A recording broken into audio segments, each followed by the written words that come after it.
The Case for Christ, a journalist's personal investigation of the evidence for Jesus. Introduction. Reopening the investigation of a lifetime. In the parlance of prosecutors, the attempted murder case against James Dixon was a dead-bang winner. Open and shut. Even a cursory examination of the evidence was enough to establish that Dixon shot Police Sergeant Richard Scanlon in the abdomen during a struggle on Chicago's South Side. Piece by piece, item by item, witness by witness, the evidence tightened a noose around Dixon's neck. There were fingerprints and a weapon, eyewitnesses and a motive, a wounded cop and a defendant with a history of violence. Now the criminal justice system was poised to trip the trap door that would leave Dixon dangling by the weight of his own guilt. The facts were simple. Sergeant Scanlon had rushed to West 108th Place after a neighbor called police to report a man with a gun. Scanlon arrived to find Dixon noisily arguing with his girlfriend through the front door of her house. Her father emerged when he saw Scanlon, figuring it was safe to come outside. Suddenly, a fight broke out between Dixon and the father. The sergeant quickly intervened in an attempt to break it up. A shot rang out. Scanlon staggered away, wounded in his midsection. Just then, two other squad cars arrived, screeching to a halt, and officers ran over to restrain Dixon. A .22 caliber gun belonging to Dixon, covered with his fingerprints and with one bullet having been fired, was found nearby, where he had apparently flung it after the shooting. The father had been unarmed. Scanlon's revolver remained in his holster. Powder burns on Scanlon's skin showed that he had been shot at extremely close range. Fortunately, his wound wasn't life-threatening, although it was serious enough to earn him a medal for bravery, proudly pinned on his chest by the police superintendent himself. As for Dixon, when police ran his rap sheet, they found he had previously been convicted of shooting someone else. Apparently, he had a propensity for violence.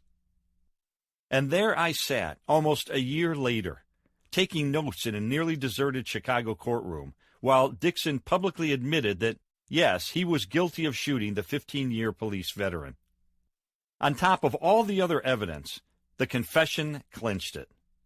Criminal Court Judge Frank Michaela ordered Dixon imprisoned, then rapped his gavel to signal that the case was closed.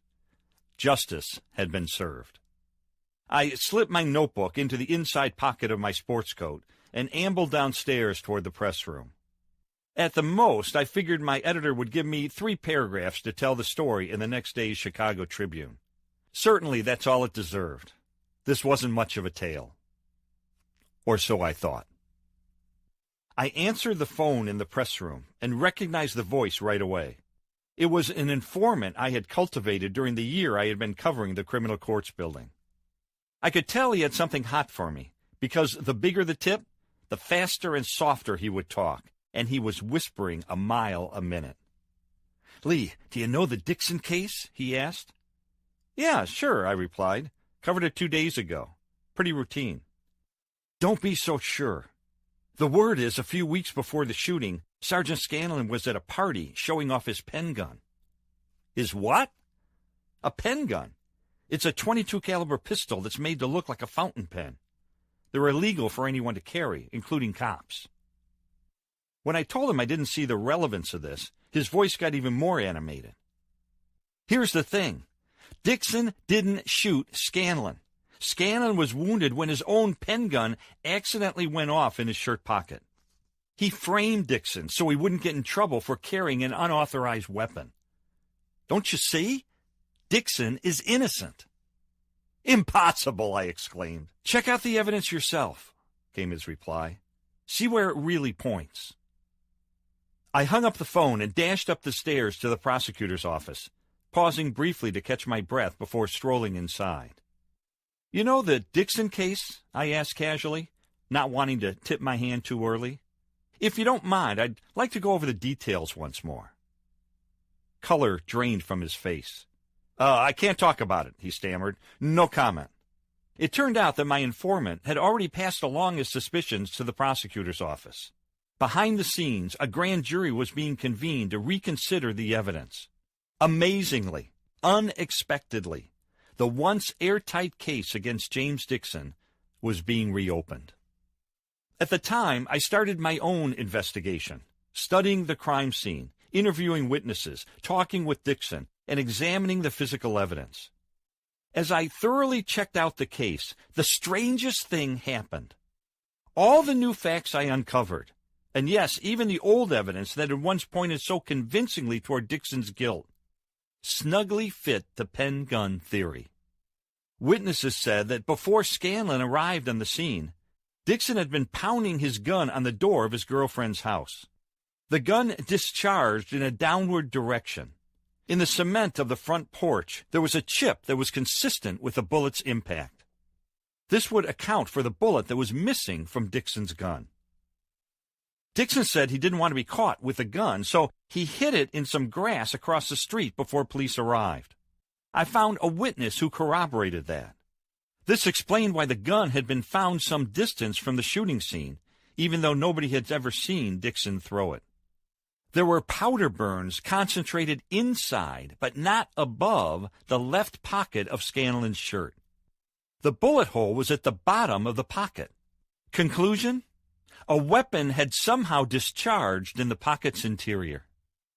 Contrary to statements in the police report, the bullet's trajectory had been at a downward angle. Below Scanlon's shirt pocket was a bloody rip where the bullet had exited after going through some flesh. Dixon's rap sheet hadn't told the whole story about him. Although he had spent 3 years in prison for an earlier shooting, the appellate court had freed him after determining that he had been wrongly convicted. It turns out that the police had concealed a key defense witness and that a prosecution witness had lied. So much for Dixon's record of violent tendencies. Finally, I put the crucial question to Dixon. If you were innocent, why in the world did you plead guilty? Dixon sighed. It was a plea deal, he said, referring to the practice in which prosecutors recommend a reduced sentence if a defendant pleads guilty and thus saves everybody the time and expense of a trial. They said if I pleaded guilty, they would sentence me to 1 year in prison. I'd already spent 362 days in jail waiting for my trial. All I had to do was admit I did it, and I'd go home in a few days. But if I insisted on a trial and the jury found me guilty, well, they'd throw the book at me. They'd give me 20 years for shooting a cop. It wasn't worth the gamble. I wanted to go home. And so, I said, you admitted doing something that you didn't do? Dixon nodded. That's right. In the end, Dixon was exonerated, and he later won a lawsuit against the police department. Scanlon was stripped of his medal, was indicted by a grand jury, pleaded guilty to official misconduct, and was fired from the department. As for me, my stories were splashed across the front page. Much more important, I had learned some big lessons as a young reporter. One of the most obvious lessons was that evidence can be aligned to point in more than one direction. For example, there had easily been enough proof to convict Dixon of shooting the sergeant. But the key questions were these. Had the collection of evidence really been thorough? And which explanation best fit the totality of the facts? Once the pen gun theory was offered, it became clear that this scenario accounted for the full body of evidence in the most optimal way. And there was another lesson. One reason the evidence originally looked so convincing to me was because it fit my preconceptions at the time. To me, Dixon was an obvious troublemaker, a failure, the unemployed product of a broken family. The cops were the good guys. Prosecutors didn't make mistakes. Looking through those lenses, all the original evidence seemed to fall neatly into place. Where there had been some inconsistencies or gaps, I naively glossed them over. When police told me the case was airtight, I took them at their word and didn't delve much further. But when I changed those lenses, trading my biases for an attempt at objectivity, I saw the case in a whole new light. Finally, I allowed the evidence to lead me to the truth, regardless of whether it fit my original presuppositions. That was a long time ago. My biggest lessons were yet to come. The reason I've recounted this unusual case is because, in a way, my spiritual journey has been a lot like my experience with James Dixon. For much of my life, I was a skeptic. In fact, I considered myself an atheist. For me, there was far too much evidence that God was merely a product of wishful thinking, of ancient mythology, of primitive superstition. How could there be a loving God if he consigned people to hell just for not believing in him? How could miracles contravene the basic laws of nature? Didn't evolution satisfactorily explain how life originated? Doesn't scientific reasoning dispel belief in the supernatural? As for Jesus, didn't you know that he never claimed to be God? He was a revolutionary, a sage, an iconoclastic Jew. But God? No, that thought never occurred to him. I could point you to plenty of university professors who said so. And certainly they could be trusted, couldn't they? Let's face it, even a cursory examination of the evidence demonstrates convincingly that Jesus had only been a human being just like you and me, although with unusual gifts of kindness and wisdom. But that's all I ever really gave the evidence, a cursory look. I had read just enough philosophy and history to find support for my skepticism. A fact here, a scientific theory there, a pithy quote, a clever argument. Sure, I could see some gaps and inconsistencies, but I had a strong motivation to ignore them. A self-serving and immoral lifestyle that I would be compelled to abandon if I were ever to change my views and become a follower of Jesus. As far as I was concerned, the case was closed. There was enough proof for me to rest easy with the conclusion that the divinity of Jesus was nothing more than the fanciful invention of superstitious people. Or so I thought. It wasn't a phone call from an informant that prompted me to re-examine the case for Christ. It was my wife. Leslie stunned me in the autumn of 1979 by announcing that she had become a Christian. I rolled my eyes and braced for the worst, feeling like the victim of a bait-and-switch scam. I had married one Leslie, the fun Leslie, the carefree Leslie, the risk-taking Leslie.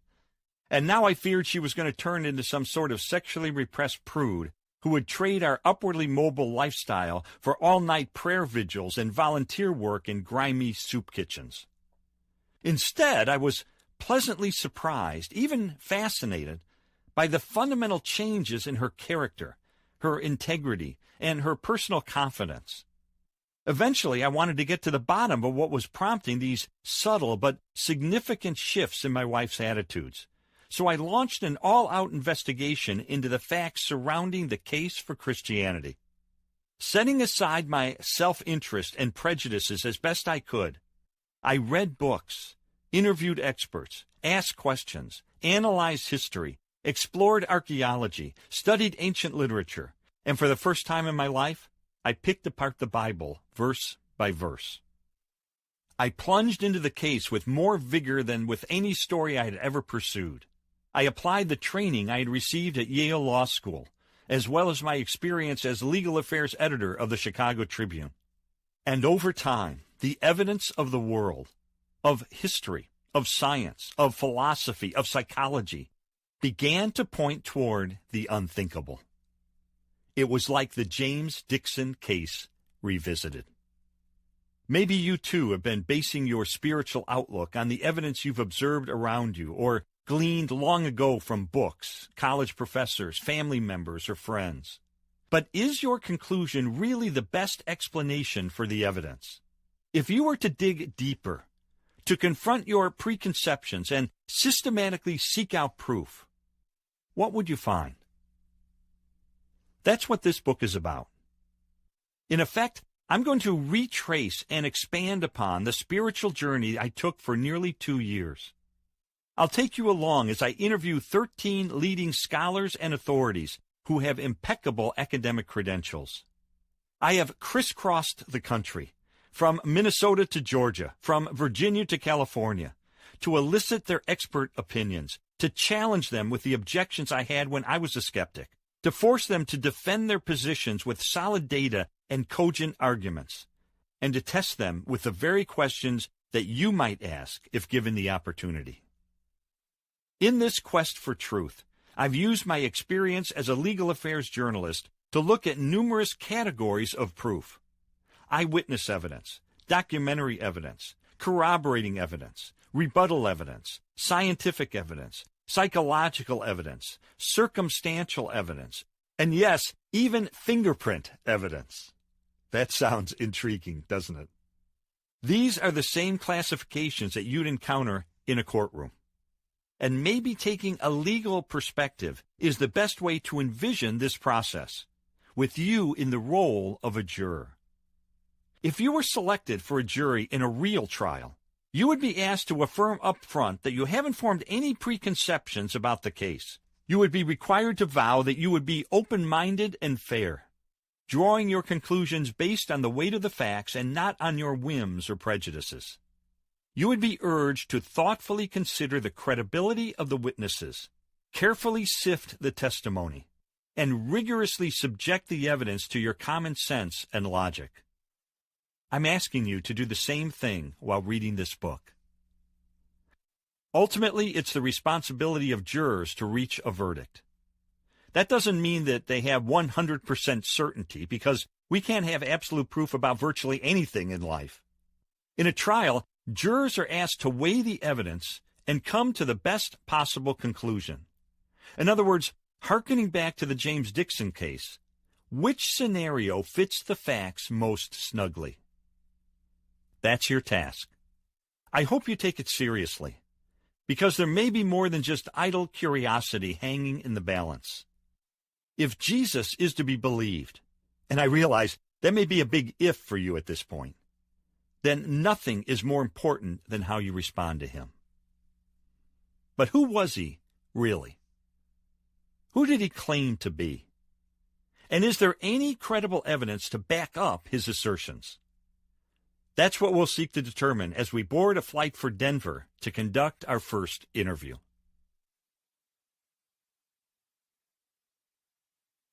The Case for Christ, a journalist's personal investigation of the evidence for Jesus. Introduction: Reopening the investigation of a lifetime. In the parlance of prosecutors, the attempted murder case against James Dixon was a dead-bang winner. Open and shut. Even a cursory examination of the evidence was enough to establish that Dixon shot Police Sergeant Richard Scanlon in the abdomen during a struggle on Chicago's South Side. Piece by piece, item by item, witness by witness, the evidence tightened a noose around Dixon's neck. There were fingerprints and a weapon, eyewitnesses and a motive, a wounded cop and a defendant with a history of violence.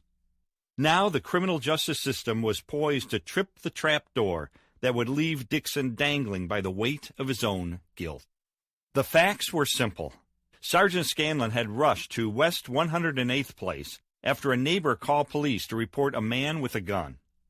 Scanlon arrived to find Dixon noisily arguing with his girlfriend through the front door of her house.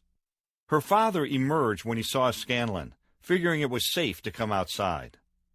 Suddenly, a fight broke out between Dixon and the father. The sergeant quickly intervened in an attempt to break it up. A shot rang out. Scanlon staggered away, wounded in his midsection. Just then, 2 other squad cars arrived, screeching to a halt, and officers ran over to restrain Dixon.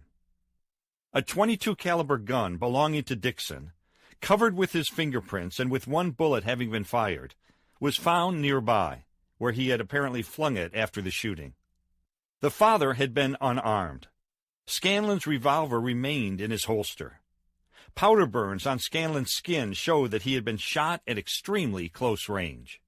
Fortunately, his wound wasn't life-threatening, although it was serious enough to earn him a medal for bravery, proudly pinned on his chest by the police superintendent himself.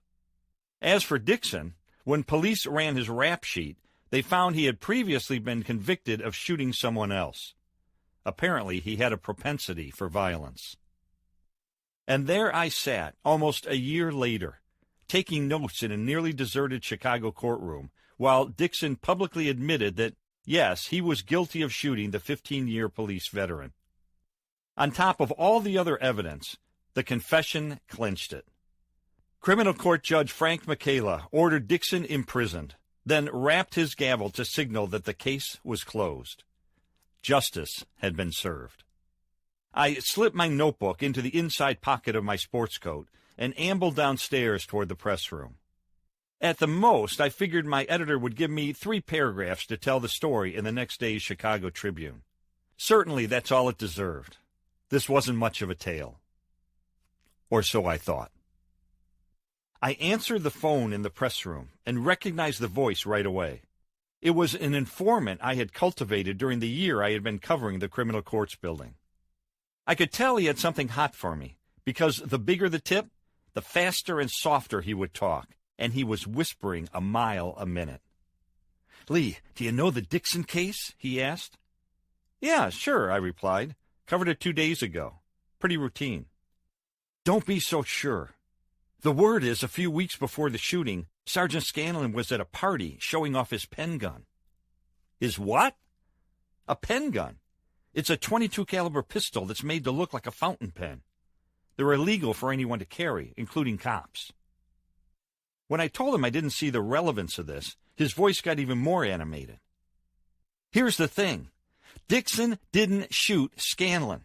Scanlon was wounded when his own pen gun accidentally went off in his shirt pocket. He framed Dixon so he wouldn't get in trouble for carrying an unauthorized weapon.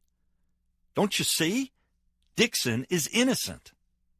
"Impossible," I exclaimed. "Check out the evidence yourself," came his reply. "See where it really points."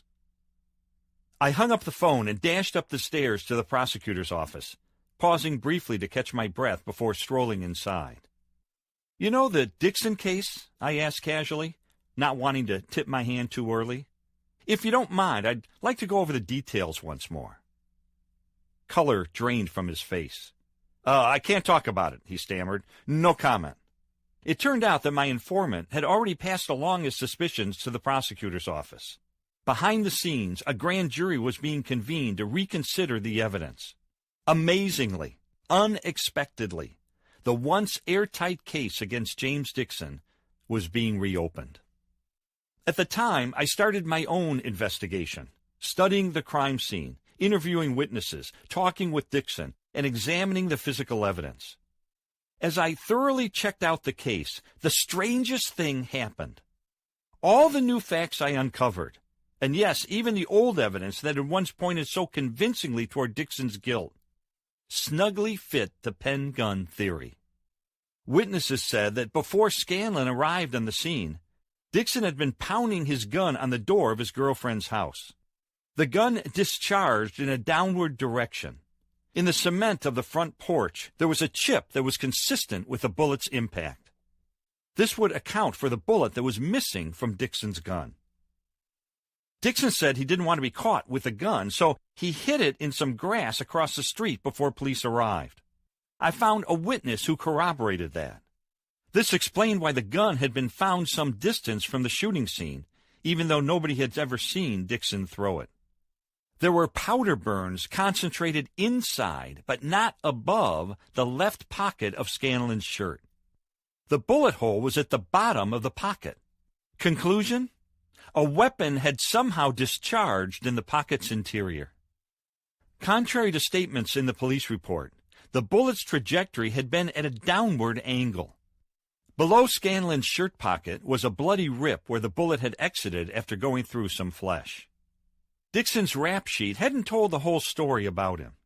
Although he had spent 3 years in prison for an earlier shooting, the appellate court had freed him after determining that he had been wrongly convicted. It turns out that the police had concealed a key defense witness and that a prosecution witness had lied. So much for Dixon's record of violent tendencies. Finally, I put the crucial question to Dixon. If you were innocent, why in the world did you plead guilty? Dixon sighed. It was a plea deal, he said. referring to the practice in which prosecutors recommend a reduced sentence if a defendant pleads guilty and thus saves everybody the time and expense of a trial. They said if I pleaded guilty, they would sentence me to 1 year in prison.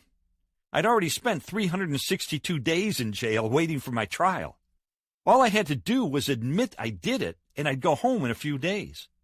But if I insisted on a trial and the jury found me guilty, well, they'd throw the book at me. They'd give me 20 years for shooting a cop. It wasn't worth the gamble. I wanted to go home.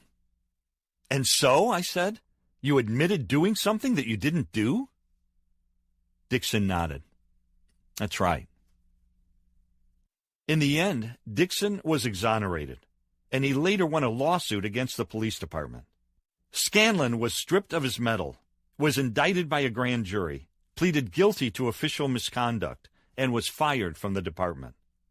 As for me, my stories were splashed across the front page. Much more important, I had learned some big lessons as a young reporter. One of the most obvious lessons was that evidence can be aligned to point in more than one direction. For example, there had easily been enough proof to convict Dixon of shooting the sergeant. But the key questions were these. Had the collection of evidence really been thorough? And which explanation best fit the totality of the facts? Once the pen gun theory was offered, it became clear that this scenario accounted for the full body of evidence in the most optimal way. And there was another lesson. One reason the evidence originally looked so convincing to me was because it fit my preconceptions at the time. To me, Dixon was an obvious troublemaker, a failure, the unemployed product of a broken family. The cops were the good guys. Prosecutors didn't make mistakes. Looking through those lenses, all the original evidence seemed to fall neatly into place. Where there had been some inconsistencies or gaps, I naively glossed them over. When police told me the case was airtight, I took them at their word and didn't delve much further. But when I changed those lenses, trading my biases for an attempt at objectivity, I saw the case in a whole new light. Finally, I allowed the evidence to lead me to the truth, regardless of whether it fit my original presuppositions. That was a long time ago. My biggest lessons were yet to come. The reason I've recounted this unusual case is because, in a way, my spiritual journey has been a lot like my experience with James Dixon. For much of my life, I was a skeptic. In fact, I considered myself an atheist. For me, there was far too much evidence that God was merely a product of wishful thinking, of ancient mythology, of primitive superstition. How could there be a loving God if he consigned people to hell just for not believing in him? How could miracles contravene the basic laws of nature? Didn't evolution satisfactorily explain how life originated? Doesn't scientific reasoning dispel belief in the supernatural? As for Jesus, didn't you know that he never claimed to be God? He was a revolutionary, a sage, an iconoclastic Jew. But God? No, that thought never occurred to him. I could point you to plenty of university professors who said so. And certainly they could be trusted, couldn't they? Let's face it, even a cursory examination of the evidence demonstrates convincingly that Jesus had only been a human being just like you and me, although with unusual gifts of kindness and wisdom. But that's all I ever really gave the evidence, a cursory look. I had read just enough philosophy and history to find support for my skepticism. A fact here, a scientific theory there, a pithy quote, a clever argument. Sure, I could see some gaps and inconsistencies, but I had a strong motivation to ignore them. A self-serving and immoral lifestyle that I would be compelled to abandon if I were ever to change my views and become a follower of Jesus. As far as I was concerned, the case was closed.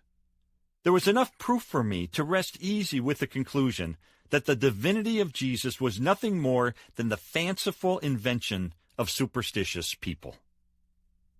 Or so I thought. It wasn't a phone call from an informant that prompted me to re-examine the case for Christ. It was my wife. Leslie stunned me in the autumn of 1979 by announcing that she had become a Christian. I rolled my eyes and braced for the worst, feeling like the victim of a bait-and-switch scam. I had married one Leslie, the fun Leslie, the carefree Leslie, the risk-taking Leslie.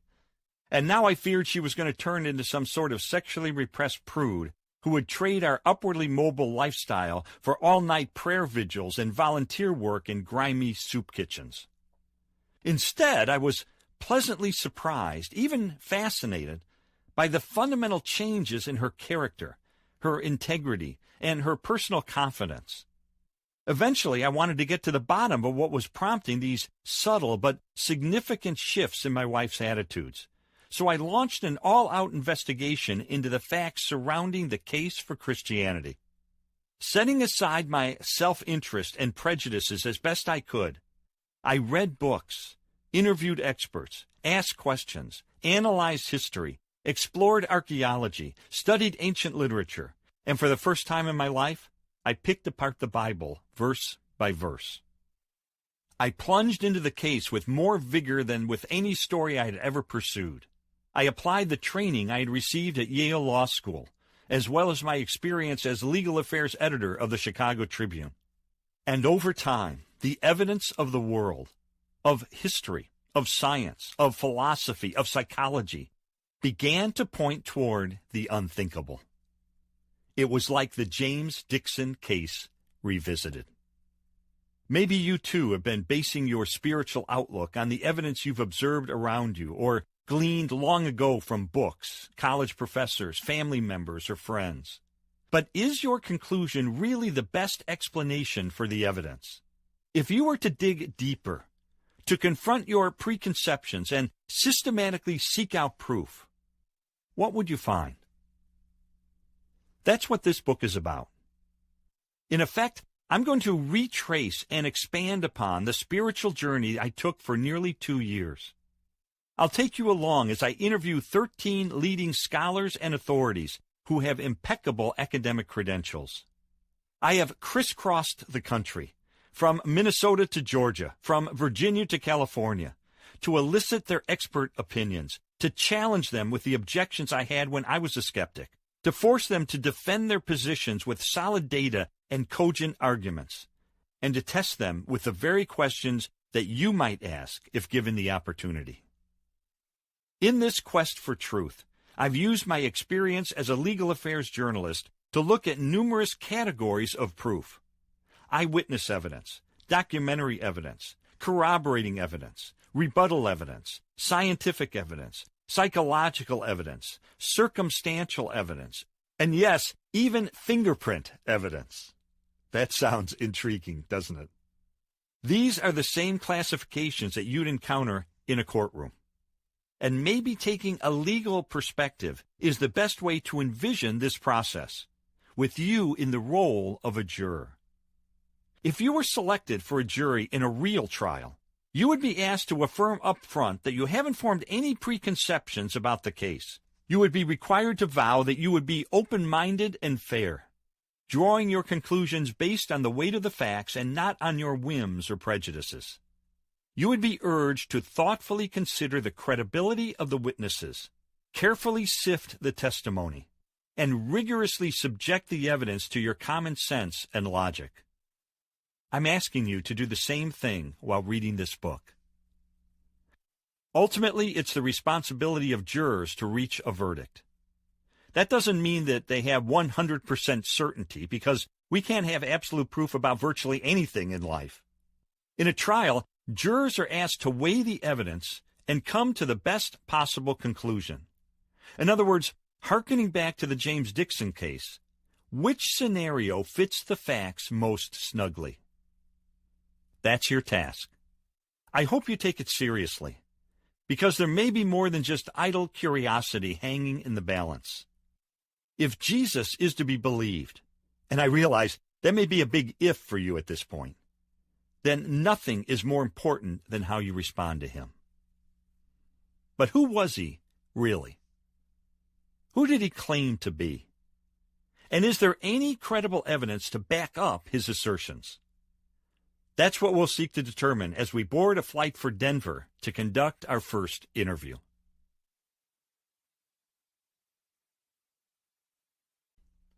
Chapter 1. The Eyewitness Evidence. Can the biographies of Jesus be trusted? When I first met shy and soft-spoken Leo Carter, he was a 17-year-old veteran of Chicago's grittiest neighborhood.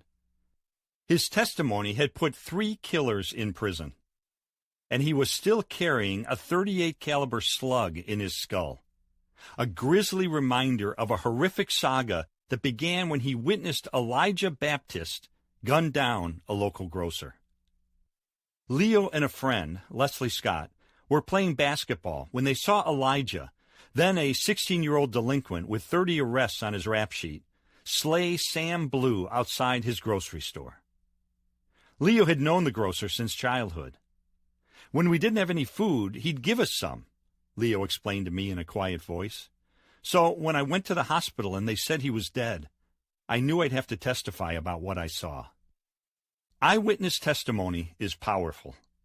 One of the most dramatic moments in a trial is when a witness describes in detail the crime that he or she saw, and then points confidently toward the defendant as being the perpetrator.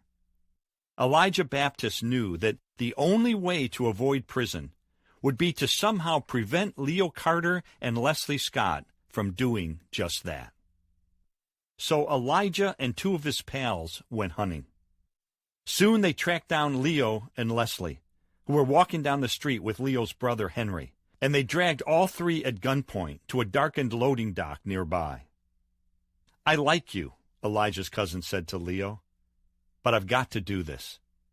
With that, he pressed a pistol to the bridge of Leo's nose and yanked the trigger. The gun roared. The bullet penetrated at a slight angle, blinding Leo in his right eye and embedding in his head. When he crumbled to the ground, another shot was fired, this bullet lodging 2 inches from his spine. As Leo watched from his sprawled position, pretending he was dead, he saw his sobbing brother and friend ruthlessly executed at close range. When Elijah and his gang fled, Leo crawled to safety. Somehow, against all odds, Leo Carter lived. The bullet, too precarious to be removed, remained in his skull.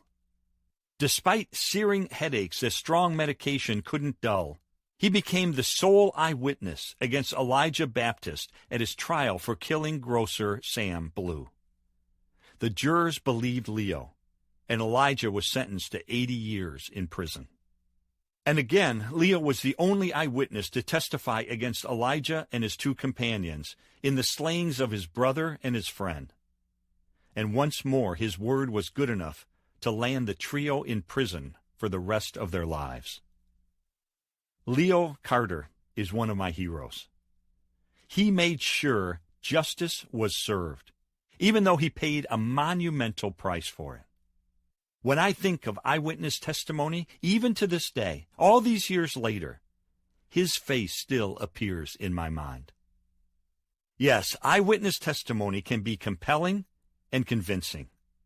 When a witness has had ample opportunity to observe a crime, when there's no bias or ulterior motives, when the witness is truthful and fair, the climactic act of pointing out a defendant in a courtroom can be enough to doom that person to prison or worse. An eyewitness testimony is just as crucial in investigating historical matters, even the issue of whether Jesus Christ is the unique Son of God. But what eyewitness accounts do we possess? Do we have the testimony of anyone who personally interacted with Jesus, who listened to his teachings, who saw his miracles, who witnessed his death, and who perhaps even encountered him after his alleged resurrection?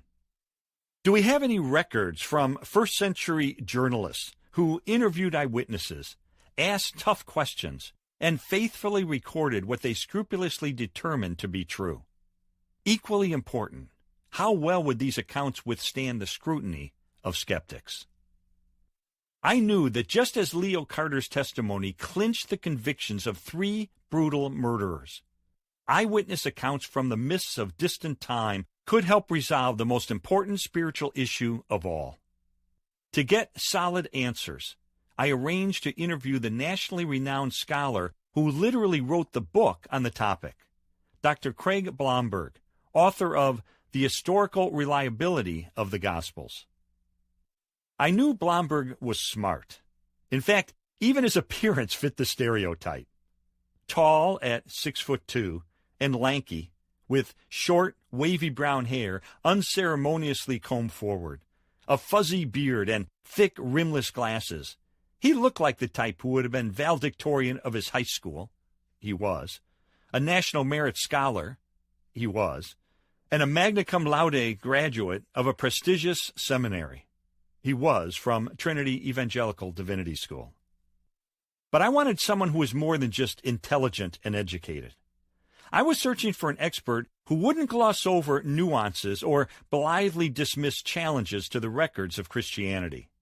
I wanted someone with integrity, someone who has grappled with the most potent critiques of the faith and who speaks authoritatively but without the kind of sweeping statements that conceal rather than deal with critical issues.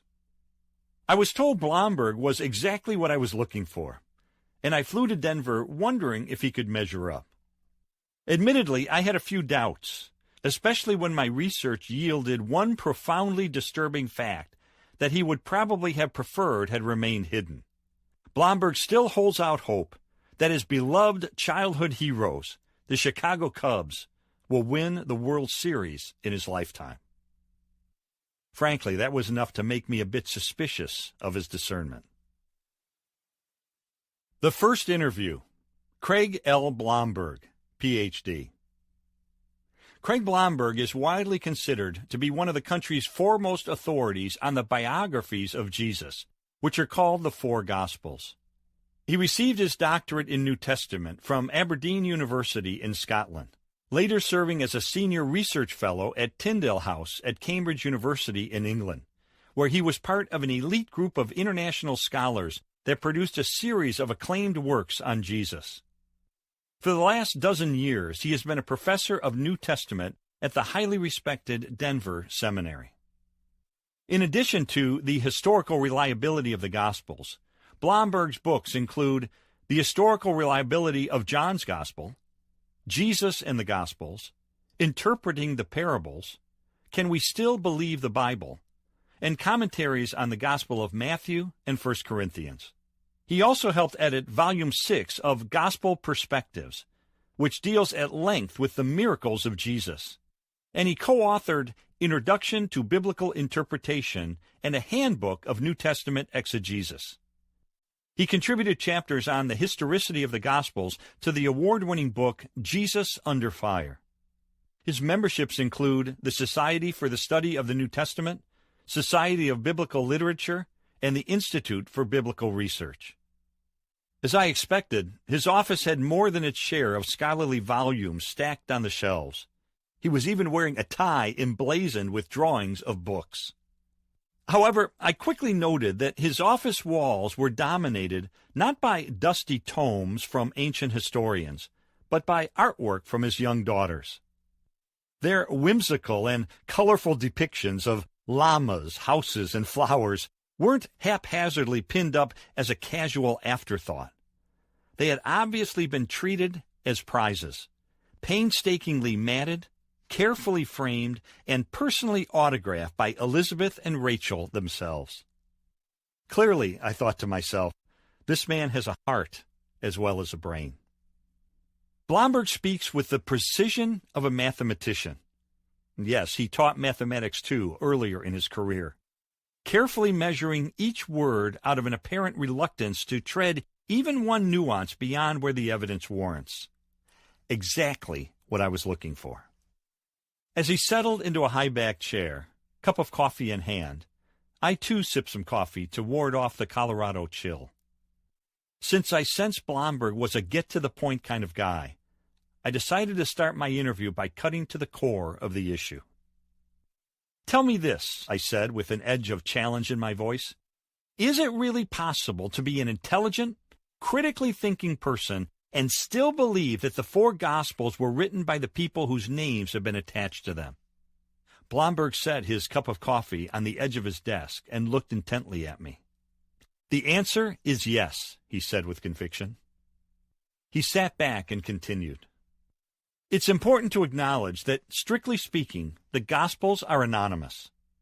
But the uniform testimony of the early church was that Matthew, also known as Levi, the tax collector and one of the 12 disciples, was the author of the first Gospel in the New Testament. That John Mark, a companion of Peter, was the author of the Gospel we call Mark. And that Luke, known as Paul's beloved physician, wrote both the Gospel of Luke and the Acts of the Apostles. How uniform was the belief that they were the authors? I asked. There are no known competitors for these three Gospels, he said. Apparently, it was just not in dispute. Even so, I wanted to test the issue further. Excuse my skepticism, I said, but would anyone have had a motivation to lie by claiming these people wrote these Gospels when they really didn't? Blomberg shook his head. Probably not. Remember, these were unlikely characters, he said, a grin breaking on his face. Mark and Luke weren't even among the 12 disciples. Matthew was, but as a former hated tax collector, he would have been the most infamous character next to Judas Iscariot, who betrayed Jesus. Contrast this with what happened when the fanciful apocryphal Gospels were written much later. People chose the names of well-known and exemplary figures to be their fictitious authors. Philip, Peter, Mary, James. Those names carried a lot more weight than the names of Matthew, Mark, and Luke. So, to answer your question, there would not have been any reason to attribute authorship to these three less respected people if it weren't true. Now, that sounded logical, but it was obvious that he was conveniently leaving out one of the Gospel writers. What about John? I asked. He was extremely prominent. In fact, he wasn't just one of the 12 disciples, but one of Jesus' inner three, along with James and Peter. Yes, he's the one exception, Blomberg conceded with a nod. And interestingly, John is the only Gospel about which there is some question about authorship. What exactly is in dispute? The name of the author isn't in doubt. It's certainly John, Blomberg replied. The question is whether it was John the Apostle or a different John. You see, the testimony of a Christian named Papias, dated about AD 125, refers to John the Apostle and John the Elder. And it's not clear from the context whether he's talking about one person from two perspectives or two different people. But granted that exception, the rest of the early testimony is unanimous that it was John the Apostle, the son of Zebedee, who wrote the Gospel. And, I said, in an effort to pin him down further, you're convinced that he did? Yes, I believe the substantial majority of the material goes back to the Apostle, he replied.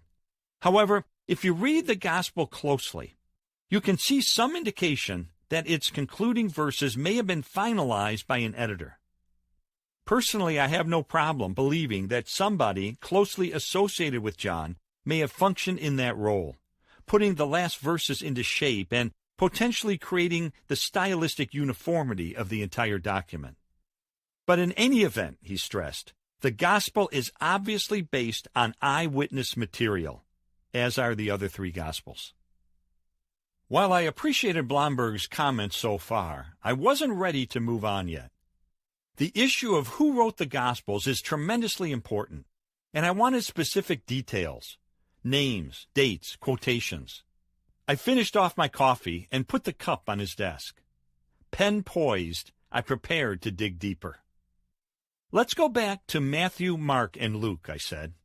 What specific evidence do you have that they are the authors of the Gospels? Blomberg leaned forward.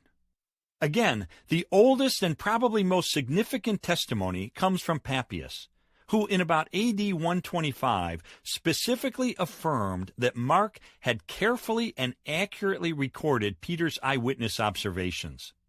In fact, he said Mark made no mistake and did not include any false statement. and Papias said Matthew had preserved the teachings of Jesus as well.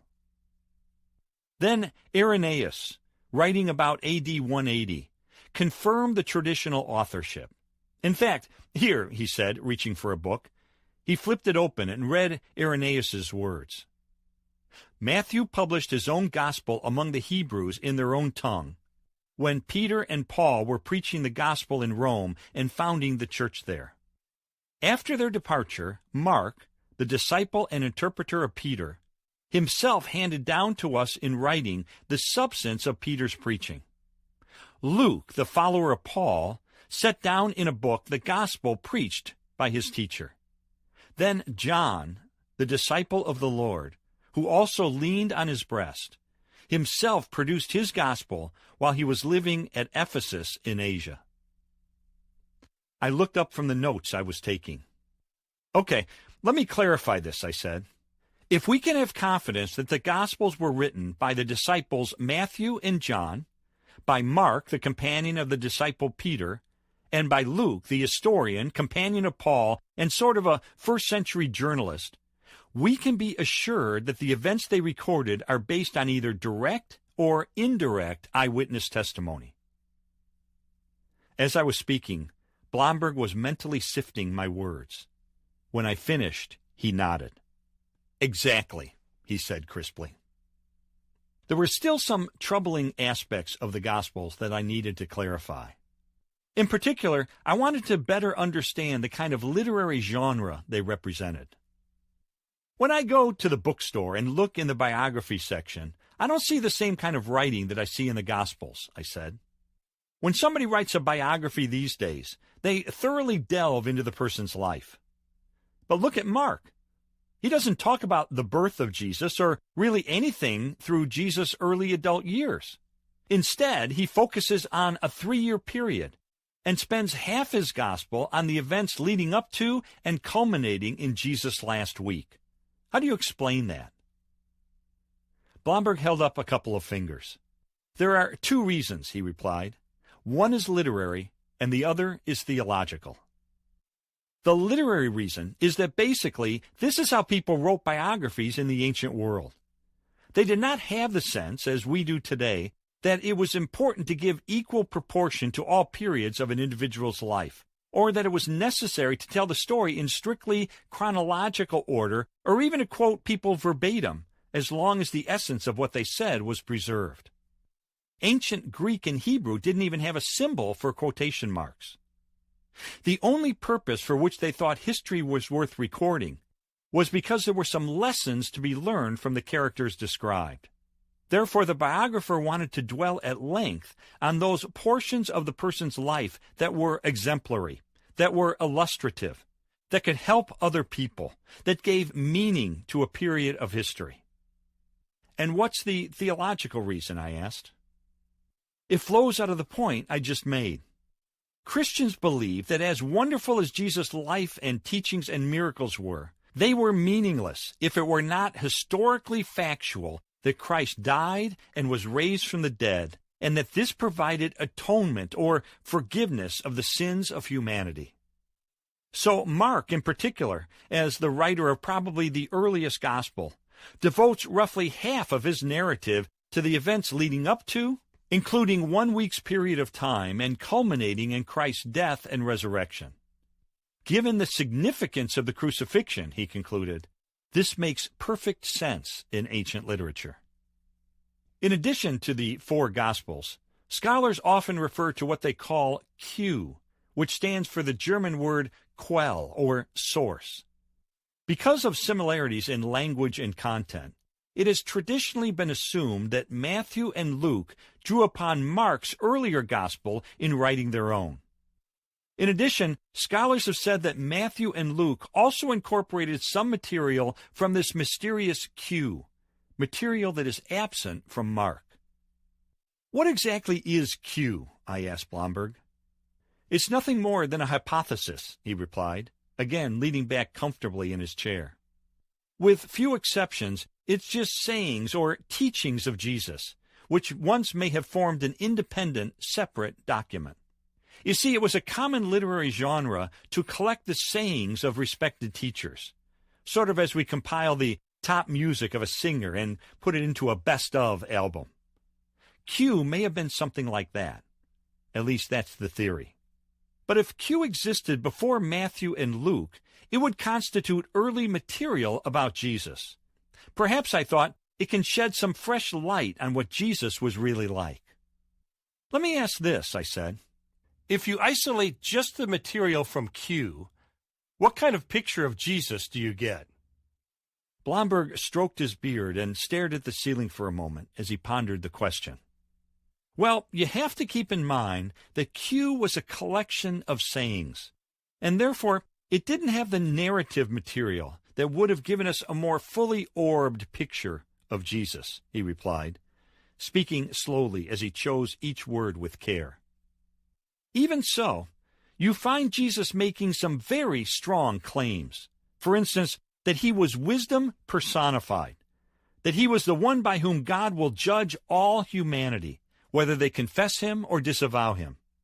A significant scholarly book has argued recently that if you isolate all the Q sayings, one actually gets the same kind of picture of Jesus, of someone who made audacious claims about himself, as you find in the Gospels more generally.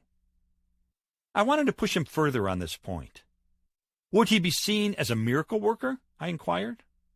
Again, he replied, you have to remember that you wouldn't get many miracle stories per se because they're normally found in the narrative, and Q is primarily a list of sayings. He stopped to reach over to his desk, pick up a leather-bound Bible, and rustle through its well-worn pages. But, for example, Luke 7:18 through 23, and Matthew 11, verses 2 through 6, say that John the Baptist sent his messengers to ask Jesus if he really was the Christ, the Messiah they were waiting for. Jesus replied, in essence, tell him to consider my miracles. Tell him what you've seen. The blind see, the deaf hear, the lame walk, the poor have good news preached to them.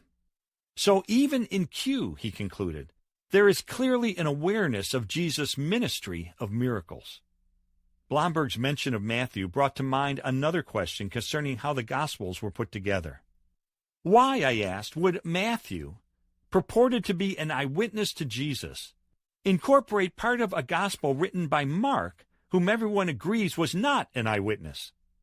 If Matthew's Gospel was really written by an eyewitness, you would think that he would have relied on his own observations. Blomberg smiled. It only makes sense if Mark was indeed basing his account on the recollections of the eyewitness Peter, he said.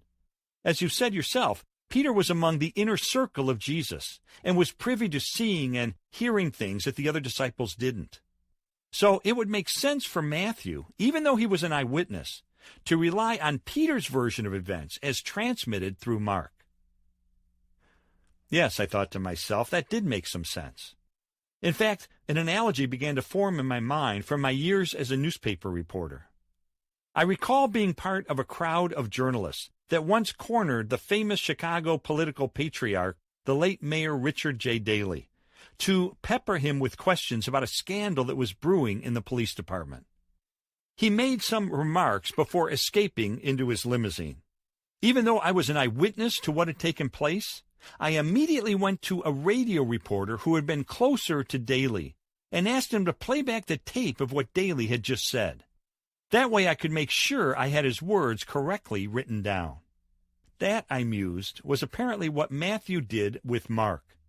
Although Matthew had his own recollections as a disciple, his quest for accuracy prompted him to rely on some material that came directly from Peter in Jesus' inner circle.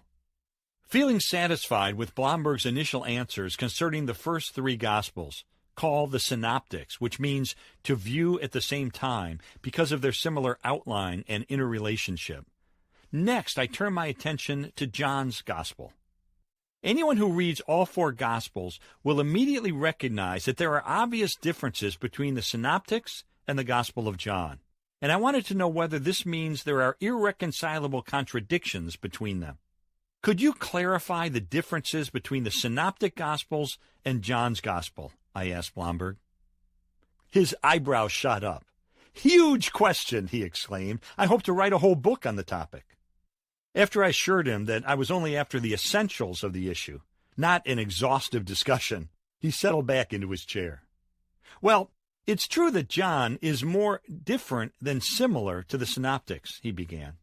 Only a handful of the major stories that appear in the other three Gospels reappear in John, although that changes noticeably when one comes to Jesus' last week. From that point forward, the parallels are much closer. There also seems to be a very different linguistic style. In John, Jesus uses different terminology. He speaks in long sermons, and there seems to be a higher Christology, that is, more direct and more blatant claims that Jesus is one with the Father, God himself, the way, the truth, and the life, the resurrection and the life. What accounts for the differences, I asked. For many years, the assumption was that John knew everything Matthew, Mark, and Luke wrote, and he saw no need to repeat it, so he consciously chose to supplement them. More recently, it has been assumed that John is largely independent of the other three Gospels, which could account not only for the different choices of material, but also the different perspectives on Jesus. There are some theological distinctives to John, I observed. No question. But do they deserve to be called contradictions? I think the answer is no, and here's why. For almost every major theme or distinctive in John, you can find parallels in Matthew, Mark, and Luke, even if they're not as plentiful. That was a bold assertion. I promptly decided to put it to the test by raising perhaps the most significant issue of all concerning the differences between the synoptics and John's Gospel. John makes very explicit claims of Jesus being God, which some attribute to the fact that he wrote later than the others and began embellishing things, I said. Can you find this theme of deity in the synoptics? Yes, I can, he said. It's more implicit, but you find it there. Think of the story of Jesus walking on the water, found in Matthew 14, 22 through 33, and Mark 6, 45 through 52. Most English translations hide the Greek by quoting Jesus as saying, "Take courage, it is I." Actually, the Greek literally says, "Fear not, I am." Those last two words are identical to what Jesus said in John 8:58, when he took upon himself the divine name, I am, which is the way God revealed himself to Moses in the burning bush in Exodus 3:14. So Jesus is revealing himself as the one who has the same divine power over nature as Yahweh, the God of the Old Testament. I nodded. That's one example, I said. Do you have any others? Yes, I could go on along those lines, Blomberg said. For instance, Jesus' most common title for himself in the first three Gospels is Son of Man. And I raised my hand to stop him. Hold on, I said. Reaching into my briefcase, I pulled out a book and leafed through it until I located the quote I was looking for. Karen Armstrong, the former nun who wrote the bestseller A History of God, says it seemed that the term Son of Man simply stressed the weakness and mortality of the human condition. So by using it, Jesus was merely emphasizing that he was a frail human being who would one day suffer and die. If that's true, I said, that doesn't sound like much of a claim to deity. Blomberg's expression turned sour. Look, he said firmly, contrary to popular belief, Son of Man does not primarily refer to Jesus' humanity. Instead, it's a direct allusion to Daniel chapter 7, verses 13 and 14. With that, he opened the Old Testament and read those words of the prophet Daniel. In my vision at night I looked, and there before me was one like a son of man, coming with the clouds of heaven. He approached the Ancient of Days and was led into his presence. He was given authority, glory, and sovereign power. All peoples, nations, and men of every language worshipped him.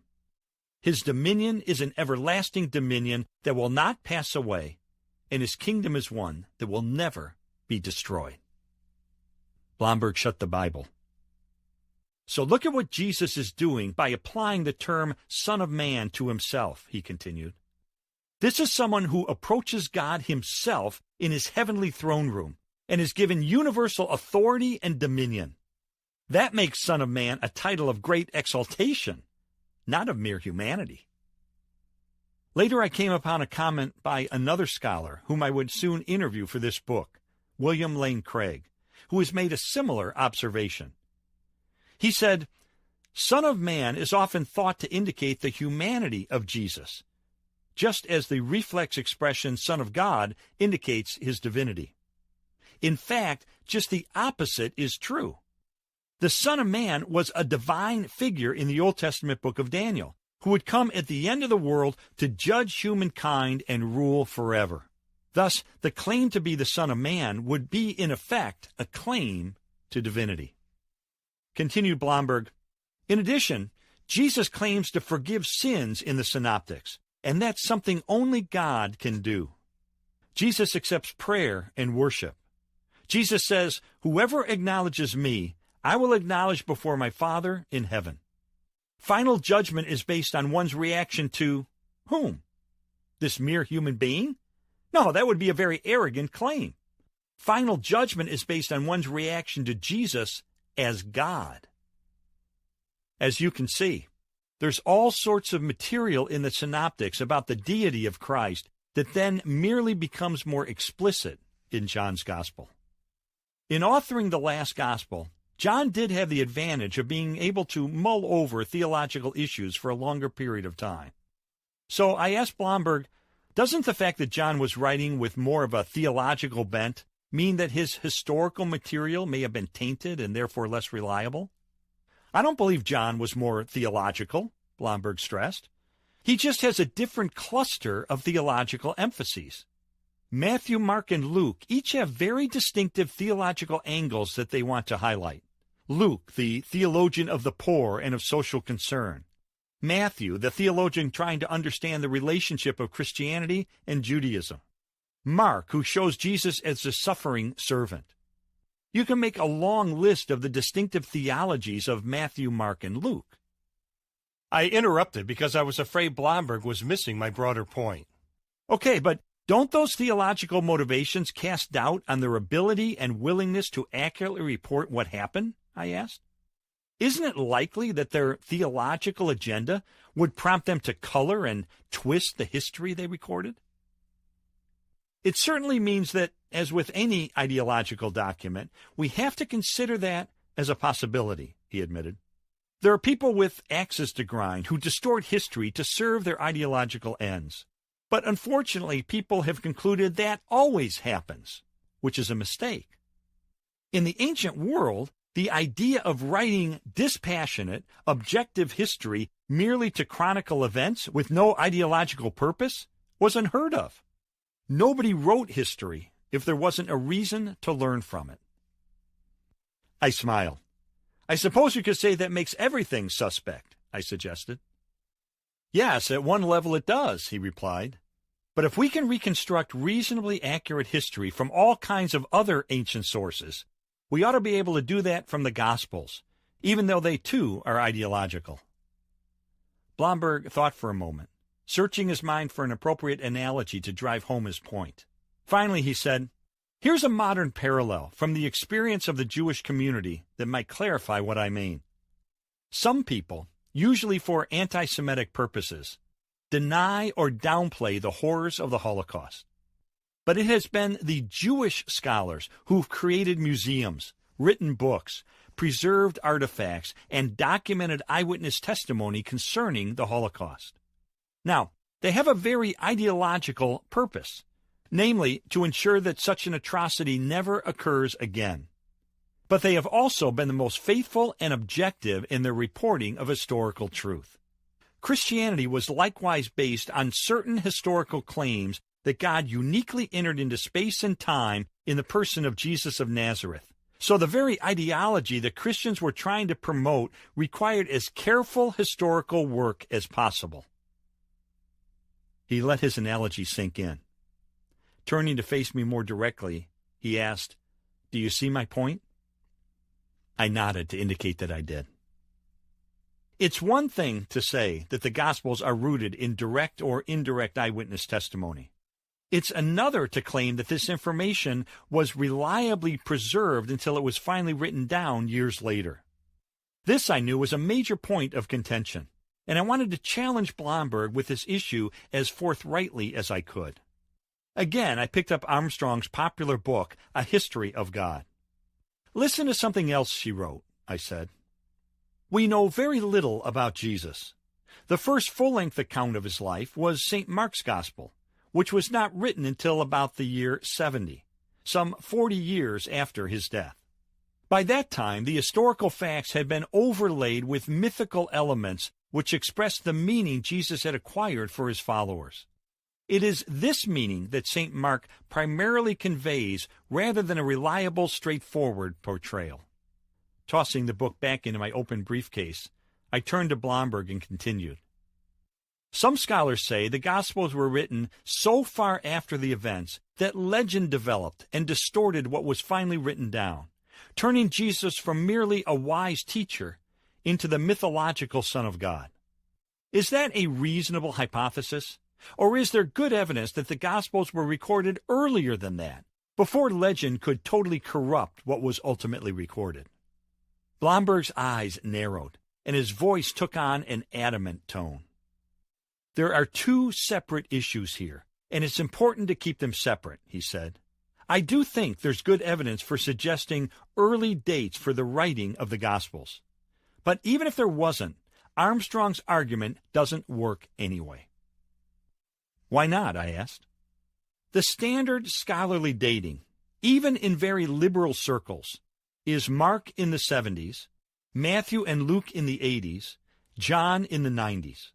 But listen, that's still within the lifetimes of various eyewitnesses of the life of Jesus, including hostile eyewitnesses who would have served as a corrective if false teachings about Jesus were going around. Consequently, those late dates for the Gospels really aren't all that late. In fact, we can make a comparison that's very instructive. The two earliest biographies of Alexander the Great were written by Arrian and Plutarch more than 400 years after Alexander's death in 323 BC. Yet, historians consider them to be generally trustworthy. Yes, legendary material about Alexander did develop over time, but it was only in the centuries after these two writers. In other words, the first 500 years kept Alexander's story pretty much intact. Legendary material began to emerge over the next 500 years. So whether the Gospels were written 60 years or 30 years after the life of Jesus, the amount of time is negligible by comparison. It's almost a non-issue. I could see what Blomberg was saying. At the same time, I had some reservations about it. To me, it seemed intuitively obvious that the shorter the gap between an event and when it was recorded in writing, the less likely those writings would fall victim to legend or faulty memories. Let me concede your point for the moment, but let's go back to the dating of the Gospels, I said. You indicated that you believe they were written sooner than the dates you mentioned. Yes, sooner, he said, and we could support that by looking at the book of Acts, which was written by Luke. Acts ends apparently unfinished. Paul is a central character of the book, and he's under house arrest in Rome. With that, the book abruptly halts. What happens to Paul? We don't find out from Acts, probably because the book was written before Paul was put to death. Blomberg was getting more wound up as he went. That means Acts cannot be dated any later than AD 62. Having established that, we can then move backwards from there. Since Acts is the second of a two-part work, we know the first part, the Gospel of Luke, must have been written earlier than that. And since Luke incorporates part of the Gospel of Mark, it means Mark is even earlier. If you allow maybe a year for each of those, you end up with Mark written no later than about AD 60, maybe even in the late 50s. If Jesus was put to death in AD 30 or 33, we're talking about a maximum gap of 30 years or so. He sat back in his chair with an air of triumph. Historically speaking, especially compared to Alexander the Great, he said, that's like a news flash. Indeed, that was impressive, closing the gap between the events of Jesus' life and the writing of the Gospels to the point where it was negligible by historical standards. However, I still wanted to push the issue. My goal was to turn the clock back as far as I could to get to the very earliest information about Jesus. I stood and strolled over to the bookcase. "Let's see if we can go back even further," I said, turning toward Blomberg. "How early can we date the fundamental beliefs in Jesus' atonement, his resurrection, and his unique association with God?" Well, it's important to remember that the books of the New Testament are not in chronological order, he began. The Gospels were written after almost all the letters of Paul, whose writing ministry probably began in the late 40s. Most of his major letters appeared during the 50s. To find the earliest information, one goes to Paul's epistles and then asks, are there signs that even earlier sources were used in writing them? And, I prompted, what do we find? We find that Paul incorporated some creeds, confessions of faith, or hymns from the earliest Christian church. These go way back to the dawning of the church soon after the resurrection. The most famous creeds include Philippians chapter 2, verses 6 through 11, which talks about Jesus being in very nature God, and Colossians 1, verses 15 through 20, which describes him as being the image of the invisible God, who created all things and through whom all things are reconciled with God by making peace through his blood shed on the cross. Those are certainly significant in explaining what the earliest Christians were convinced about Jesus. But perhaps the most important creed in terms of the historical Jesus is 1 Corinthians 15, where Paul uses technical language to indicate he was passing along this oral tradition in relatively fixed form. Blomberg located the passage in his Bible and read it to me. "For what I received, I passed on to you as of first importance, that Christ died for our sins according to the Scriptures, that he was buried, that he was raised on the third day according to the Scriptures, and that he appeared to Cephas and then to the 12. After that, he appeared to more than 500 of the brothers and sisters at the same time, most of whom are still living, though some have fallen asleep. Then he appeared to James, then to all the apostles." And here's the point, Blomberg said. If the crucifixion was as early as AD 30, Paul's conversion was about 32. Immediately, Paul was ushered into Damascus, where he met with a Christian named Ananias and some other disciples. His first meeting with the apostles in Jerusalem would have been about AD 35. At some point along there, Paul was given this creed, which had already been formulated and was being used in the early church.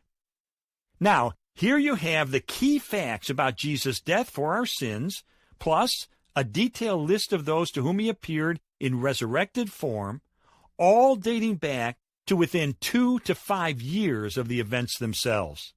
That's not later mythology from 40 or more years down the road, as Armstrong suggested.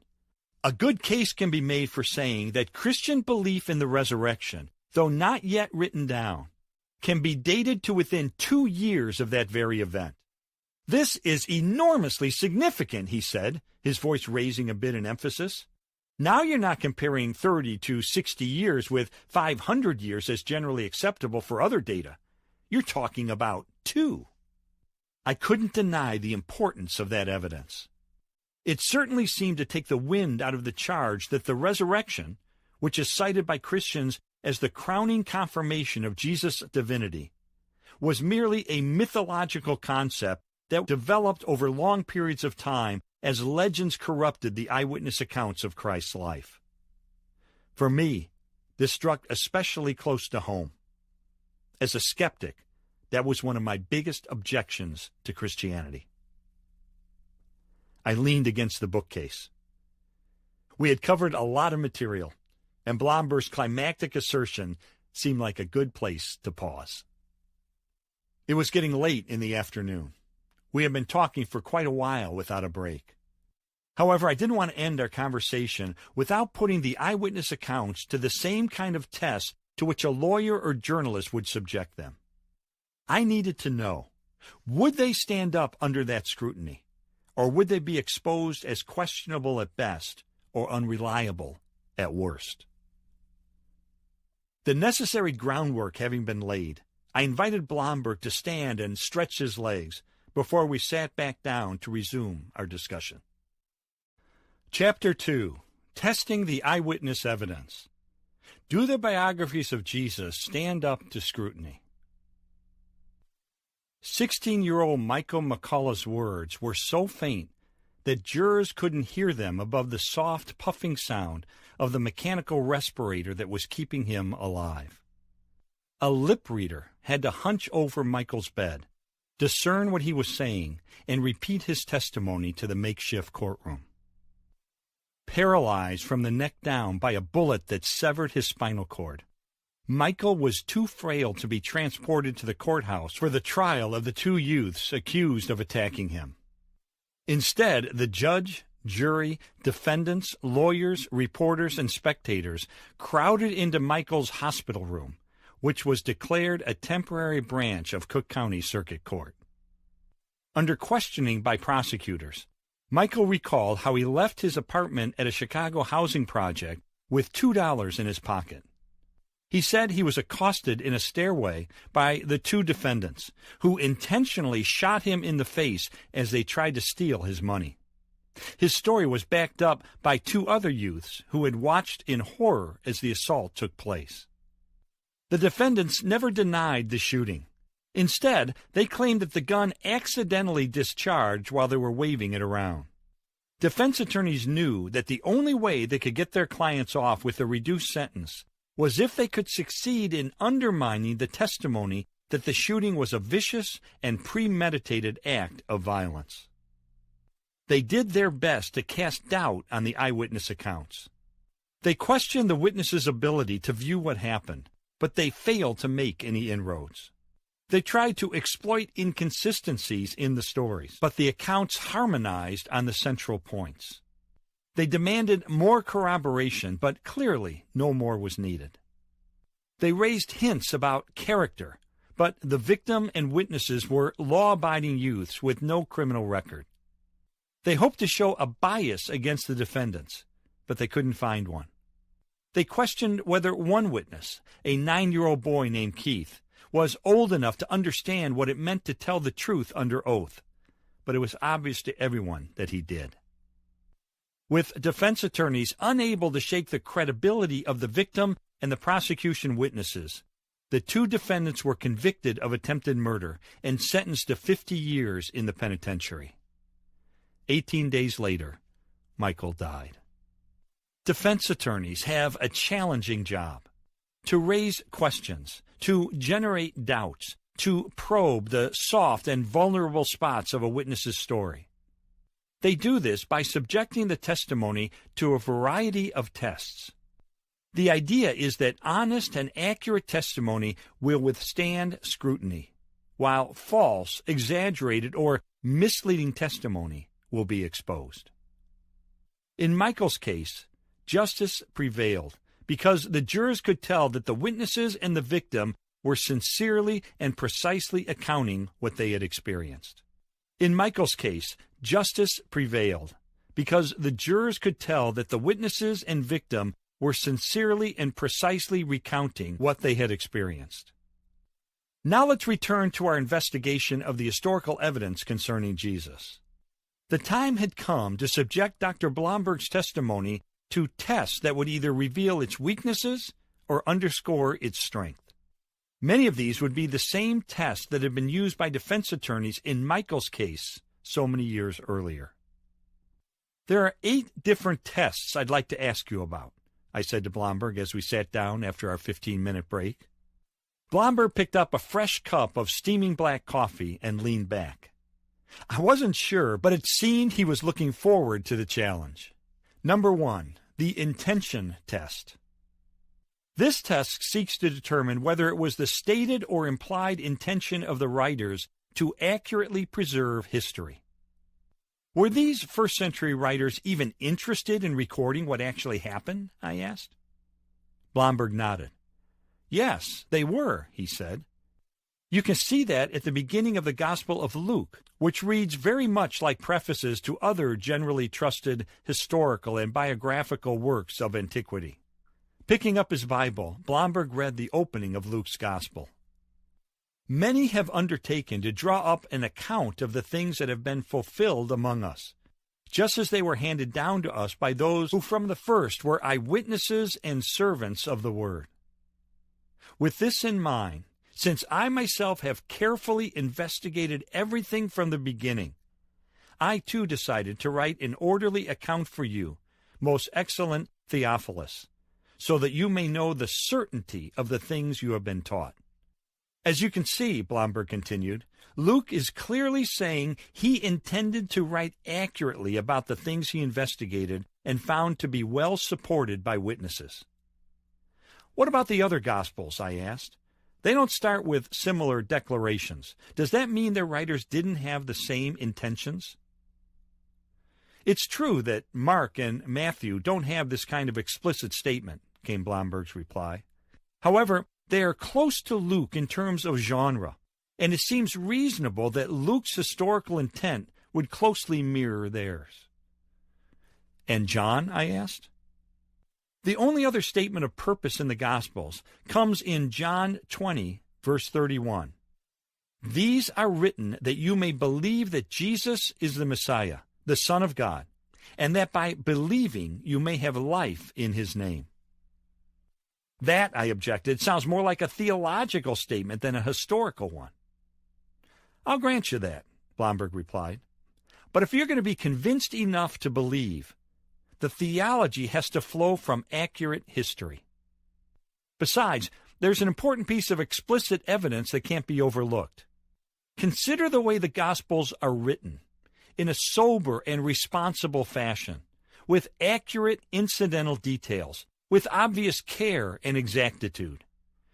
You don't find the outlandish flourishes and blatant mythologizing that you see in a lot of other ancient writings. What does all that add up to? He asked. Then he answered his own question. It seems quite apparent that the goal of the gospel writers was to attempt to record what had actually occurred. However, is that what really happened? There's a competing and contradictory scenario that has been promoted by some critics. They have said that early Christians were convinced Jesus was going to be returning during their lifetime to consummate history. So they didn't think it was necessary to preserve any historical records about his life or teachings. After all, why bother if he's going to come and end the world at any moment? So, I said, years later, when it became obvious that Jesus wasn't coming back right away, they found they didn't have any accurate historical material to draw on in writing the Gospels. Nothing had been captured for historical purposes. Isn't that what really happened? There are certainly sects and groups, including religious ones throughout history, for which that argument works, but not with early Christianity, Blomberg replied. Why not? I challenged him. What was so different about Christianity? First, I think the premise is a bit overstated. The truth is that the majority of Jesus' teachings presuppose a significant span of time before the end of the world, he said. But second, even if some of Jesus' followers did think he might come back fairly quickly, remember that Christianity was born out of Judaism. For 8 centuries, the Jews lived with the tension between the repeated pronouncements of prophets that the day of the Lord was at hand and the continuing history of Israel. And still, the followers of these prophets recorded, valued, and preserved the words of the prophets. Given that Jesus' followers looked upon him as being even greater than a prophet, it seems very reasonable that they would have done the same thing. While that did seem reasonable, some scholars have also raised a second objection that I wanted to pose to Blomberg. They say that early Christians frequently believed that the physically departed Jesus was speaking through them with messages or prophecies for their church, I said.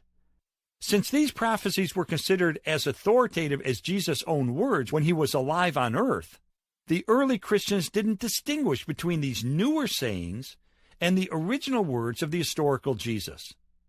As a result, the Gospels blend these two types of material. So we really don't know what goes back to the historical Jesus and what doesn't. That's a troubling charge to a lot of people. How do you respond to that?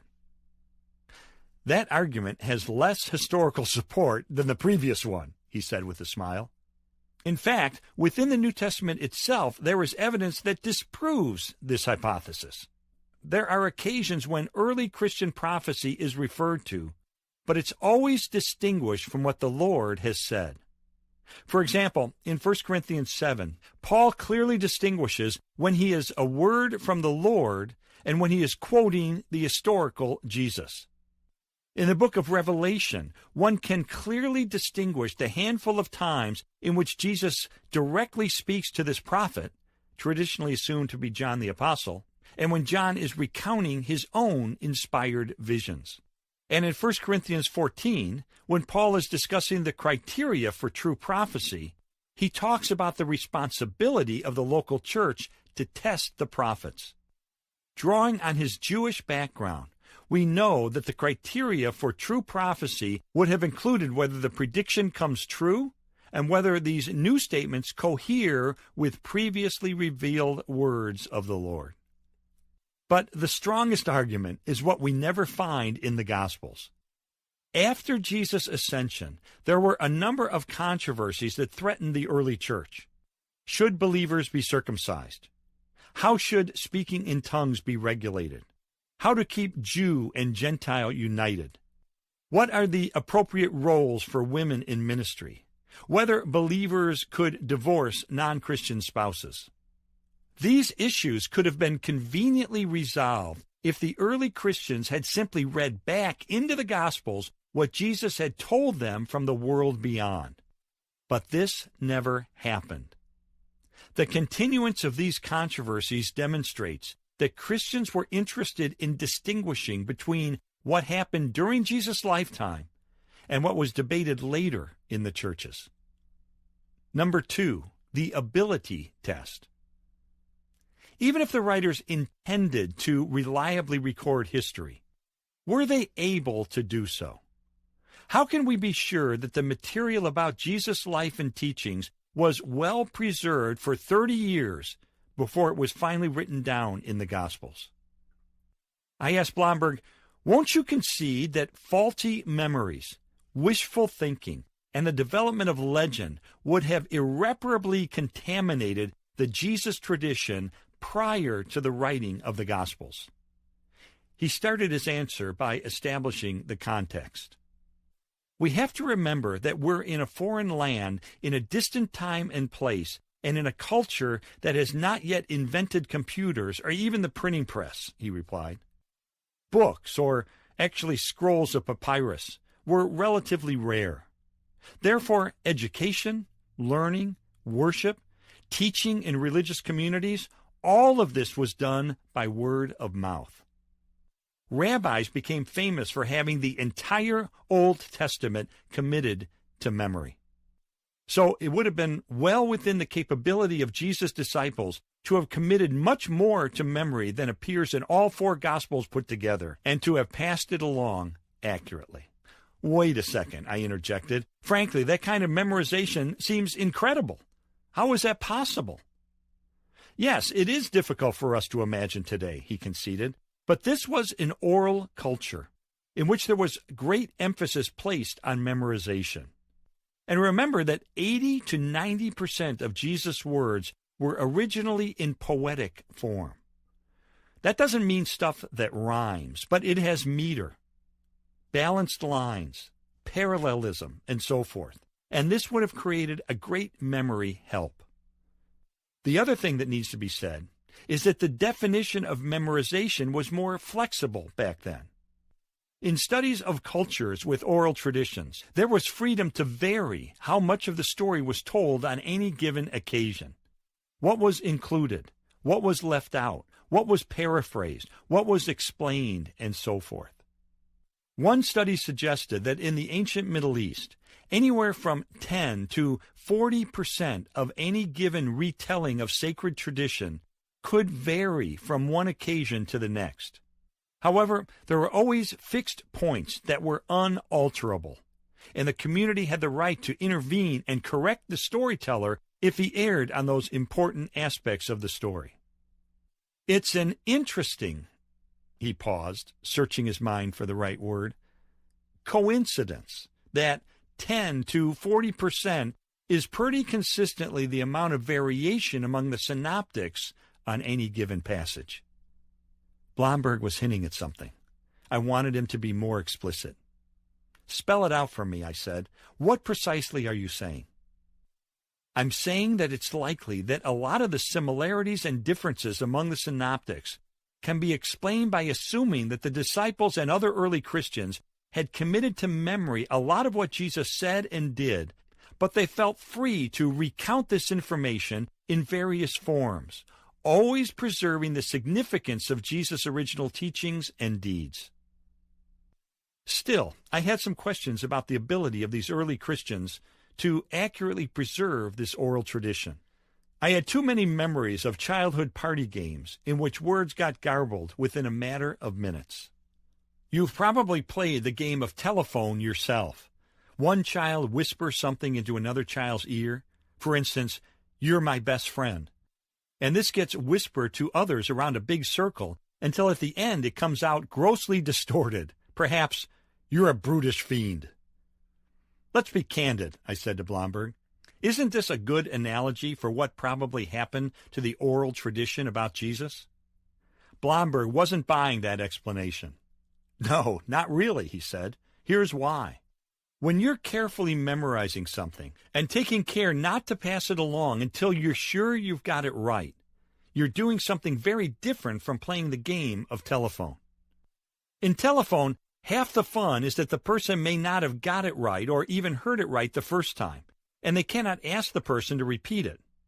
Then you immediately pass it along, also in whispered tones that make it more likely the next person will goof something up even more. So yes, by the time it is circulated through a room of 30 people, the results can be hilarious. Then why, I asked, isn't that a good analogy for passing along ancient oral tradition? Blomberg sipped his coffee before answering. If you really wanted to develop that analogy in light of the checks and balances of the first-century community, you'd have to say that every third person, out loud in a very clear voice, would have to ask the first person, "Do I still have it right?" and change it if he didn't. The community would constantly be monitoring what was said and intervening to make corrections along the way. That would preserve the integrity of the message, he said, and the result would be very different from that of a childish game of telephone. Number 3, the character test. This test looks at whether it was in the character of these writers to be truthful. Was there any evidence of dishonesty or immorality that might taint their ability or willingness to transmit history accurately? Blomberg shook his head. We simply do not have any reasonable evidence to suggest that they were anything but people of great integrity, he said. We see them reporting the words and actions of a man who called them to as exacting a level of integrity as any religion has ever known, he said. In addition, they were willing to live out their beliefs despite persecution, deprivation, and suffering, which shows great character.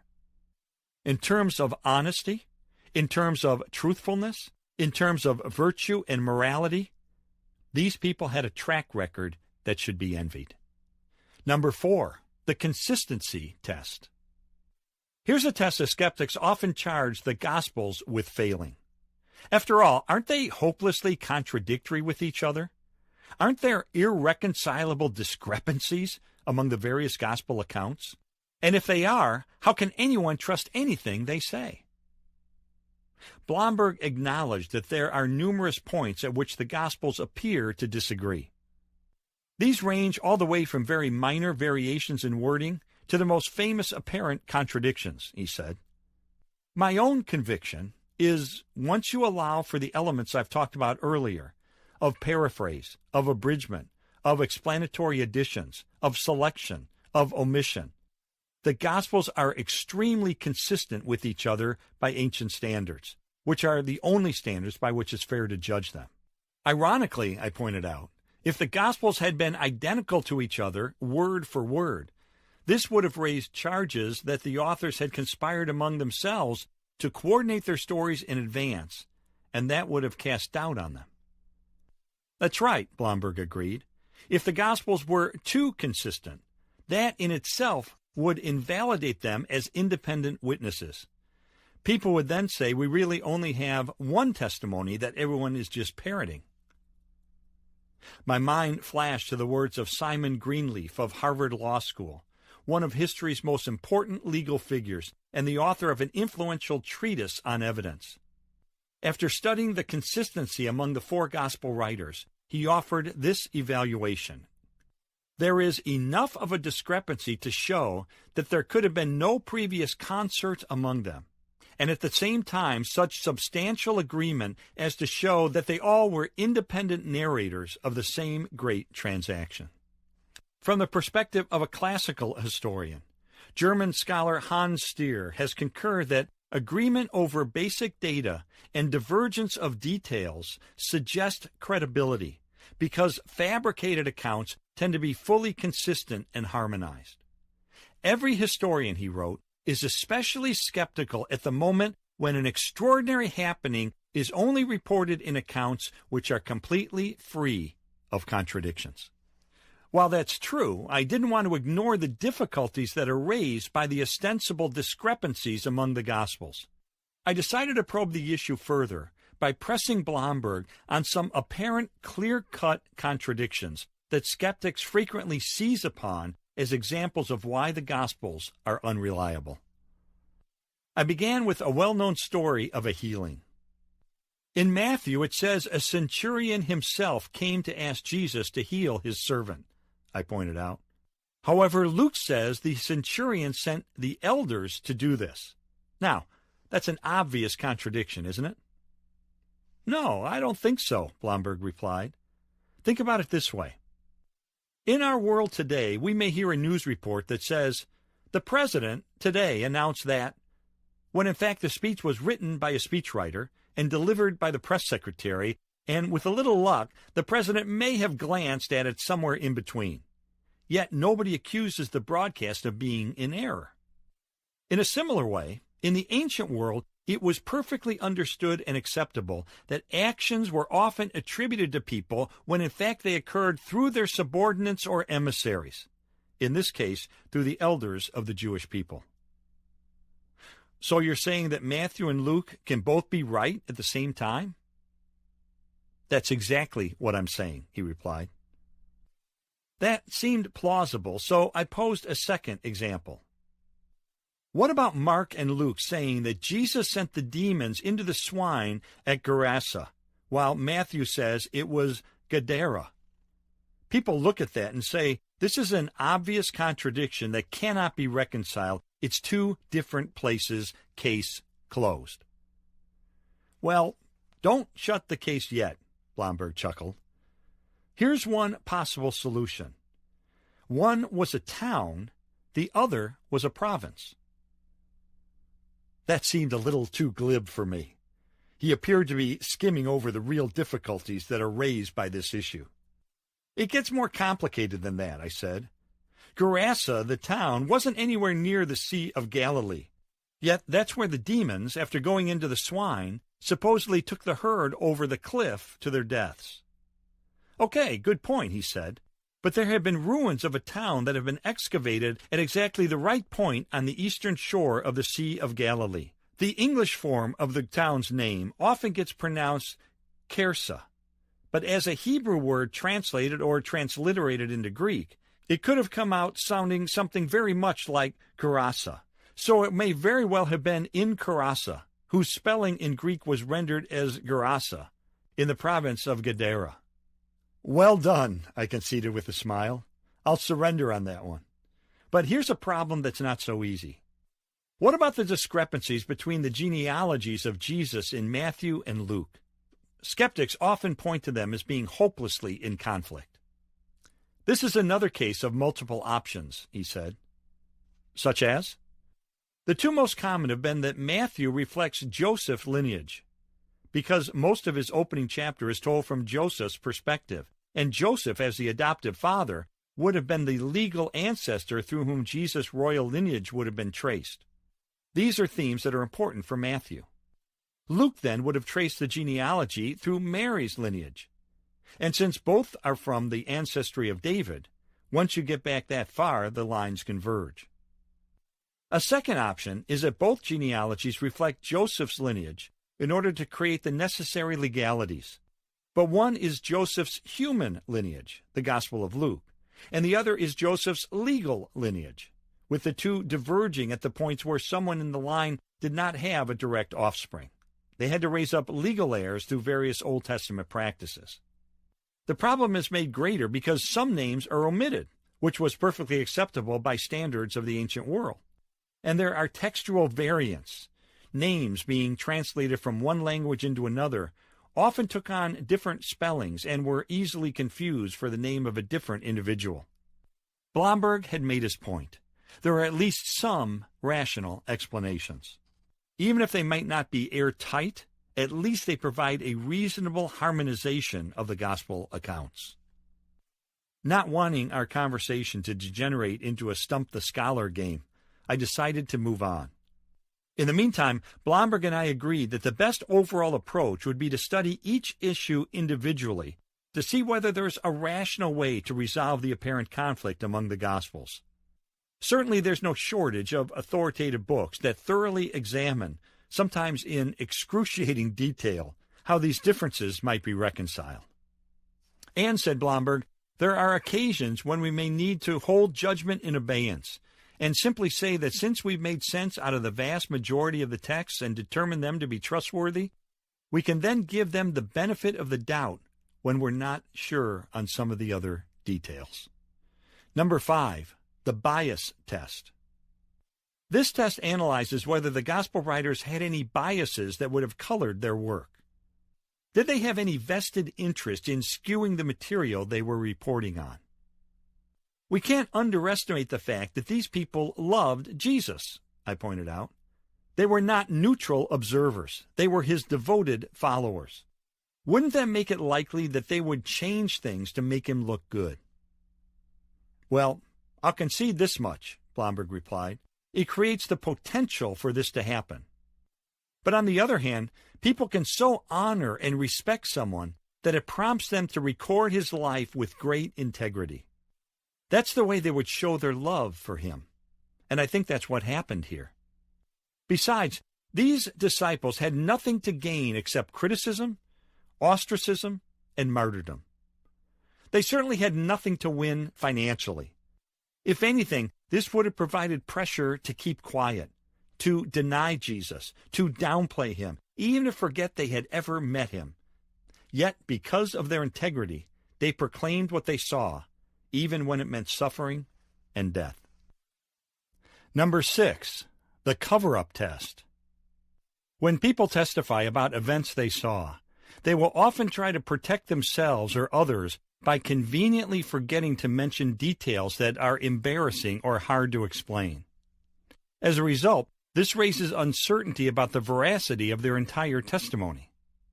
So I asked Blomberg, did the gospel writers include any material that might be embarrassing, or did they cover it up to make themselves look good?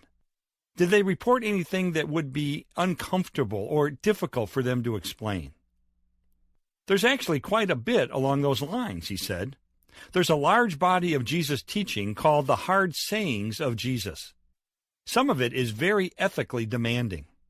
If I were inventing a religion to suit my fancy, I probably wouldn't tell myself to be as perfect as my Heavenly Father is perfect, or define adultery to include lust in my heart. But, I protested, there are demanding statements in other religions as well. Yes, that's true, which is why the more persuasive kind of hard sayings are those that could be embarrassing for what the church wanted to teach about Jesus. That response seemed vague. Give me some examples, I said. Blomberg thought for a moment, then said, for instance, Mark 6, verse 5, says that Jesus could do few miracles in Nazareth because the people there had little faith, which seems to limit Jesus' power. Jesus said in Mark 13, verse 32, that he didn't know the day or the hour of his return, which seems to limit his omniscience. Now, ultimately, theology hasn't had a problem with these statements, because Paul himself, in Philippians 2, verses 5 through 8, talks about God in Christ voluntarily and consciously limiting the independent exercise of his divine attributes. But if I felt free to play fast and loose with the gospel history, it would be much more convenient to just leave out that material altogether, and then I wouldn't have to go through the hassle of explaining it. Jesus' baptism is another example. You can explain why Jesus, who was without sin, allowed himself to be baptized. But why not make things easier by leaving it out altogether? On the cross, Jesus cried out, my God, why hast thou forsaken me?" It would have been in the self-interest of the writers to omit that because it raises too many questions. Certainly, I added, there's plenty of embarrassing material about the disciples. Absolutely, Blomberg said. Mark's perspective of Peter is pretty consistently unflattering, and he's the ringleader. The disciples repeatedly misunderstand Jesus. James and John want the places at Jesus' right and left hand, and he has to teach them hard lessons about servant leadership instead. They look like a bunch of self-serving, self-seeking, dull-witted people a lot of the time. Now, we already know that the gospel writers were selective. John's gospel ends by saying, somewhat hyperbolically, that the whole world couldn't contain all the information that could have been written about Jesus. So had they left some of this out, that in and of itself wouldn't necessarily have been seen as falsifying the story. But here's the point. If they didn't feel free to leave out stuff when it would have been convenient and helpful to do so, is it really plausible to believe that they would have outright added and fabricated material with no historical basis? Blomberg let the question hang for a while before concluding with confidence, I'd say not. Number 7, the corroboration test. I introduced this next test by asking Blomberg, when the Gospels mention people, places, and events, do they check out to be correct in cases where they can be independently verified? Often, such corroboration is invaluable in assessing whether a writer has a commitment to accuracy. Yes, they do, and the longer people explore this, the more the details get confirmed, Blomberg replied. Within the last 100 years, archaeology has repeatedly unearthed discoveries that have confirmed specific references in the Gospels, particularly the Gospel of John, ironically the one that's supposedly so suspect. Now, yes, there are still some unresolved issues, and there have been times when archaeology has created new problems. But those are a tiny minority compared with the number of examples of corroboration.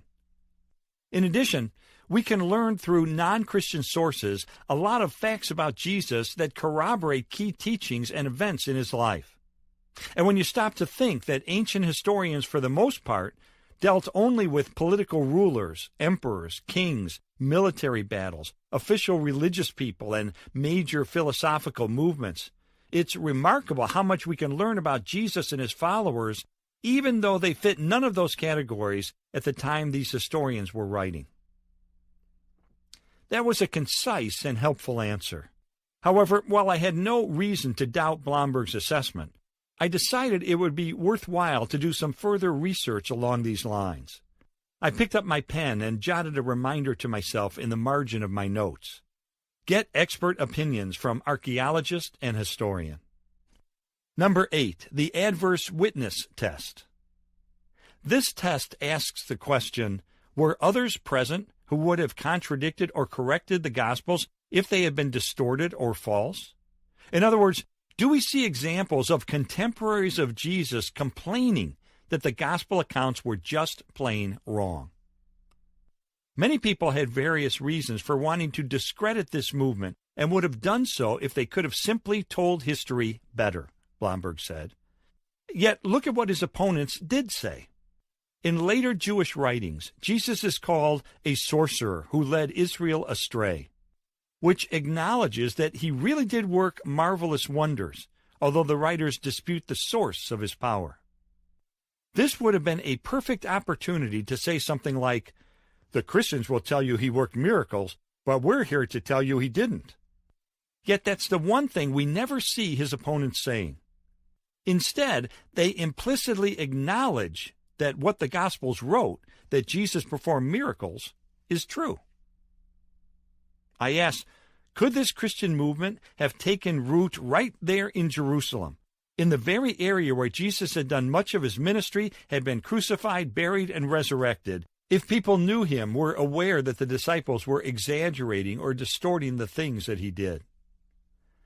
I don't believe so, Blomberg replied. We have a picture of what was initially a very vulnerable and fragile movement that was being subjected to persecution. If critics could have attacked it on the basis that it was full of falsehoods or distortions, they would have. But, he emphasized in conclusion, that's exactly what we don't see. I'll admit I was impressed by Blomberg. Informed and articulate, scholarly and convincing, he had constructed a strong case for the reliability of the Gospels. His evidence for their traditional authorship, his analysis of the extremely early date of fundamental beliefs about Jesus, his well-reasoned defense of the accuracy of the oral tradition, his thoughtful examination of apparent discrepancies, all of his testimony had established a solid foundation for me to build on. Yet there was still a long way to go in determining whether Jesus is the unique Son of God. In fact, after talking with Blomberg, my next assignment became clear. Figure out whether these Gospels, shown by Blomberg to be so trustworthy, have been reliably handed down to us over the centuries. How can we be sure that the texts we're reading today bear any resemblance to what was originally written in the first century?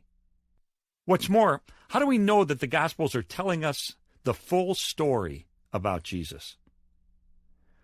I looked at my watch. If traffic was light, I'd make my plane back to Chicago. As I gathered my notes and unplugged my recording equipment, I happened to glance once more at the children's paintings on Blomberg's wall. And suddenly, for a moment, I thought of him not as a scholar, not as an author, not as a professor, but as a father who sits on the edge of his daughters' beds at night and speaks quietly to them about what's really important in life.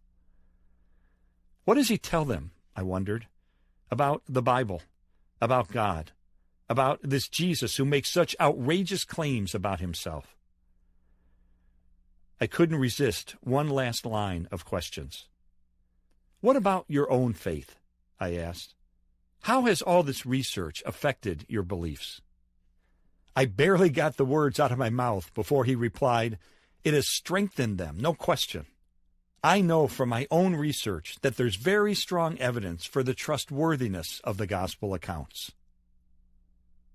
He was quiet for a moment, then continued. You know, it's ironic. The Bible considers it praiseworthy to have a faith that does not require evidence. Remember how Jesus replied to doubting Thomas? You believe because you see. Blessed are those who have not seen and yet believe. And I know we can never compel or coerce faith. We cannot supplant the role of the Holy Spirit, which is often a concern of Christians when they hear discussions of this kind. But I'll tell you this. There are plenty of stories of scholars in the New Testament field who have not been Christians, yet through their study of these very issues have come to faith in Christ. And there have been countless more scholars, already believers, whose faith has been made stronger, more solid, more grounded because of the evidence. And that's the category I fall into. As for me, I had originally been in the first category. No, not a scholar, but a skeptic, an iconoclast, a hard-nosed reporter on a quest for the truth about Jesus who said he was the way and the truth and the life. I clicked my briefcase closed and stood to thank Blomberg. I would fly back to Chicago satisfied that once again my spiritual quest was off to a good start. Chapter 3. The Documentary Evidence. Were Jesus' biographies reliably preserved for us? As a reporter at the Chicago Tribune, I was a document rat.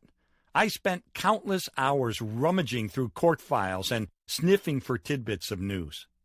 It was painstaking and time-consuming, but the rewards were worth it.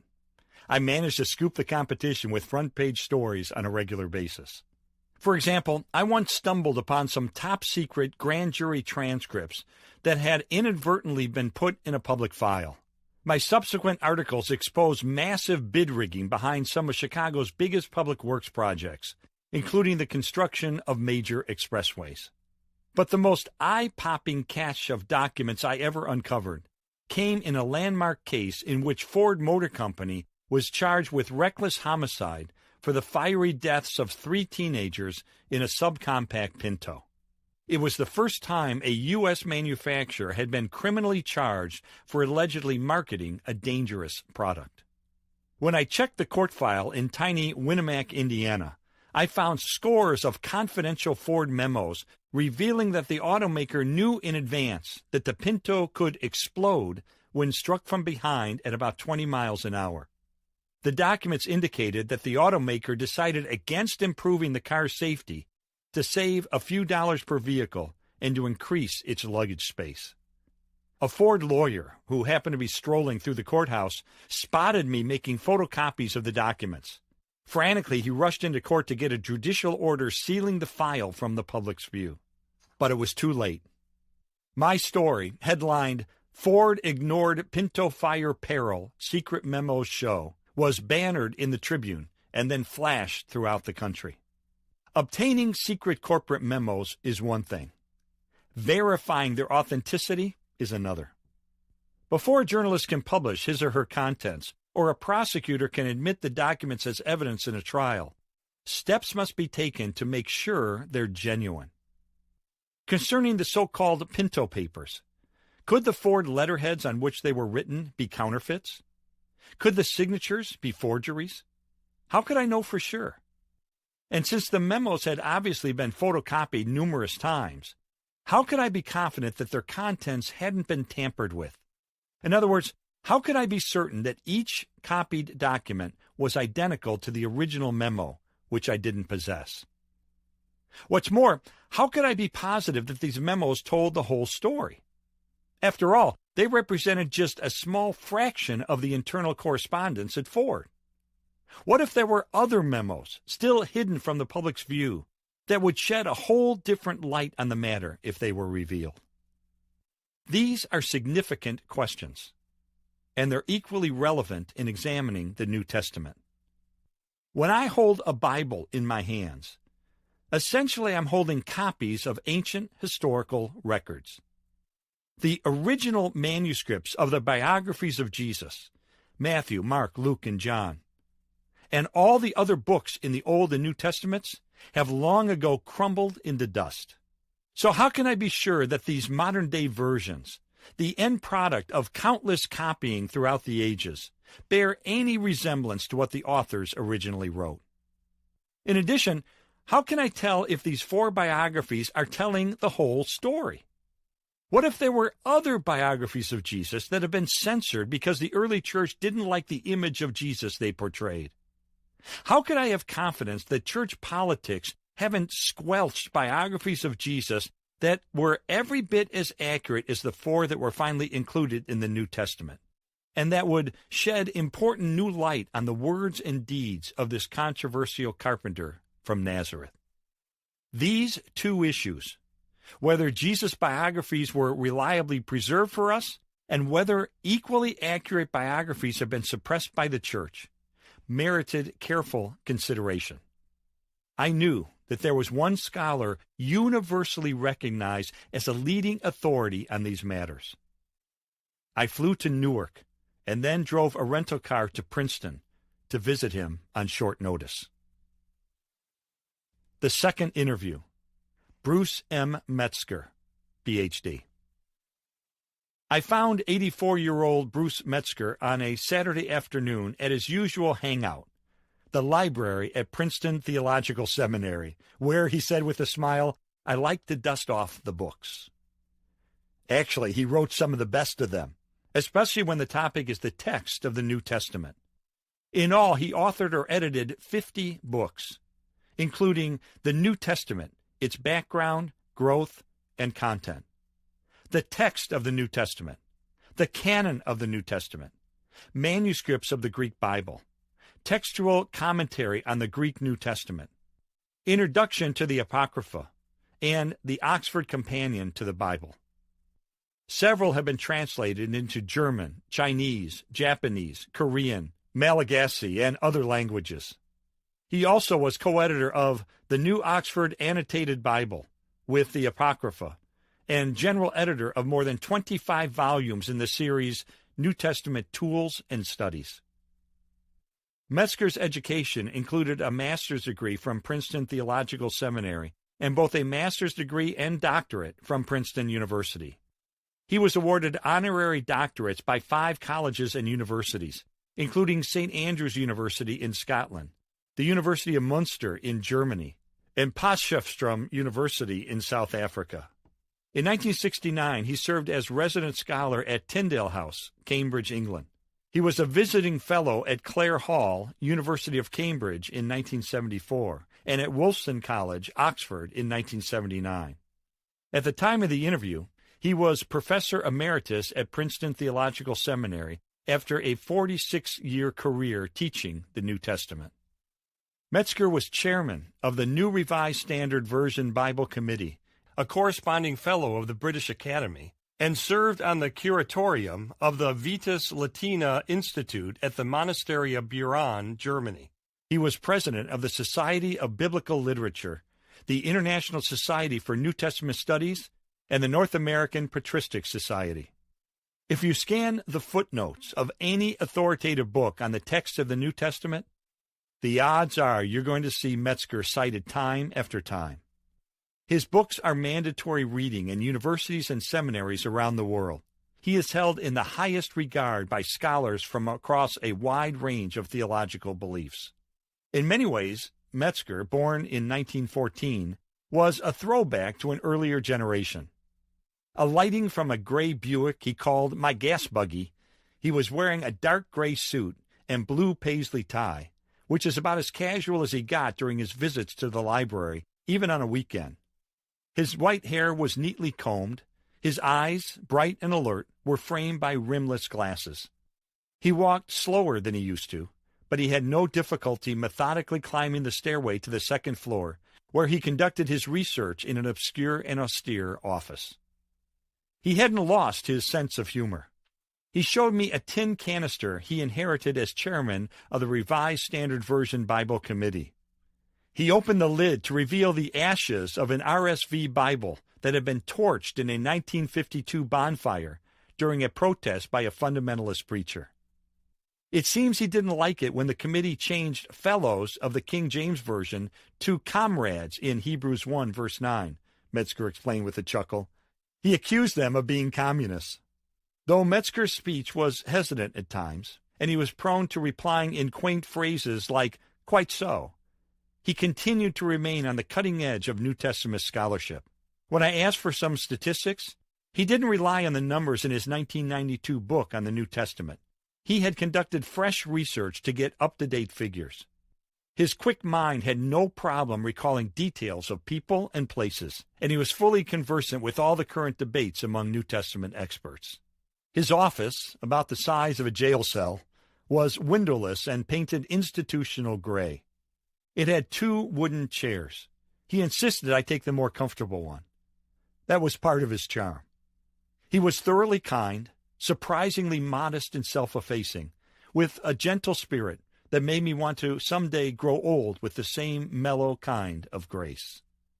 We got acquainted with each other for a while, and then I turned to the first issue I wanted to address. How can we be sure the biographies of Jesus were handed down to us in a reliable way? I'll be honest with you, I said to Metzger. When I first found out that there are no surviving originals of the New Testament, I was really skeptical.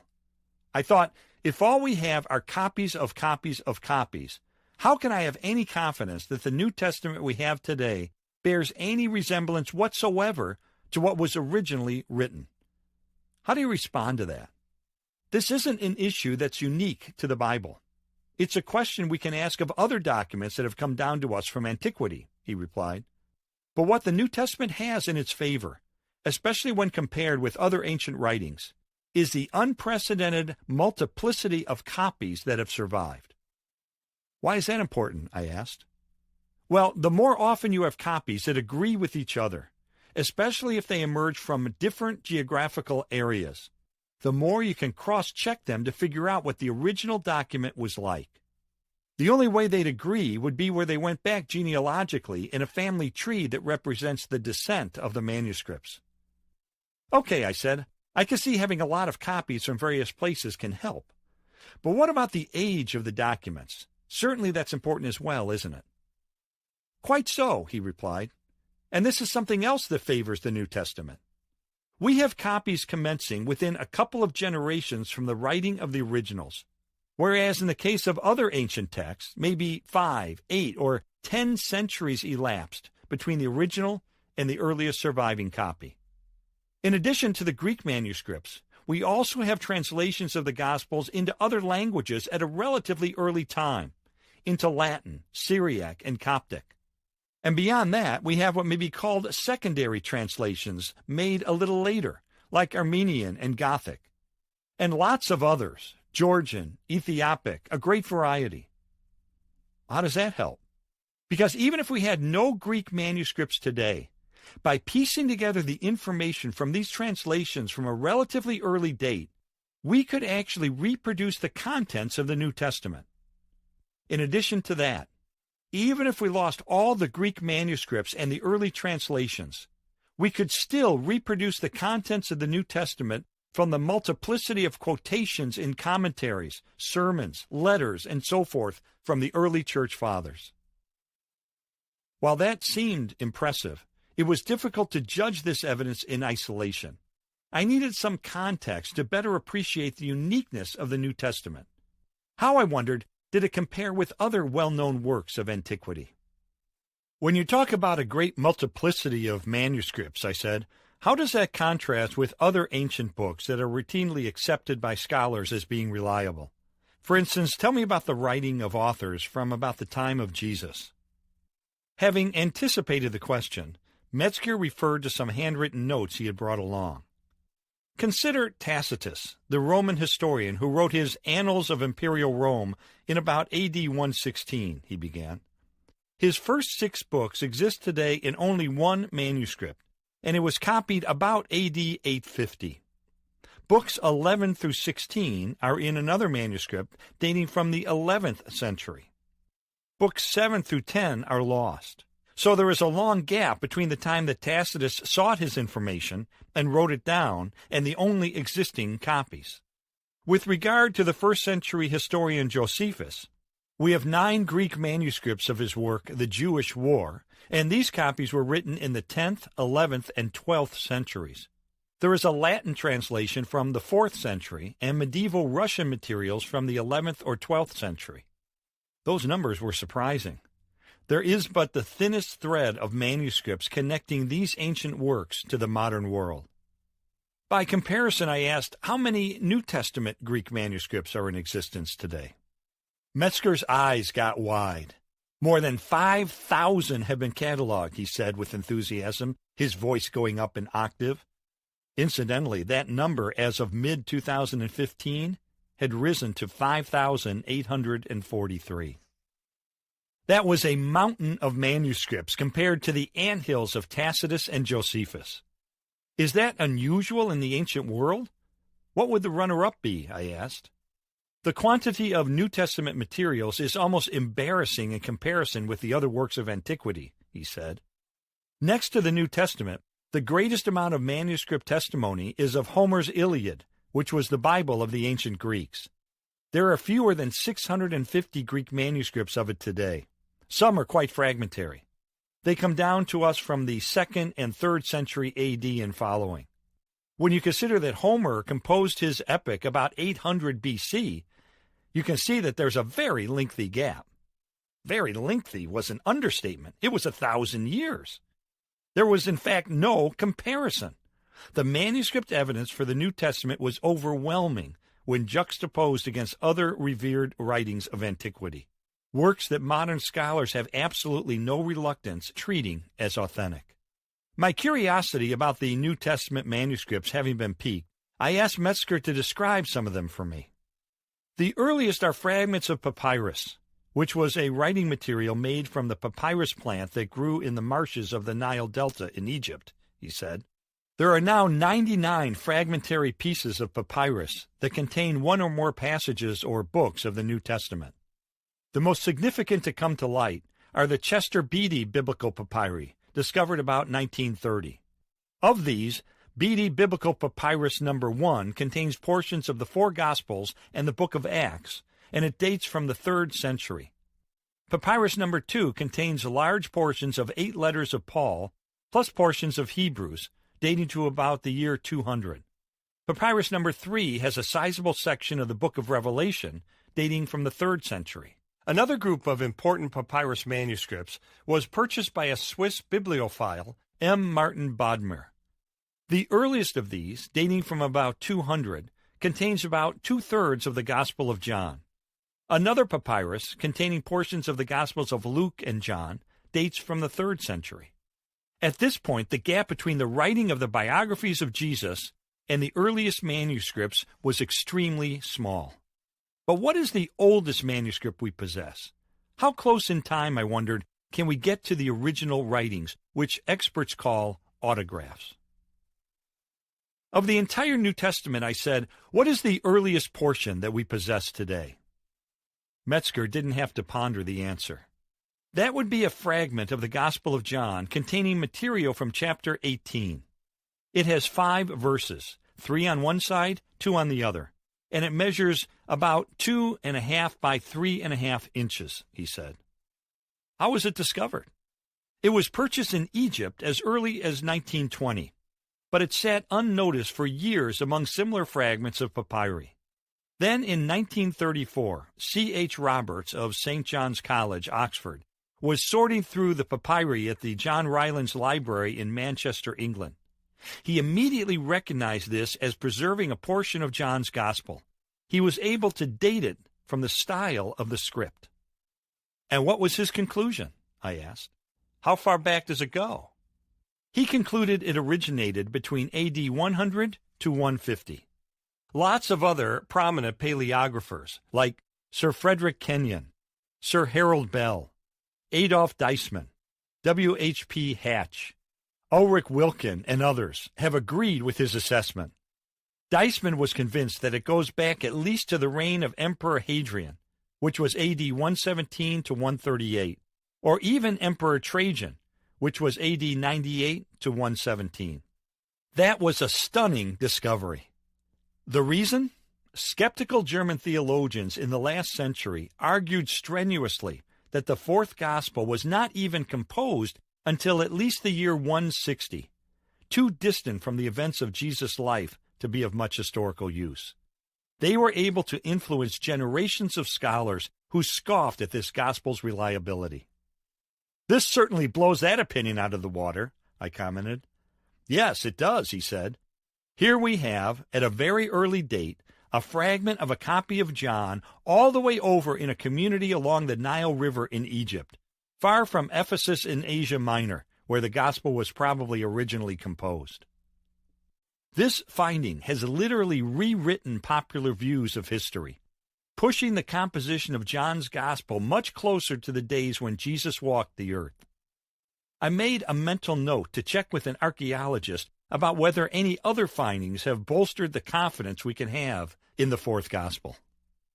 While papyrus manuscripts represent the earliest copies of the New Testament, there are also ancient copies written on parchment, which was made from the skins of cattle, sheep, goats, and antelope. We have what are called uncial manuscripts, which are written in all capital Greek letters, Metzger explained. Today we have 306 of these, several dating back as early as the 3rd century. The most important are Codex Sinaiticus, which is the only complete New Testament in uncial letters, and Codex Vaticanus, which is not quite complete. Both date to about AD 350. A new style of writing, more cursive in nature, emerged in roughly A.D. 800. It's called minuscule, and we have 2,856 of these manuscripts.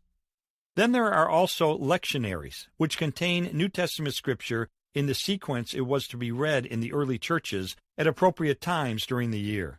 A total of 2,403 of these have been cataloged.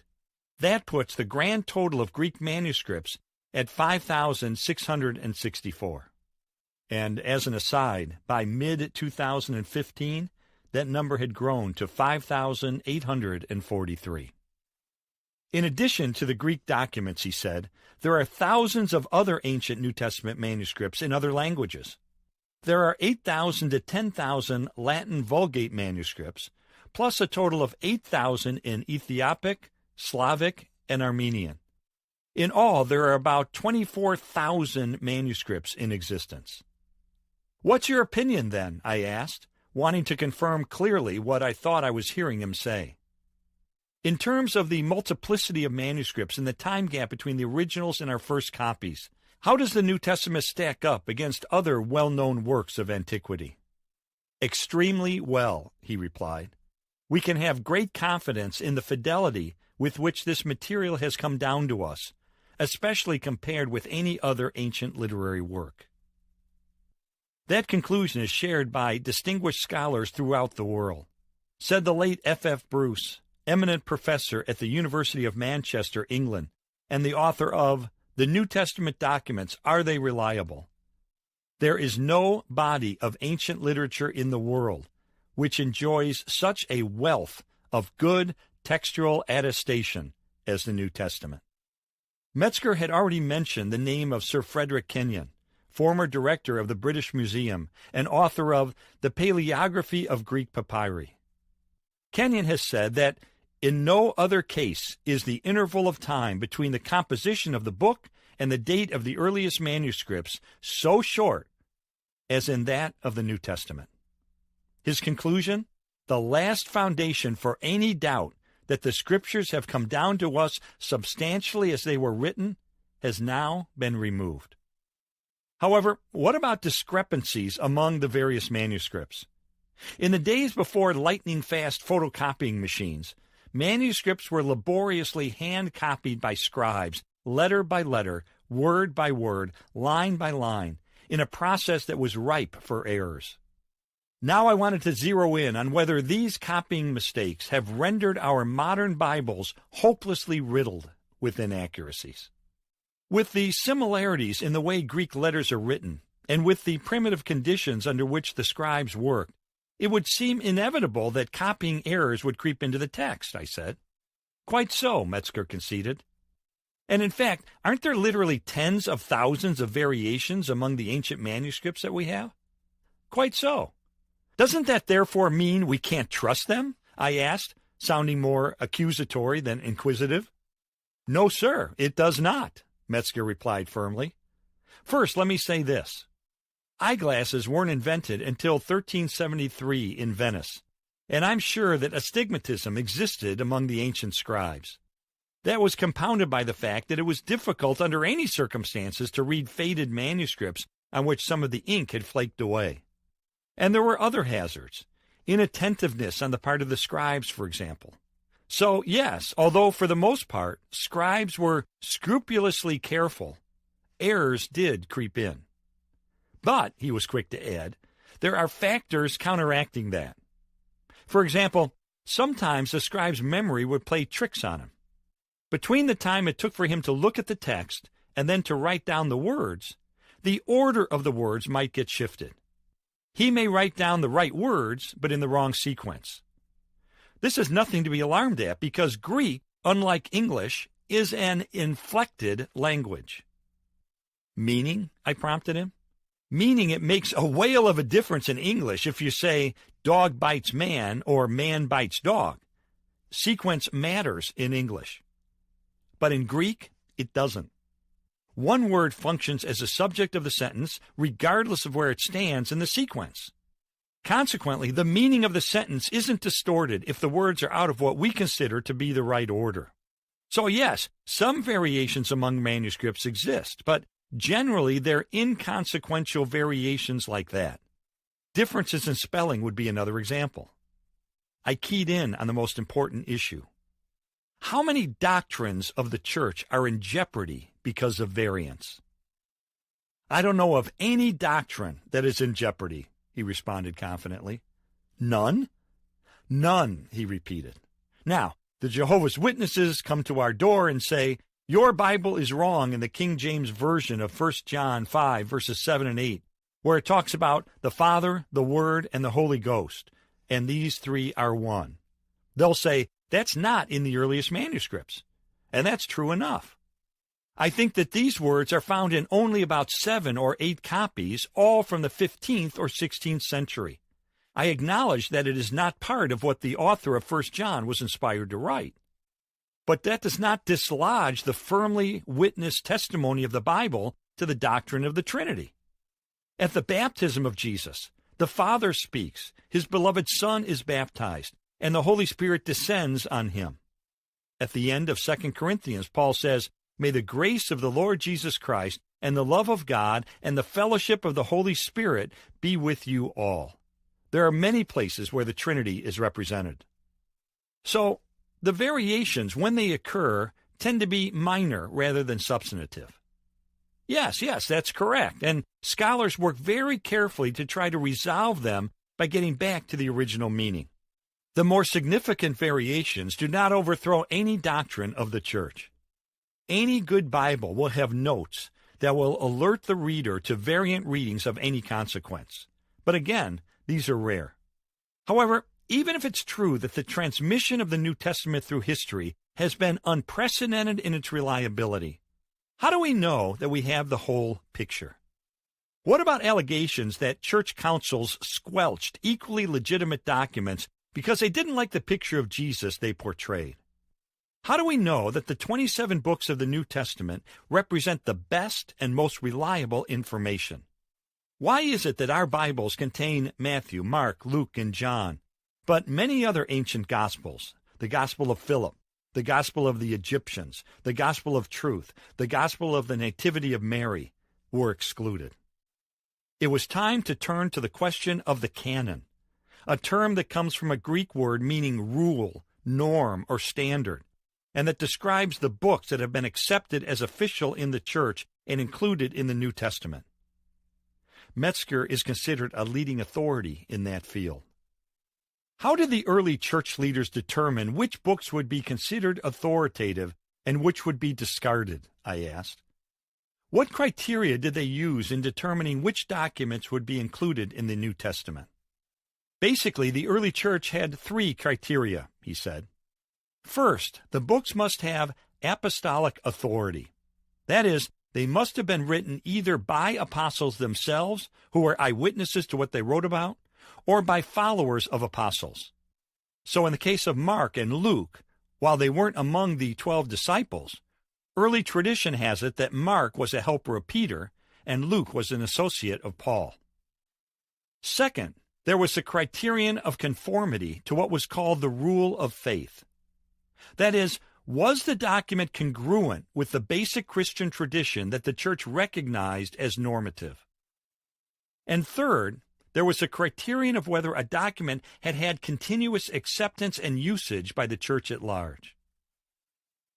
They merely applied those criteria and let the chips fall where they may, I asked. Well, it wouldn't be accurate to say that these criteria were simply applied in a mechanical fashion, he replied. There were certainly different opinions about which criterion should be given the most weight. But what's remarkable is that even though the fringes of the canon remained unsettled for a while, there was actually a high degree of unanimity concerning the greater part of the New Testament within the first 2 centuries. And this was true among very diverse congregations scattered over a wide area. So I said, the 4 Gospels we have in the New Testament today met those criteria, while others didn't? Yes, he said. It was, if I may put it this way, an example of survival of the fittest. In talking about the canon, Arthur Darby Knock used to tell his students at Harvard, the most traveled roads in Europe are the best roads. That's why they're so heavily traveled. That's a good analogy. British commentator William Barclay said it this way, It is the simple truth to say that the New Testament books became canonical because no one could stop them doing so. We can be confident that no other ancient books can compare with the New Testament in terms of importance for Christian history or doctrine. When one studies the early history of the canon, one walks away convinced that the New Testament contains the best sources for the history of Jesus. Those who discerned the limits of the canon had a clear and balanced perspective of the gospel of Christ. Just read these other documents for yourself. They're written later than the four Gospels, in the 2nd, 3rd, 4th, 5th, even 6th century, long after Jesus, and they're generally quite banal. They carry names like the Gospel of Peter and the Gospel of Mary that are unrelated to their real authorship. On the other hand, the four Gospels in the New Testament were readily accepted with remarkable unanimity as being authentic in the story they told. Yet I know that some liberal scholars, most notably members of the well-publicized Jesus Seminar, believe the Gospel of Thomas ought to be elevated to equal status with the four traditional Gospels. Did this mysterious gospel fall victim to political wars within the church, eventually being excluded because of its unpopular doctrines? I decided I'd better probe Metzger on this point. Dr. Metzger, the Gospel of Thomas, which was among the Nag Hammadi documents found in Egypt in 1945, claims it contains the secret words which the living Jesus spoke and Didymus Judas Thomas wrote down. Why was it excluded by the church? Metzger was thoroughly acquainted with the work. The Gospel of Thomas came to light in a 5th century copy in Coptic, which I've translated into English, he said. It contains 114 sayings attributed to Jesus, but no narrative of what he did, and seems to have been written in Greek in Syria about AD 140. In some cases, I think this gospel correctly reports what Jesus said, with slight modifications. This was certainly an intriguing statement. Please elaborate, I said. For instance, in the Gospel of Thomas, Jesus says, "A city built on a high hill cannot be hidden." Here the adjective high is added, but the rest reads like Matthew's Gospel.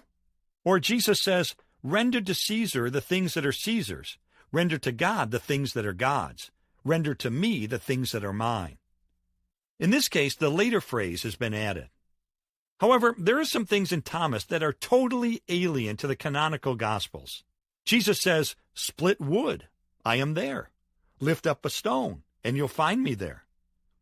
That's pantheism, the idea that Jesus is coterminous with the substance of this world. That's contrary to anything in the canonical Gospels. The Gospel of Thomas ends with a note saying, "Let Mary go away from us, because women are not worthy of life."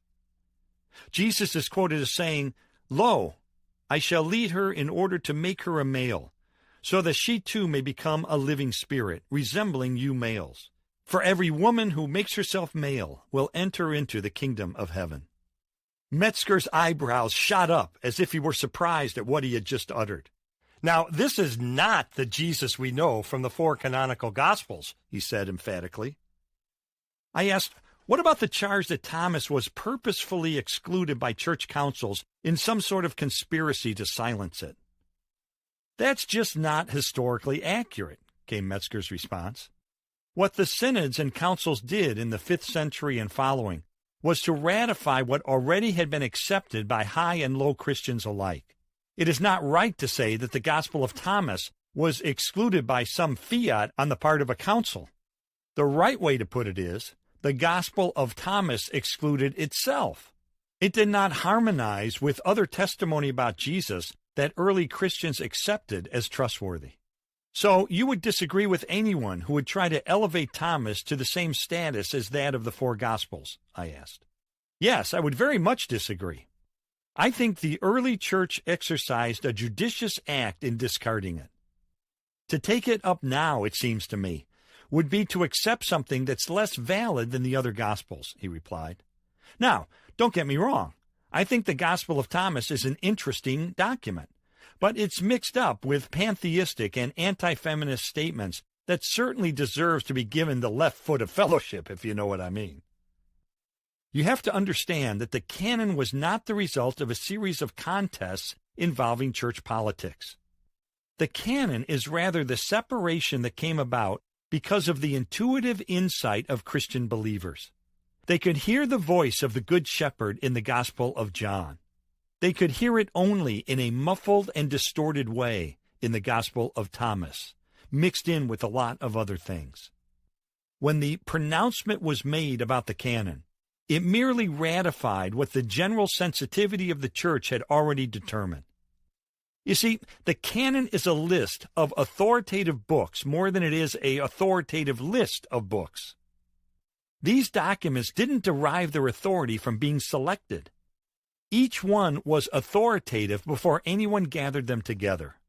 The early church merely listened and sensed that these were authoritative accounts. For someone now to say that the canon emerged only after councils and synods made these pronouncements would be like saying, let's get several academies of musicians to make a pronouncement that the music of Bach and Beethoven is wonderful. I would say, thank you for nothing. We knew that before the pronouncement was made. We know it because of sensitivity to what is good music and what is not. The same with the canon. Even so, I pointed out that some New Testament books, notably James, Hebrews, and Revelation, were more slowly accepted into the canon than others. Should we therefore be suspicious of them? I asked. To my mind, that just shows how careful the early church was, he replied. They weren't gung-ho, sweeping in every last document that happened to have anything about Jesus in it. This shows deliberation and careful analysis. Of course, even today, parts of the Syrian church refuse to accept the book of Revelation. Yet the people belonging to that church are Christian believers. From my point of view, I accept the book of Revelation as a wonderful part of the Scriptures. He shook his head. I think they impoverished themselves by not accepting it. Metzger had been persuasive. No serious doubts lingered concerning whether the New Testament text had been reliably preserved for us through the centuries. One of Metzger's distinguished predecessors at Princeton Theological Seminary, Benjamin Warfield, who held 4 doctorates and taught systematic theology until his death in 1921, put it this way: if we compare the present state of the New Testament text with that of any other ancient writing, we must declare it to be marvelously correct. Such has been the care with which the New Testament has been copied, a care which has doubtless grown out of true reverence for its holy words. The New Testament is unrivaled among ancient writings in the purity of its text as actually transmitted and kept in use.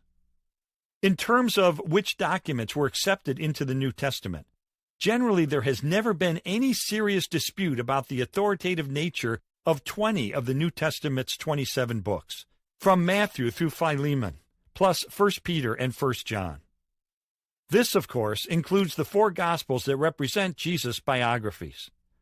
The remaining 7 books, though questioned for a time by some early church leaders, were finally and fully recognized by the church generally, according to Geisler and Nix.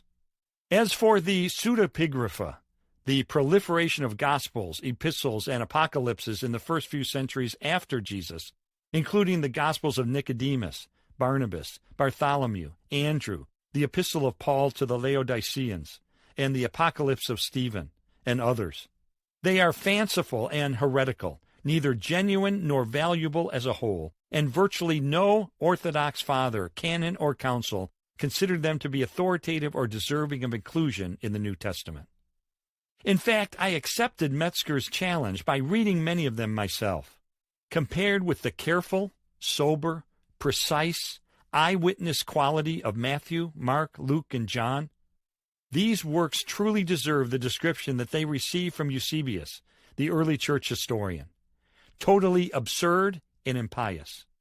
They were far too removed from Jesus' ministry to contribute anything meaningful to my investigation, having been written as late as the 5th and 6th centuries, and their often mythical qualities disqualified them from being historically credible. With all that established, the time had arrived for my investigation to advance to its next phase. I was curious, How much evidence is there for this miracle-working first-century carpenter outside the Gospels? Do ancient historians confirm or contradict the New Testament's claims about his life, teachings, and miracles? I knew this required a trip to Ohio to visit one of the country's leading scholars in that field.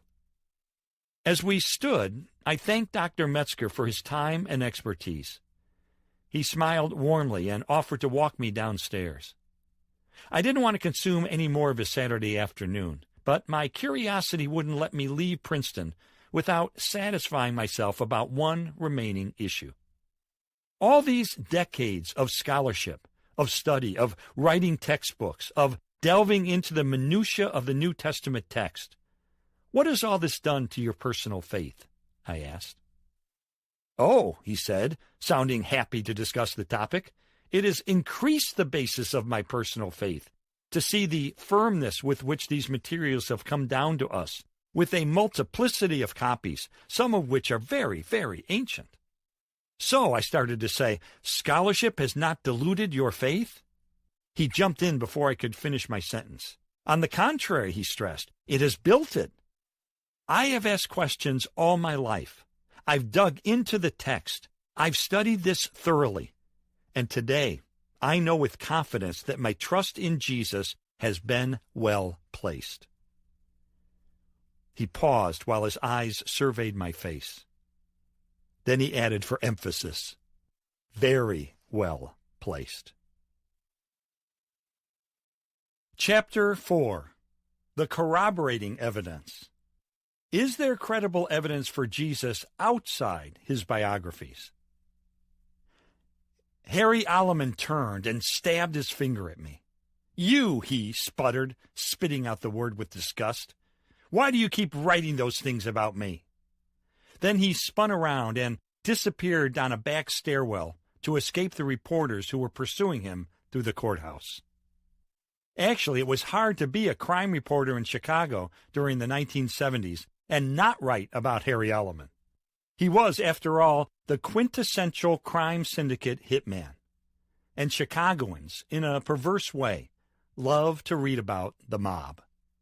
Prosecutors desperately wanted to put Alleman in prison for one of the cold-blooded executions they suspected he had committed on behalf of his syndicate bosses. The problem, of course, was the difficulty of finding anyone willing to testify against a mobster of Alleman's frightening reputation. Then came their big break. One of Alleman's former cronies, Louis Almeida, was arrested on his way to murder a labor official in Pennsylvania. Convicted of weapons charges and sentenced to a decade in prison, Almeida agreed to testify against Alleman in the unsolved slaying of a Teamsters Union shop steward in Chicago, if prosecutors would agree to show leniency toward Almeida. This meant Almeida had a motive to cooperate, which would undoubtedly tarnish his credibility to some degree. Prosecutors realized that they would need to bolster his testimony to ensure a conviction, so they went searching for someone to corroborate Almeida's account. Webster's dictionary defines corroborate this way: to make more certain, confirm. He corroborated my account of the accident. Corroborative evidence supports other testimony. It affirms or backs up the essential elements of an eyewitness account.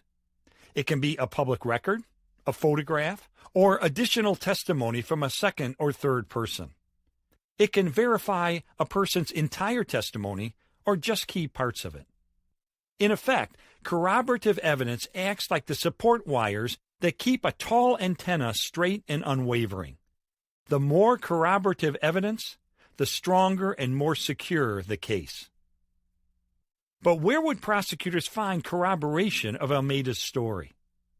It came from a surprising source. A quiet, law-abiding citizen named Bobby Lowe told investigators he had been walking his dog when he saw Alleman murder the union steward. Despite Alleman's bone-chilling notoriety, Lowe agreed to back up Almeida's story by testifying against the mobster. At Alleman's trial, Lowe and Almeida mesmerized jurors with their stories. Almeida's account of driving the getaway car dovetail with Lowe's straightforward description of seeing Alleman murder his victim on a public sidewalk the evening of September 27, 1972. Prosecutors thought they had woven an airtight case against the feared hitman. Yet throughout the trial, they sensed something was amiss.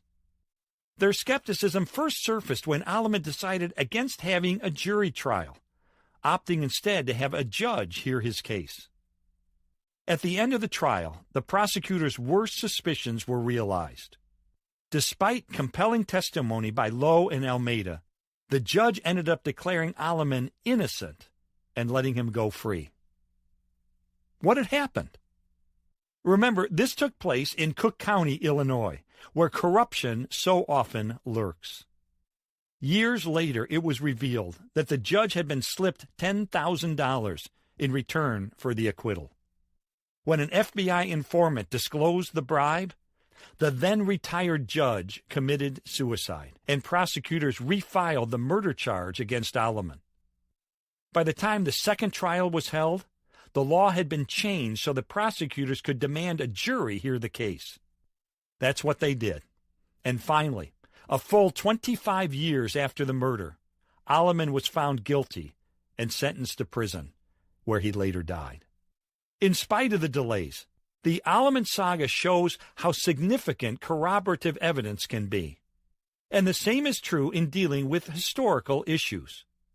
We've already heard through Dr. Craig Blomberg's testimony that in the Gospels there is excellent eyewitness evidence for the life, teachings, death, and resurrection of Jesus.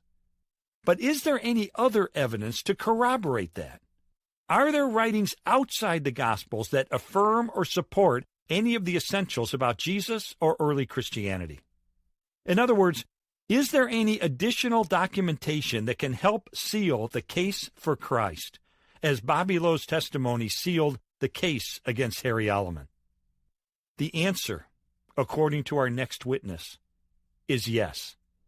And the amount and quality of that evidence may very well surprise you. The third interview. Edwin M. Yamauchi, Ph.D. As I entered the imposing brick building that houses the office of Edwin Yamauchi at Miami University in picturesque Oxford, Ohio, I walked underneath a stone arch bearing this inscription: "Ye shall know the truth, and the truth will make you free." As one of the country's leading experts in ancient history, Yamauchi has been on a quest for historical truth for much of his life. Born in Hawaii in 1937, the son of immigrants from Okinawa, Yamauchi started from humble beginnings. His father died just before the Japanese attack on Pearl Harbor, leaving his mother to earn a meager living as a maid for wealthy families. While lacking formal education herself, she encouraged her son to read and study, giving him beautifully illustrated books that instilled in him a lifelong love of learning. Certainly his academic accomplishments have been impressive. After earning a bachelor's degree in Hebrew and Hellenistics, Yamauchi received a master's and doctoral degrees in Mediterranean Studies from Brandeis University.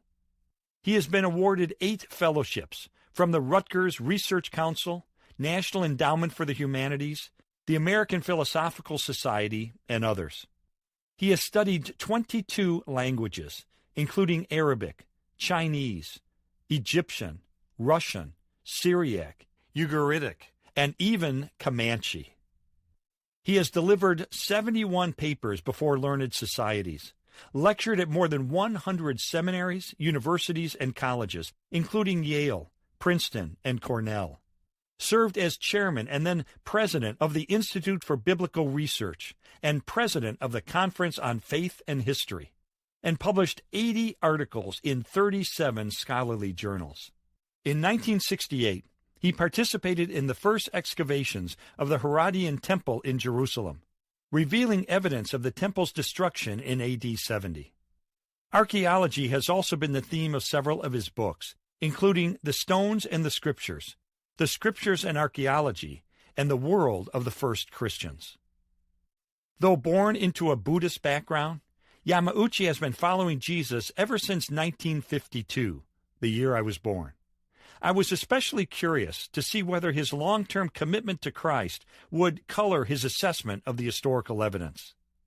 In other words, would he scrupulously stick to the facts, or be tempted to draw conclusions that went beyond where the evidence warranted? I found Yamauchi to have a gentle and unassuming demeanor. Although generally soft-spoken, he's intensely focused. He provides thorough and detailed answers to questions, often pausing to supplement his verbal response by offering photocopies of scholarly articles he has written on the topic. A good scholar knows you can never have too much data. Inside his book-cluttered office, in the heart of a heavily wooded campus, ablaze in autumn colors, we sat down to talk about the topic that still brings a glint to his eyes, even after so many years of research and teaching. Because of my interview with Blomberg, I didn't want to suggest that we needed to go beyond the Gospels in order to find reliable evidence concerning Jesus. So I started by asking Yamauchi this question. As a historian, could you give me your assessment of the historical reliability of the Gospels themselves? On the whole, the Gospels are excellent sources, he replied. As a matter of fact, they're the most trustworthy, complete, and reliable sources for Jesus. The incidental sources really don't add much detailed information. However, they are valuable as corroborative evidence. Okay, that's what I want to discuss, the corroborative evidence, I said. Let's be honest. Some people scoff at how much there really is. For example, in 1979, Charles Templeton wrote a novel called Act of God, in which a fictional archaeologist made a statement that reflects the beliefs of a lot of people. I pulled out the book and read the relevant paragraph. The Christian Church bases its claims mostly on the teachings of an obscure young Jew with messianic pretensions who, let's face it, didn't make much of an impression in his lifetime. There isn't a single word about him in secular history, not a word. No mention of him by the Romans, not so much as a reference by Josephus. Now, I said a little pointedly, that doesn't sound as if there's much corroboration of the life of Jesus outside the Bible. Yamauchi smiled and shook his head. Templeton's archaeologist is simply mistaken, he replied in a dismissive tone, because we do have very, very important references to Jesus in Josephus and Tacitus. The Gospels themselves say that many who heard him, even members of his own family, did not believe in Jesus during his lifetime. Yet he made such an impression that today Jesus is remembered everywhere, whereas Herod the Great, Pontius Pilate, and other ancient rulers are not as widely known. So he certainly did make an impression on those who believed in him. He paused, then added, he did not, of course, among those who did not believe in him. Templeton and Yamauchi had both mentioned Josephus, a first-century historian who's well known among scholars, but whose name is unfamiliar to most people today. Give me some background about him, I said, and tell me how his testimony provides corroboration concerning Jesus. Yes, of course, Yamauchi answered as he crossed his legs and settled deeper into his chair. Josephus was a very important Jewish historian of the first century. He was born in AD 37, and he wrote most of his 4 works toward the end of the first century. In his autobiography, he defended his behavior in the Jewish-Roman War, which took place from AD 66 to 74. You see, he had surrendered to the Roman general Vespasian during the siege of Jotapata, even though many of his colleagues committed suicide rather than give up. The professor chuckled and said, Josephus decided it wasn't God's will for him to commit suicide. He then became a defender of the Romans. Josephus sounded like a colorful character. I wanted more details about him so I could better understand his motivations and prejudices. Paint me a portrait of him, I said. He was a priest, a Pharisee, and he was somewhat egotistical. His most ambitious work was called The Antiquities, which was a history of the Jewish people from creation until his time. He probably completed it in about AD 93. As you can imagine from his collaboration with the hated Romans, Josephus was extremely disliked by his fellow Jews, but he became very popular among Christians because in his writings he refers to James, the brother of Jesus, and to Jesus himself. Here was our first example of corroboration for Jesus outside the Gospels. "Tell me about those references," I said. Replied Yamauchi, "In the Antiquities, he describes how a high priest named Ananias took advantage of the death of the Roman governor Festus, who is also mentioned in the New Testament, in order to have James killed. He leaned over to his bookshelf, pulled out a thick volume, and flipped to a page whose location he seemed to know by heart. Here it is," he said. "He convened a meeting of the Sanhedrin and brought before them a man named James, the brother of Jesus, who was called the Christ, and certain others. He accused them of having transgressed the law and delivered them up to be stoned." "I know of no scholar," Yamauchi asserted confidently, "who has successfully disputed this passage." L. H. Feldman noted that if this had been a later Christian addition to the text, it would have likely been more laudatory of James. So here you have a reference to the brother of Jesus, who had apparently been converted by the appearance of the risen Christ, if you compare John 7, verse 5, and 1 Corinthians 15, verse 7, and corroboration of the fact that some people consider Jesus to be the Christ, which means the Anointed One, or Messiah. I knew that Josephus had written an even lengthier section about Jesus, which is called Testimonium Flavianum. I knew that this passage was among the most hotly disputed in ancient literature, because on its surface it appears to provide sweeping corroboration of Jesus' life, miracles, death, and resurrection. But is it authentic? Or has it been doctored through the years by people favorable to Jesus? I asked Yamauchi for his opinion, and it was instantly clear I had tapped into an area of high interest for him. He uncrossed his legs and sat up straight in his chair. "This is a fascinating passage," he said with enthusiasm, leaning forward, book in hand. "But yes, it is controversial." With that, he read it to me. "About this time there lived Jesus, a wise man, if indeed one ought to call him a man. For he was one who wrought surprising feats, and was a teacher of such people as accept the truth gladly. He won over many Jews and many of the Greeks. He was the Christ. When Pilate, upon hearing him accused by men of the highest standing among us, had condemned him to be crucified, those who had in the first place come to love him did not give up their affection for him. On the third day he appeared to them restored to life, for the prophets of God had prophesied these and countless other marvelous things about him, and the tribe of Christians, so called after him, has still to this day not disappeared." The wealth of corroboration for Jesus was readily evident. "You agreed this was controversial. What have scholars concluded about this passage?" I asked. "Scholarship has gone through 3 trends about it," he said. "For obvious reasons, the early Christians thought it was a wonderful and thoroughly authentic attestation of Jesus and his resurrection. They loved it. Then the entire passage was questioned by at least some scholars during the Enlightenment. But today, there's a remarkable consensus among both Jewish and Christian scholars that the passage as a whole is authentic, although there might have been some interpolations." I raised an eyebrow. "Interpolations? Would you define what you mean by that?"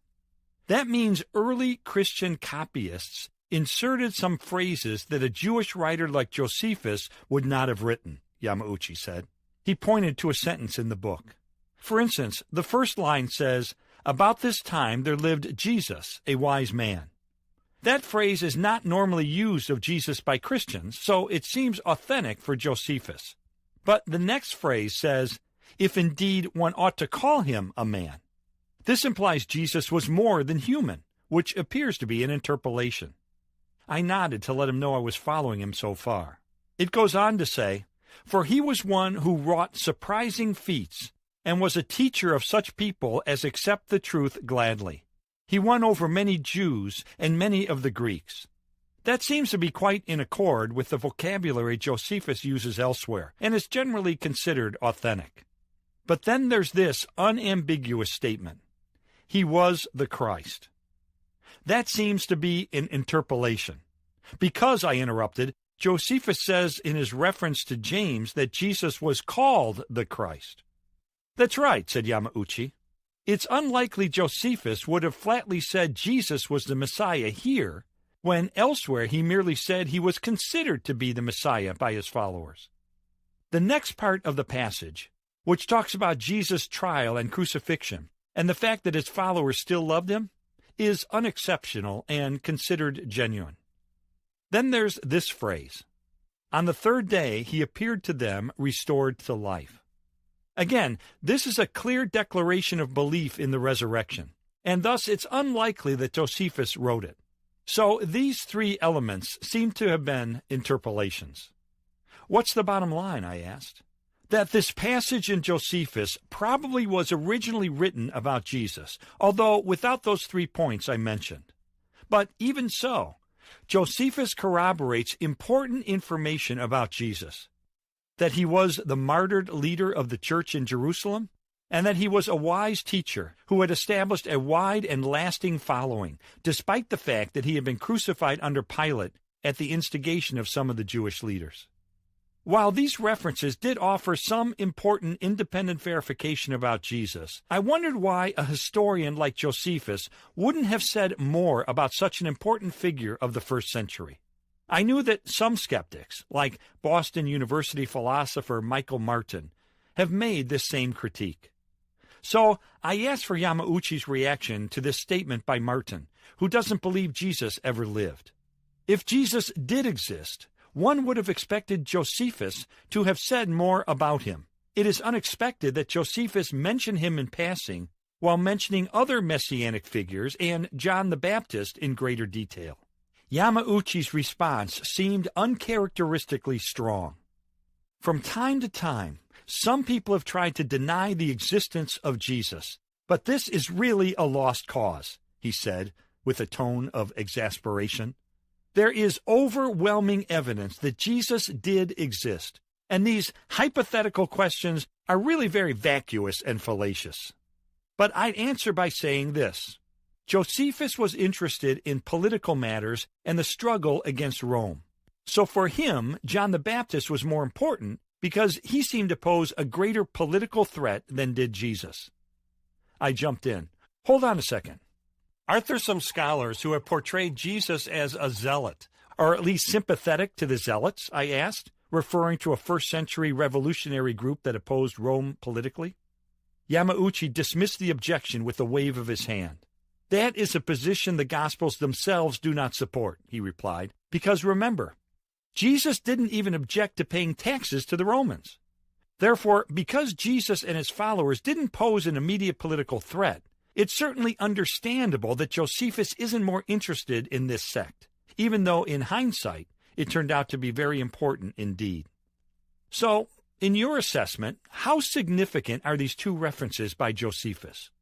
Highly significant, Yamauchi replied, especially since his accounts of the Jewish war have proved to be very accurate. For example, they've been corroborated through archaeological excavations at Masada, as well as by historians like Tacitus. He's considered to be a pretty reliable historian, and his mentioning of Jesus is considered extremely important. Jesus had just mentioned the most important Roman historian of the first century, and I wanted to discuss what Tacitus had to say about Jesus and Christianity. Could you spell out what he corroborates? I asked. Yamauchi nodded. Tacitus recorded what is probably the most important reference to Jesus outside the New Testament, he said. In AD 115, he explicitly states that Nero persecuted the Christians as scapegoats to divert suspicion away from himself for the great fire that had devastated Rome in AD 64. Yamauchi stood and walked over to a shelf, scanning it for a certain book. Ah, yes, here it is, he said, withdrawing a thick volume and leafing through it until he found the right passage, which he then read to me. Nero fastened the guilt and afflicted the most exquisite tortures on a class hated for their abominations, called Christians by the populace. Christus, from whom the name had its origin, suffered the extreme penalty during the reign of Tiberius at the hands of one of our procurators, Pontius Pilate, And a most mischievous superstition, thus checked for the moment, again broke out not only in Judea, the first source of the evil, but even in Rome. Accordingly, an arrest was first made of all who pleaded guilty. Then, upon their information, an immense multitude was convicted, not so much of the crime of firing the city, as of hatred against mankind. I was already familiar with that passage, and I was wondering how Yamauchi would respond to an observation by a leading scholar named J.N.D. Anderson. He speculates that when Tacitus says this mischievous superstition was checked for the moment, but later again broke out, he was unconsciously bearing testimony to the belief of early Christians that Jesus had been crucified, but then rose from the grave. I said, "Do you agree with him?" Yamauchi thought for a moment. "This has certainly been the interpretation of some scholars," he replied, seeming to duck my request for his opinion. But then he made a crucial point. Regardless of whether the passage had this specifically in mind, it does provide us with a very remarkable fact, which is this. Crucifixion was the most abhorrent fate that anyone could undergo, and the fact that there was a movement based on a crucified man has to be explained. How can you explain the spread of a religion based on the worship of a man who had suffered the most ignominious death possible? Of course, the Christian answer is that he was resurrected. Others have to come up with some alternative theory if they don't believe that. But none of the alternative views, to my mind, are very persuasive. I asked them to characterize the weight of Tacitus's writings concerning Jesus. This is an important testimony by an unsympathetic witness to the success and spread of Christianity, based on a historical figure, Jesus, who was crucified under Pontius Pilate, he said. And it's significant that Tacitus reported that an immense multitude held so strongly to their beliefs that they were willing to die rather than recant. I knew that another Roman, called Pliny the Younger, had also referred to Christianity in his writings. He corroborated some important matters too, didn't he? I asked. That's right. He was the nephew of Pliny the Elder, the famous encyclopedist who died in the eruption of Vesuvius in AD 79. Pliny the Younger became governor of Bithynia in northwestern Turkey. Much of his correspondence with his friend, Emperor Trajan, has been preserved to the present time. Yamauchi pulled out a photocopy of a book page, saying, in Book 10 of these letters, he specifically refers to the Christians he has arrested. Quote, "I have asked them if they are Christians, and if they admit it, I repeat the question a second and third time, with the warning of the punishment awaiting them. If they persist, I order them to be led away for execution. For whatever the nature of their admission, I am convinced that their stubbornness and unshakable obstinacy ought not to go unpunished." They also declared that the sum total of their guilt or error amounted to no more than this. They had met regularly before dawn on a fixed day to chant verses alternately amongst themselves in honor of Christ as if to a god, and also to bind themselves by oath, not for any criminal purpose, but to abstain from theft, robbery, and adultery. This made me decide it was all the more necessary to extract the truth by torture from 2 slave women, whom they called deaconesses. I found nothing but a degenerate sort of cult carried to extravagant lengths. End quote. How important is this reference? I asked. Very important. It was probably written about AD 111, and it attests to the rapid spread of Christianity, both in the city and in the rural area, among every class of persons, slave women as well as Roman citizens, since he also says that he sends Christians who are Roman citizens to Rome for trial.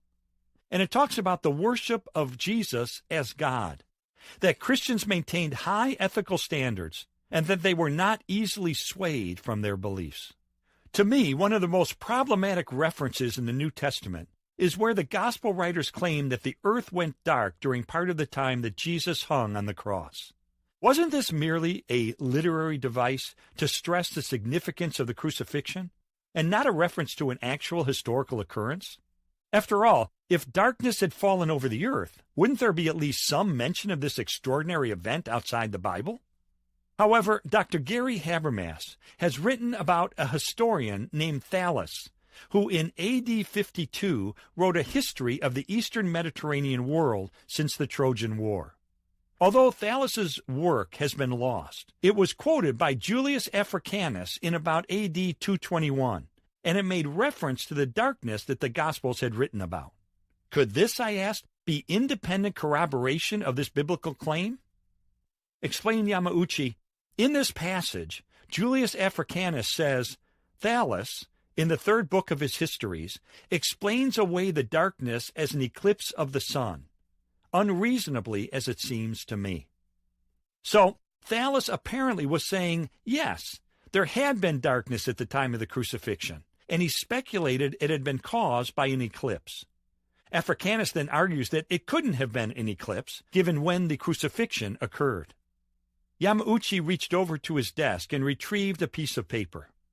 Let me quote what scholar Paul Meyer said about the darkness in a footnote in his 1968 book, Pontius Pilate. He said, reading these words, "This phenomenon, evidently, was visible in Rome, Athens, and other Mediterranean cities.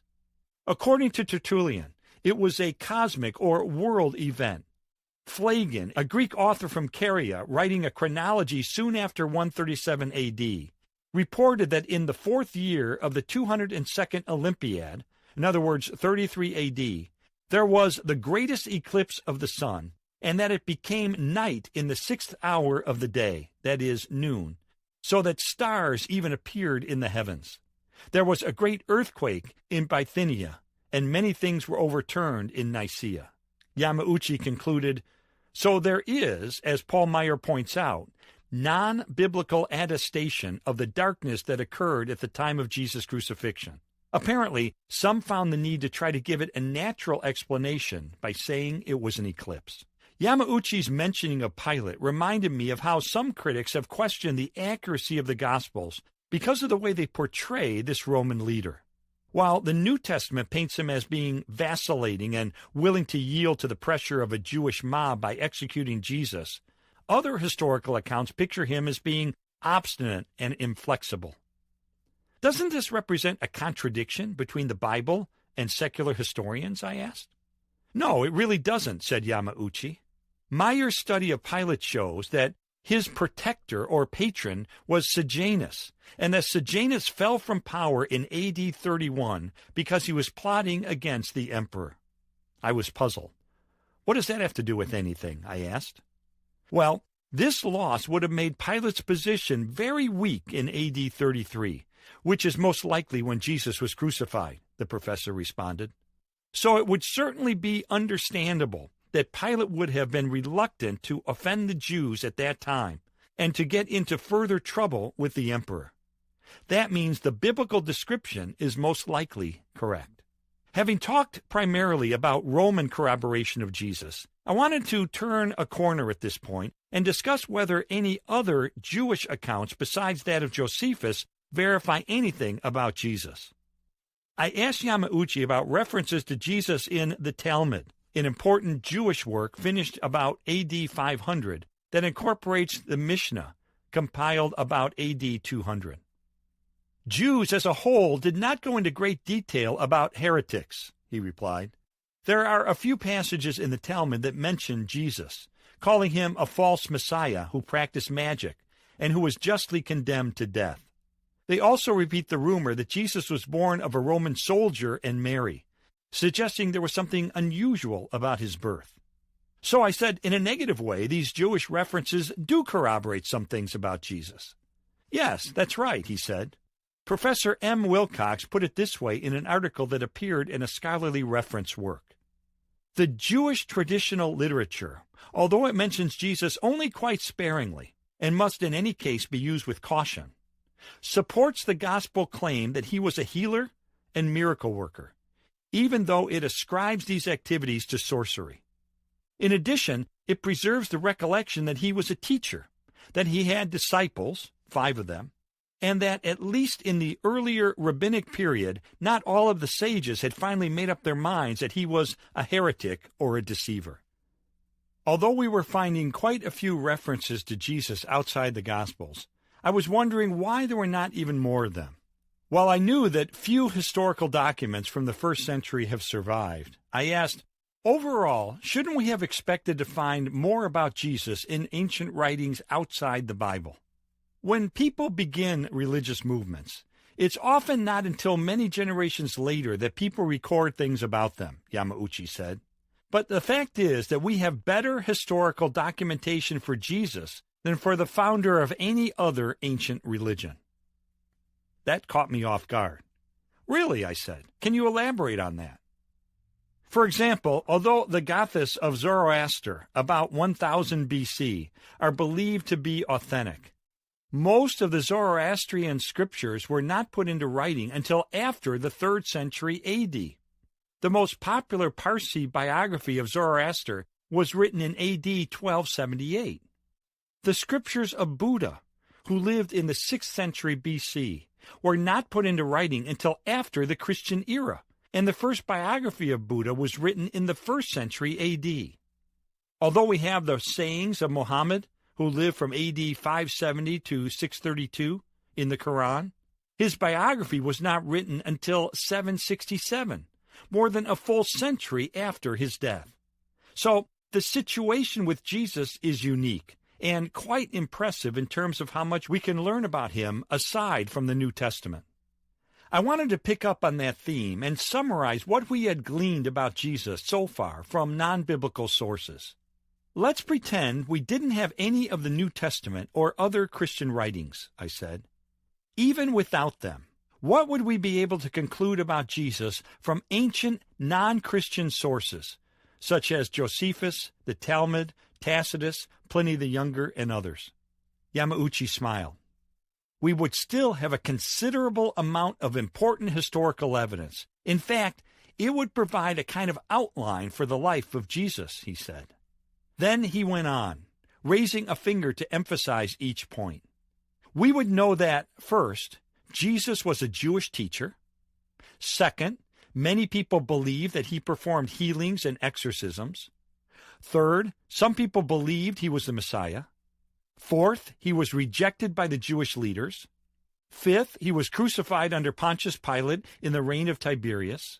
Sixth, despite this shameful death, his followers, who believed that he was still alive, spread beyond Palestine so that there were multitudes of them in Rome by AD 64.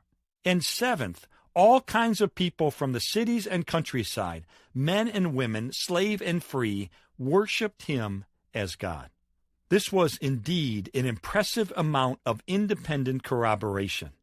And not only can the contours of Jesus' life be reconstructed apart from the Bible, but there's even more that can be gleaned about him from material so old that it actually predates the Gospels themselves. The Apostle Paul never met Jesus prior to Jesus' death, but he said he did encounter the resurrected Christ and later consulted with some of the eyewitnesses to make sure he was preaching the same message they were. Because he began writing his New Testament letters years before the Gospels were written down, they contain extremely early reports concerning Jesus, so early that nobody can make a credible claim that they had been seriously distorted by legendary development. Luke Timothy Johnson, the scholar from Emory University, contends that Paul's letters represent valuable external verification of the antiquity and ubiquity of the traditions about Jesus. I said to Yamauchi, do you agree with him? We have been talking for quite a while. Yamauchi stood briefly to stretch his legs before settling back down. There's no question that Paul's writings are the earliest in the New Testament, he said, and that they do make some very significant references to the life of Jesus. Can you spell them out? I asked. Well, he refers to the fact that Jesus was a descendant of David, that he was the Messiah, that he was betrayed, that he was tried, crucified for our sins, and buried, and that he rose again on the 3rd day and was seen by many people, including James, the brother of Jesus, who hadn't believed in him prior to his crucifixion. It's also interesting that Paul doesn't mention some of the things that are highly significant in the Gospels. For instance, Jesus' parables and miracles. But he focuses on Jesus' atoning death and resurrection. Those, for Paul, were the most important things about Jesus. And indeed, they transformed Paul from being a persecutor of Christians into becoming history's foremost Christian missionary, who was willing to go through all sorts of hardships and deprivation because of his faith. Paul also corroborates some important aspects of the character of Jesus: his humility, his obedience, his love for sinners, and so forth. He calls Christians to have the mind of Christ in the 2nd chapter of Philippians. This is a famous passage in which Paul is probably quoting from an early Christian hymn about the emptying of Christ, who was equal to God, yet took the form of a man, of a slave, and suffered the extreme penalty, the crucifixion. So Paul's letters are an important witness to the deity of Christ. He calls Jesus the Son of God and the image of God. I interrupted by saying, the fact that Paul, who came from a monotheistic Jewish background, worshiped Jesus as God is extremely significant, isn't it? Yes, he said, and it undermines a popular theory that the deity of Christ was later imported into Christianity by Gentile beliefs. It's just not so. Even Paul, at this very early date, was worshiping Jesus as God. I have to say that all this corroboration by Paul is of the utmost importance. And we have other early letters by the eyewitnesses James and Peter, too. James, for instance, has recollections of Jesus' Sermon on the Mount. We also have volumes of writings by the Apostolic Fathers, who were the earliest Christian writers after the New Testament. They authored the Epistle of Clement of Rome, the Epistles of Ignatius, the Epistle of Polycarp, the Epistle of Barnabas, and others. In many places, these writings attest to the basic facts about Jesus, particularly his teachings, his crucifixion, his resurrection, and his divine nature. Which of these writings do you consider most significant? I asked. Yamauchi pondered the question. While he didn't name the one he thought was the most significant, he did cite the 7 letters of Ignatius as being among the most important of the writings of the Apostolic Fathers. Ignatius, the bishop of Antioch in Syria, was martyred during the reign of Trajan before AD 117. What is significant about Ignatius, said Yamauchi, is that he emphasized both the deity of Jesus and the humanity of Jesus, as against the docetic heresy which denied that Jesus was really human. He also stressed the historical underpinnings of Christianity. He wrote in one letter, on his way to being executed, that Jesus was truly persecuted under Pilate, was truly crucified, was truly raised from the dead, and that those who believe in him would be raised too. Put all of this together: Josephus, the Roman historians and officials, the Jewish writings, the letters of Paul and the Apostolic Fathers, and you've got persuasive evidence that corroborates all the essentials found in the biographies of Jesus. Even if you were to throw away every last copy of the Gospels, you'd still have a picture of Jesus that's extremely compelling. In fact, it's a portrait of the unique Son of God. I stood and thanked Yamauchi for sharing his time and expertise. I know there's a lot more we could talk about, since entire books have been written on this topic, I said. But before we end, I'd like to ask you one last question, a personal one, if that's all right. The professor rose to his feet. Yes, that's fine, he said. I glanced around his modest office, which was filled to the brim with books and manuscripts, records and journals, computer disks and papers, all products of a lifetime of scholarly research into a world of long ago. You spent 40 years studying ancient history and archaeology, I said. What has been the result in your own spiritual life? Have your studies bolstered or weakened your faith in Jesus Christ? He looked down at the floor momentarily, then raised his eyes and looked squarely into mine. He said in a firm but sincere voice, There's no question. My studies have greatly strengthened and enriched my spiritual life. They've given me a better understanding of the culture and historical context of the events. This doesn't mean that I don't recognize that there are some issues that still remain. Within this lifetime, we will not have full knowledge. But these issues don't even begin to undermine my faith in the essential trustworthiness of the Gospels and the rest of the New Testament. I think the alternative explanations, which try to account for the spread of Christianity through sociological or psychological reasons, are very weak. He shook his head. Very weak.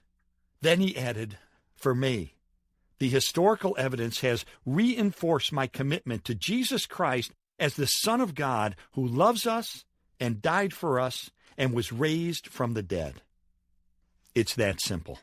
As I emerged from Yamauchi's building into a sea of college students scurrying from place to place in order to make their next class, I reflected on how satisfying my drive to tiny Oxford, Ohio had been.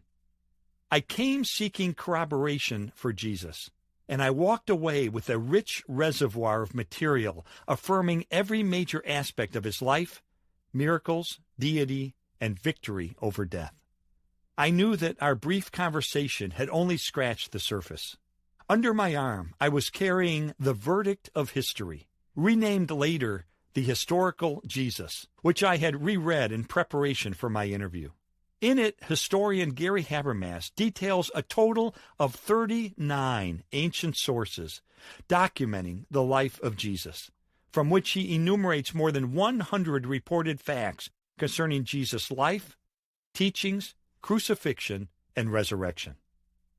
What's more, 24 of the sources cited by Habermas, including 7 secular sources and several of the earliest creeds of the Church, specifically concern the divine nature of Jesus. These creeds reveal that the Church did not simply teach Jesus' deity a generation later, as is so often repeated in contemporary theology, because this doctrine is definitely present in the earliest Church, Habermas writes. His conclusion? The best explanation for these creeds is that they properly represent Jesus' own teachings. That is stunning corroboration for the most important assertion by the most influential individual who has ever lived. I zipped up my coat as I headed for my car. Glancing back one more time, I saw the October sun illuminating the stone inscription I had first noticed when I walked onto the campus of this thoroughly secular university. Ye shall know the truth, and the truth will make you free. Chapter 5. The Scientific Evidence. Does archaeology confirm or contradict Jesus' biographies? There was something surreal about my lunch with Dr. Jeffrey McDonald. There he was, casually munching on a tuna fish sandwich and potato chips in a conference room of a North Carolina courthouse, making upbeat comments and generally enjoying himself. In a nearby room, a dozen jurors were taking a break after hearing gruesome evidence that McDonald had brutally murdered his wife and 2 young daughters. After we finished our meal, I couldn't restrain myself from asking McDonald the obvious questions. "How can you act as if nothing's wrong?" I said, my voice mixed with astonishment and indignation. "Aren't you the slightest bit concerned that those jurors are going to find you guilty?" McDonald casually waved his half-eaten sandwich in the general direction of the jury room. "Them?" he chortled. "They'll never convict me." Then, apparently realizing how cynical those words sounded, he quickly added, "I'm innocent, you know." That was the last time I ever heard him laugh. Within days, the former Green Beret and emergency room physician was found guilty of stabbing to death his wife, Colette, and his daughters, Kimberly, age 5, and Kristen, age 2. He was promptly sentenced to life in prison and carted off in handcuffs. McDonald, whose story was masterfully recounted by Joe McGinnis in the bestseller and TV movie Fatal Vision, was cocky enough to think that his alibi would help him get away with murder. He had told investigators that he was asleep on the couch when drug-crazed hippies awakened him in the middle of the night. He said he fought them off, getting stabbed and knocked unconscious in the process. When he awakened, he found his family slaughtered. Detectives were skeptical from the start. The living room showed few signs of a life-and-death struggle. MacDonald's wounds were superficial. Though he had poor eyesight, he was somehow able to provide detailed descriptions of his attackers, even though he had not been wearing his glasses. However, skepticism alone doesn't win convictions. That requires hard evidence. In MacDonald's case, detectives relied on scientific proof to untangle his web of lies and convict him of the slayings. There's a wide variety of scientific evidence that's commonly used in trials, ranging from DNA typing to forensic anthropology to toxicology. In MacDonald's case, it was serology, blood evidence, and trace evidence that dispatched him to the penitentiary. In an extraordinary and, for prosecutors, fortuitous coincidence, each member of MacDonald's family had a different blood type. By analyzing where blood stains were found, investigators were able to reconstruct the sequence of events that deadly evening, and it directly contradicted MacDonald's version of what happened. Scientific study of tiny blue pajama threads, which were found scattered in various locations, also refuted his alibi. And microscopic analysis demonstrated that holes in his pajamas could not have been made, as he claimed, by an ice pick wielded by the home invaders. In short, it was FBI technicians in white lab coats who were really behind MacDonald's conviction. Scientific evidence can make important contributions to the question of whether the New Testament accounts of Jesus are accurate. While serology and toxicology aren't able to shed any light on the issue, another category of scientific proof, the discipline of archaeology, has great bearing on the reliability of the Gospels. Sometimes called the study of durable rubbish, archaeology involves the uncovering of artifacts, architecture, art, coins, monuments, documents, and other remains of ancient cultures. Experts study these relics to learn what life was like in the days when Jesus walked the dusty roads of ancient Palestine. Hundreds of archaeological findings from the first century have been unearthed, and I was curious, did they undermine or undergird the eyewitness stories about Jesus? At the same time, my curiosity was tempered by skepticism. I've heard too many Christians make exorbitant claims that archaeology can prove a lot more than it really can. I wasn't interested in more of the same.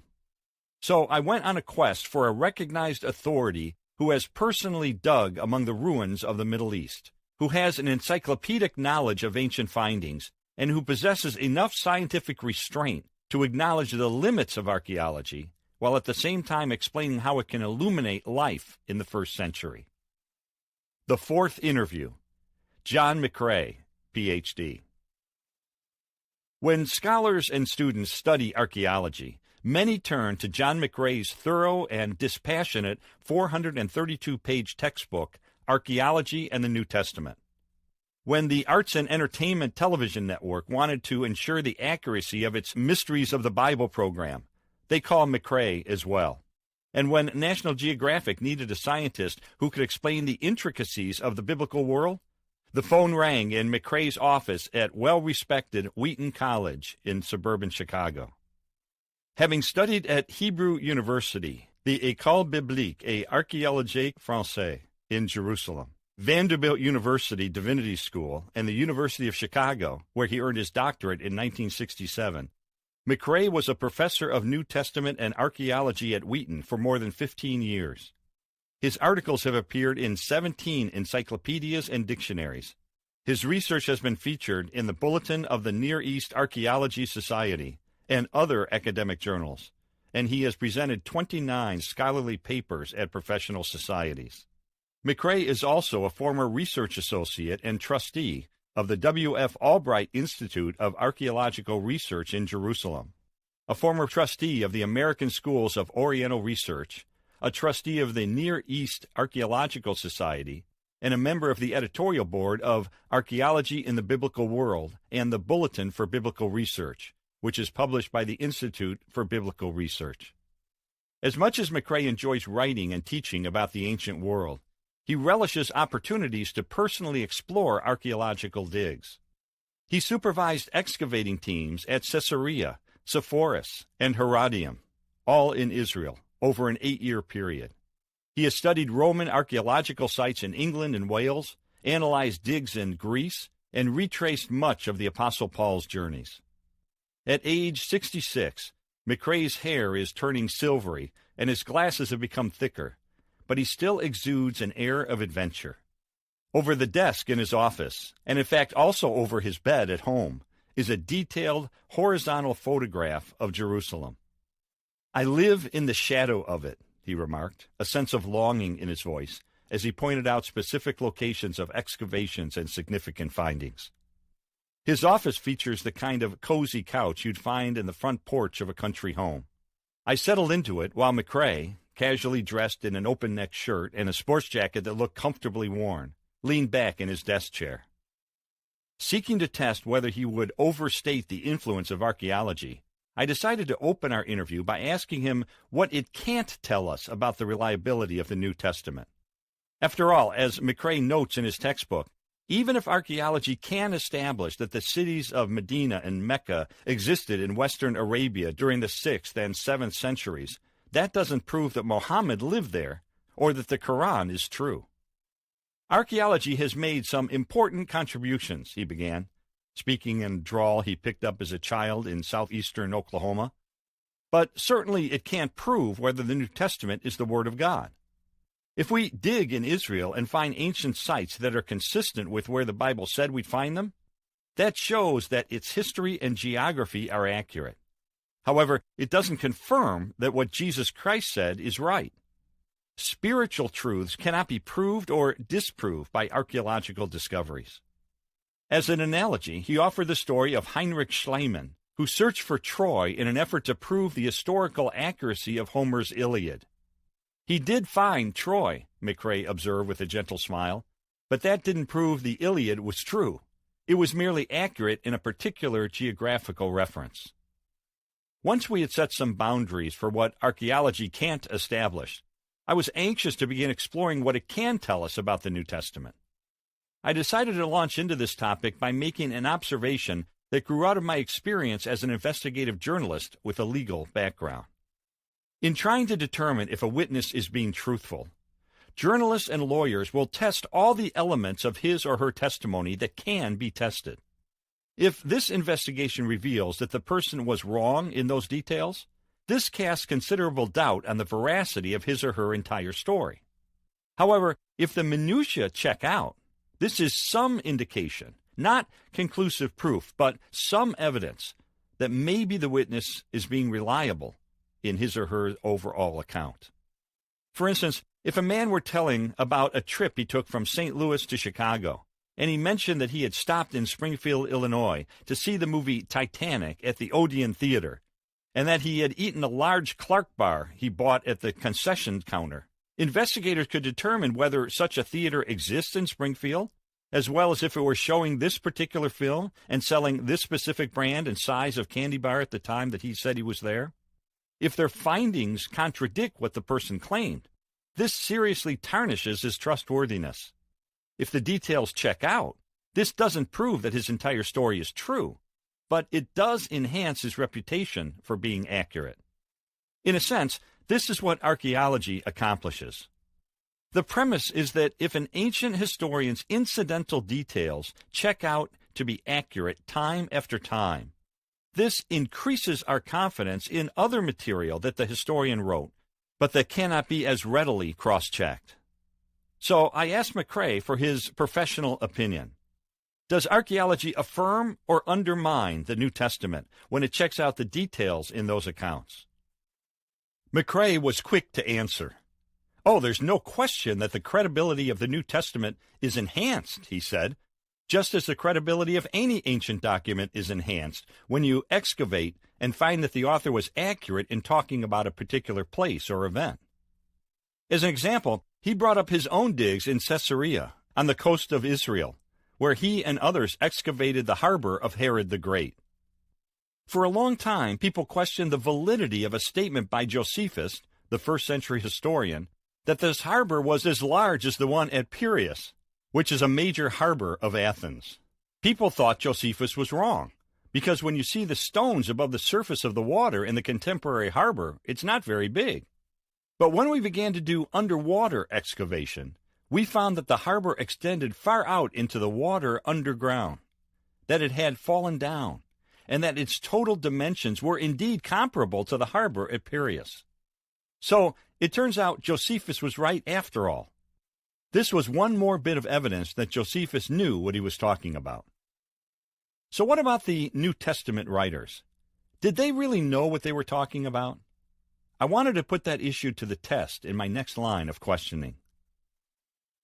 The physician and historian Luke authored both the Gospel bearing his name and the book of Acts, which together constitute about 1/4 of the entire New Testament. Consequently, a critical issue is whether Luke was a historian who could be trusted to get things right. When archaeologists check out the details of what he wrote, I said, do they find that he was careful or sloppy? Well, the general consensus of both liberal and conservative scholars is that Luke is very accurate as a historian, McRae replied. He's erudite, he's eloquent, his Greek approaches classical quality, he writes as an educated man, and archaeological discoveries are showing over and over again that Luke is accurate in what he has to say. In fact, he added, there have been several instances, similar to the story about the harbor, in which scholars thought that Luke was wrong in a particular reference, only to have later discoveries confirm that he was correct in what he wrote. For instance, in Luke 3, verse 1, he refers to Licinius as being the tetrarch of Abilene in about AD 27. For years, scholars pointed to this as evidence that Luke didn't know what he was talking about, since everybody knew that Licinius was not a tetrarch, but rather the ruler of Chalcis half a century earlier. If Luke can't get that basic fact right, they suggested, nothing he has written can be trusted. That's when archaeology stepped in. An inscription was later found from the time of Tiberius, from AD 14 to 37, which names Licinius as tetrarch in Abila near Damascus, just as Luke had written, McRae explained. It turned out there had been 2 government officials named Licinius. Once more, Luke was shown to be exactly right.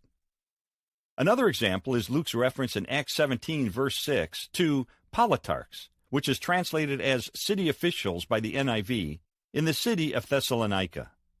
For a long time, people thought Luke was mistaken, because no evidence of the term politarchs had been found in any ancient Roman documents, McRae said. However, an inscription on a first-century ark was later found that begins, in the time of the politarchs. You can go to the British Museum and see it for yourself. And then, lo and behold, archaeologists have found more than 35 inscriptions that mention politarchs, several of these in Thessalonica from the same period Luke was referring to. Once again, the critics were wrong, and Luke was shown to be right. An objection popped into my mind. Yes, but in his gospel, Luke says that Jesus was walking into Jericho when he healed the blind man Bartimaeus, while Mark says he was coming out of Jericho. Isn't this a clear-cut contradiction that casts doubt on the reliability of the New Testament? McRae wasn't stung by the directness of my question. Not at all, came his response. It only appears to be a contradiction because you're thinking in contemporary terms, in which cities are built and stay put. But that wasn't necessarily the case long ago. Jericho was in at least 4 different locations as much as 1/4 of a mile apart in ancient times. The city was destroyed and resettled near another water supply or new road or near a mountain or whatever. The point is, you can be coming out of one site where Jericho existed and be going into another one, like moving from one part of suburban Chicago into another part of suburban Chicago. What you're saying is that both Luke and Mark could be right? I asked. That's correct. Jesus could have been going out of one area of Jericho and into another at the same time. Again, archaeology had answered another challenge to Luke. And given the large portion of the New Testament written by him, it's extremely significant that Luke has been established to be a scrupulously accurate historian, even in the smallest details. One prominent archaeologist carefully examined Luke's references to 32 countries, 54 cities, and 9 islands, finding not a single mistake. Here's the bottom line. If Luke was so painstakingly accurate in his historical reporting, said one book on the topic, on what logical basis may we assume he was credulous or inaccurate in reporting of matters that were far more important, not only to him, but to others as well? Matters, for example, like the resurrection of Jesus, the most influential evidence of his deity, which Luke says was firmly established by many convincing proofs. Acts 1, verse 3. Archaeology may support the credibility of Luke, but he isn't the only author of the New Testament.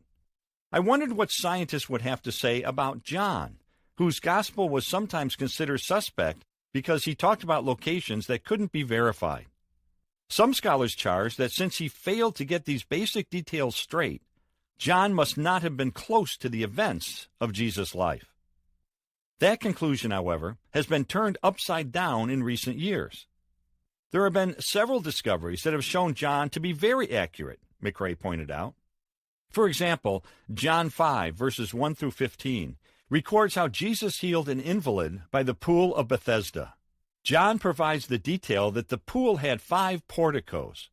For a long time, people cited this as an example of John being inaccurate because no such place had been found. But more recently, the pool of Bethesda has been excavated. It lies maybe 40 feet below ground, and sure enough, there were 5 porticos, which means colonnaded porches or walkways, exactly as John had described. And you have other discoveries.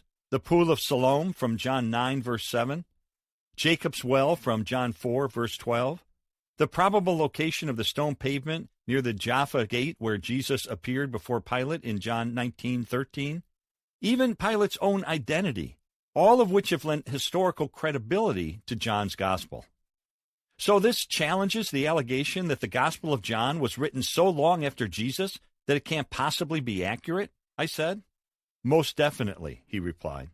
In fact, McRae reiterated what Dr. Bruce Metzger had told me about archaeologists finding a fragment of John chapter 18 that leading papyrologists have dated to about AD 125. By demonstrating that copies of John existed this early and as far away as Egypt, archaeology has effectively dismantled speculation that John had been composed well into the 2nd century, too long after Jesus' life to be reliable. Other scholars have attacked the Gospel of Mark, generally considered the first account of Jesus' life to be written. Atheist Michael Martin accuses Mark of being ignorant about Palestinian geography, which he says demonstrates that he could not have lived in the region at the time of Jesus. Specifically, he cites Mark 7, verse 31. Then Jesus left the vicinity of Tyre and went through Sidon, down to the Sea of Galilee, and into the region of the Decapolis. It has been pointed out, said Martin, that given these directions, Jesus would have been traveling directly away from the Sea of Galilee. When I posed Martin's critique to McRae, he furrowed his brow and then went into a flurry of activity, pulling a Greek version of Mark off his shelf, grabbing reference books, and unfolding large maps of ancient Palestine. What these critics seem to be assuming is that Jesus is getting in his car and zipping around on an interstate. But he obviously wasn't, he said. Reading the text in the original language, taking into account the mountainous terrain and probable roads of the region, and considering the loose way Decapolis was used to refer to a confederation of 10 cities that varied from time to time, McRae traced a logical route on the map that corresponded precisely with Mark's description. When everything is put into the appropriate context, he concluded, there's no problem with Mark's account. Again, archaeological insights had helped explain what appeared at first to be a sticking point in the New Testament. I asked McRae a broad question about that. Had he ever encountered an archaeological finding that blatantly contravened a New Testament reference? He shook his head. Archaeology has not produced anything that is unequivocally a contradiction to the Bible, he replied with confidence. On the contrary, as we've seen, there have been many opinions of skeptical scholars that have become codified into fact over the years, but that archaeology has shown to be wrong. Still, there were some matters I needed to resolve. I pulled out my notes and got ready to challenge McCrae with 3 long-standing riddles that I thought archaeology might have some trouble explaining. Puzzle 1. The Census. The birth narratives of Jesus claim that Mary and Joseph were required by a census to return to Joseph's hometown of Bethlehem. Let me be blunt. This seems absurd on the face of it, I said. How could the government possibly force all of its citizens to return to their birthplace? Is there any archaeological evidence whatsoever that this kind of census ever took place? McCrae calmly pulled out a copy of his book. Actually, the discovery of ancient census forms has shed quite a bit of light on this practice, he said as he leafed through the pages. Finding the reference he was searching for, he quoted from an official government order dated AD 104. Gaius Vibius Maximus, prefect of Egypt, says, "Seeing that the time has come for the house-to-house census, it is necessary to compel all those who for any cause whatsoever are residing out of their provinces to return to their own homes, that they may both carry out the regular order of the census and may also attend diligently to the cultivation of their allotments." As you can see, he said as he closed the book, that practice is confirmed by this document, even though this particular manner of counting people may seem odd to you. And another papyrus, this one from AD 48, indicates that the entire family was involved in the census. What's more, scholars have pointed out that to avoid inflaming the population, Romans were known to sometimes let a census be taken on the basis of local customs. In the Jewish culture, this would mean that Mary and Joseph would need to register in their ancestral home. This, however, did not entirely dispose of the issue. Luke said the census that brought Joseph and Mary to Bethlehem was conducted when Quirinius was governing Syria and during the reign of Herod the Great. That poses a significant problem, I pointed out, because Herod died in 4 BC and Quirinius didn't begin ruling Syria until AD 6, conducting the census soon after that. There's a big gap there. How can you deal with such a major discrepancy in the dates? McCrae knew I was raising an issue that scholars have wrestled with for years. He responded by telling me about a recent report by an archaeologist that he had found very small writings or micrographic letters on coins that showed Quirinius was a ruler in Syria and Cilicia from 11 BC until after Herod's death. This would mean there were 2 different officials named Quirinius, and the census would have taken place under an earlier one during the reign of Herod. This sounded a bit speculative to me, but rather than bog down the conversation, I decided to mentally file this issue away for later analysis. As it turned out, the archaeologist referenced by McCrae died shortly after McCrae and I spoke. He had never written any peer-review articles on his finding, and nobody has replicated his discovery. In the end, experts dismissed his claim. When I did some additional research, I found that Sir William Ramsay, the late archaeologist and professor at both Oxford and Cambridge universities in England, believed that Quirinius was ruler in Syria on 2 separate occasions, which would cover the time period of an earlier census, which Ramsay dated around 8 or 7 BC. However, this earlier census is not mentioned anywhere in the historical record. Still, this would not be surprising if there had been no disturbances that warranted the attention of Josephus or other ancient historians. Questions have also been raised about the idea that the Romans would have ordered a census in Syria when it wasn't yet fully enfolded into the Roman Empire. But there is precedent for Rome ordering censuses in client states. Harold W. Hawkner, who earned his doctorate at Cambridge, pointed out that Herod was ill and came into conflict with the Roman Emperor Augustus in 8 to 7 BC. With such instability and such a bad state of health, it would have been an opportune time for Augustus to have had a census taken in order to assess the situation before Herod's death, he said, Therefore, a census within the last year or two of Herod's reign would have been reasonable and, in fact, most probable. Said New Testament professor Darrell L. Bach, a census in Herod's time requiring a journey by Joseph and Mary is a possibility based on what we know of Roman practice. That no other source mentions such a census is not a significant problem, since many ancient sources refer to events that are not corroborated elsewhere, and since Luke is found to be trustworthy in his handling of facts that one can check. Since the details of this census fit into general Roman tax policy, there is no need to question that it could have occurred in the time of Herod. But what about Luke's claim concerning Quirinius?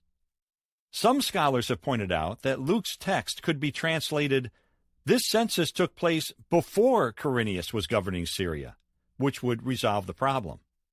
Said Hochner, this gives a good sense to the passage at hand, although some scholars have disagreed with this rendering. Other possibilities have been discussed. The solutions to the Quirinius problem are varied, Bach said. No candidate is so manifestly superior that it can be regarded as the solution. What one faces is a variety of solutions, any of which could be correct. But one other fact seemed especially persuasive to me. Luke could not have been referencing the AD 6 census because this would mean he would be contradicting himself. How? Hochner points out that Luke was well aware of the AD 6 census, which he references in Acts 5, verse 37. But Luke was also aware that Jesus could not have been born that late, since he and Matthew concur the birth occurred under Herod. See Luke 1, verse 5, and Matthew 2, verse 1. Further, Luke said Jesus was about 30 years old when he started his ministry. Luke 3, verse 23. This would have been shortly after the start of John the Baptist's ministry, which Luke dates around AD 27 to 29. See Luke 3, verses 1 and 2. The implication is clear. If the census had been in AD 6, Jesus would only have been 21 to 23 years old when he started his ministry. But Luke knew he was older than that. Therefore, said Hochner, Luke could not have been referencing the AD 6 census when he wrote about Jesus' birth. Certainly, he said, Luke was conscious of chronology in his works. That made sense to me. Luke was an astute historian who would not have made such a fundamental error of contradicting himself. There must have been an earlier census that prompted the journey of Joseph and Mary, a census that would have occurred during the reign of Herod, as Luke reported. After assessing the various scenarios, Bach concluded, it is clear that the relegation of the census account in Luke to the category of historical error is premature and erroneous. Puzzle 2. Existence of Nazareth. Many Christians are unaware that skeptics have been asserting for a long time that Nazareth never existed during the time when the New Testament says Jesus spent his childhood there. In an article called Where Jesus Never Walked, atheist Frank Zindler noted that Nazareth is not mentioned in the Old Testament by the Apostle Paul, by the Talmud, although 63 other Galilean towns are cited, or by Josephus, who listed 45 other villages and cities of Galilee, including Jaffa, which is located just over a mile from present-day Nazareth. No ancient historians or geographers mention Nazareth before the beginning of the 4th century. The name first appears in Jewish literature in a poem written about the 7th century A.D. This absence of evidence paints a suspicious picture. So I put the issue directly to McCrae. Is there any archaeological confirmation that Nazareth was in existence during the 1st century? This issue wasn't new to McCrae. Dr. James Strange of the University of South Florida is an expert on this area, and he describes Nazareth as being a very small place, about 60 acres, with a maximum population of about 480 at the beginning of the 1st century. In 1962, archaeologists reported the discovery of a list in Aramaic describing the 24 courses or families of priests who were relocated after the Jerusalem temple was destroyed in AD 70. One course was moved to Nazareth, which would show that this village must have been in existence. However, other archaeologists later raised questions about this finding. McCrae also mentioned that there have been archaeological digs that uncovered first-century tombs in the vicinity of Nazareth. 2 tombs contained objects such as pottery lamps, glass vessels, and vases from the 1st, 3rd, or 4th centuries. McCrae picked up a copy of a book by archaeologist Jack Finnegan, published by Princeton University Press. He leafed through it, then read Finnegan's analysis. From the tombs, it can be concluded that Nazareth was a strongly Jewish settlement in the Roman period. McCrae looked up at me. There has been discussion about the location of some sites from the 1st century, such as exactly where Jesus' tomb is situated. But among archaeologists, there has never really been a big doubt about the location of Nazareth. The burden of proof ought to be on those who dispute its existence.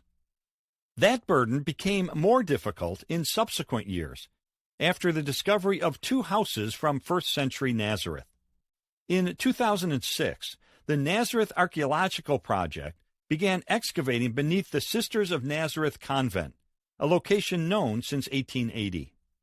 The director of the project, Ken Dark of the University of Reading, described the remains of a 1st century home that was found. Taken together, the walls conform to the plan of a so-called courtyard house, one of the typical architectural forms of early Roman period settlements in Galilee, Dark said. Archaeologists found doors and windows, cooking pottery, and a spindle whorl used in spinning thread.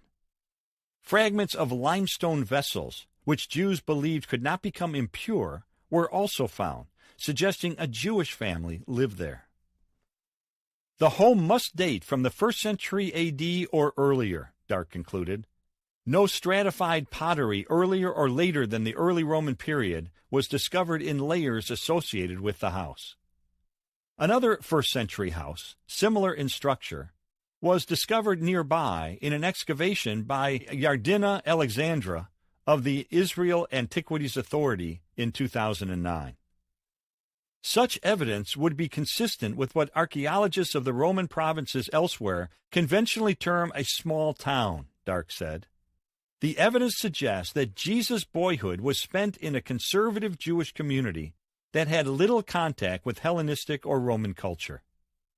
Some people have wondered whether Dark's team may have actually found the very home where Jesus grew up.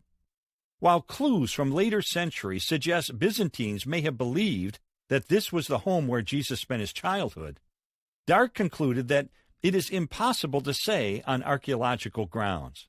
On the other hand, there is no good archaeological reason why such an identification should be discounted. Regardless, the case for the existence of Nazareth in the 1st century has gotten stronger over the years. Puzzle 3. Slaughter at Bethlehem. The Gospel of Matthew paints a grisly scene. Herod the Great, the king of Judea, feeling threatened by the birth of a baby whom he feared would eventually seize his throne, dispatches his troops to murder all the children under the age of 2 in Bethlehem. Warned by an angel, however, Joseph escapes to Egypt with Mary and Jesus. Only after Herod dies do they return to settle in Nazareth, the entire episode having fulfilled 3 ancient prophecies about the Messiah. See Matthew 2, verses 13 through 23. The problem? There is no independent confirmation that this mass murder ever took place. There's nothing in the writings of Josephus or other historians. There's no archaeological support. There are no records or documents. Certainly, an event of this magnitude would have been noticed by someone other than Matthew, I insisted. With the complete absence of any historical or archaeological corroboration, isn't it logical to conclude that this slaughter never occurred? I can see why you'd say that, McCrae replied, since today an event like that would probably be splashed all over CNN and the rest of the news media. I agreed. In fact, in 1997 and 1998, there was a steady stream of news accounts about Muslim extremists repeatedly staging commando raids and slaying virtually entire villages, including women and children, in Algeria. The entire world was taking notice. But, added McCrae, you have to put yourself back in the first century and keep a few things in mind. First, Bethlehem was probably no bigger than Nazareth. So how many babies of that age would there be in a village of 500 or 600 people? Not thousands, not hundreds, although certainly a few. Second, Herod the Great was a bloodthirsty king. He killed members of his own family. He executed lots of people who he thought might challenge him. So the fact that he kills some babies in Bethlehem is not going to captivate the attention of people in the Roman world. And third, there was no television, no radio, no newspapers. It would have taken a long time for word of this to get out, especially from such a minor village way in the back hills of nowhere, and historians had much bigger stories to write about. As a journalist, this was still hard to fathom. This just wasn't much of a story? I asked, a bit incredulous. I don't think it was, at least not in those days, he said. A madman killing everybody who seems to be a potential threat to him? That was business as usual for Herod. Later, of course, as Christianity developed, this incident became more important, but I would have been surprised if this had made a big splash back then. Maybe so, but this was difficult to imagine for a journalist who was trained to sniff out news in a highly technological age of rapid and worldwide communications. At the same time, I had to acknowledge that from what I knew of the bloody landscape of ancient Palestine, McCrae's explanation did seem reasonable. This left one other area I wanted to inquire about, and to me, it was the most fascinating of all. Admittedly, there is an allure to archaeology. Ancient tombs, cryptic inscriptions etched in stone or scratched onto papyrus, bits of broken pottery, worn coins, they're tantalizing clues for an inveterate investigator. But few vestiges of the past have generated as much intrigue as the Dead Sea Scrolls. Hundreds of manuscripts dating from 250 BC to AD 68 that were found in caves 20 miles east of Jerusalem in 1947. They apparently had been hidden by a strict sect of Jews called the Essenes before the Romans destroyed their settlement. Some bizarre claims have been made about the scrolls, including John Marco Allegro's absurd book in which he theorized that Christianity emerged from a fertility cult in which adherents tripped out on hallucinogenic mushrooms. In a more legitimate but nevertheless much questioned assertion, papyri expert Jose O'Callaghan said one Dead Sea fragment is part of the earliest manuscript ever found of the Gospel of Mark, dating back to a mere 17 to 20 years after Jesus was crucified. However, scholars continue to be skeptical of his interpretation. In any event, no inquiry into the archaeology of the first century would be complete without asking about the scrolls. Do they tell us anything directly about Jesus? I asked McCrae. Well, no, Jesus isn't specifically mentioned in any of the scrolls, he replied. Primarily, these documents give us insights into Jewish life and customs. Then he pulled out some papers and pointed to an article that was published in late 1997.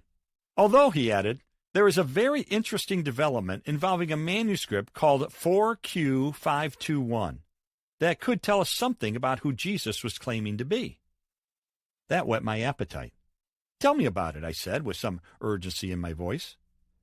McCrae unfolded the mystery. The Gospel of Matthew describes how John the Baptist, imprisoned and wrestling with lingering doubts about Jesus' identity, sent his followers to ask Jesus this monumental question: Are you the one who is to come, or should we expect someone else? Matthew 11, verse 3. He was seeking a straight answer about whether Jesus really was the long-awaited Messiah. Through the centuries, Christians have wondered about Jesus' rather enigmatic answer. Instead of directly saying yes or no, Jesus replied, "Go back and report to John what you hear and see. The blind receive sight, the lame walk, those who have leprosy are cleansed, the deaf hear, the dead are raised, and the good news is proclaimed to the poor." Matthew 11, verses 4 and 5. Jesus' response was an allusion to Isaiah 35. But for some reason, Jesus included the phrase, "the dead are raised," which is conspicuously absent from the Old Testament text.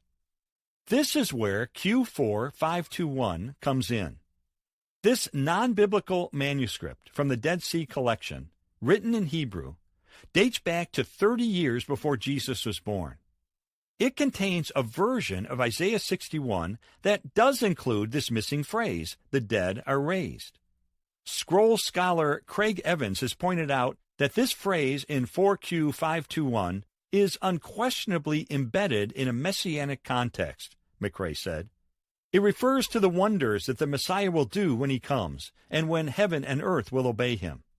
So when Jesus gave this response to John, he was not being ambiguous at all. John would have instantly recognized his words as a distinct claim that Jesus was the Messiah. McRae tossed me the article in which Evans was quoted as saying, 4Q521 makes it clear that Jesus' appeal to Isaiah 35 is indeed messianic. In essence, Jesus is telling John through his messengers that messianic things are happening. So that answers John's question. Yes, he is the one who is to come. I sat back in my chair. To me, Evans' discovery was a remarkable confirmation of Jesus' self-identity. It was staggering to me how modern archaeology could finally unlock the significance of a statement in which Jesus boldly asserted nearly 2,000 years ago that he was indeed the anointed one of God. Archaeology's repeated affirmation of the New Testament's accuracy provides important corroboration for its reliability. This is in stark contrast with how archaeology has proved to be devastating for Mormonism. Although Joseph Smith, the founder of the Mormon Church, claimed that his Book of Mormon is the most correct of any book upon the earth, archaeology has repeatedly failed to substantiate its claims about events that supposedly occurred long ago in the Americas. I remember writing to the Smithsonian Institute to inquire about whether there was any evidence supporting the claims of Mormonism, only to be told in unequivocal terms that its archaeologists see no direct connection between the archaeology of the New World and the subject matter of the book. As authors John Ankerberg and John Weldon concluded in a book on the topic, in other words, no Book of Mormon cities have ever been located, no Book of Mormon person, place, nation, or name has ever been found, no Book of Mormon artifacts, no Book of Mormon scriptures, no Book of Mormon inscriptions, nothing which demonstrates the Book of Mormon is anything other than myth or invention has ever been found. However, the story is totally different for the New Testament. McRae's conclusions have been echoed by many other scientists, including prominent Australian archaeologist Clifford Wilson, who wrote, "Those who know the facts now recognize that the New Testament must be accepted as a remarkably accurate source book." With Craig Blomberg having established the essential reliability of the New Testament documents, Bruce Metzger having confirmed their accurate transmittal through history, Edwin Yamauchi having demonstrated extensive corroboration by ancient historians and others, and now John McRae having shown how archaeology underscores their trustworthiness, I had to agree with Wilson. The case for Christ, while far from complete, was being constructed on solid bedrock. At the same time, I knew there were some high-profile professors who would dissent from that assessment. You've seen them quoted in Newsweek and being interviewed on the evening news, talking about their radical reassessment of Jesus. The time had come for me to confront their critiques head-on before I went any further in my investigation. That meant a trip to Minnesota to interview a feisty, Yale-educated scholar named Dr. Gregory Boyd. Chapter 6. The Rebuttal Evidence. Is the Jesus of history the same as the Jesus of faith? It happens all the time on television dramas and in paperback novels, but it's extremely rare in real-life legal dramas. So when an eyewitness in a murder trial refused to point out the defendant as the slayer, and instead confessed that he was the killer, the entire courtroom was stunned, and I had an amazing story for the Chicago Tribune. Richard Moss was accused of shooting a 19-year-old Chicagoan to death outside a Northwest Side tavern. Moss's longtime friend, Ed Passeri, was called to the witness stand to describe the altercation that led to the slaying. Passeri painted the scene that occurred outside the Rusty Nail pub, and then the defense attorney asked him what happened to the victim. Without blinking, Passeri replied that after the victim stabbed him with a pair of scissors, "I shot him." The court transcriber's jaw dropped open. Prosecutors threw up their hands. The judge immediately halted the proceedings to advise Passeri of his constitutional right against self-incrimination. And then the defendant got on the stand and said, "Yes, that's right. It was Passeri who committed the crime." What Passeri did by confessing was an act of raw courage, crowed the defense attorney. But prosecutors were unconvinced. "What courage?" asked one of them. "Passeri knows he's not running the risk of prosecution because the only evidence the state has points to Richard Moss." Still overwhelmingly persuaded of Moss's guilt, prosecutors knew they had to present strong testimony to controvert Passeri's claim. In legal terminology, what they needed was rebuttal evidence, defined as any proof that's offered to explain, counteract, or disprove a witness's account. The next day, prosecutors questioned 3 other eyewitnesses who said there was no doubt that it was Moss who had committed the slaying. Sure enough, based on this and other evidence, the jurors found Moss guilty. Prosecutors did the right thing. When the overpowering strength of the evidence clearly pointed toward the guilt of the defendant, they were wise to be skeptical of an essentially unsupported assertion made by someone with a vested interest in helping his friend. How does this legal concept of rebuttal evidence fit into my investigation of Jesus? Now that I had heard powerfully convincing and well-reasoned evidence from the scholars I questioned for this book, I needed to turn my attention to the decidedly contrary opinions of a small group of academics who have been the subject of a whirlwind of news coverage. I'm sure you've seen the articles. In recent years, the news media have been saturated with uncritical reports about the Jesus Seminar, a self-selected group that represents a minuscule percentage of New Testament scholars, but that generates coverage vastly out of proportion to the group's influence. The seminar's publicity-savvy participants attracted the press by voting with colored beads on whether they thought Jesus said what the Gospels quoted him as saying. A red bead meant Jesus undoubtedly said this or something like it. A pink bead meant he probably said it. A gray bead meant he didn't say it, but the ideas are similar to his own. And a black bead meant he didn't utter these words at all. In the end, they concluded that Jesus did not say 82% of what the Gospels attribute to him. Most of the remaining 18% was considered somewhat doubtful, with only 2% of Jesus' sayings confidently determined to be authentic. Craving controversy and lacking the expertise to scrutinize the seminar's methodology, journalists devoted fountains of ink to the story. Then the seminar published the 5 Gospels, containing the 4 traditional Gospels plus the questionable Gospel of Thomas, with Jesus' words color-coded to match the group's findings. Flip through it and you'll find expanses of black type, but precious little in red. For example, the only words in the Lord's Prayer that the seminar is convinced Jesus said are, "Our Father." But I wanted to go beyond the headlines and to unearth the rest of the story. I needed to know if there was any credible rebuttal evidence to refute these troubling and widely publicized opinions. Were the Jesus Seminar's findings solidly based on unbiased scholarly research? Or were they like Passeri's ill-fated testimony, well-meaning but ultimately unsupported?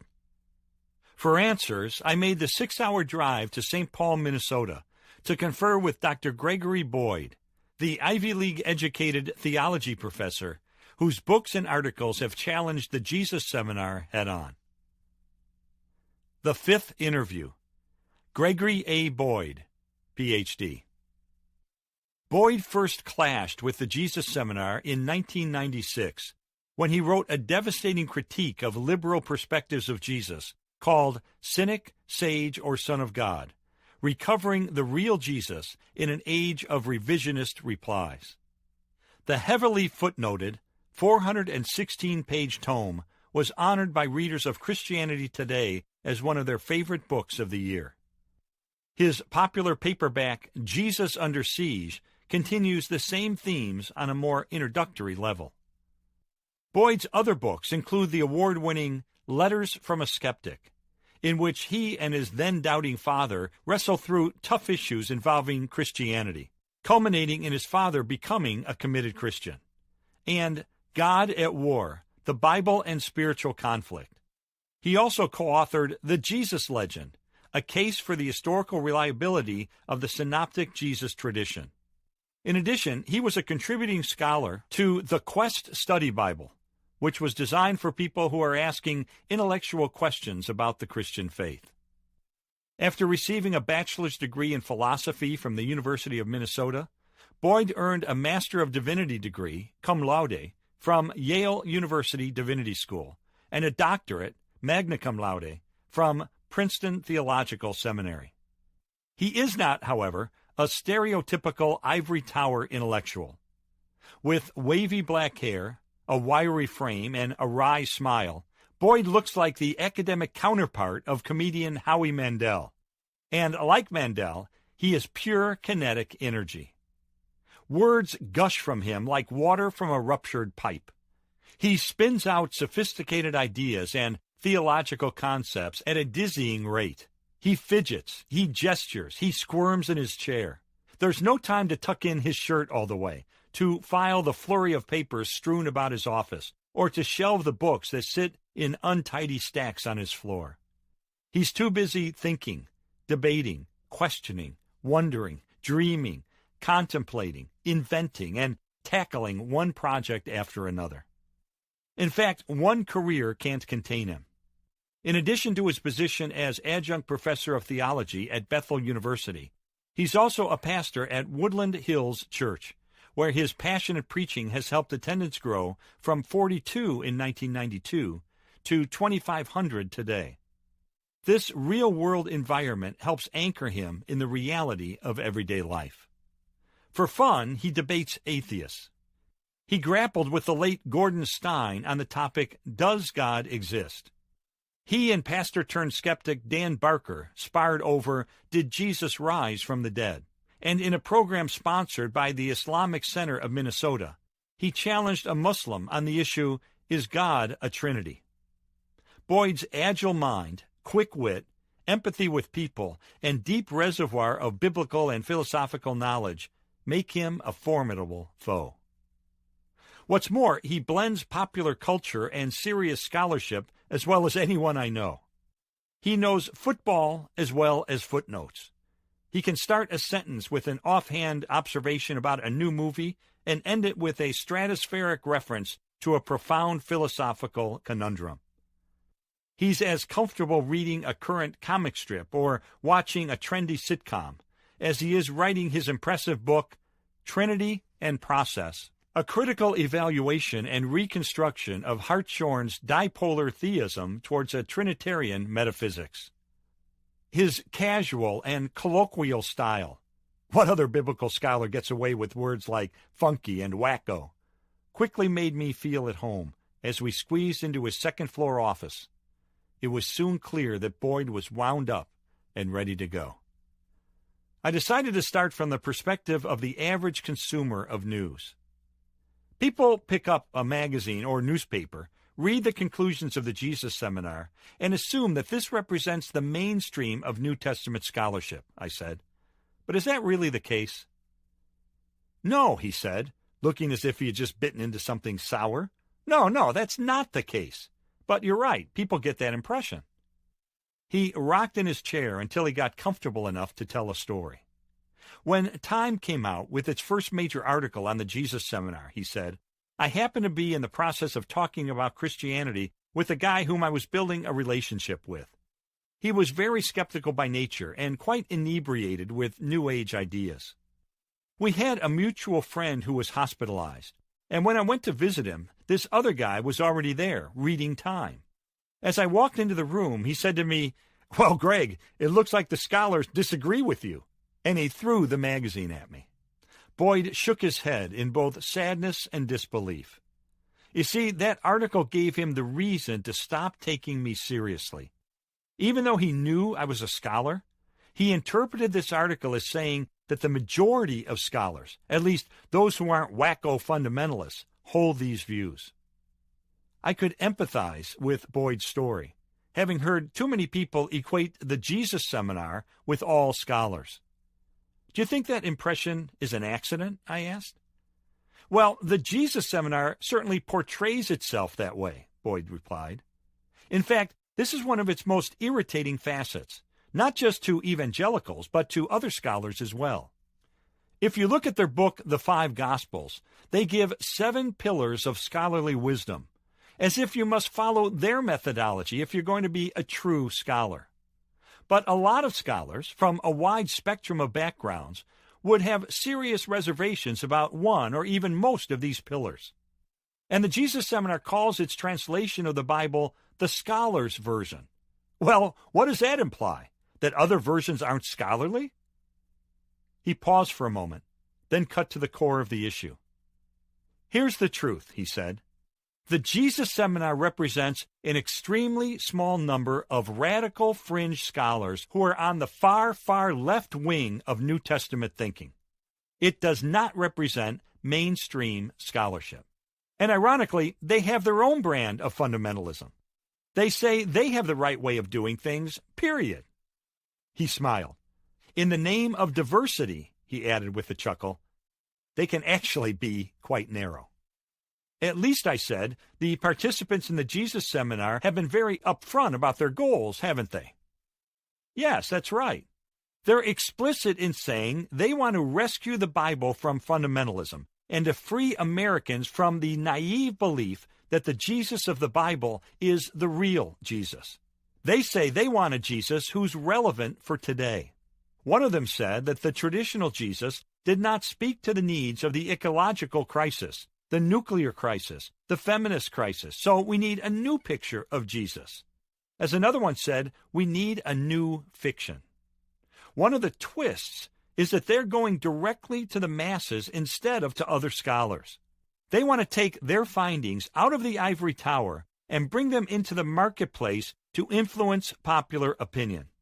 And what they have in mind is a totally new form of Christianity.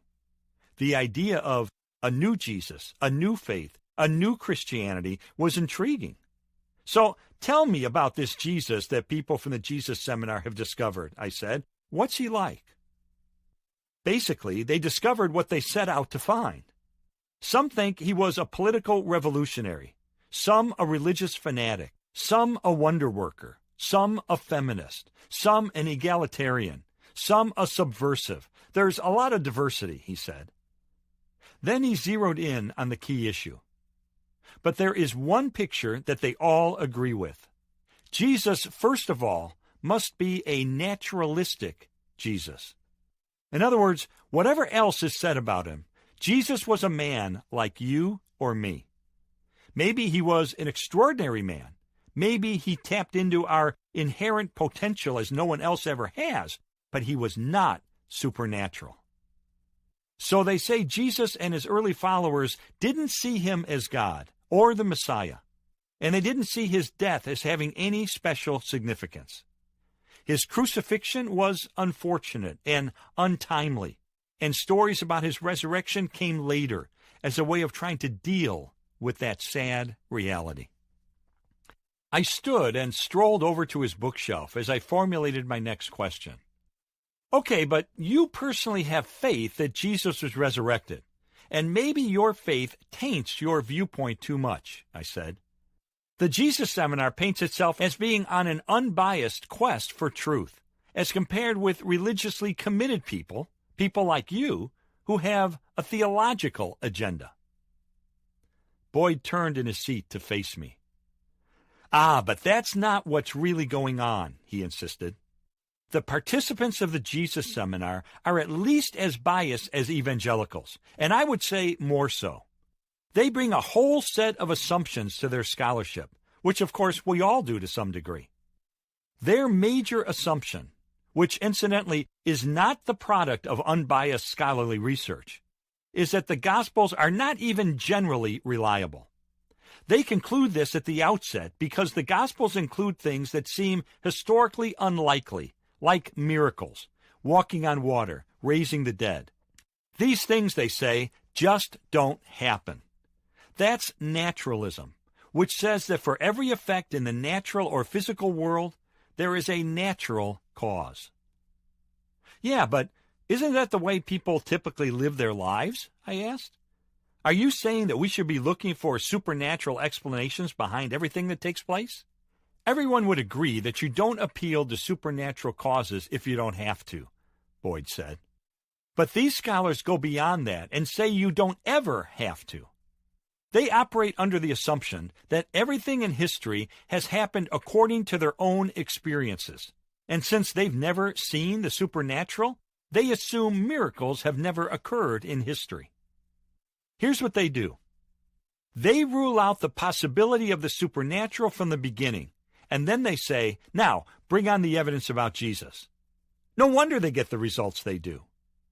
I wanted to turn the tables a bit. All right, then, how would you proceed? I asked. I would grant that you shouldn't appeal to the supernatural until you have to. Yes, first look for a natural explanation. I do that in my own life. A tree falls. Okay, maybe there were termites. Now, could an angel have pushed it over? Well, I wouldn't go to that conclusion until there was some definite evidence for it. So I grant that. But what I can't grant is the tremendous presumption that we know enough about the universe to say that God, if there is a God, can never break into our world in a supernatural way. That's a very presumptuous assumption. That's not a presumption based on history.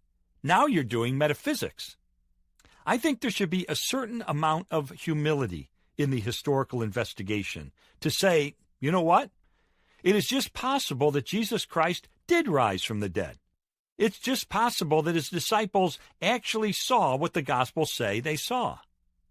And if there's no other way of accounting adequately for the evidence, let's investigate that possibility. That, I think, is the only way to give the evidence a fair hearing. To come up with their conclusion that Jesus never spoke most of the words in the Gospels, members of the Jesus Seminar use their own set of assumptions and criteria. But are these standards reasonable and appropriate? Or were they loaded from the outset, like dice that are weighted so that they yield the result that was desired all along? There are multiple problems with their assumptions and criteria, Boyd began in analyzing the group's approach. For instance, they assume that the later church put these sayings into the mouth of Jesus, unless they have good evidence to think otherwise. That assumption is rooted in their suspicion of the Gospels, and that comes from their assumption that the supernatural can't occur. Historians usually operate with the burden of proof on the historian to prove falsity or unreliability, since people are generally not compulsive liars. Without that assumption, we know very little about ancient history. The Jesus Seminar turns this on its head and says you've got to affirmatively prove that a saying came from Jesus. Then they come up with questionable criteria to do that. Now, it's okay for scholars to use appropriate criteria in considering whether Jesus said something. But I'm against the idea that if Jesus doesn't meet these criteria, he must not have said it. That kind of negative conclusion can be a problem. Dealing in this theoretical realm was starting to bring more murkiness than clarity for me. I needed some concrete examples so I could follow Boyd's point. Talk about some of the specific criteria they used, I said. One is called double dissimilarity, he replied. This means they can believe Jesus said something if it doesn't look like something a rabbi or a later church would say. Otherwise, they assume it got into the Gospels from a Jewish or Christian source. The obvious problem is that Jesus was Jewish, and he founded the Christian church. So it shouldn't be surprising if he sounds Jewish and Christian. Yet they've applied this criterion to reach the negative conclusion that Jesus didn't say a whole lot. Then there's the criterion of multiple attestation, which means we can only be sure Jesus said something if it's found in more than one source. Now, this can be a helpful test in confirming a saying. However, why argue in the other direction? If it's only found in one source, it's not valid. In fact, most of ancient history is based on single sources. Generally, if a source is considered reliable, and I would argue that there are plenty of reasons to believe that the Gospels are reliable, it should be considered credible, even if it can't be confirmed by other sources. Even when Jesus' sayings are found in 2 or 3 Gospels, they don't consider this as passing the multiple attestation criterion. If a saying is found in Matthew, Mark, and Luke, they consider that only one source, because they assume that Matthew and Luke used Mark in writing their Gospels. They're failing to recognize that an increasing number of scholars are expressing serious reservations about the theory that Matthew and Luke used Mark. With this line of thinking, you can see why it's extremely difficult to prove multiple attestation. Boyd started to go on, but I told him he had already made his point. Loaded criteria, like weighted dice, inevitably bring the results that were desired from the beginning. One approach taken by naturalistic scholars has been to look for parallels between Jesus and others from ancient history as a way of demonstrating that his claims and deeds were not completely unique. Their goal is to explain away the view that Jesus was one of a kind. How do you respond to this? I asked Boyd. For example, there were ancient rabbis who did exorcisms or prayed for rain and it came. So some scholars have said Jesus was merely another example of a Jewish wonder worker. Do those parallels hold up? I was about to see Boyd, the debater, in action, as he responded point by point to a complex issue without the benefit of notes. I was glad I was taping our conversation. My note-taking would never have kept up with his rapid-fire delivery. Actually, these parallels break down quickly when you look more closely, he began, picking up speed as he went. For one thing, the sheer centrality of the supernatural in the life of Jesus has no parallel whatsoever in Jewish history. Second, the radical nature of his miracles distinguishes him. It didn't just rain when he prayed for it. We're talking about blindness, deafness, leprosy, and scoliosis being healed, storms being stopped, bread and fish being multiplied, sons and daughters being raised from the dead. This is beyond any parallels. Third, Jesus' biggest distinctive is how he did miracles on his own authority. He is the one who says, "If I, by the finger of God, cast out demons, then the kingdom of God is among you." He's referring to himself. He says, "I have been anointed to set the captives free." He does give God the Father credit for what he does, but you never find him asking God the Father to do it. He does it in the power of God the Father. And for that, there is just no parallel. This goes right along with the different way Jesus talked about himself. All authority has been given to me. Honor me, even as you honor the Father. Heaven and earth shall pass away, but my word will not pass away. You don't find rabbis talking like this anywhere. Having been on the receiving end of that quick burst of arguments, I said with a chuckle, "So what's your point?" Boyd laughed. "Any parallels with wonder-working rabbis," he said, "are going to be very, very stretched." I wasn't going to let Boyd's debating skills intimidate me. I decided to raise a more difficult issue: the seemingly stronger parallels between Jesus and a historical figure named Apollonius of Tyana. "You know the evidence as well as I do," I said to Boyd.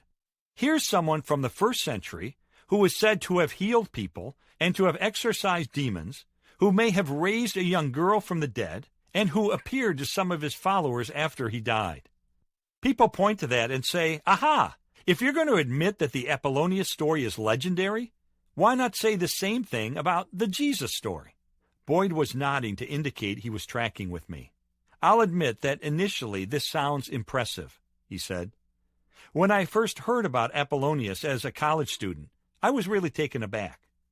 But if you do the historical work calmly and objectively, you find that the alleged parallels just don't stand up. I needed specifics, not generalities." "Go ahead," I said. "Do your best to shoot it down."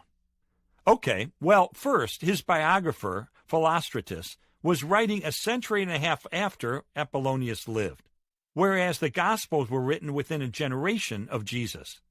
The closer the proximity to the event, the less chance there is for legendary development, for error, or for the memories to get confused. Another thing is that we have the 4 Gospels, corroborated with Paul, that can be cross-checked to some degree with non-biblical authors like Josephus and others. With Apollonius, we're dealing with one source. Plus, the Gospels passed the standard tests used to assess historical reliability, but we can't say that about the stories of Apollonius. On top of that, Philostratus was commissioned by an empress to write a biography in order to dedicate a temple to Apollonius. She was a follower of Apollonius, so Philostratus would have had a financial motive to embellish the story and give the empress what she wanted. On the other hand, the writers of the Gospel had nothing to gain and much to lose by writing Jesus' story, and they didn't have ulterior motives such as financial gain. Also, the way Philostratus writes is very different than the Gospels.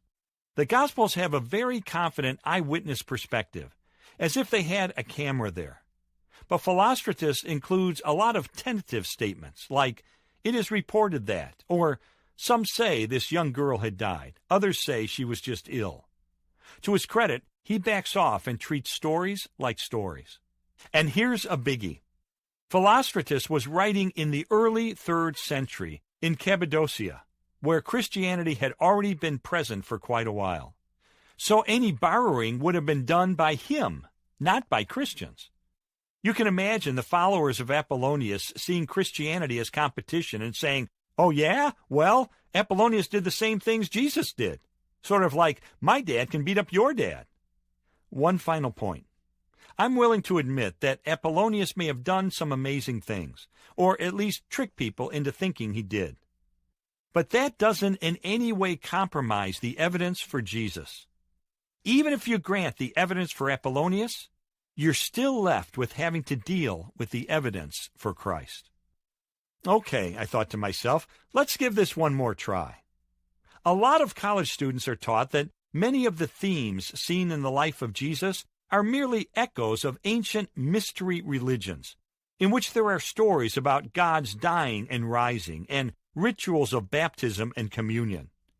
What about those parallels, I asked. That was a very popular argument at the beginning of the century, but it generally died off because it was so discredited. For one thing, given the timing involved, if you're going to argue for borrowing, it should be from the direction of Christianity to the mystery religions, not vice versa. Also, the mystery religions were do-your-own-thing religions that freely borrowed ideas from various places. However, the Jews carefully guarded their beliefs from outside influences. They saw themselves as a separate people and strongly resisted pagan ideas and rituals. To me, the most interesting potential parallels were the mythological tales of God's dying and rising. Aren't those stories similar to Christian beliefs, I asked? While it's true that some mystery religions had stories of God's dying and rising, these stories always revolved around the natural life cycle of death and rebirth, Boyd said. Crops die in the fall and come to life in the spring. People express wonder of this ongoing phenomenon through mythological stories about God's dying and rising. These stories were always cast in a legendary form. They depicted events that happened once upon a time. Contrast that with the depiction of Jesus Christ in the Gospels. They talk about someone who actually lived several decades earlier, and they name names. Crucified under Pontius Pilate, when Caiaphas was the high priest, and the father of Alexander and Rufus carried his cross, for example. That's concrete historical stuff. It has nothing in common with stories about what supposedly happened once upon a time. And Christianity has nothing to do with the life cycles of the harvest. It has to do with a very Jewish belief, which is absent from the mystery religions, about the resurrection of the dead and about life eternal and reconciliation with God. As for the suggestion that the New Testament doctrines of baptism or communion come from mystery religions, that's just nonsense. For one thing, the evidence for these supposed parallels comes after the 2nd century, so any borrowing would have come from Christianity, not the other way around. And when you look carefully, the similarities vanish. For instance, to get to a higher level in the Mithra cult, followers had to stand under a bull while it was slain, so they could be bathed in its blood and guts. Then they'd join others in eating the bull. Now, to suggest that Jews would find anything attractive about this and want to model baptism and communion after this barbaric practice is extremely implausible, which is why most scholars don't go for it. As disorderly and disorganized as his office was, Boyd's mind was sharp and systematized. His analysis of these much-touted parallels left little room for doubt. So I decided to advance to another area that the media often write about, the new discoveries that are often the subject of books by Jesus Seminar participants. There has been a lot written in the popular press about the Gospel of Thomas, Secret Mark, the Cross Gospel, and Q, I said. Have there really been any new discoveries that change the way we think about Jesus? Boyd sighed in exasperation. No, there are no new discoveries that tell us anything new about Jesus. The Gospel of Thomas was discovered long ago, and it's only now being used to create an alternative Jesus. Some theories about the Gospel of Thomas may be new, but the Gospel itself is not. As for Q, it's not a discovery, but a theory that's been around for 1.5 centuries, which tries to account for the material that Luke and Matthew have in common. What's new is the highly questionable way that left-wing scholars are using their presuppositions to slice this hypothetical Q into various layers of legendary development to back up their preconceived theories. I knew that John Dominic Crossan, perhaps the most influential scholar in the Jesus Seminar, has made some strong claims about a gospel called Secret Mark. In fact, he asserts that Secret Mark may actually be an uncensored version of the Gospel of Mark, containing confidential matters for spiritual insiders. Some have used it to claim that Jesus was actually a magician, or that a number of early Christians practiced homosexuality. This conspiratorial scenario has captured the media's imagination. What proof is there for this? I asked Boyd. His answer came quickly. None, he said. Though he apparently didn't see the need to elaborate, I asked him to explain what he meant. You see, we don't have Secret Mark. What we have is one scholar who found a quote from Clement of Alexandria from late in the 2nd century that supposedly comes from this gospel. And now, mysteriously, even that is gone, disappeared. We don't have it. We don't have a quote from it. And even if we did have a quote from it, we don't have any reason to think that it has given us any valid information about the historical Jesus or what early Christians thought about him. On top of that, we already know that Clement had a track record of being very gullible in accepting spurious writings. So Secret Mark is a non-existent work cited by a now non-existent text by a late 2nd century writer who's known for being naive about these things. The vast majority of scholars don't give this any credibility. Unfortunately, those who do get a lot of press because the media love the sensational. Crossan also gives credence to what he calls the cross gospel. Does that fare any better? I asked. No, most scholars don't give it credibility because it includes such outlandishly legendary material.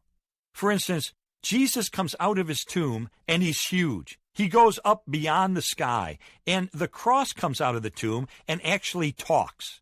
Obviously, the much more sober Gospels are more reliable than anything found in this account. It fits better with later apocryphal writings. In fact, it's dependent on biblical material, so it should be dated later. Unlike the overwhelming majority of biblical experts, the Jesus Seminar has accorded extremely high status to the Gospel of Thomas, elevating it to a place alongside the 4 traditional Gospels. In Chapter 3, Dr. Bruce Metzger strongly criticized that position as being unwarranted. I asked Boyd for his opinion. Why shouldn't Thomas be given that kind of honor?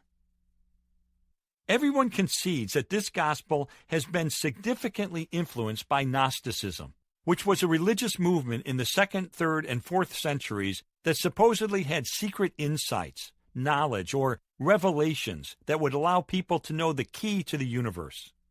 Salvation was by what you knew, gnosis in Greek, for know, he said. So many scholars date the Gospel of Thomas to the mid-2nd century, in which it fits well into the cultural milieu. Let me give you an example. Jesus is quoted as saying, "Every woman who will make herself male will enter the kingdom of heaven." That contradicts the attitude that we know Jesus had toward women, but it fits well with the Gnostic mindset. However, the Jesus Seminar has arbitrarily latched onto certain passages of the Gospel of Thomas and has argued that these passages represent an early strand of tradition about Jesus, even earlier than the canonical Gospels. Because none of these passages include Jesus making exalted claims for himself or doing supernatural feats, they argue that the earliest view of Jesus was that he was only a great teacher. But the whole line of reasoning is circular. The only reason for thinking these passages in Thomas are early in the first place is because they contain a view of Jesus that these scholars already believed was the original Jesus. In truth, there is no good reason for preferring the 2nd century Gospel of Thomas over the 1st century Gospels of the New Testament. The Jesus of history and the Jesus of faith. The Jesus Seminar believes there's a big gulf between the two. In its view, the historical Jesus was a bright, witty, countercultural man who never claimed to be the Son of God, while the Jesus of faith is a cluster of feel-good ideas that help people live right but are ultimately based on wishful thinking. There's not just a gulf between the Jesus of history and the Jesus of faith, Boyd said as I brought up this subject. If you discredit everything that says Jesus is divine and reconciles people with God, there's an outright contradiction between the two. Generally speaking, they define the Jesus of faith this way. There are religious symbols that are quite meaningful to people. The symbol of Jesus being divine, of the cross, of self-sacrificial love, of the resurrection.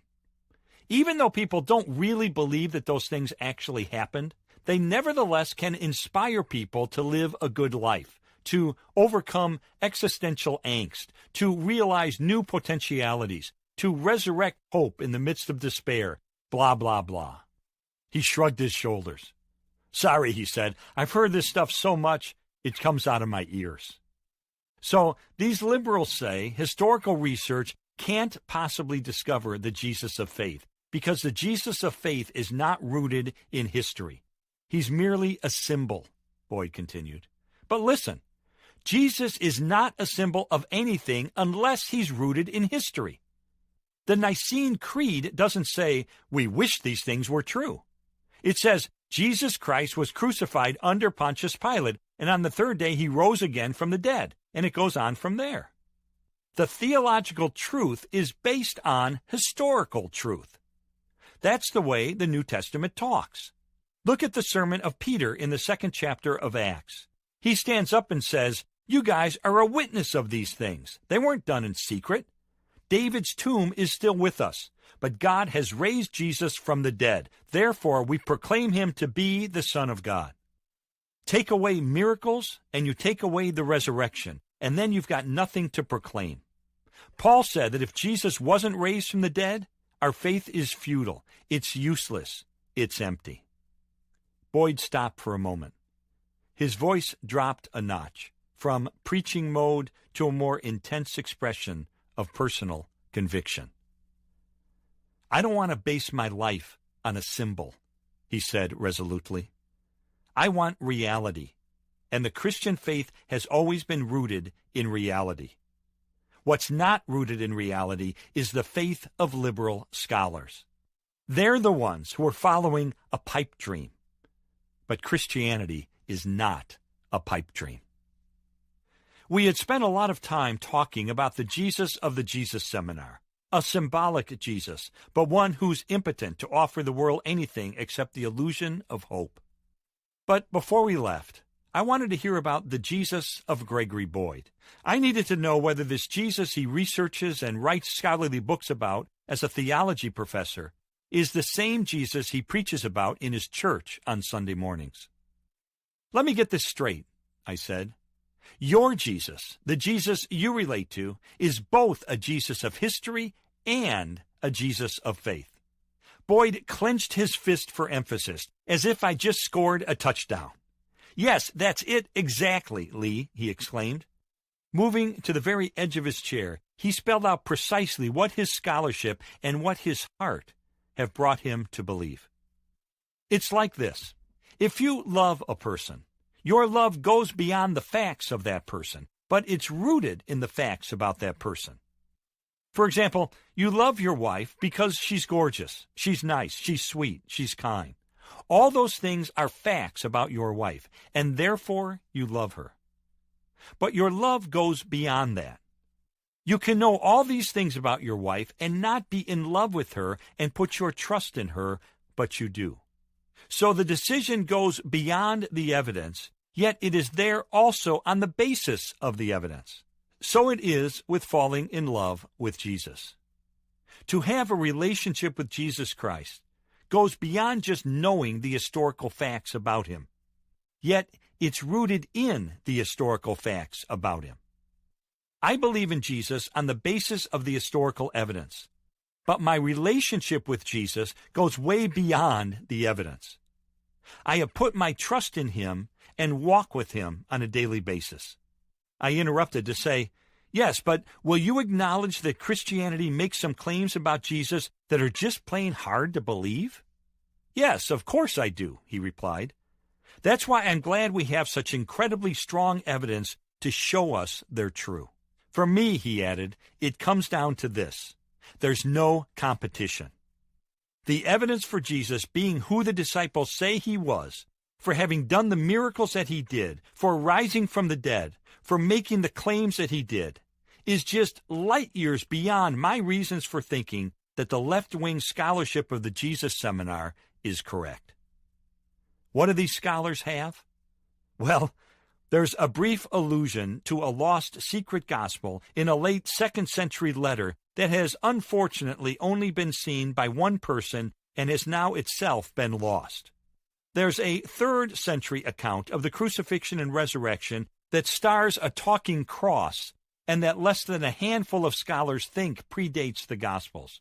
There's a 2nd century Gnostic document, parts of which some scholars now want to date early to back up their own preconceptions.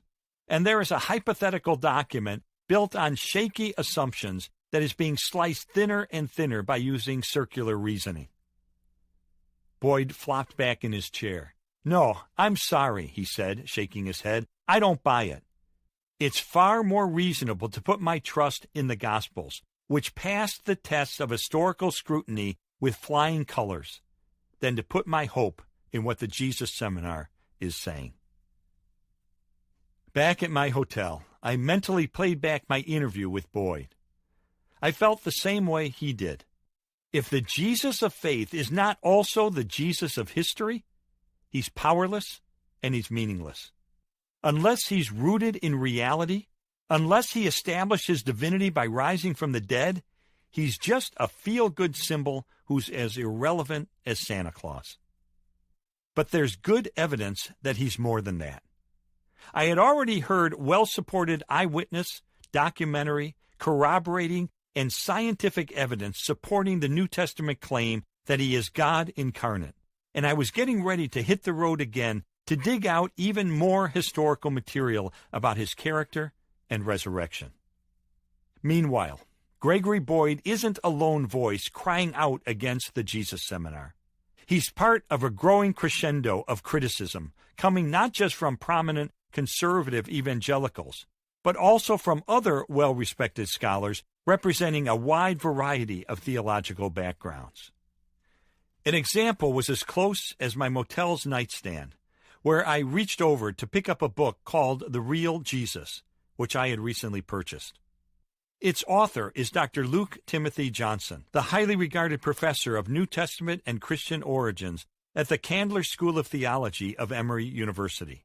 Johnson is a Roman Catholic who was a Benedictine monk before becoming a biblical scholar and writing a number of influential books.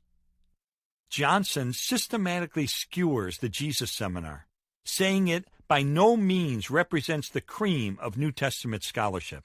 It follows a process that is biased against the authenticity of the gospel traditions, and its results were already determined ahead of time. He concludes, this is not responsible or even critical scholarship. It is a self-indulgent charade. He goes on to quote other distinguished scholars with similar opinions, including Dr. Howard Clark Key, who called the Jesus Seminar an academic disgrace, and Richard Hayes of Duke University, whose review of the 5 Gospels asserted that the case argued by this book would not stand up in any court. I closed the book and turned off the light. Tomorrow I'd resume my hunt for evidence that would stand up. The Case for Christ, a journalist's personal investigation of the evidence for Jesus. Introduction. Reopening the investigation of a lifetime. In the parlance of prosecutors, the attempted murder case against James Dixon was a dead-bang winner. Open and shut.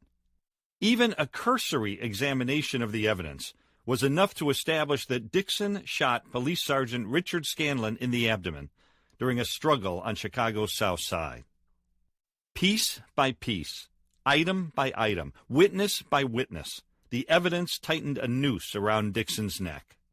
There were fingerprints and a weapon, eyewitnesses and a motive, a wounded cop and a defendant with a history of violence. Now the criminal justice system was poised to trip the trap door that would leave Dixon dangling by the weight of his own guilt. The facts were simple. Sergeant Scanlon had rushed to West 108th Place after a neighbor called police to report a man with a gun. Scanlon arrived to find Dixon noisily arguing with his girlfriend through the front door of her house. Her father emerged when he saw Scanlon, figuring it was safe to come outside. Suddenly, a fight broke out between Dixon and the father. The sergeant quickly intervened in an attempt to break it up. A shot rang out. Scanlon staggered away, wounded in his midsection. Just then, 2 other squad cars arrived, screeching to a halt, and officers ran over to restrain Dixon. A .22 caliber gun belonging to Dixon, covered with his fingerprints and with 1 bullet having been fired, was found nearby, where he had apparently flung it after the shooting. The father had been unarmed. Scanlon's revolver remained in his holster.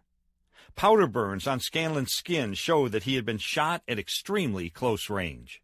Fortunately, his wound wasn't life-threatening, although it was serious enough to earn him a medal for bravery, proudly pinned on his chest by the police superintendent himself. As for Dixon, when police ran his rap sheet, they found he had previously been convicted of shooting someone else. Apparently, he had a propensity for violence. And there I sat, almost a year later, taking notes in a nearly deserted Chicago courtroom, while Dixon publicly admitted that, yes, he was guilty of shooting the 15-year police veteran. On top of all the other evidence, the confession clinched it. Criminal Court Judge Frank Michaela ordered Dixon imprisoned, then rapped his gavel to signal that the case was closed. Justice had been served. I slipped my notebook into the inside pocket of my sports coat and ambled downstairs toward the press room. At the most, I figured my editor would give me 3 paragraphs to tell the story in the next day's Chicago Tribune. Certainly that's all it deserved. This wasn't much of a tale. Or so I thought. I answered the phone in the press room and recognized the voice right away. It was an informant I had cultivated during the year I had been covering the criminal courts building. I could tell he had something hot for me, because the bigger the tip, the faster and softer he would talk, and he was whispering a mile a minute. "Lee, do you know the Dixon case?" he asked. "Yeah, sure," I replied. "Covered it 2 days ago. Pretty routine." "Don't be so sure. The word is, a few weeks before the shooting, Sergeant Scanlon was at a party showing off his pen gun." "His what?" "A pen gun. It's a .22 caliber pistol that's made to look like a fountain pen. They're illegal for anyone to carry, including cops. When I told him I didn't see the relevance of this, his voice got even more animated. Here's the thing. Dixon didn't shoot Scanlon. Scanlon was wounded when his own pen gun accidentally went off in his shirt pocket. He framed Dixon so he wouldn't get in trouble for carrying an unauthorized weapon. Don't you see? Dixon is innocent. Impossible, I exclaimed. Check out the evidence yourself, came his reply. See where it really points. I hung up the phone and dashed up the stairs to the prosecutor's office, pausing briefly to catch my breath before strolling inside. You know the Dixon case? I asked casually, not wanting to tip my hand too early. If you don't mind, I'd like to go over the details once more. Color drained from his face. I can't talk about it, he stammered. No comment. It turned out that my informant had already passed along his suspicions to the prosecutor's office. Behind the scenes, a grand jury was being convened to reconsider the evidence. Amazingly, unexpectedly, the once airtight case against James Dixon was being reopened. At the time, I started my own investigation, studying the crime scene, interviewing witnesses, talking with Dixon, and examining the physical evidence. As I thoroughly checked out the case, the strangest thing happened. All the new facts I uncovered, and yes, even the old evidence that had once pointed so convincingly toward Dixon's guilt, snugly fit the pen gun theory.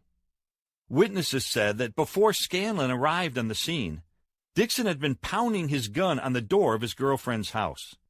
The gun discharged in a downward direction. In the cement of the front porch, there was a chip that was consistent with the bullet's impact. This would account for the bullet that was missing from Dixon's gun. Dixon said he didn't want to be caught with the gun, so he hid it in some grass across the street before police arrived. I found a witness who corroborated that. This explained why the gun had been found some distance from the shooting scene, even though nobody had ever seen Dixon throw it. There were powder burns concentrated inside, but not above, the left pocket of Scanlon's shirt. The bullet hole was at the bottom of the pocket. Conclusion? A weapon had somehow discharged in the pocket's interior. Contrary to statements in the police report, the bullet's trajectory had been at a downward angle. Below Scanlon's shirt pocket was a bloody rip where the bullet had exited after going through some flesh. Dixon's rap sheet hadn't told the whole story about him. Although he had spent 3 years in prison for an earlier shooting, the appellate court had freed him after determining that he had been wrongly convicted. It turns out that the police had concealed a key defense witness and that a prosecution witness had lied. So much for Dixon's record of violent tendencies. Finally, I put the crucial question to Dixon. If you were innocent, why in the world did you plead guilty? Dixon sighed. It was a plea deal, he said, referring to the practice in which prosecutors recommend a reduced sentence if a defendant pleads guilty and thus saves everybody the time and expense of a trial. They said if I pleaded guilty, they would sentence me to 1 year in prison. I'd already spent 362 days in jail waiting for my trial. All I had to do was admit I did it, and I'd go home in a few days. But if I insisted on a trial and the jury found me guilty, well, they'd throw the book at me. They'd give me 20 years for shooting a cop. It wasn't worth the gamble. I wanted to go home. And so, I said, you admitted doing something that you didn't do? Dixon nodded. That's right. In the end, Dixon was exonerated, and he later won a lawsuit against the police department. Scanlon was stripped of his medal, was indicted by a grand jury, pleaded guilty to official misconduct, and was fired from the department. As for me, my stories were splashed across the front page. Much more important, I had learned some big lessons as a young reporter. One of the most obvious lessons was that evidence can be aligned to point in more than one direction. For example, there had easily been enough proof to convict Dixon of shooting the sergeant. But the key questions were these. Had the collection of evidence really been thorough? and which explanation best fit the totality of the facts. Once the pen gun theory was offered, it became clear that this scenario accounted for the full body of evidence in the most optimal way. And there was another lesson. One reason the evidence originally looked so convincing to me was because it fit my preconceptions at the time. To me, Dixon was an obvious troublemaker, a failure, the unemployed product of a broken family. The cops were the good guys. Prosecutors didn't make mistakes. Looking through those lenses, all the original evidence seemed to fall neatly into place. Where there had been some inconsistencies or gaps, I naively glossed them over. When police told me the case was airtight, I took them at their word and didn't delve much further. But when I changed those lenses, trading my biases for an attempt at objectivity, I saw the case in a whole new light. Finally, I allowed the evidence to lead me to the truth, regardless of whether it fit my original presuppositions. That was a long time ago. My biggest lessons were yet to come. The reason I've recounted this unusual case is because, in a way, my spiritual journey has been a lot like my experience with James Dixon. For much of my life, I was a skeptic. In fact, I considered myself an atheist. For me, there was far too much evidence that God was merely a product of wishful thinking, of ancient mythology, of primitive superstition. How could there be a loving God if he consigned people to hell just for not believing in him? How could miracles contravene the basic laws of nature? Didn't evolution satisfactorily explain how life originated? Doesn't scientific reasoning dispel belief in the supernatural? As for Jesus, didn't you know that he never claimed to be God? He was a revolutionary, a sage, an iconoclastic Jew. But God? No, that thought never occurred to him. I could point you to plenty of university professors who said so. And certainly they could be trusted, couldn't they? Let's face it, even a cursory examination of the evidence demonstrates convincingly that Jesus had only been a human being just like you and me, although with unusual gifts of kindness and wisdom. But that's all I ever really gave the evidence, a cursory look. I had read just enough philosophy and history to find support for my skepticism. A fact here, a scientific theory there, a pithy quote, a clever argument. Sure, I could see some gaps and inconsistencies, but I had a strong motivation to ignore them. A self-serving and immoral lifestyle that I would be compelled to abandon if I were ever to change my views and become a follower of Jesus. As far as I was concerned, the case was closed. There was enough proof for me to rest easy with the conclusion that the divinity of Jesus was nothing more than the fanciful invention of superstitious people. Or so I thought. It wasn't a phone call from an informant that prompted me to re-examine the case for Christ. It was my wife. Leslie stunned me in the autumn of 1979 by announcing that she had become a Christian. I rolled my eyes and braced for the worst, feeling like the victim of a bait-and-switch scam. I had married one Leslie, the fun Leslie, the carefree Leslie, the risk-taking Leslie. And now I feared she was going to turn into some sort of sexually repressed prude who would trade our upwardly mobile lifestyle for all-night prayer vigils and volunteer work in grimy soup kitchens. Instead, I was pleasantly surprised, even fascinated, by the fundamental changes in her character, her integrity, and her personal confidence. Eventually, I wanted to get to the bottom of what was prompting these subtle but significant shifts in my wife's attitudes. So I launched an all-out investigation into the facts surrounding the case for Christianity. Setting aside my self-interest and prejudices as best I could, I read books, interviewed experts, asked questions, analyzed history, explored archaeology, studied ancient literature, and for the first time in my life, I picked apart the Bible verse by verse. I plunged into the case with more vigor than with any story I had ever pursued. I applied the training I had received at Yale Law School, as well as my experience as legal affairs editor of the Chicago Tribune. And over time, the evidence of the world, of history, of science, of philosophy, of psychology, began to point toward the unthinkable. It was like the James Dixon case revisited. Maybe you too have been basing your spiritual outlook on the evidence you've observed around you or gleaned long ago from books, college professors, family members, or friends. But is your conclusion really the best explanation for the evidence? If you were to dig deeper, to confront your preconceptions and systematically seek out proof, what would you find? That's what this book is about. In effect, I'm going to retrace and expand upon the spiritual journey I took for nearly 2 years. I'll take you along as I interview 13 leading scholars and authorities who have impeccable academic credentials. I have crisscrossed the country, from Minnesota to Georgia, from Virginia to California, to elicit their expert opinions, to challenge them with the objections I had when I was a skeptic, to force them to defend their positions with solid data and cogent arguments, and to test them with the very questions that you might ask if given the opportunity.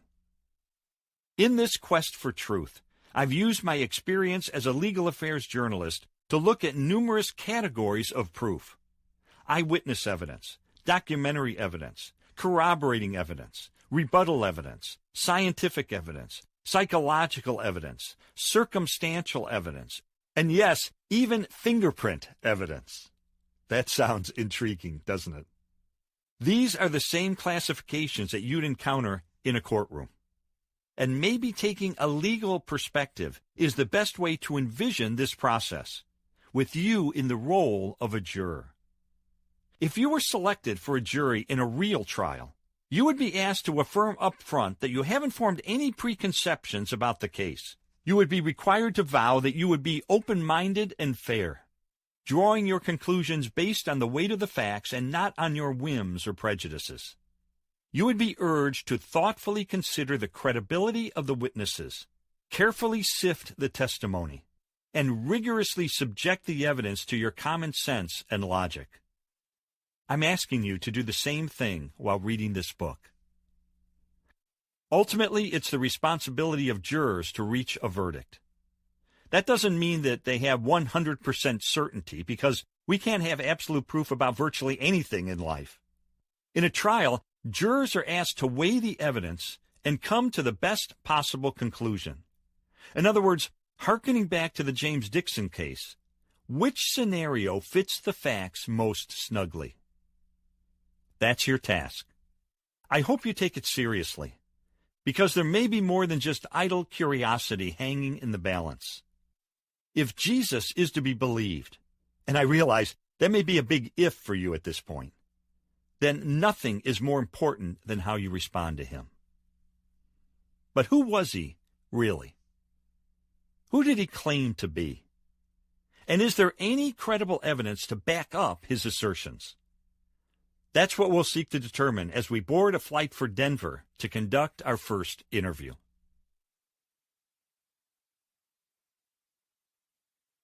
Chapter 7. The Identity Evidence. Was Jesus really convinced that he was the Son of God? John Douglas has an uncanny ability to look into the minds of people he has never met. As the original psychological profiler for the Federal Bureau of Investigation, Douglas would gather information at a crime scene and then use his insights to peer inside the personality of the still-at-large perpetrator. Case in point, Douglas predicted that the Trailside Killer, a serial murderer who stalked wooded areas near San Francisco from 1979 to 1981, would be someone who had a speech impediment, as well as tendencies toward animal cruelty, bedwetting, and arson. Sure enough, the person finally arrested and convicted in the case fit those descriptions perfectly. With a doctorate in psychology, years of experience as a detective, and a natural talent for understanding human behavior, Douglas has become renowned for his profiling prowess. He has co-authored several bestsellers on the topic. And when Jodie Foster won the Oscar for her performance in Silence of the Lambs, she publicly thanked Douglas for being the real-life figure behind her character's FBI mentor. How is Douglas able to understand the thinking process of individuals he has never even talked to? Behavior reflects personality, Douglas explained to Biography magazine. In other words, Douglas closely examines the evidence left behind at a crime scene and, where possible, interviews victims to find out exactly what the criminal said and did. From these clues, the left-behind products of the person's behavior, he deduces the individual's psychological makeup. Now to Jesus. Without dialoguing with him, how can we possibly delve into his mind to determine what his motivations, intentions, and self-understanding were? How do we know who he thought he was and what he understood his mission to be? By looking at his behavior, Douglas would say. If we want to figure out whether Jesus thought he was the Messiah or the Son of God, or merely considered himself to be a rabbi or prophet, we need to look at what he did, what he said, and how he related to others. The question of what Jesus thought about himself is a critical issue. Some professors maintain that the myth of Jesus' deity was superimposed on the Jesus tradition by overzealous supporters years after his death. The real Jesus, these professors believe, would roll over in his grave if he knew people were worshiping him. If you strip away the legends and go back to the earliest material about him, they say you'll find he never aspired to be anything more than an itinerant teacher and an occasional rabble-rouser. But is the evidence of history on their side? To find out, I flew to Lexington, Kentucky, and then drove the winding roads past a series of picturesque horse farms to track down the scholar whose acclaimed book, The Christology of Jesus, confronts this very subject. The sixth interview. Ben Witherington III, Ph.D. There isn't much to tiny Wilmore, Kentucky, except Asbury Theological Seminary, where I found Ben Witherington's office on the fourth floor of a colonial-style building off the rustic community's main drag. With the gracious hospitality of a Southern gentleman, the North Carolina native offered me a comfortable chair and some coffee as we sat down to discuss who Jesus of Nazareth thought he was. This topic is familiar territory to Witherington, whose books include The Christology of Jesus, Jesus the Sage, The Many Faces of the Christ, The Jesus Quest, Jesus, Paul, and the End of the World, Reading and Understanding the Bible, New Testament History, and commentaries on Mark, John, Acts, and Romans. His articles have been featured in specialized dictionaries and academic journals. Educated at Gordon Conwell Theological Seminary, Master of Divinity degree, summa cum laude, and the University of Durham in England, doctorate in theology with a concentration in New Testament. Witherington has taught at Asbury, Ashland Theological Seminary, the Divinity School of Duke University, and Gordon Conwell. His memberships include the Society for the Study of the New Testament, the Society of Biblical Literature, and the Institute for Biblical Research. Speaking distinctly and deliberately, weighing his words with care, Witherington definitely sounded like a scholar, yet his voice betrayed an unmistakable undercurrent of fascination, even awe, for his subject. This attitude emerged even further when he took me on a tour of a high-tech studio where he had been mixing images of Jesus with songs whose lyrics illuminate the compassion, the sacrifice, the humanity, and the majesty of his life and ministry.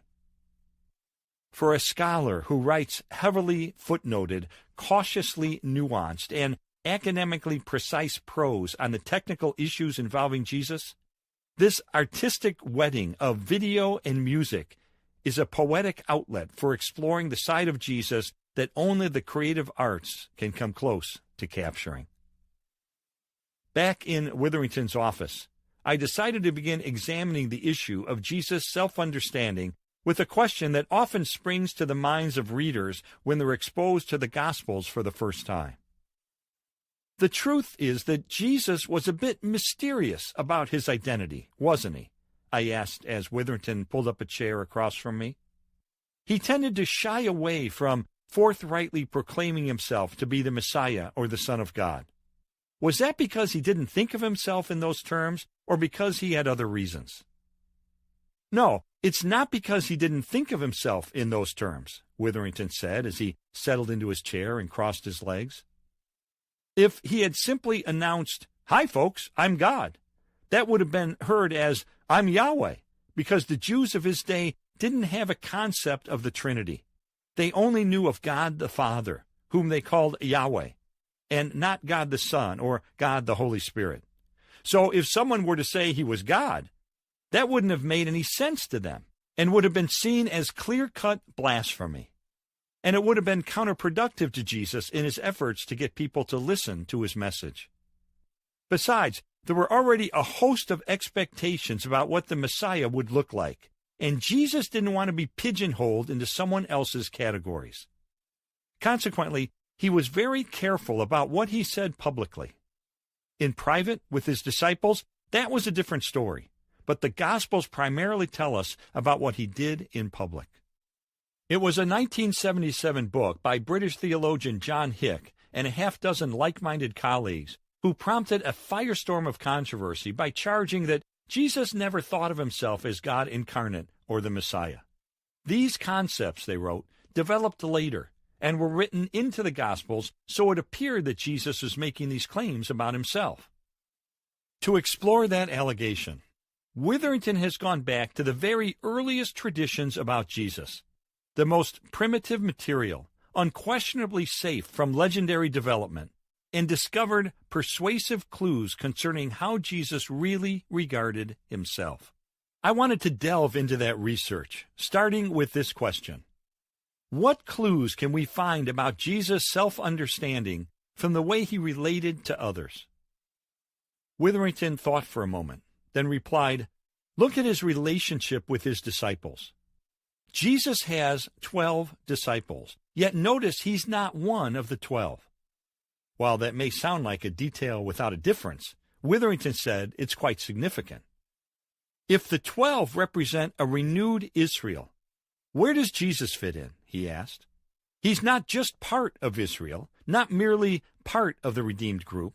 He's forming the group, just as God in the Old Testament formed his people and set up the 12 tribes of Israel. That's a clue about what Jesus thought of himself. Witherington went on to describe a clue that can be found in Jesus' relationship with John the Baptist. Jesus says, of all people born of woman, John is the greatest man on earth. Having said that, he then goes even further in his ministry than the Baptist did, by doing miracles, for example. What does that say about what he thinks of himself? And his relationship with the religious leaders is perhaps the most revealing. Jesus makes the truly radical statement that it's not what enters a person that defiles him, but what comes out of his heart. Frankly, this sets aside huge portions of the Old Testament book of Leviticus, with its meticulous rules concerning purity. Now, the Pharisees don't like this message. They wanted to keep things as they were, but Jesus said, no, God has further plans. He's doing a new thing. We have to ask, what kind of person thinks he has the authority to set aside the divinely inspired Jewish scriptures and supplant them with his own teaching? And what about his relationship, if we can call it that, with the Roman authorities? We have to ask why they crucified him. If he had merely been an innocuous sage telling nice little parables, how did he end up on a cross, especially at a Passover season when no Jew wants any Jew to be executed? There had to be a reason why the sign above his head said, "This is the King of the Jews." Witherington let that last comment hang in the air before providing the explanation himself. Either Jesus had made that verbal claim, he said, or someone clearly thought he did. While Jesus' relationships provide one window into his self-understanding, Witherington said that Jesus' deeds, especially his miracles, offer additional insights. However, I raised my hand to stop him. Certainly, you can't say that Jesus' miracles established that he thought he was God, I said, since later his own disciples went out and did the same things, and certainly they weren't making claims of deity. No, it's not the fact that Jesus did miracles that illuminates his self-understanding, replied Witherington. What's important is how he interprets his miracles. What do you mean? I asked. Jesus says, if I, by the finger of God, cast out demons, then you will know that the kingdom of God has come upon you. He's not like other miracle workers who do amazing things and then life proceeds as it always has. No, to Jesus, his miracles are a sign indicating the coming of the kingdom of God. They are a foretaste of what the kingdom is going to be like, and that sets Jesus apart. Again, I interrupted. Elaborate on that a bit, I said. How does it set him apart? Jesus sees his miracles as bringing about something unprecedented, the coming of God's dominion, replied Witherington. He doesn't merely see himself as a worker of miracles. He sees himself as the one in whom and through whom the promises of God come to pass. And that's a not too thinly veiled claim of transcendence. I nodded. Now his point made sense to me. With that, I turned to the words of Jesus in search of more clues concerning his self-understanding. He was called Rabboni, or Rabbi, by his followers, I said. Doesn't this imply that he merely taught like the other rabbis of his day? Witherington grinned. Actually, he said, Jesus taught in a radical new way. He begins his teachings with the phrase, Amen, I say to you, which is to say, I swear in advance to the truthfulness of what I'm about to say. This was absolutely revolutionary. How so? I asked. He replied, in Judaism, you needed the testimony of two witnesses. So witness A could witness the truth of witness B and vice versa. But Jesus witnesses to the truth of his own sayings. Instead of basing his teaching on the authority of others, he speaks on his own authority. So here is someone who considers himself to have authority above and beyond what the Old Testament prophets had. He believed he possessed not only divine inspiration, as King David did, but also divine authority and the power of direct divine utterance.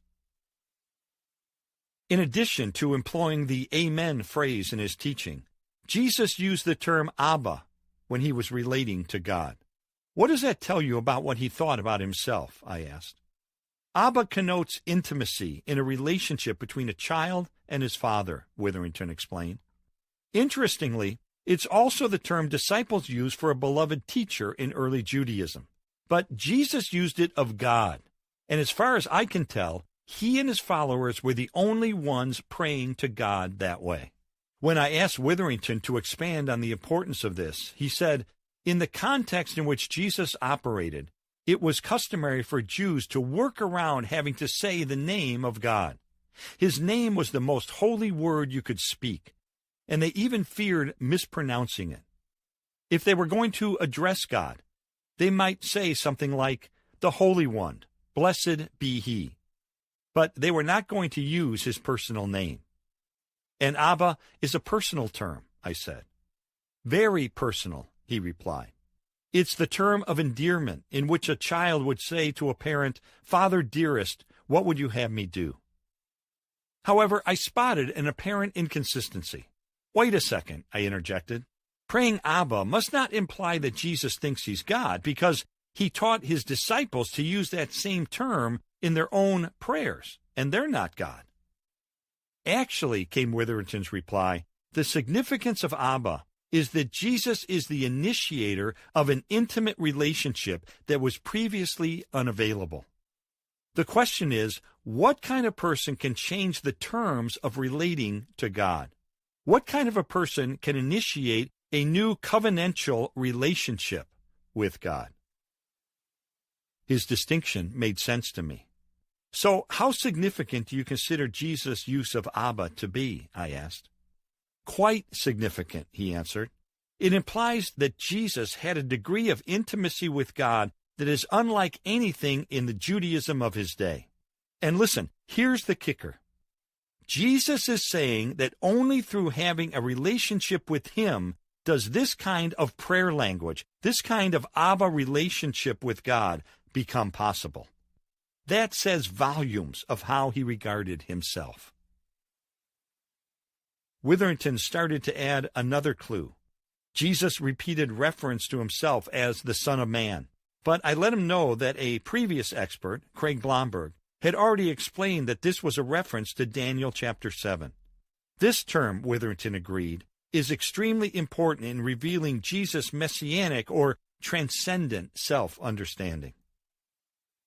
At this point, I paused to take stock of what Witherington had said. When I put together the clues from Jesus' relationships, miracles, and words, his perception of his identity came into sharp focus. There seemed little question, based on the earliest evidence, that Jesus considered himself to be more than a doer of great deeds, more than a teacher, more than another prophet in a line of many. There was ample evidence to conclude that he thought of himself in unique and supreme terms. But exactly how sweeping was this self-understanding? In its opening scene, the Gospel of John uses majestic and unambiguous language to boldly assert the deity of Jesus. In the beginning was the Word, and the Word was with God, and the Word was God. He was with God in the beginning. Through him all things were made. Without him nothing was made that has been made. The Word became flesh and made his dwelling among us. We have seen his glory, the glory of the one and only Son, who came from the Father, full of grace and truth. John chapter 1, verses 1 through 3 and verse 14. I remember reading that regal introduction when I went through the Gospel of John for the first time. I recall asking myself, I wonder how Jesus would respond if he were to read John's words about him. Would he recoil and say, "Whoa, John has got me all wrong. He has embellished and mythologized me to the point where I don't even recognize myself"? Or would he nod approvingly and say, "Yep, I'm all that and more"? Later, I encountered the words of scholar Raymond Brown, who had come to his own conclusion. I have no difficulty with the thesis that if Jesus could have read John, he would have found that gospel a suitable expression of his identity. Now, here was my chance to hear directly from Witherington, who has spent a lifetime analyzing the scholarly minutiae concerning Jesus' self-perception, about whether he agrees with Brown's assessment. There was no hesitation and no equivocation. "Yes, I do," he said. "I don't have a problem with that." When you're dealing with the Gospel of John, you're dealing with a somewhat interpreted picture of Jesus. But I also believe it was a logical drawing out of what was implicit in the historical Jesus. And I'll add this. Even if you eliminate the Gospel of John, there's still no non-messianic Jesus to be conjured up out of the material in the other three Gospels. It's just not there. Immediately, I thought of the famous exchange recorded in Matthew, in which Jesus asks his disciples in a private meeting, "Who do you say I am?" Peter replied with clarity, "You are the Messiah, the Son of the living God." Instead of ducking the issue, Jesus affirmed Peter for his observation. "Blessed are you," he said, "for this was not revealed to you by man, but by my Father in heaven." See Matthew 16, verses 15 through 17. Even so, some popular depictions of Jesus, such as the movie The Last Temptation of Christ, show him as basically uncertain about his identity and mission. He's saddled with ambiguity and angst. Is there any evidence, I asked Witherington, that Jesus ever had an identity crisis? Not an identity crisis, although I do believe he had points of identity confirmation, the professor replied. At his baptism, at his temptation, at the transfiguration, in the Garden of Gethsemane. These are crisis moments in which God confirmed to him who he was and what his mission was. For instance, I don't think it's accidental that his ministry does not begin in earnest until after his baptism, when he hears the voice saying, "You are my Son, in whom I am well pleased." What do you think his mission was? He saw his job as coming to free the people of God, so his mission was directed to Israel. Specifically to Israel, I stressed. Yes, that's correct, Witherington said. There is very little evidence that he sought out Gentiles in his ministry. That was a mission for the later church. You see, the promises of the prophets had come to Israel, and to Israel he must go. In his book, Reasonable Faith, William Lane Craig points to a substantial amount of evidence that within 20 years of the crucifixion, there was a full-blown Christology proclaiming Jesus as God incarnate. Church historian Jaroslav Pelikan has pointed out that the oldest Christian sermon, the oldest account of a Christian martyr, the oldest pagan report of the church, and the oldest liturgical prayer, 1 Corinthians 16:22, all refer to Jesus as Lord and God. Pelikan said, clearly, it was the message of what the church believed and taught, that God was an appropriate name for Jesus Christ. In light of this, I asked Witherington, do you see any possible way this could have developed, especially so soon, if Jesus had never made transcendent and messianic claims about himself? Witherington was adamant. Not unless you're prepared to argue that the disciples completely forgot what the historical Jesus was like, and that they had nothing to do with the traditions that started showing up 20 years after his death, he said. Frankly, as a historian, this would not make any sense at all. In dealing with history, he added, all sorts of things are possible, but not all possible things are equally probable. Is it probable, he asked, that all this stuff was conjured up out of thin air within 20 years after Jesus died, when there were still living witnesses to what Jesus, the historical figure, was really like? I find that just about as unlikely a historical hypothesis as you could possibly come up with. The real issue is what happened after the crucifixion of Jesus that changed the minds of the disciples who had denied, disobeyed, and deserted Jesus. Very simply, something happened to them that was similar to what Jesus experienced at his baptism. It was confirmed to them that what they had hoped Jesus was, he was. And what exactly was he? As I was wrapping up my time with Witherington, I wanted him to sum it up for me. Taking all his research into consideration, what was his personal conclusion about who Jesus saw himself to be? I posed the question, sat back, and let him spell it out, which he did with eloquence and conviction. Jesus thought he was the person appointed by God to bring in the climactic saving act of God in human history. He believed he was the agent of God to carry that out, that he had been authorized by God, empowered by God, he spoke for God, and he was directed by God to do this task.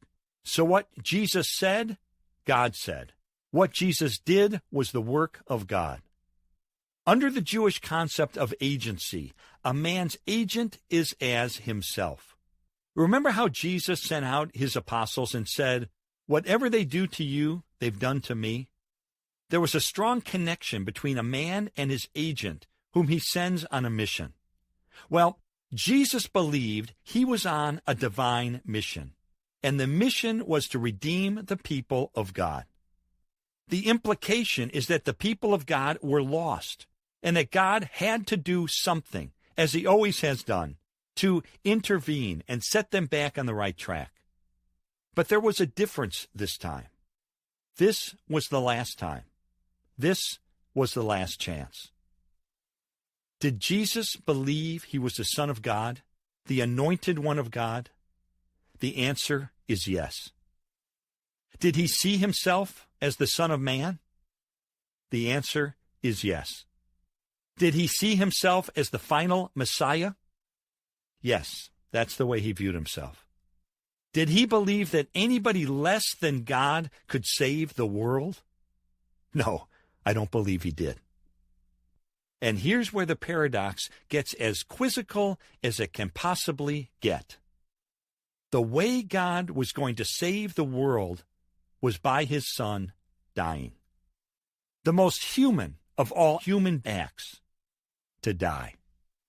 Now, God, in his divine nature, doesn't die. So how is God going to get this done? How is God going to be the Savior of the human race? He had to come as a human being to accomplish that task. And Jesus believed he was the one to do it. Jesus said in Mark 10, verse 45, "I did not come to be served, but to serve and give my life as a ransom in place of the many."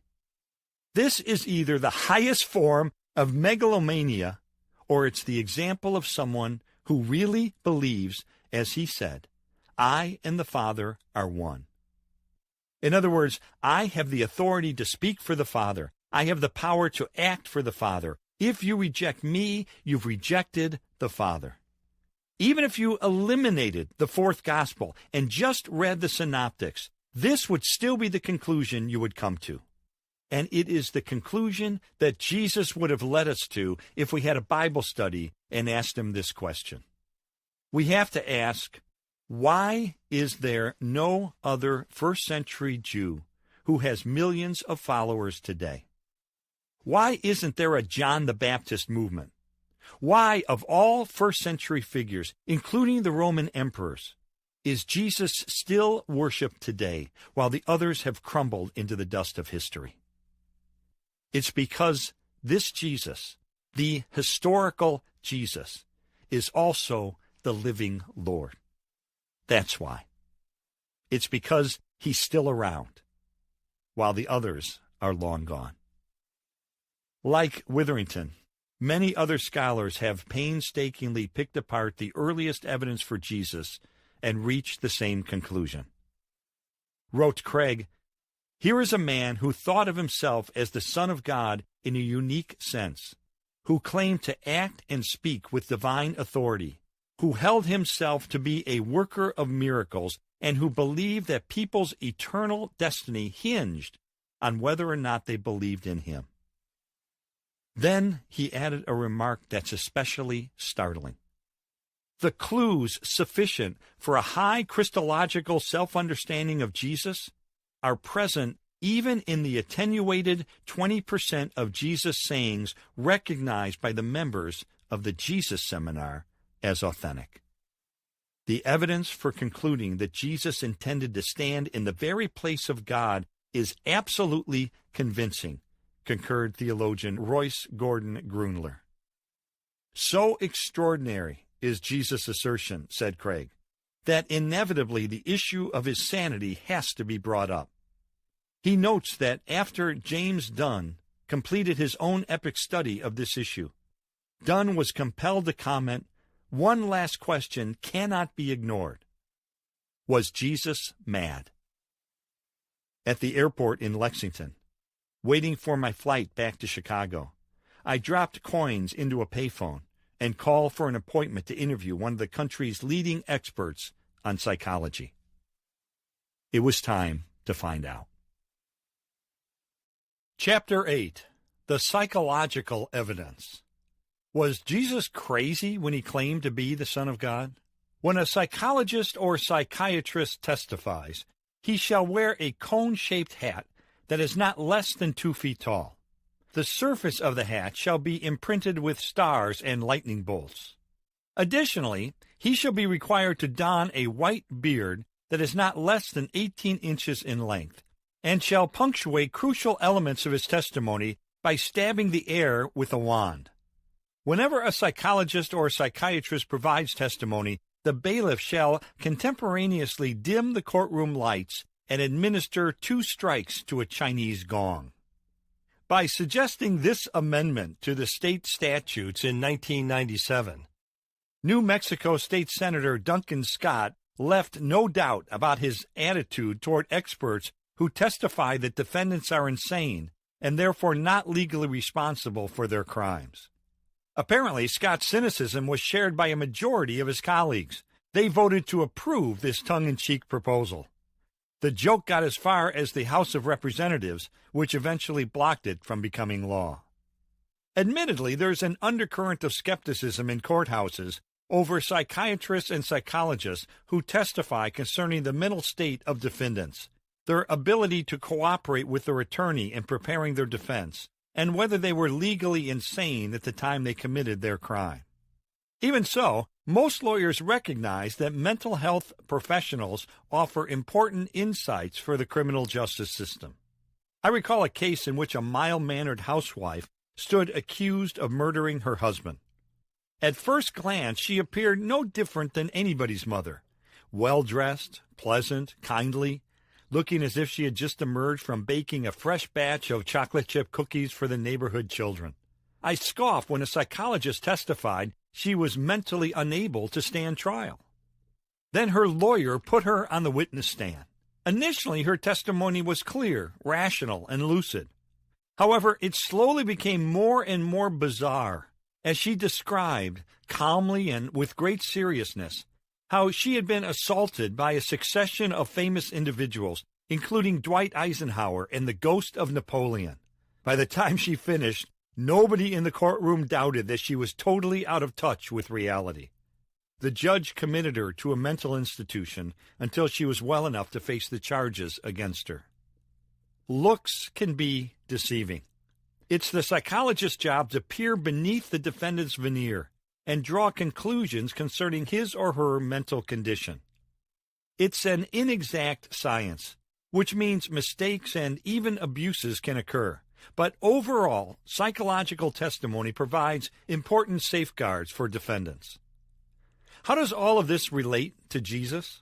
In the preceding chapter, Dr. Ben Witherington III offered convincing evidence that even the earliest material about Jesus showed he was claiming to be God incarnate. That naturally raises the issue of whether Jesus was crazy when he made those assertions. In search of an expert's assessment of Jesus' mental state, I drove to a suburban Chicago office building to elicit testimony from one of the country's leading authorities on psychological issues. The seventh interview, Gary R. Collins, Ph.D.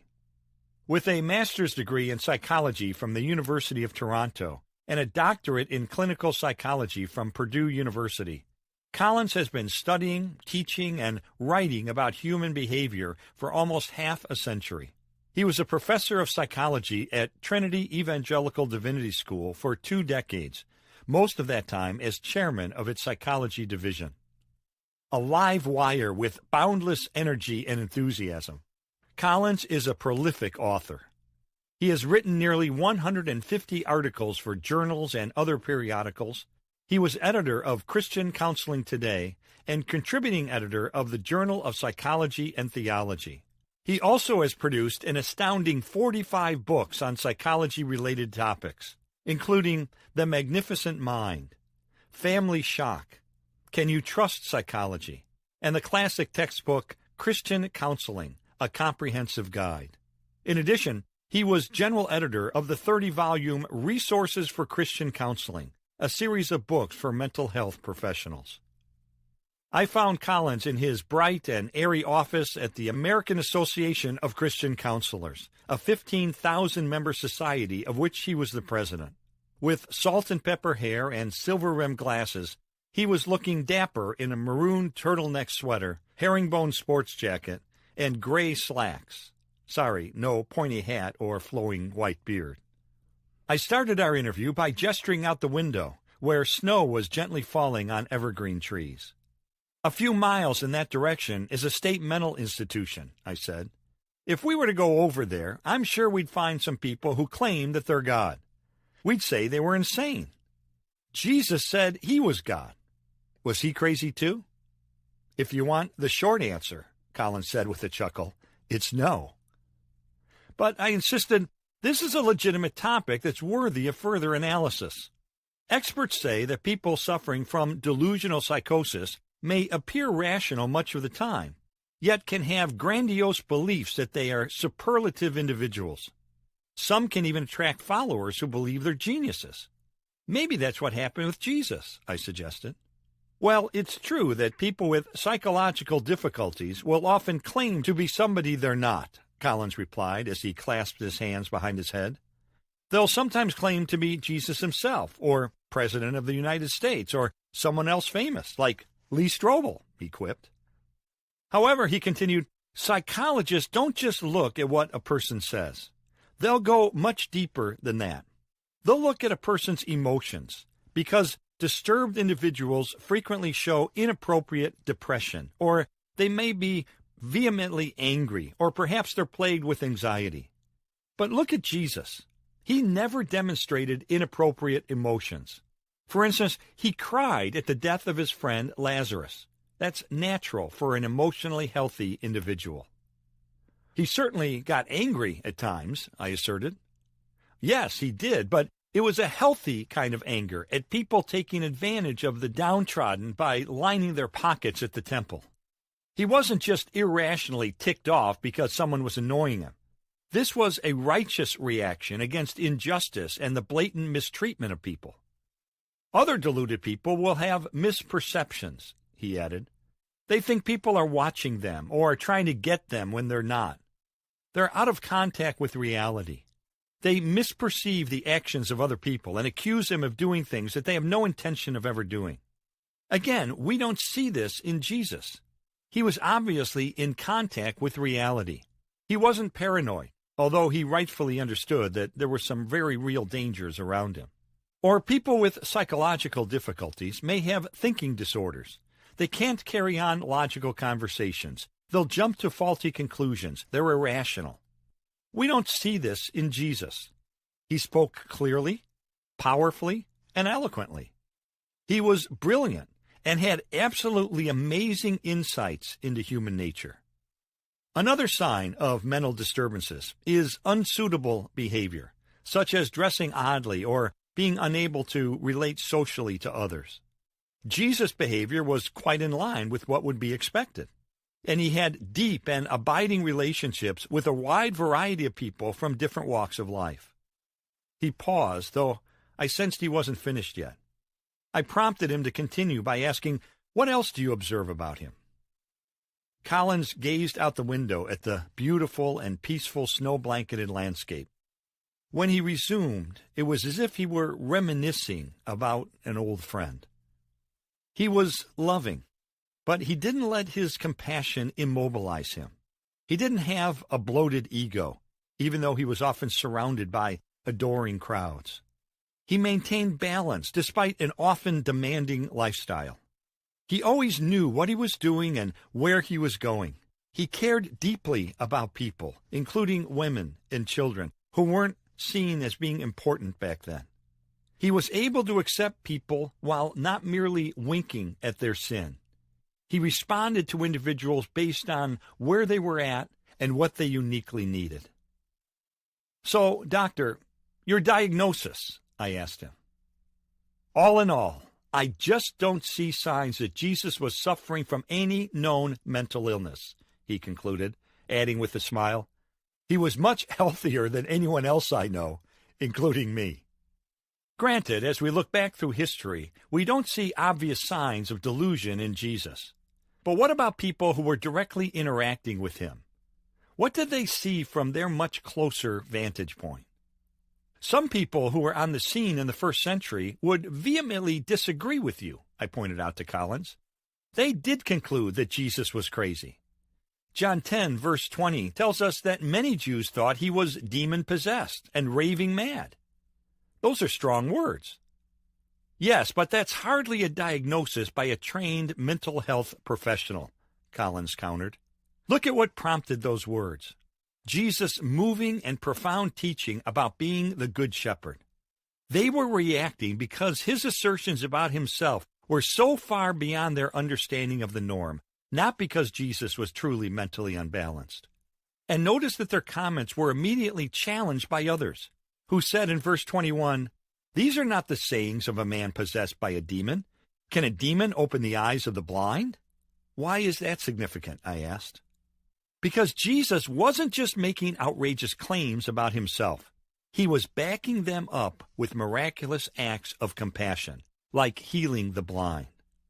You see, if I claimed to be President of the United States, that would be crazy. You'd look at me and see none of the trappings of the office of President. I wouldn't look like the President. People wouldn't accept my authority as President. No Secret Service agents would be guarding me. But if the real President claimed to be President, that wouldn't be crazy, because he is President, and there would be plenty of confirming evidence of that. In an analogous way, Jesus didn't just claim to be God. He backed it up with amazing feats of healing, with astounding demonstrations of power over nature, with transcendent and unprecedented teaching, with divine insights into people, and ultimately with his own resurrection from the dead, which absolutely no one else has been able to duplicate. So when Jesus claimed to be God, it wasn't crazy. It was the truth. However, Collins' appeal to Jesus' miracles opened the door to other objections.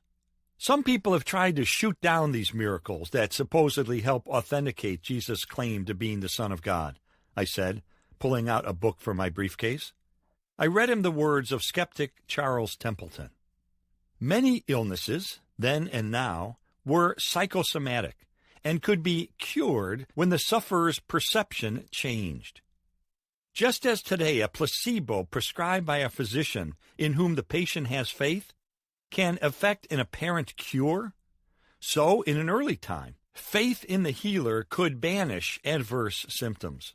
With each success, the healer's reputation would grow, and his powers would, as a consequence, become more efficacious.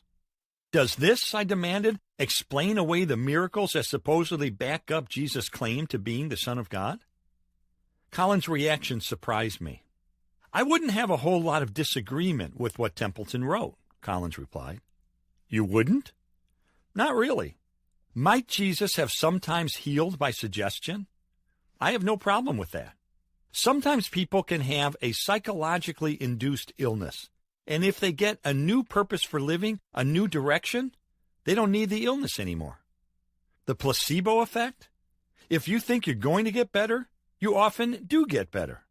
That's a well-established medical fact. And when people came to Jesus, they believed he could heal them, so he did. But the fact remains, regardless of how he did it, Jesus did heal them. Of course, he quickly added, that doesn't explain all of Jesus' healings. Often, a psychosomatic healing takes time. Jesus' healings were spontaneous. Many times, people who are healed psychologically have their symptoms return a few days later. But we don't have any evidence of this. And Jesus healed conditions like lifelong blindness and leprosy, for which a psychosomatic explanation isn't very likely.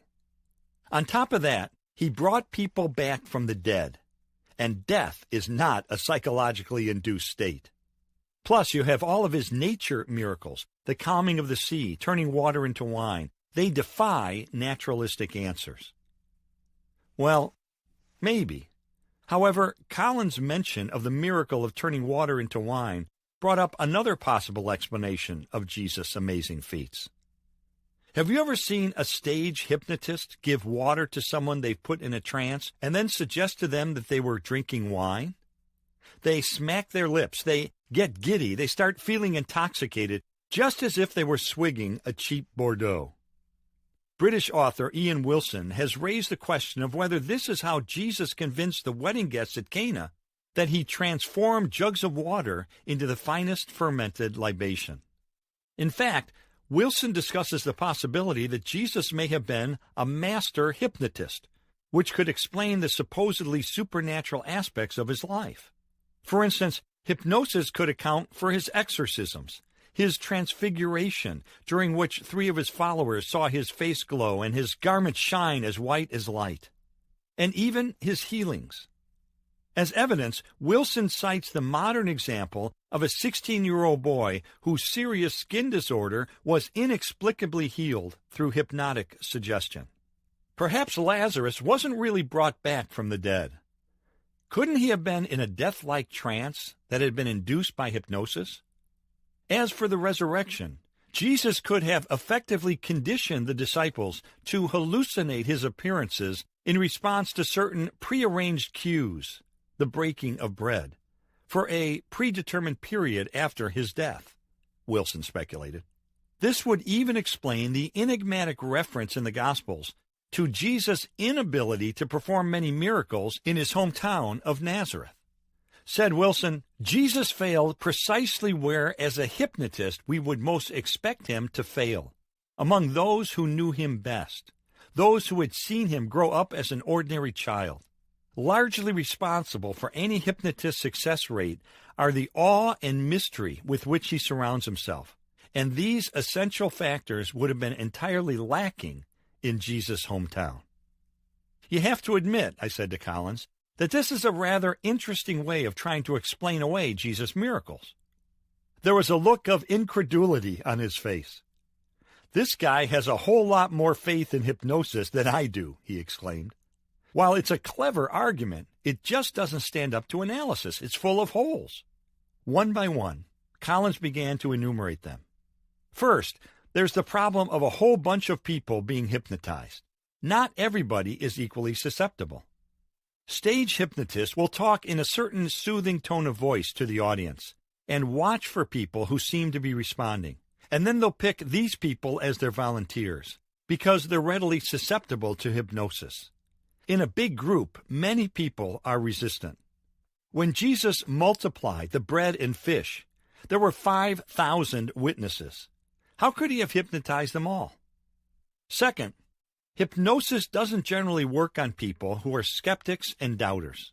So how did Jesus hypnotize his brother James, who doubted him but later saw the resurrected Christ?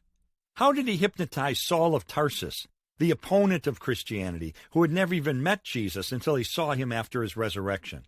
How did he hypnotize Thomas, who was so skeptical he wouldn't believe in the resurrection until he put his fingers in the nail holes in Jesus' hands? Third, concerning the resurrection, hypnosis wouldn't explain the empty tomb. I jumped in. I suppose someone could claim that the disciples had been hypnotized to imagine the tomb was empty, I offered.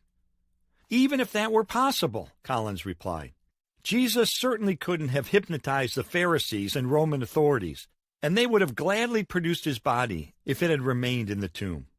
The fact that they didn't tells us the tomb was really empty. Fourth, look at the miracle of turning water into wine. Jesus never addressed the wedding guests. He didn't even suggest to the servants that the water had been turned into wine. He merely told them to take some water to the master of the banquet. He's the one who tasted it and said it was wine, with no prior prompting. Fifth, the skin healing that Wilson talks about wasn't spontaneous, was it? Actually, I said, the British Medical Journal says it took 5 days after the hypnosis for the reptilian skin, called ichthyosis, to fall off the teenager's left arm, and several more days for the skin to appear normal. The hypnotic success rate for dealing with other parts of his body over a period of several weeks was 50 to 95%. Compare that, Collins said, with Jesus healing 10 lepers in Luke 17. They were instantaneously healed, and 100%. That's not explainable merely by hypnosis, and neither is the healing of a man with a shriveled hand in Mark 3. Even if people were in a trance and merely thought his hand had been healed, eventually they would have found out the truth. Hypnosis doesn't last a real long time. And finally, the Gospels record all sorts of details about what Jesus said and did, but never once do they portray him as saying or doing anything that would suggest he was hypnotizing people.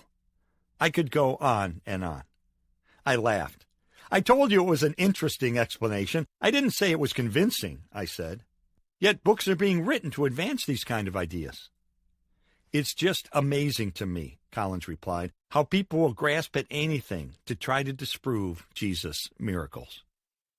Before we finished our interview, I wanted to tap into Collins' psychological expertise in one more area that skeptics find troubling. Jesus was an exorcist, I observed. He talked to demons and cast them out of people they supposedly possessed. But is it really rational to believe that evil spirits are responsible for some illnesses and bizarre behavior? Collins wasn't disturbed by the question. From my theological beliefs, I accept that demons exist, he replied. We live in a society in which many people believe in angels. They know there are spiritual forces out there, and it's not too hard to conclude that some might be malevolent. Where you see God working, sometimes those forces are more active, and that's what was probably going on in the time of Jesus. I noticed Collins had referred to his theological beliefs and not his clinical experience. Have you, as a psychologist, ever seen clear evidence of the demonic? I asked. I haven't personally, but then I haven't spent my whole career in clinical settings, he said. My friends in clinical work have said that sometimes they have seen this, and these are not people who are inclined to see a demon behind every problem. They tend to be skeptical. The psychiatrist M. Scott Peck wrote a bit about this kind of thing in his book, People of the Lie. I pointed out that Ian Wilson, in suggesting that Jesus may have used hypnosis to cure people who only believed they were possessed, said dismissively that no realistic individual would explain a state of possession as the work of real demons. To some degree, you find what you set out to find, Collins said in response. People who deny the existence of the supernatural will find in some way, no matter how far-fetched, to explain a situation apart from the demonic. They'll keep giving medication, keep drugging the person, but he or she doesn't get better. There are cases that don't respond to normal medical or psychiatric treatment. Could Jesus' exorcisms really have been psychosomatic healings, I asked? Yes, in some cases, but again, you have to look at the whole context. What about the man who was possessed and Jesus sent the demons into pigs and the pigs ran off the cliff? What's going on if that was a psychosomatic situation? I think Jesus really did drive out demons, and I think some people do that today. At the same time, we shouldn't be too quick to jump to a demonic conclusion when faced with a recalcitrant problem. As C.S. Lewis put it, there are two equal and opposite errors we can fall into concerning demons. One is to disbelieve their existence. The other is to believe and to feel an excessive and unhealthy interest in them. They themselves are equally pleased with both errors. You know, Gary, that idea might fly in the American Association of Christian Counselors, but would secular psychologists consider it rational to believe in the demonic? I asked. I thought Collins might take some offense at the question, which came out sounding more condescending than I had intended, but he didn't. It's interesting how things are changing, he mused. Our society today is caught up in spirituality. It's a term that can mean almost anything, but it does recognize the supernatural. It's very interesting what psychologists are believing these days. Some are into Eastern mystical stuff. Some talk about the power of shamans to influence people's lives. Whereas 25 years ago, the suggestion of demonic activity would have been immediately dismissed, many psychologists are beginning to recognize that maybe there are more things in heaven and earth than our philosophies can account for. Collins and I had drifted a bit from the original point of our interview. As I thought about our talk while I was driving home, I returned to the central issue that had brought me to him. Jesus claimed to be God. Nobody is suggesting he was intentionally deceptive. And now Collins has concluded, based on 35 years of psychological experience, that he was not mentally impaired. However, that left me with a new question. Did Jesus fulfill the attributes of God? After all, it's one thing to claim divinity. It's quite another to embody the characteristics that make God, God. At a stoplight, I pulled a notebook out of my briefcase and scrawled a note to myself. Track down D.A. Carson. I knew that I want to talk to one of the country's leading theologians about the next matter. In the meantime, my talk with Gary Collins prompted me to spend time that night carefully rereading the discourses of Jesus. I could detect no signs of dementia, delusions, or paranoia. On the contrary, I was moved once more by his profound wisdom, his uncanny insights, his poetic eloquence, and his deep compassion. Historian Philip Schaff said it better than I can. Is such an intellect clear as the sky, bracing as the mountain air, sharp and penetrating as a sword, thoroughly healthy and vigorous, always ready and always self-possessed, liable to a radical and most serious delusion concerning his own character and mission? Preposterous imagination. Chapter 9. The Profile Evidence. Did Jesus fulfill the attributes of God? Shortly after 8 student nurses were murdered in a Chicago apartment, the trembling lone survivor huddled with a police sketch artist and described in detail the killer she had seen from her secret vantage point beneath a bed. Quickly, the drawing was flashed around the city, to police officers, to hospitals, to transit stations, to the airport. Soon, an emergency room physician called detectives to say he was treating a man who looked suspiciously like the flinty-eyed fugitive depicted in the sketch. That's how police arrested a drifter named Richard Speck, who was promptly convicted of the heinous slayings and ended up dying in prison 30 years later. Ever since Scotland Yard first turned a witness's recollections into a sketch of a murder suspect in 1889, forensic artists have played an important role in law enforcement. Today, more than 300 sketch artists work with U.S. police agencies, and an increasing number of departments are relying on a computerized system called EFIT, Electronic Facial Identification Technique. This recently developed technology was successfully used to solve a 1997 kidnapping that occurred at a shopping mall just a few miles from my suburban Chicago home. The victim provided details about the kidnapper's appearance to a technician, who used a computer to create an electronic likeness of the offender by choosing from different styles of noses, mouths, hairlines, and so forth. Just moments after the drawing was faxed to police agencies throughout the area, an investigator in another suburb recognized the picture as a dead ringer for a criminal he had encountered earlier. Fortunately, this led to the quick arrest of the kidnapping suspect. Oddly enough, the concept of an artist's drawing can provide a rough analogy that can help us in our quest for the truth about Jesus. Here's how. The Old Testament provides numerous details about God that sketch out in great specificity what he's like. For instance, God is described as omnipresent, or existing everywhere in the universe, as omniscient, or knowing everything that can be known throughout eternity, as omnipotent, or all-powerful, as eternal, or being both beyond time and the source of all time, and as immutable, or unchanging in his attributes. He's loving, he's holy, he's righteous, he's wise, he's just.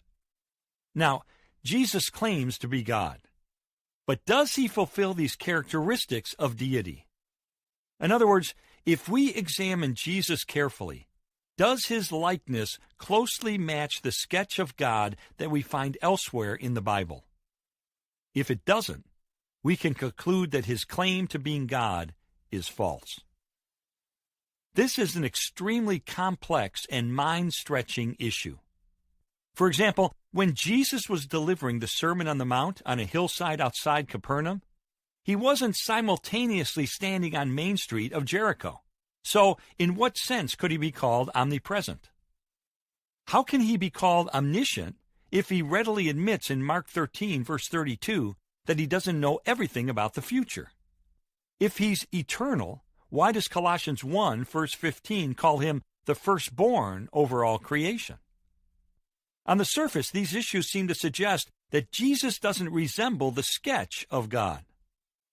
Nevertheless, I've learned over the years that initial impressions can be deceiving. That's why I was glad I would be able to discuss these issues with Dr. D.A. Carson, the theologian who has emerged in recent years as one of the most distinguished thinkers in Christianity. The Eighth Interview. Donald A. Carson, Ph.D.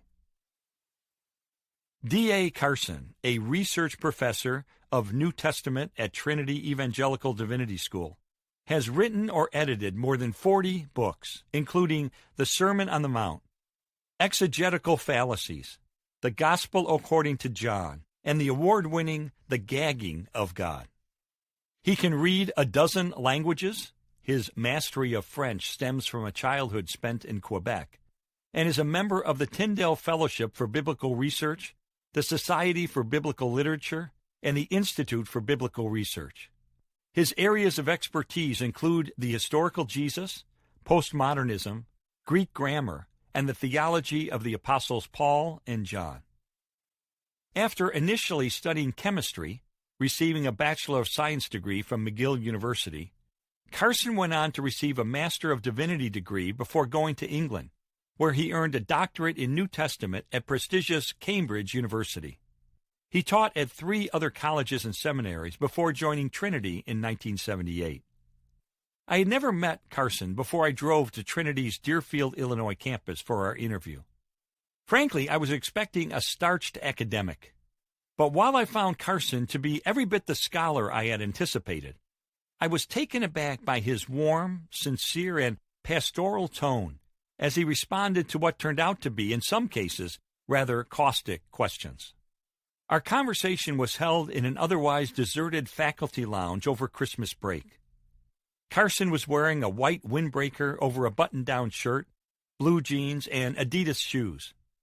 After some preliminary banter about our mutual appreciation of England — Carson has lived there off and on through the years, and his wife Joy is British — I pulled out my notebook, started my recorder, and posed a background question to help determine whether Jesus has the right stuff to be God. My initial question centered on why Carson thinks Jesus is God in the first place. What did he say or do, I asked, that convinces you that he is divine? I wasn't sure how he would respond, although I anticipated he would focus on Jesus' supernatural feats. I was wrong. One could point to such things as his miracles, Carson said as he leaned back in the comfortably upholstered chair. But other people have done miracles, so while this may be indicative, it's not decisive. Of course, the resurrection was the ultimate vindication of his identity. But of the many things he did, one of the most striking to me is his forgiving of sin. Really, I said, shifting in my chair, which was perpendicular to his, in order to face him more directly. How so? The point is, if you do something against me, I have the right to forgive you. However, if you do something against me and somebody else comes along and says, I forgive you, what kind of cheek is that? The only person who can say that sort of thing meaningfully is God himself, because sin, even if it is against other people, is first and foremost a defiance of God and his laws. When David sinned by committing adultery and arranging the death of the woman's husband, he ultimately says to God in Psalm 51, "Against you, only you have I sinned, and done what is evil in your sight." He recognized that although he had wronged people, in the end he had sinned against the God who made him in his image, and God needed to forgive him. So along comes Jesus and says to sinners, I forgive you. The Jews immediately recognize the blasphemy of this. They react by saying, who can forgive sins but God alone? To my mind, that is one of the most striking things Jesus did. Not only did Jesus forgive sins, I observed, but he asserted that he himself was without sin, and certainly sinlessness is an attribute of deity. Yes, he replied. Historically in the West, people considered most holy have also been the most conscious of their own failures and sins. They are people who are aware of their shortcomings and lusts and resentments, and they're fighting them honestly by the grace of God. In fact, they're fighting them so well that others take notice and say, there is a holy man or woman. But along comes Jesus, who can say with a straight face, which of you can convict me of sin? If I said that, my wife and children and all who know me would be glad to stand up and testify, whereas no one could with respect to Christ. Although moral perfection and the forgiveness of sin are undoubtedly characteristics of deity, there are several additional attributes that Jesus must fulfill if he is to match the sketch of God. It was time to progress to those. After having started by lobbing softballs at Carson, I got ready to throw some curves. Using some notes I had brought along, I hit Carson in rapid-fire succession with some of the biggest obstacles to Jesus' claim of deity. Dr. Carson, how in the world could Jesus be omnipresent if he couldn't be in two places at once? I asked. How could he be omniscient when he says not even the Son of Man knows the hour of his return? How could he be omnipotent when the Gospels plainly tell us that he was unable to do many miracles in his hometown? Pointing my pen at him for emphasis, I concluded by saying, let's admit it. The Bible itself seems to argue against Jesus being God.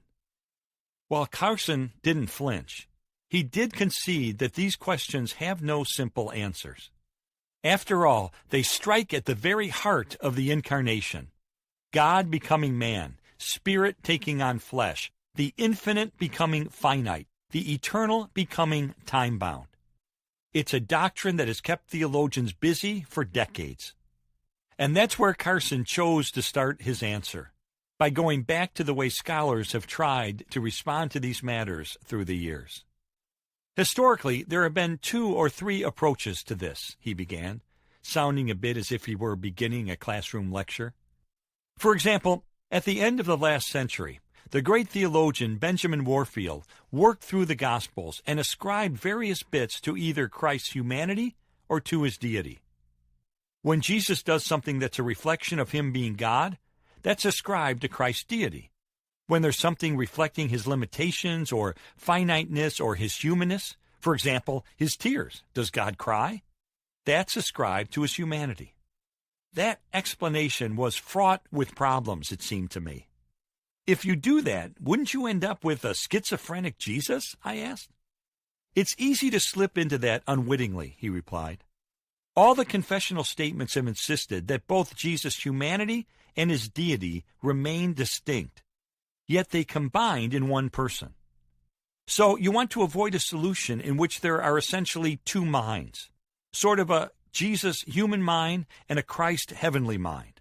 However, this is one kind of solution, and there may be something to it. It's a doctrine that has kept theologians busy for centuries. The other kind of solution is some form of kenosis, which means emptying.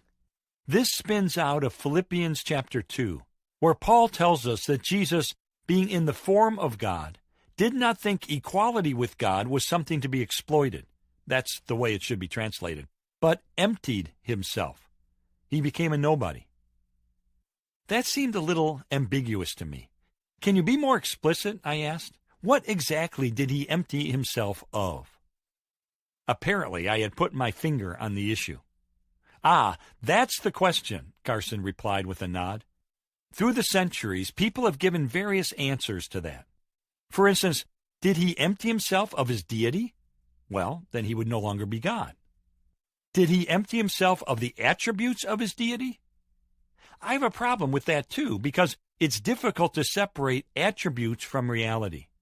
If you have an animal that looks like a horse, smells like a horse, walks like a horse, and has all the attributes of a horse, you've got a horse.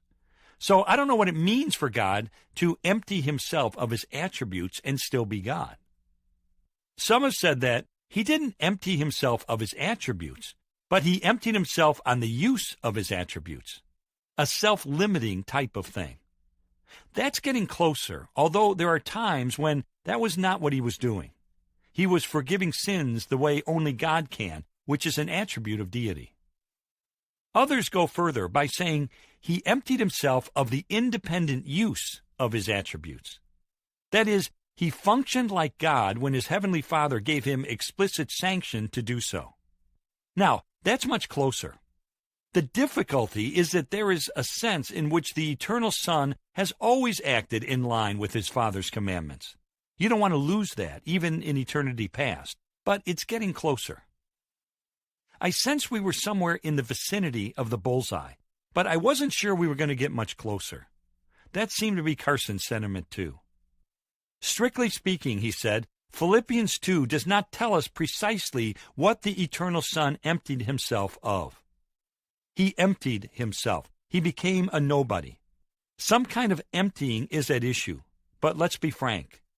You're talking about the incarnation, one of the central mysteries of the Christian faith. You're dealing with formless, bodiless, omniscient, omnipresent, omnipotent spirit, and finite, touchable, physical, time-bound creatures.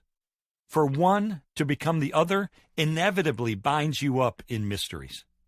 So, part of Christian theology has been concerned not with explaining it all away, but with trying to take the biblical evidence and, retaining all of it fairly, find ways of synthesis that are rationally coherent, even if they're not exhaustively explanatory. That was a sophisticated way of saying that theologians can come up with explanations that seem to make sense, even though they might not be able to explain every nuance about the incarnation.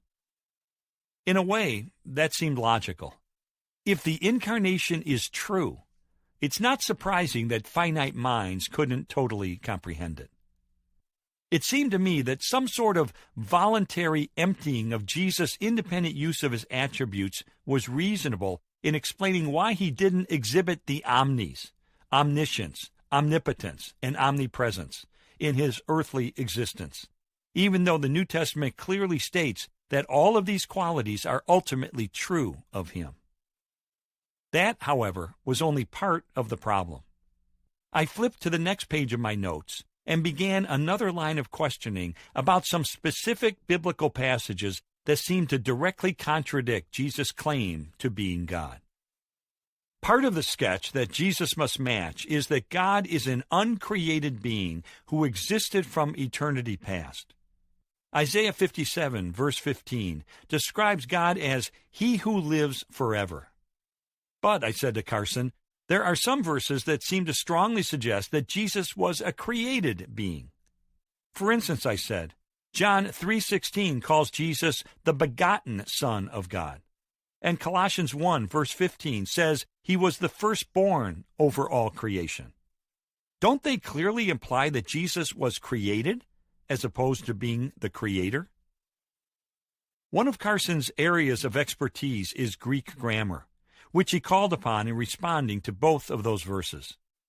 Let's take John 3:16, he said. It's the King James Version that translates the Greek with the words, His only begotten Son. Those who consider this the correct rendering usually bind that up with the incarnation itself, that is, the begetting in the Virgin Mary. But in fact, that's not what the word in Greek means. It really means unique one. The way it was usually used in the first century is unique and beloved.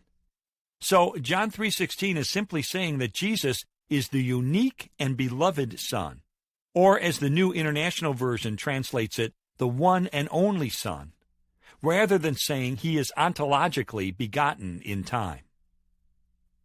Okay, that only explains that one passage, I pointed out.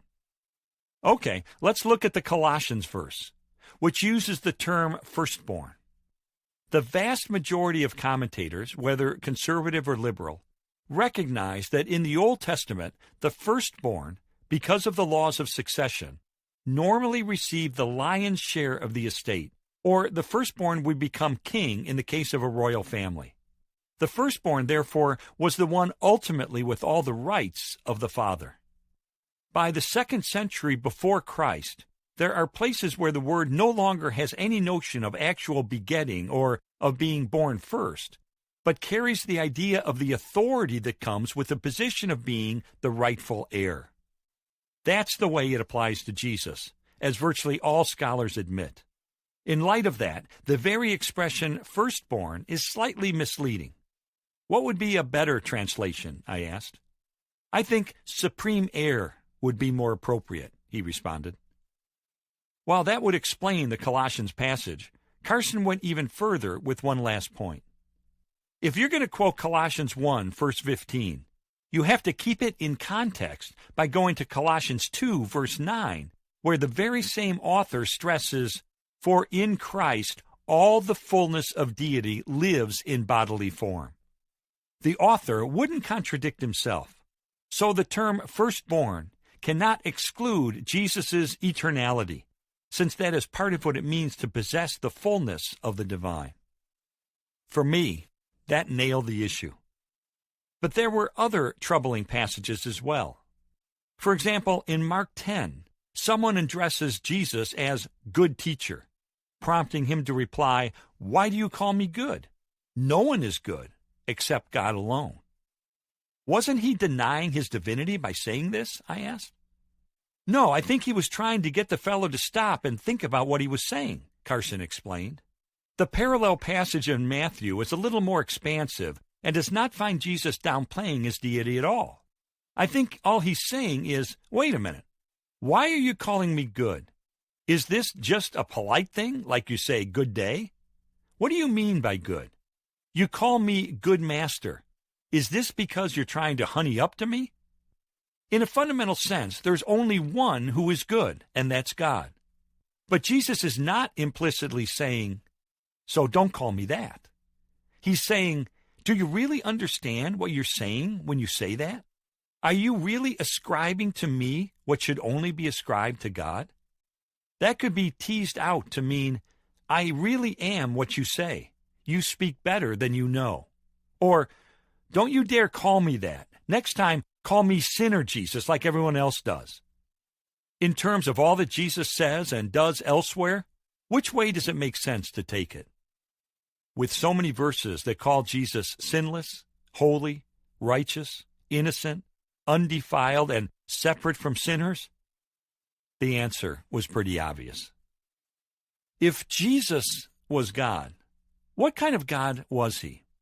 Was he equal to the Father, or some sort of junior God, possessing the attributes of deity and yet somehow failing to match the total sketch that the Old Testament provides of the divine?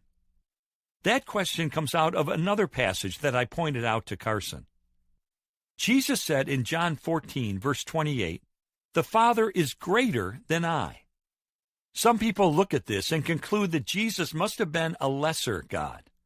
Are they right? I asked. Carson sighed.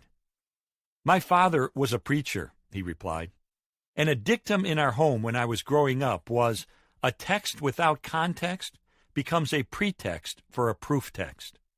It's very important to see this passage in its context. The disciples were moaning because Jesus has said he's going away. Jesus says, if you loved me, you'd be glad for my sake when I say I'm going away, because the Father is greater than I. That is to say, Jesus is returning to the glory that is properly his. So if they really know who he is and really love him properly, they'll be glad that he's going back to the realm where he really is greater. Jesus says in John 17, verse 5, glorify me with the glory that I had with the Father before the world began. That is, the Father is greater than I. When you use a category like greater, it doesn't have to mean ontologically greater. If I say, for example, that the President of the United States is greater than I'm not saying he's an ontologically superior being. He's greater in military capability, political prowess, and public acclaim. But he's not more than a man than I am. He's a human being, and I'm a human being.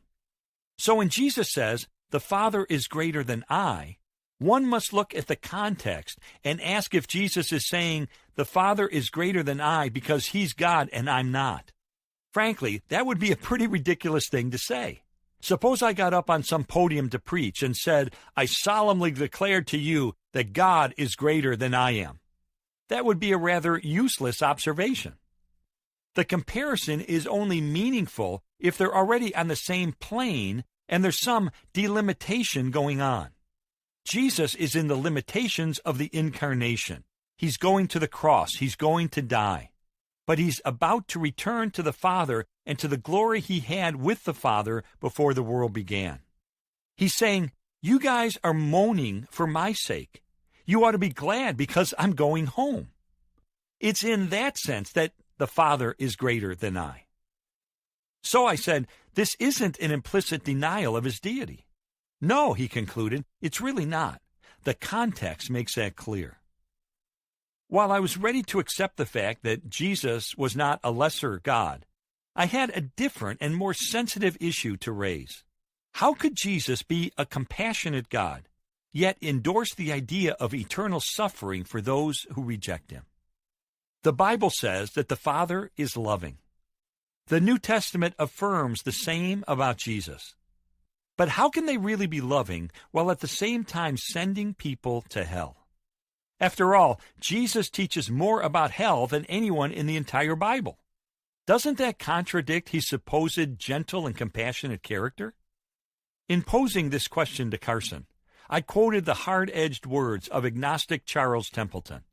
How could a loving Heavenly Father create an endless hell and over the centuries consign millions of people to it because they do not or cannot or will not accept certain religious beliefs? That question, though tweaked for maximum impact, didn't raise Carson's ire. He began with a clarification. First of all, he said, I'm not sure that God simply casts people into hell because they don't accept certain beliefs. He thought for a moment, then backed up to take a run at a more thorough answer by discussing a subject that many modern people consider a quaint anachronism: sin. Picture God in the beginning of creation with a man and a woman made in his image, Carson said. They wake up in the morning and think about God. They love him truly. They delight to do what he wants. It's their whole pleasure. They're rightly related to him, and they're rightly related to each other. Then, with the entrance of sin and rebellion into the world, these image bearers begin to think that they are at the center of the universe. Not literally, but that's the way they think. And that's the way we think. All the things we call social pathologies, war, rape, bitterness, nurtured envies, secret jealousies, pride, inferiority complexes, are bound up in the first instance with the fact that we're not rightly related with God. The consequence is that people get hurt. From God's perspective, that is shockingly disgusting. So what should God do about it? If he says, well, I don't give a rip, he's saying that evil doesn't matter to him. It's a bit like saying, oh yeah, the Holocaust? I don't care. Wouldn't we be shocked if we thought God didn't have moral judgment on such matters? But in principle, if he's the sort of God who has moral judgments on those matters, he's got to have moral judgments on this huge matter of all these divine image bearers shaking their puny fists in his face and singing with Frank Sinatra, I did it my way. That's the real nature of sin. Having said that, hell is not a place where people are consigned because they were pretty good blokes but just didn't believe the right stuff. They're consigned there, first and foremost, because they defy their maker and want to be at the center of the universe. Hell is not filled with people who have already repented, only God isn't gentle enough or good enough to let them out. It's filled with people who, for all eternity, still want to be at the center of the universe and who persist in their God-defying rebellion. What is God to do? If he says it doesn't matter to him, God is no longer a God to be admired. He's either amoral or positively creepy. For him to act in any other way in the face of such blatant defiance would be to reduce God himself. I interjected, yes, but what seems to bother people the most is the idea that God will torment people for eternity. That seems vicious, doesn't it? Replied Carson, in the first place, the Bible says there are different degrees of punishment. So I'm not sure that it's the same level of intensity for all people. In the second place, if God took his hands off this fallen world so that there were no restraints on human wickedness, we would make hell. Thus, if you allow a whole lot of sinners to live somewhere in a confined place where they're not doing damage to anyone but themselves, what do you get but hell? There's a sense in which they're doing it to themselves, and it's what they want because they still don't repent. I thought Carson was finished with his answer because he hesitated for a moment. However, he had one more crucial point.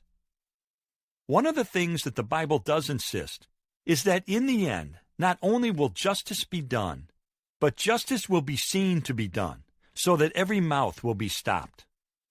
I grabbed a hold of that last statement. In other words, I said, at the time of judgment, there is nobody in the world who will walk away from that experience saying that they have been treated unfairly by God. Everyone will recognize the fundamental justice in the way God judges them and the world. That's right, Carson said firmly. Justice is not always done in this world. We see that every day. But on the last day, it will be done for all to see. And no one will be able to complain by saying, "This isn't fair." There was one other issue I wanted to raise with Carson. I glanced at my watch. "Do you have a few more minutes?" I asked. When he indicated he did, I began to address one more controversial topic. To be God, Jesus must be ethically perfect. But some critics of Christianity have charged that he fell short because, they say, he tacitly approved of the morally abhorrent practice of slavery. As Morton Smith wrote, "There were innumerable slaves of the emperor and of the Roman state. The Jerusalem temple owned slaves. The high priest owned slaves. One of them lost an ear in Jesus' arrest. All of the rich and almost all of the middle class owned slaves. So far as we are told, Jesus never attacked this practice. There seem to have been slave revolts in Palestine and Jordan in Jesus' youth. A miracle-working leader of such a revolt would have attracted a large following. If Jesus had denounced slavery or promised liberation, we should almost certainly have heard of his doing it. We hear nothing. So the most likely supposition is that he said nothing.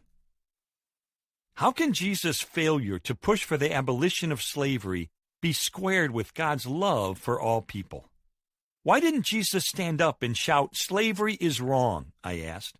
Was he morally deficient for not working to dismantle an institution that demeaned people who were made in the image of God? Carson straightened up in his chair.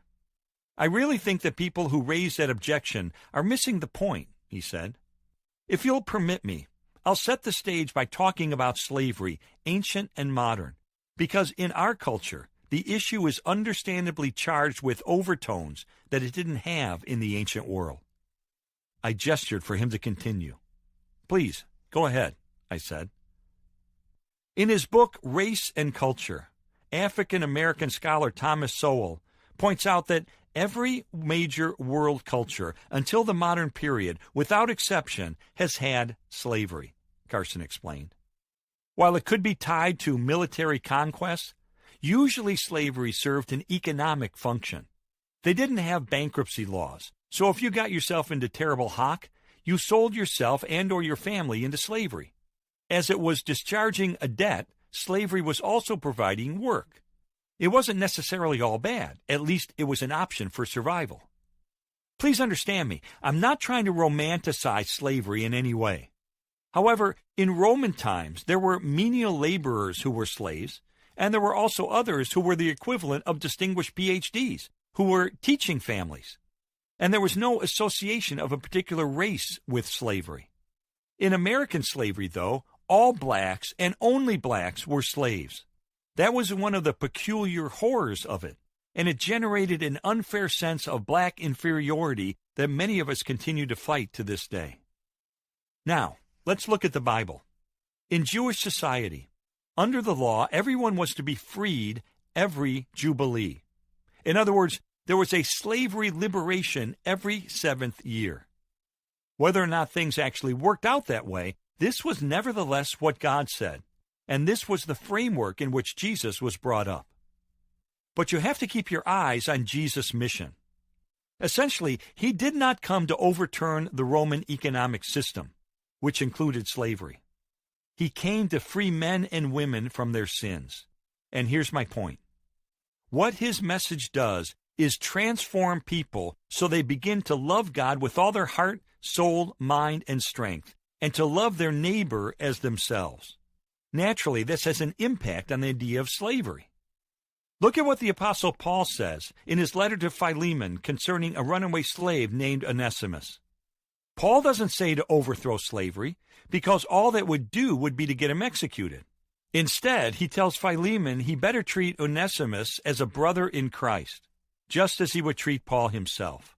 And then, to make matters perfectly clear, Paul emphasizes, "Remember, you owe your whole life to me because of the gospel."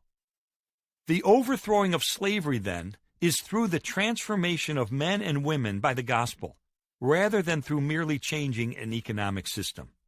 We've all seen what can happen when you merely overthrow an economic system and impose a new order. The whole communist dream was to have a revolutionary man, followed by the new man. Trouble is, they never found the new man. They got rid of the oppressors of the peasants, but that didn't mean the peasants were suddenly free. They were just under a new regime of darkness.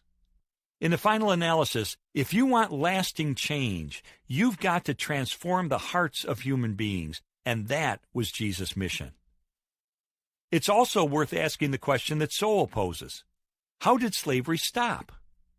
He points out that the driving impetus for the abolition of slavery was the evangelical awakening in England.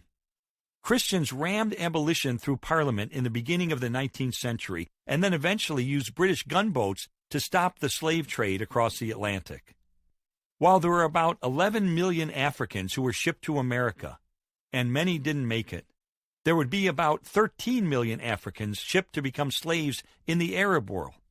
Again, it was the British, prompted by people whose hearts had been changed by Christ, who sent their gunboats to the Persian Gulf to oppose this. Carson's response made sense not only historically, but also in my own experience.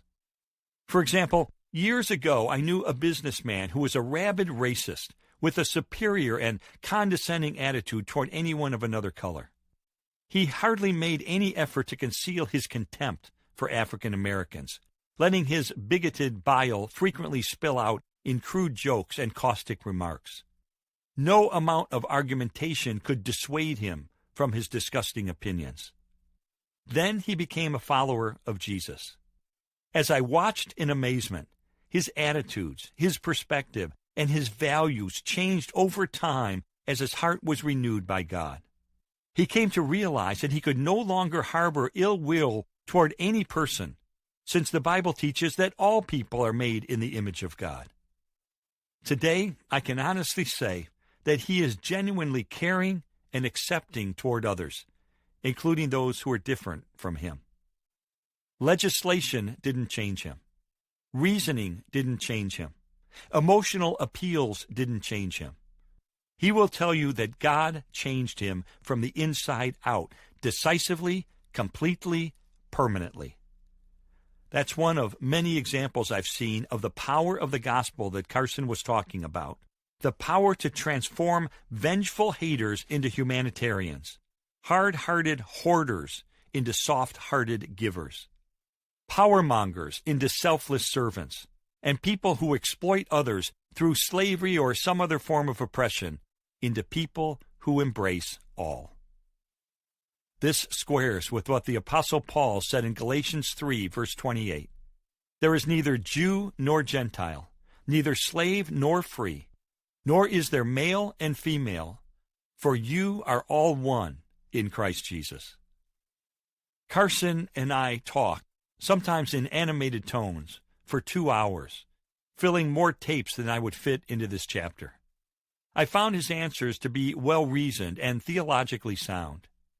In the end, however, how the incarnation works, how spirit takes on flesh, remained a mind-boggling concept. Even so, according to the Bible, the fact that it did occur is not in any doubt. Every attribute of God, says the New Testament, is found in Jesus Christ. Omniscience? In John 16, verse 30, the Apostle John affirms of Jesus, "Now we can see that you know all things." Omnipresence? Jesus said in Matthew 28, verse 20, "Surely I am with you always, to the very end of the age." And in Matthew 18, verse 20, "Where 2 or 3 gather in my name, there I am with them." Omnipotence? All authority in heaven and on earth has been given to me, Jesus said in Matthew 28, verse 18. Eternality? John 1:1 declares of Jesus, "In the beginning was the Word, and the Word was with God, and the Word was God." Immutability? Hebrews 13, verse 8 says, "Jesus Christ is the same yesterday and today and forever." Also, the Old Testament paints a portrait of God by using such titles and descriptions as Alpha and Omega, Lord, Savior, King, Judge, Light, Rock, Redeemer, Shepherd, Creator, Giver of life, Forgiver of sin, and Speaker with divine authority. It's fascinating to note that in the New Testament, each and every one is applied to Jesus. Jesus said it all in John 14, verse 7. If you really know me, you will know my Father as well. Loose translation: when you look at the sketch of God from the Old Testament, you will see a likeness of me. Chapter 10. The Fingerprint Evidence. Did Jesus and Jesus alone match the identity of the Messiah? It was an uneventful Saturday at the Hiller home in Chicago. Clarence Hiller spent the afternoon painting the trim on the outside of his two-story house on West 104th Street. By early evening, he and his family had retired to bed. However, what happened next would change criminal law in America forever. The Hillers woke in the early morning hours of September 19, 1910, and became suspicious that a gas light near their daughter's bedroom had gone out. Clarence went to investigate. His wife heard a quick succession of sounds: a scuffle, two men tumbling down the stairs, two gunshots, and the slamming of the front door. She emerged to find Clarence dead at the foot of the stairs. Police arrested Thomas Jennings, a convicted burglar, less than a mile away. There was blood on his clothes, and his left arm had been injured. Both, he said, from falling on a streetcar. In his pocket, they found the same kind of gun that had been used to shoot Clarence Hiller, but they couldn't determine if it was the murder weapon. Knowing they needed more to convict Jennings, detectives scoured the inside of Hiller's home in a search for additional clues. One fact soon became obvious. The killer had entered through a rear kitchen window.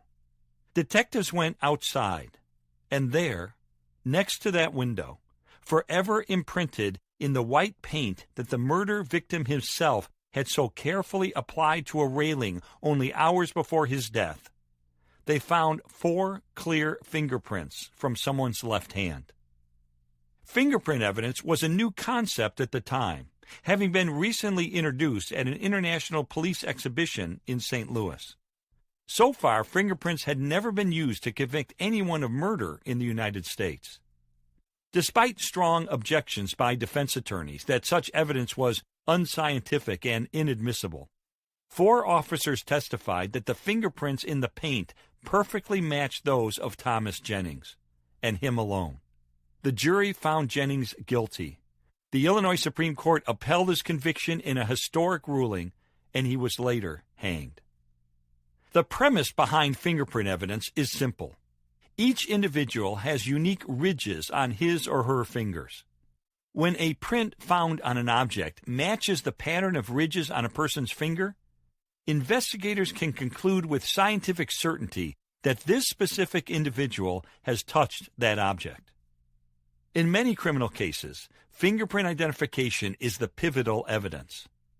I remember covering a trial in which a single thumbprint found on the cellophane wrapper of a cigarette package was the determining factor in convicting a 20-year-old burglar of murdering a college co-ed.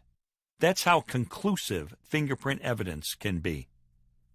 Okay, but what has this got to do with Jesus Christ? Simply this. There is another kind of evidence that's analogous to fingerprints and establishes to an astounding degree of certainty that Jesus is indeed the Messiah of Israel and the world. In Jewish scriptures, which Christians call the Old Testament, there are several dozen major prophecies about the coming of the Messiah, who would be sent by God to redeem his people. In effect, these predictions formed a figurative fingerprint that only the Anointed One would be able to match.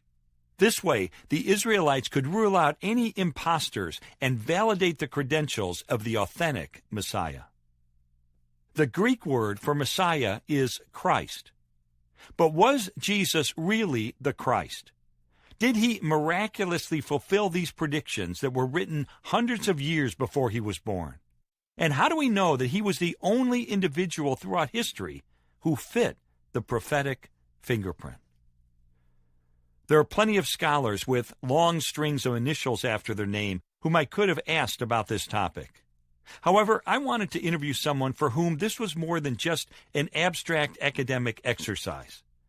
And that took me to a very unlikely setting in Southern California. The 9th interview. Louis L. Lapides, MDiv, THM. Usually a church would be a natural location in which to question someone about a biblical issue. But there was something different about sitting down with Pastor Louis Lapides in the sanctuary of his congregation on the morning after Sunday worship services. This setting of pews and stained glass was not where you would expect to find a nice Jewish boy from Newark, New Jersey. Yet that's Lapides' background. For someone with his heritage, the question of whether Jesus is the long-anticipated Messiah goes beyond theory. It's intensely personal, and I had sought out Lapides so I could hear the story of his own investigation of this critical issue. Lapides earned a bachelor's degree in theology from Dallas Baptist University, as well as a Master of Divinity and a Master of Theology degree in Old Testament and Semitics from Talbot Theological Seminary. He served for a decade with Chosen People Ministries, talking about Jesus to Jewish college students. He has taught in the Bible department of Biola University and worked for 7 years as an instructor for Walk Through the Bible seminars. He is also the former president of a national network of 15 Messianic congregations. Slender and bespectacled, Lapides is soft-spoken but has a quick smile and a ready laugh. He was upbeat and polite as he ushered me to a chair near the front of Beth Ariel Fellowship in Sherman Oaks, California. I didn't want to begin by debating biblical nuances. Instead, I started by inviting Lapides to tell me the story of his spiritual journey. He folded his hands in his lap, looked at the dark wood walls for a moment as he decided where to start, and began unfolding an extraordinary tale that took us from Newark to Greenwich Village to Vietnam to Los Angeles, from skepticism to faith, from Judaism to Christianity, from Jesus as irrelevant to Jesus as Messiah. As you know, I came from a Jewish family, he began. I attended a conservative Jewish synagogue for 7 years in preparation for bar mitzvah. Although we considered those studies to be very important, our family's faith didn't affect our everyday life very much. We didn't stop work on the Sabbath. We didn't have a kosher home. He smiled. However, on the high holy days, we attended the stricter Orthodox synagogue because somehow my dad felt that's where you went if you really wanted to get serious with God. When I interjected to ask what his parents had taught him about the Messiah, Lapides' answer was crisp. It never came up, he said matter-of-factly. I was incredulous. In fact, I thought I had misunderstood him. You're saying it wasn't even discussed, I asked. Never, he reiterated. I don't even remember it being an issue in Hebrew school. This was amazing to me. How about Jesus, I asked. Was he ever talked about? Was his name used? Only derogatorily, Lapides quipped. Basically, he was never discussed. My impressions of Jesus came from seeing Catholic churches. There was the cross, the crown of thorns, the pierced side, the blood coming from his head. It didn't make any sense to me. Why would you worship a man on a cross with nails in his hands and his feet? I never once thought Jesus had any connection to the Jewish people. I just thought he was a god of the Gentiles. I suspected that Lapides' attitude toward Christians had gone beyond mere confusion over their beliefs. Did you believe Christians were at the root of anti-Semitism? I asked. Gentiles were looked upon as synonymous with Christians, and we were taught to be cautious because there could be anti-Semitism among the Gentiles, he said, sounding a bit diplomatic. I pursued the issue further. Would you say you developed some negative attitudes toward Christians? This time he didn't mince words. Yes, actually I did, he said. In fact, later, when the New Testament was first presented to me, I sincerely thought it was going to basically be a handbook on anti-Semitism, how to hate Jews, how to kill Jews, how to massacre them. I thought the American Nazi Party would have been very comfortable using it as a guidebook. I shook my head, saddened at the thought of how many other Jewish children have grown up thinking of Christians as their enemies. Lapid said several incidents dimmed his allegiance to Judaism as he was growing up. Curious about the details, I asked him to elaborate, and he immediately turned to what was clearly the most heart-rending episode of his life. My parents got divorced when I was 17, he said, and surprisingly, even after all these years, I could still detect hurt in his voice. That really put a stake in any religious heart I may have had. I wondered, where does God come in? Why didn't they go to a rabbi for counseling? What good is religion if it can't help people in a practical way? It sure couldn't keep my parents together. When they split up, part of me split as well. On top of that, in Judaism, I didn't feel as if I had a personal relationship with God. I had a lot of beautiful ceremonies and traditions, but he was the distant and detached God of Mount Sinai, who said, "Here are the rules. You live by them. You'll be okay. I'll see you later." And there I was, an adolescent with raging hormones, wondering, does God relate to my struggles? Does he care about me as an individual? Well, not in any way I could see. The divorce prompted an era of rebellion. Consumed with music and influenced by the writings of Jack Kerouac and Timothy Leary, he spent too much time in Greenwich Village coffee houses to go to college, making him vulnerable to the draft. By 1967, he found himself on the other side of the world in a cargo boat whose volatile freight, ammunition, bombs, rockets, and other high explosives, made it a tempting target for the Viet Cong. I remember being told at our orientation in Vietnam, 20% of you will probably get killed, and the other 80% will probably get a venereal disease or become alcoholics or get hooked on drugs. I thought I didn't even have a 1% chance of coming out normal. It was a very dark period. I witnessed suffering. I saw body bags. I saw the devastation from war. And I encountered anti-Semitism among some of the GIs. A few of them from the South even burned a cross one night. I probably wanted to distance myself from my Jewish identity. Maybe that's why I began delving into Eastern religions. Lapid's read books on Eastern philosophies and visited Buddhist temples while in Japan. I was extremely bothered by the evil I had seen, and I was trying to figure out how faith can deal with it, he told me. I used to say, if there's a God, I don't care if I find him on Mount Sinai or Mount Fuji. I'll take him either way. He survived Vietnam, returning home with a newfound taste for marijuana and plans to become a Buddhist priest. He tried to live an ascetic lifestyle of self-denial in an effort to work off the bad karma for the misdeeds of his past, but soon he realized he'd never be able to make up for all his wrongs. Lapid was quiet for a moment. I got depressed, he said. I remember getting on the subway and thinking, maybe jumping onto the tracks is the answer. I could free myself from this body and just merge with God. I was very confused. To make matters worse, I started experimenting with LSD.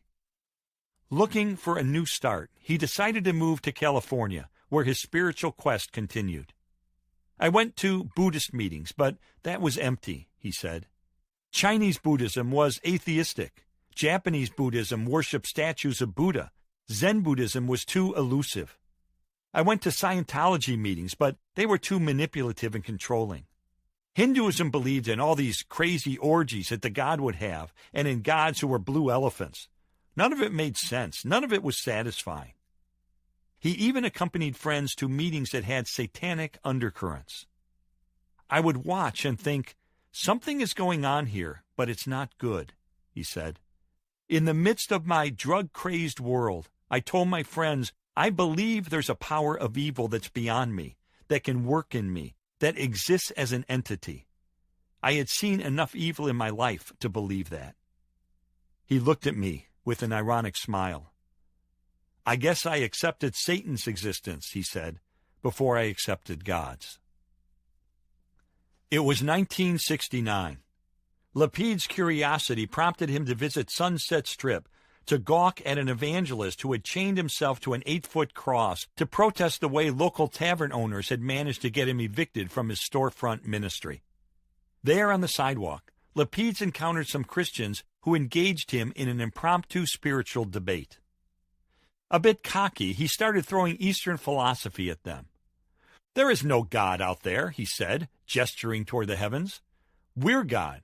I'm God. You're God. You just have to realize it." "Well, if you're God, why don't you create a rock?" one person replied. "Just make something appear. That's what God does." In his drug-addled mind, Lapid's imagined he was holding a rock. "Yeah, well, here's a rock," he said, extending his empty hand. The Christian scoffed. "That's the difference between you and the true God," he said.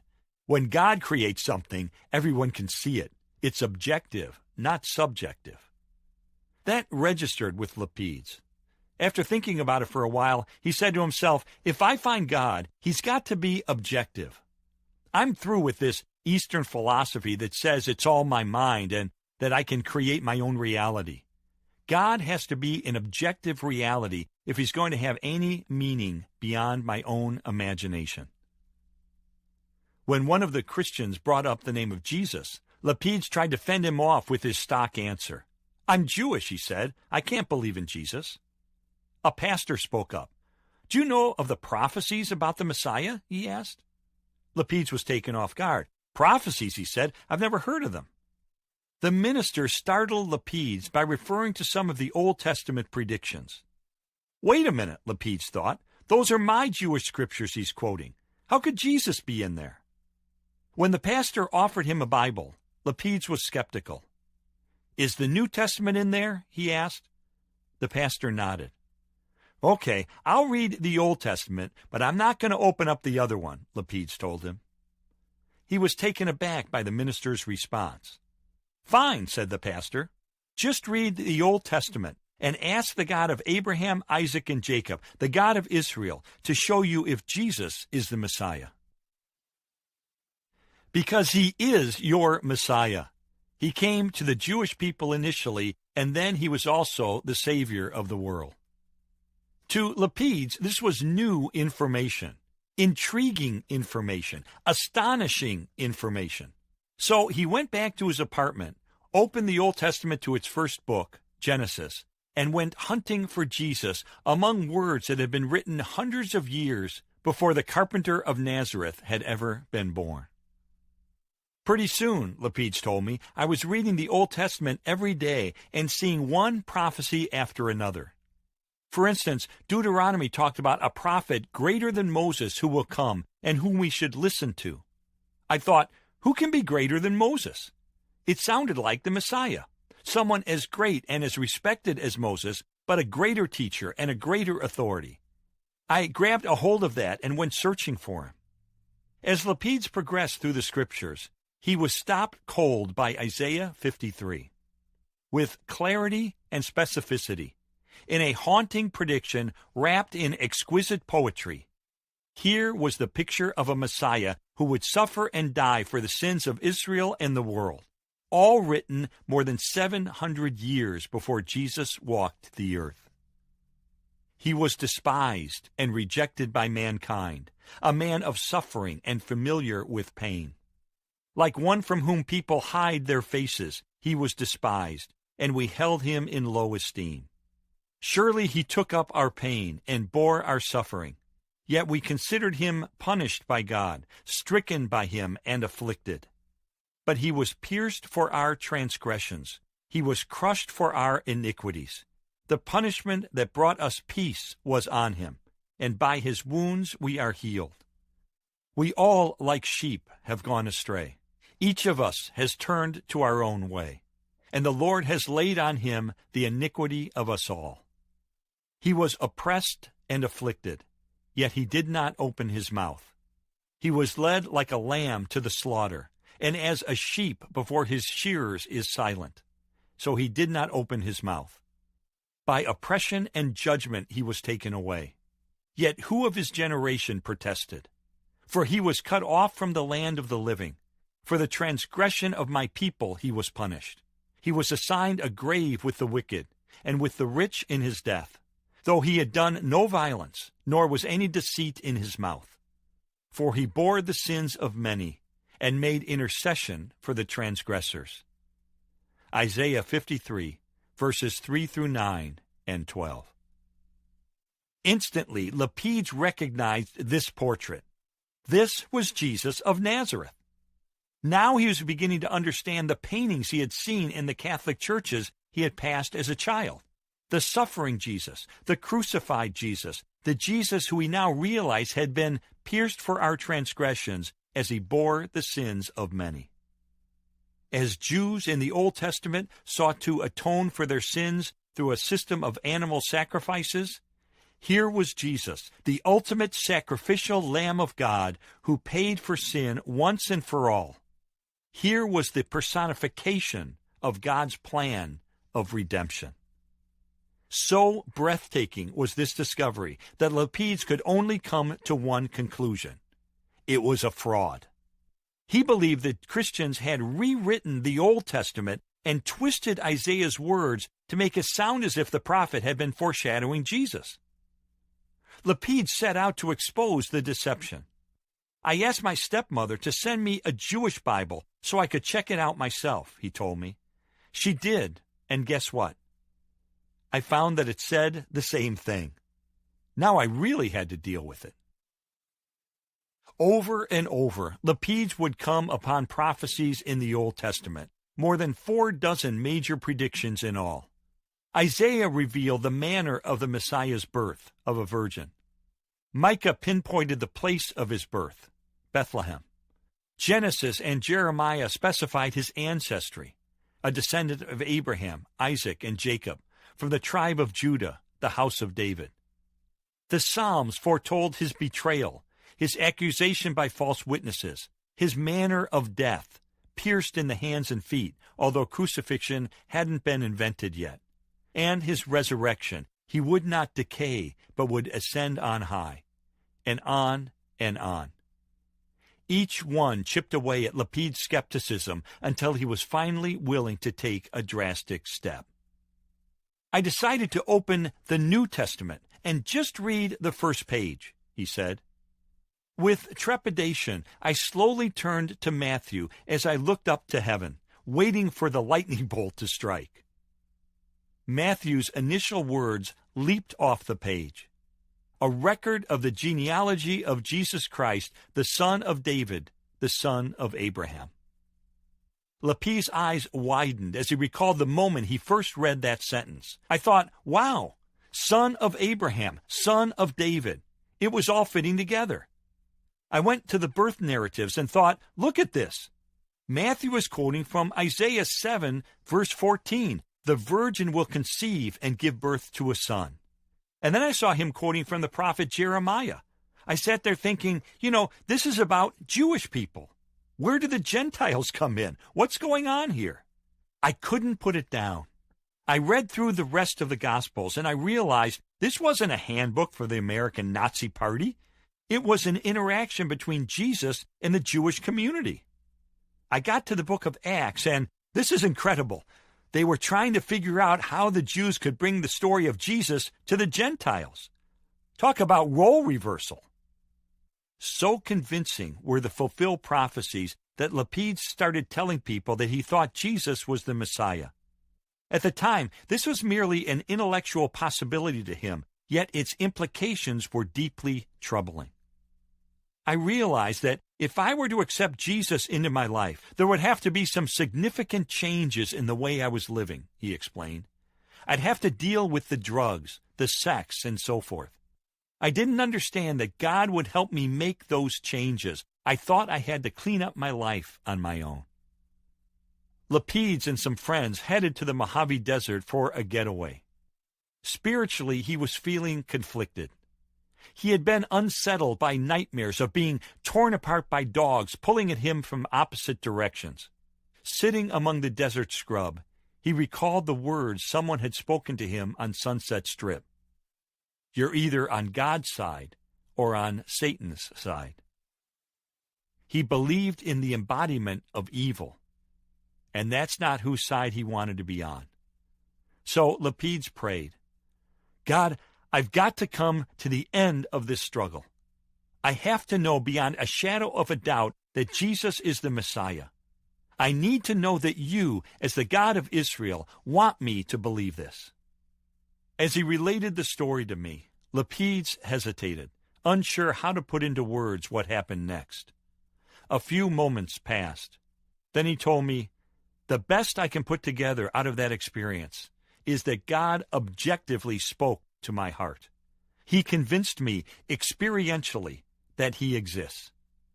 And at that point, out in the desert, in my heart, I said, God, I accept Jesus into my life. I don't understand what I'm supposed to do with him, but I want him. I've pretty much made a mess of my life. I need you to change me. And God began to do that in a process that continues to this day. My friends knew my life had changed, and they couldn't understand it, he said. They'd say, something happened to you in the desert. You don't want to do drugs anymore. There's something different about you. I would say, well, I can't explain what happened. All I know is that there's someone in my life, and it's someone who's holy, who's righteous, who's a source of positive thoughts about life, and I just feel whole. That last word, it seemed, said everything. Whole, he emphasized to me, in a way I had never felt before. Despite the positive changes, he was concerned about breaking the news to his parents. When he finally did, reaction was mixed. At first they were joyful because they could tell I was no longer dependent on drugs, and I sounded much better emotionally, he recalled. But that began to unravel when they understood the source of all the changes. They winced as if to say, why does it have to be Jesus? Why can't it be something else? They didn't know what to do with it. With a trace of sadness in his voice, he added, I'm still not sure they really do. Through a remarkable string of circumstances, Lapides' prayer for a wife was answered when he met Deborah, who was also Jewish and a follower of Jesus. She took him to her church, the same one, it turned out, that was pastored by the minister who many months earlier on Sunset Strip had challenged Lapides to read the Old Testament. Lapides laughed. I'll tell you what, his jaw dropped when he saw me walk into the church. That congregation was filled with ex-bikers, ex-hippies, and ex-addicts from the Strip, along with a spattering of transplanted Southerners. For a young Jewish man from Newark, who was relationally gun-shy with people who were different from him because of the anti-Semitism he feared he would encounter, it was healing to learn to call such a diverse crowd brothers and sisters. Lapides married Deborah a year after they met. Since then, she has given birth to 2 sons, and together they've given birth to Beth Ariel Fellowship, a home for Jews and Gentiles who are also finding wholeness in Christ. Lapides finished his story and relaxed in his chair. I let the moment linger. The sanctuary was peaceful. The stained glass was glowing red and yellow and blue from the California sun. I sat musing over the power of one person's story of a faith found. I marveled at this saga of war and drugs, of Greenwich Village and Sunset Strip and a barren desert, none of which I ever would have associated with the pleasant, well-adjusted minister sitting in front of me. But I didn't want to ignore the obvious questions that his story raised. With Lapides' permission, I started asking the one that was foremost on my mind. If the prophecies were so obvious to you and pointed so unquestionably toward Jesus, why don't more Jews accept him as their Messiah? It was a question Lapides had asked himself a lot during the decades since he was challenged by a Christian to investigate the Jewish scriptures. In my case, I took the time to read them, he replied. Oddly enough, even though the Jewish people are known for having high intellects, in this area there's a lot of ignorance. Plus, you have counter-missionary organizations that hold seminars in synagogues to try to disprove the messianic prophecies.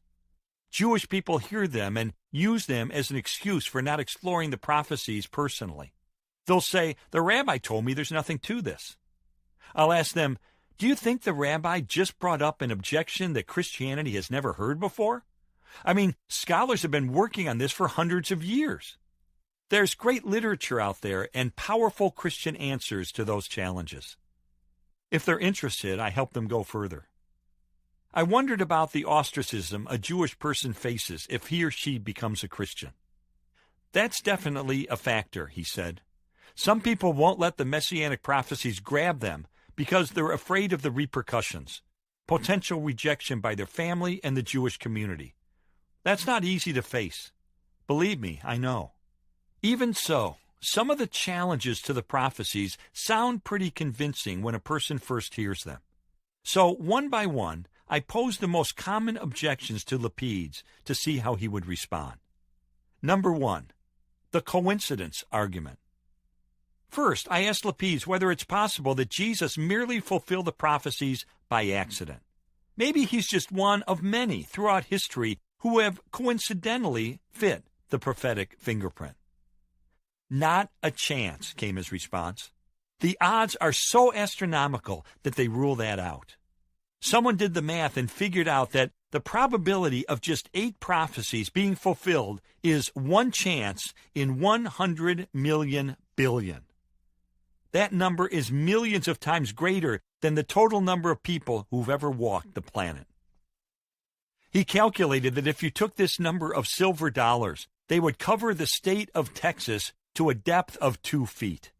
If you marked 1 silver dollar among them and then had a blindfolded person wander the whole state and bend down to pick up 1 coin, what would be the odds he'd choose the one that had been marked? With that, he answered his own question. The same odds that anybody in history could have fulfilled just 8 of the prophecies. I had studied this same statistical analysis by mathematician Peter W. Stoner when I was investigating the messianic prophecies for myself. Stoner also computed that the probability of fulfilling 48 prophecies was 1 chance in a trillion.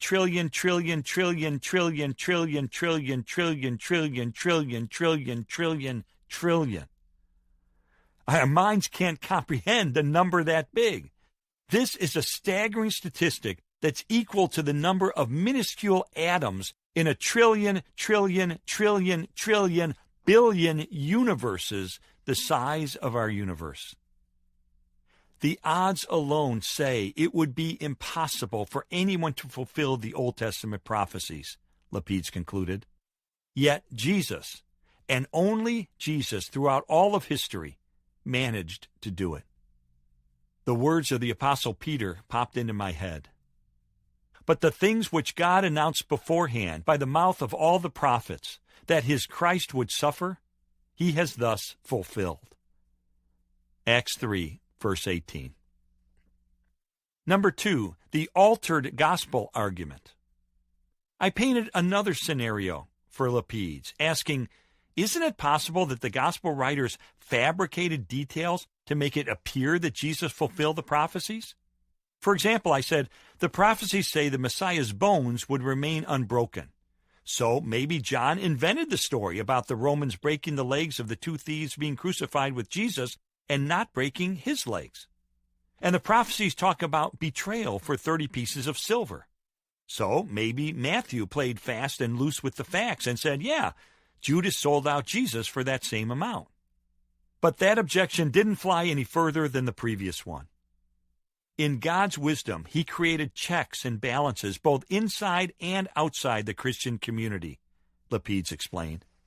When the Gospels were being circulated, there were people living who had been around since all these things happened. Someone would have said to Matthew, you know it didn't happen that way. We're trying to communicate a life of righteousness and truth, so don't taint it with a lie. Besides, he added, if traditions are correct that Matthew died as a martyr, then why would he have fabricated fulfilled prophecies and then willingly allowed himself to be put to death for following someone he secretly knew was really not the Messiah? that wouldn't make any sense. What's more, the Jewish community would have jumped on any opportunity to discredit the Gospels by pointing out falsehoods. They would have said, "I was there, and Jesus' bones were broken by the Romans during the crucifixion," Lapid said. But even though the Jewish Talmud refers to Jesus in derogatory ways, it never once makes the claim that the fulfillment of prophecies was falsified. Not one time. Number 3, the intentional fulfillment argument. Some skeptics have asserted that Jesus merely maneuvered his life in a way to fulfill the prophecies.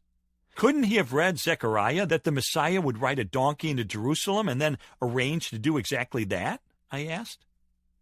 Lapid's made a small concession. For a few of the prophecies, yes, that's certainly conceivable, he said. But there are many others for which this just wouldn't have been possible. For instance, how would he control the fact that the Sanhedrin offered Judas 30 pieces of silver to betray him? How could he arrange for his ancestry, or the place of his birth, or his method of execution, or that soldiers gambled for his clothing, or that his legs remained unbroken on the cross?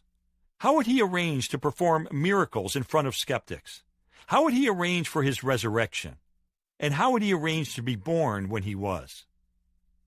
That last comment piqued my curiosity. What do you mean by when he was born? I asked. When you interpret Daniel 9, verses 24 through 26, it foretells that the Messiah would appear a certain length of time after King Artaxerxes I issued a decree for the Jewish people to go from Persia to rebuild the walls in Jerusalem, Lapid replied. He leaned forward to deliver the clincher. That puts the anticipated appearance of the Messiah at the exact moment in history when Jesus showed up, he said. Certainly that's nothing he could have prearranged. Number 4, the context argument. One other objection needed to be addressed. Were the passages that Christians identify as messianic prophecies really intended to point to the coming of the Anointed One? Or do Christians rip them out of context and misinterpret them? Lapid sighed. You know, I go through the books that people write to try to tear down what we believe. That's not fun to do, but I spend the time to look at each objection individually and then to research the context and the wording in the original language, he said. And every single time, the prophecies have stood up and shown themselves to be true. So here's my challenge to skeptics. Don't accept my word for it, but don't accept your rabbis either. Spend the time to research it yourself. Today, nobody can say there's no information. There are plenty of books out there to help you. And one more thing. Sincerely ask God to show you whether or not Jesus is the Messiah. That's what I did. And without any coaching, it became clear to me who fit the fingerprint of the Messiah. I appreciated the way Lapid had responded to the objections, but ultimately it was the story of his spiritual journey that kept replaying in my mind as I flew back to Chicago late that night. I reflected on how many times I had encountered similar stories, especially among successful and thoughtful Jewish people who had specifically set out to refute Jesus' messianic claims. I thought about Stan Telchin, the East Coast businessman who had embarked on a quest to expose the cult of Christianity after his daughter went away to college and received Yeshua, Jesus, as her Messiah.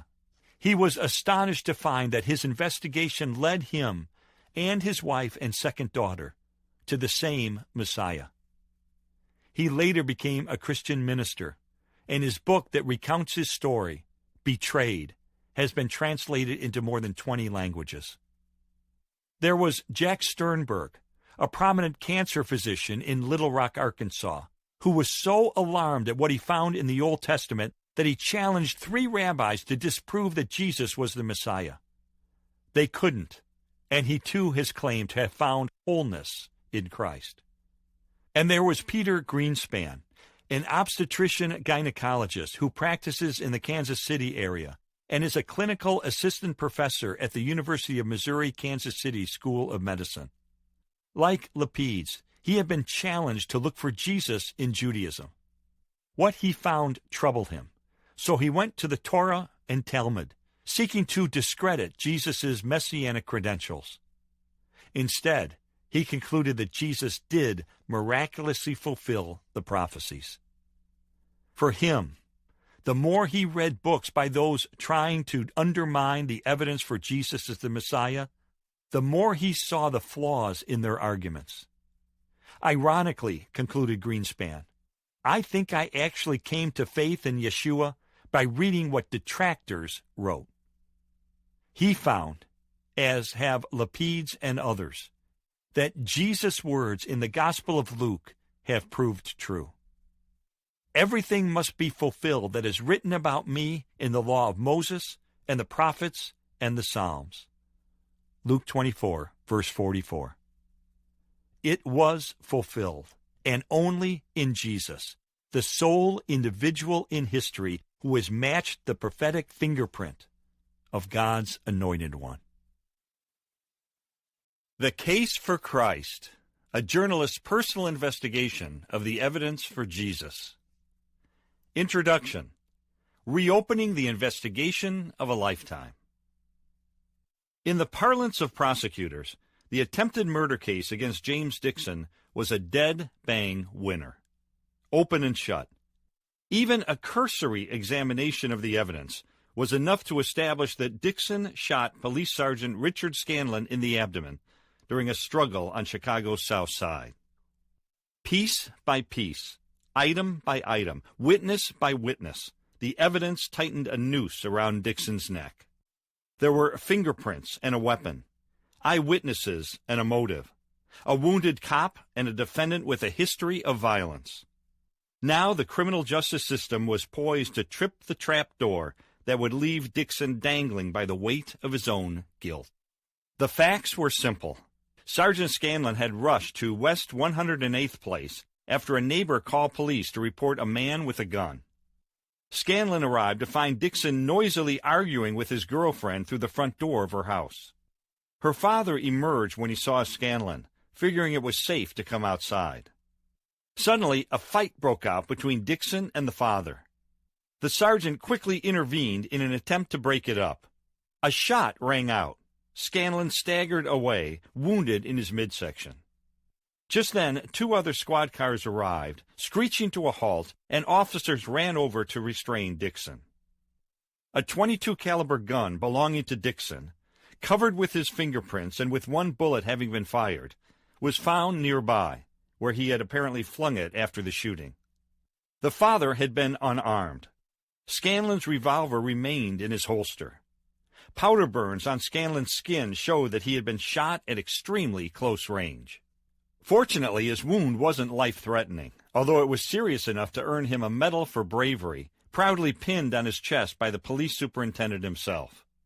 As for Dixon, when police ran his rap sheet, they found he had previously been convicted of shooting someone else. Apparently, he had a propensity for violence. And there I sat, almost a year later, taking notes in a nearly deserted Chicago courtroom, while Dixon publicly admitted that, yes, he was guilty of shooting the 15-year police veteran. On top of all the other evidence, the confession clinched it. Criminal Court Judge Frank Michaela ordered Dixon imprisoned, then rapped his gavel to signal that the case was closed. Justice had been served. I slipped my notebook into the inside pocket of my sports coat and ambled downstairs toward the press room. At the most, I figured my editor would give me 3 paragraphs to tell the story in the next day's Chicago Tribune. Certainly, that's all it deserved. This wasn't much of a tale. Or so I thought. I answered the phone in the press room and recognized the voice right away. It was an informant I had cultivated during the year I had been covering the criminal courts building. I could tell he had something hot for me, because the bigger the tip, the faster and softer he would talk, and he was whispering a mile a minute. "Lee, do you know the Dixon case?" he asked. "Yeah, sure," I replied. "Covered it 2 days ago. Pretty routine." "Don't be so sure. The word is a few weeks before the shooting, Sergeant Scanlon was at a party showing off his pen gun." "His what?" "A pen gun. It's a .22 caliber pistol that's made to look like a fountain pen. They're illegal for anyone to carry, including cops. When I told him I didn't see the relevance of this, his voice got even more animated. Here's the thing. Dixon didn't shoot Scanlon. Scanlon was wounded when his own pen gun accidentally went off in his shirt pocket. He framed Dixon so he wouldn't get in trouble for carrying an unauthorized weapon. Don't you see? Dixon is innocent. Impossible, I exclaimed. Check out the evidence yourself, came his reply. See where it really points. I hung up the phone and dashed up the stairs to the prosecutor's office, pausing briefly to catch my breath before strolling inside. You know the Dixon case? I asked casually, not wanting to tip my hand too early. If you don't mind, I'd like to go over the details once more. Color drained from his face. I can't talk about it, he stammered. No comment. It turned out that my informant had already passed along his suspicions to the prosecutor's office. Behind the scenes, a grand jury was being convened to reconsider the evidence. Amazingly, unexpectedly, the once airtight case against James Dixon was being reopened. At the time, I started my own investigation, studying the crime scene, interviewing witnesses, talking with Dixon, and examining the physical evidence. As I thoroughly checked out the case, the strangest thing happened. All the new facts I uncovered, and yes, even the old evidence that had once pointed so convincingly toward Dixon's guilt, snugly fit the pen gun theory. Witnesses said that before Scanlon arrived on the scene, Dixon had been pounding his gun on the door of his girlfriend's house. The gun discharged in a downward direction. In the cement of the front porch, there was a chip that was consistent with the bullet's impact. This would account for the bullet that was missing from Dixon's gun. Dixon said he didn't want to be caught with the gun, so he hid it in some grass across the street before police arrived. I found a witness who corroborated that. This explained why the gun had been found some distance from the shooting scene, even though nobody had ever seen Dixon throw it. There were powder burns concentrated inside, but not above, the left pocket of Scanlon's shirt. The bullet hole was at the bottom of the pocket. Conclusion? A weapon had somehow discharged in the pocket's interior. Contrary to statements in the police report, the bullet's trajectory had been at a downward angle. Below Scanlon's shirt pocket was a bloody rip where the bullet had exited after going through some flesh. Dixon's rap sheet hadn't told the whole story about him. Although he had spent 3 years in prison for an earlier shooting, the appellate court had freed him after determining that he had been wrongly convicted. It turns out that the police had concealed a key defense witness and that a prosecution witness had lied. So much for Dixon's record of violent tendencies. Finally, I put the crucial question to Dixon. If you were innocent, why in the world did you plead guilty? Dixon sighed. It was a plea deal, he said, referring to the practice in which prosecutors recommend a reduced sentence if a defendant pleads guilty and thus saves everybody the time and expense of a trial. They said if I pleaded guilty, they would sentence me to 1 year in prison. I'd already spent 362 days in jail waiting for my trial. All I had to do was admit I did it, and I'd go home in a few days. But if I insisted on a trial and the jury found me guilty, well, they'd throw the book at me. They'd give me 20 years for shooting a cop. It wasn't worth the gamble. I wanted to go home. And so, I said, you admitted doing something that you didn't do? Dixon nodded. That's right. In the end, Dixon was exonerated, and he later won a lawsuit against the police department. Scanlon was stripped of his medal, was indicted by a grand jury, pleaded guilty to official misconduct, and was fired from the department. As for me, my stories were splashed across the front page. Much more important, I had learned some big lessons as a young reporter. One of the most obvious lessons was that evidence can be aligned to point in more than one direction. For example, there had easily been enough proof to convict Dixon of shooting the sergeant. But the key questions were these. Had the collection of evidence really been thorough? And which explanation best fit the totality of the facts? Once the pen gun theory was offered, it became clear that this scenario accounted for the full body of evidence in the most optimal way. And there was another lesson. One reason the evidence originally looked so convincing to me was because it fit my preconceptions at the time. To me, Dixon was an obvious troublemaker, a failure, the unemployed product of a broken family. The cops were the good guys. Prosecutors didn't make mistakes. Looking through those lenses, all the original evidence seemed to fall neatly into place. Where there had been some inconsistencies or gaps, I naively glossed them over. When police told me the case was airtight, I took them at their word and didn't delve much further. But when I changed those lenses, trading my biases for an attempt at objectivity, I saw the case in a whole new light. Finally, I allowed the evidence to lead me to the truth, regardless of whether it fit my original presuppositions. That was a long time ago. My biggest lessons were yet to come. The reason I've recounted this unusual case is because, in a way, my spiritual journey has been a lot like my experience with James Dixon. For much of my life, I was a skeptic. In fact, I considered myself an atheist. For me, there was far too much evidence that God was merely a product of wishful thinking, of ancient mythology, of primitive superstition. How could there be a loving God if he consigned people to hell just for not believing in him? How could miracles contravene the basic laws of nature? Didn't evolution satisfactorily explain how life originated? Doesn't scientific reasoning dispel belief in the supernatural? As for Jesus, didn't you know that he never claimed to be God? He was a revolutionary, a sage, an iconoclastic Jew. But God? No, that thought never occurred to him. I could point you to plenty of university professors who said so. And certainly they could be trusted, couldn't they? Let's face it, even a cursory examination of the evidence demonstrates convincingly that Jesus had only been a human being just like you and me, although with unusual gifts of kindness and wisdom. But that's all I ever really gave the evidence, a cursory look. I had read just enough philosophy and history to find support for my skepticism.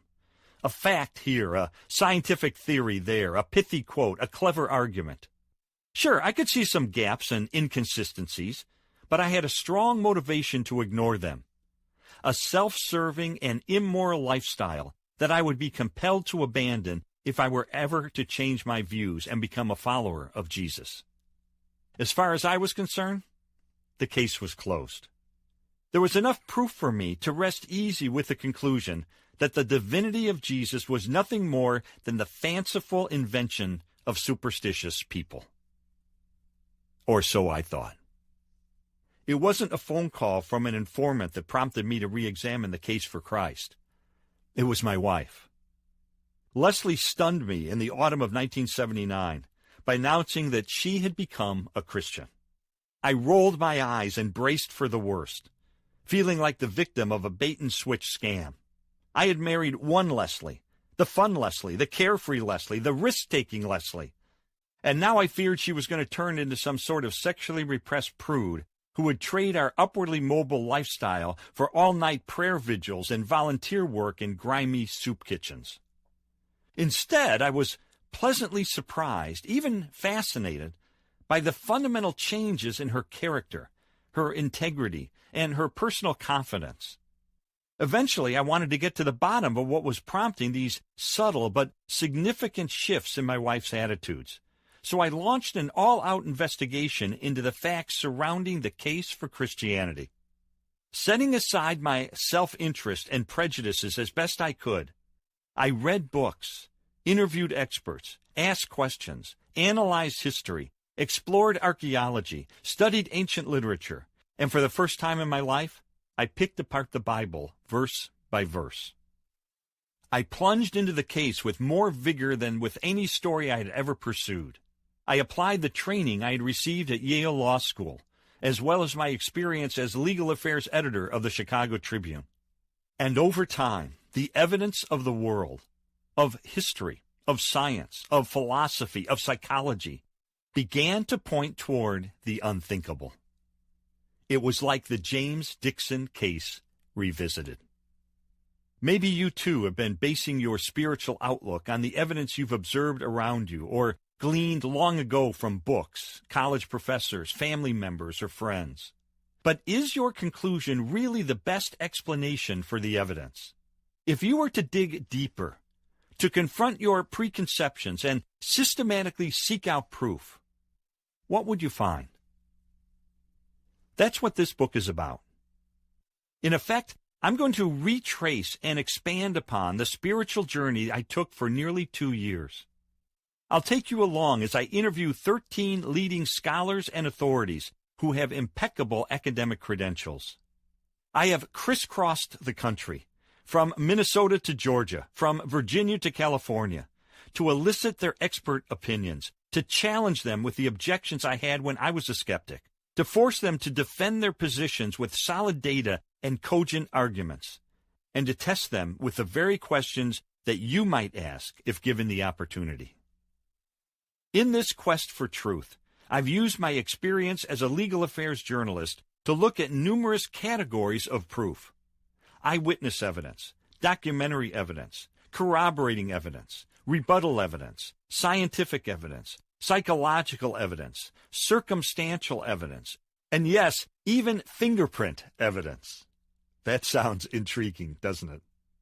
These are the same classifications that you'd encounter in a courtroom. And maybe taking a legal perspective is the best way to envision this process, with you in the role of a juror. If you were selected for a jury in a real trial, you would be asked to affirm up front that you haven't formed any preconceptions about the case. You would be required to vow that you would be open-minded and fair, drawing your conclusions based on the weight of the facts and not on your whims or prejudices. You would be urged to thoughtfully consider the credibility of the witnesses, carefully sift the testimony, and rigorously subject the evidence to your common sense and logic. I'm asking you to do the same thing while reading this book. Ultimately, it's the responsibility of jurors to reach a verdict. That doesn't mean that they have 100% certainty, because we can't have absolute proof about virtually anything in life. In a trial, jurors are asked to weigh the evidence and come to the best possible conclusion. In other words, hearkening back to the James Dixon case, which scenario fits the facts most snugly? That's your task. I hope you take it seriously, because there may be more than just idle curiosity hanging in the balance. If Jesus is to be believed, and I realize that may be a big if for you at this point, then nothing is more important than how you respond to him. But who was he, really? Who did he claim to be? And is there any credible evidence to back up his assertions? That's what we'll seek to determine as we board a flight for Denver to conduct our first interview.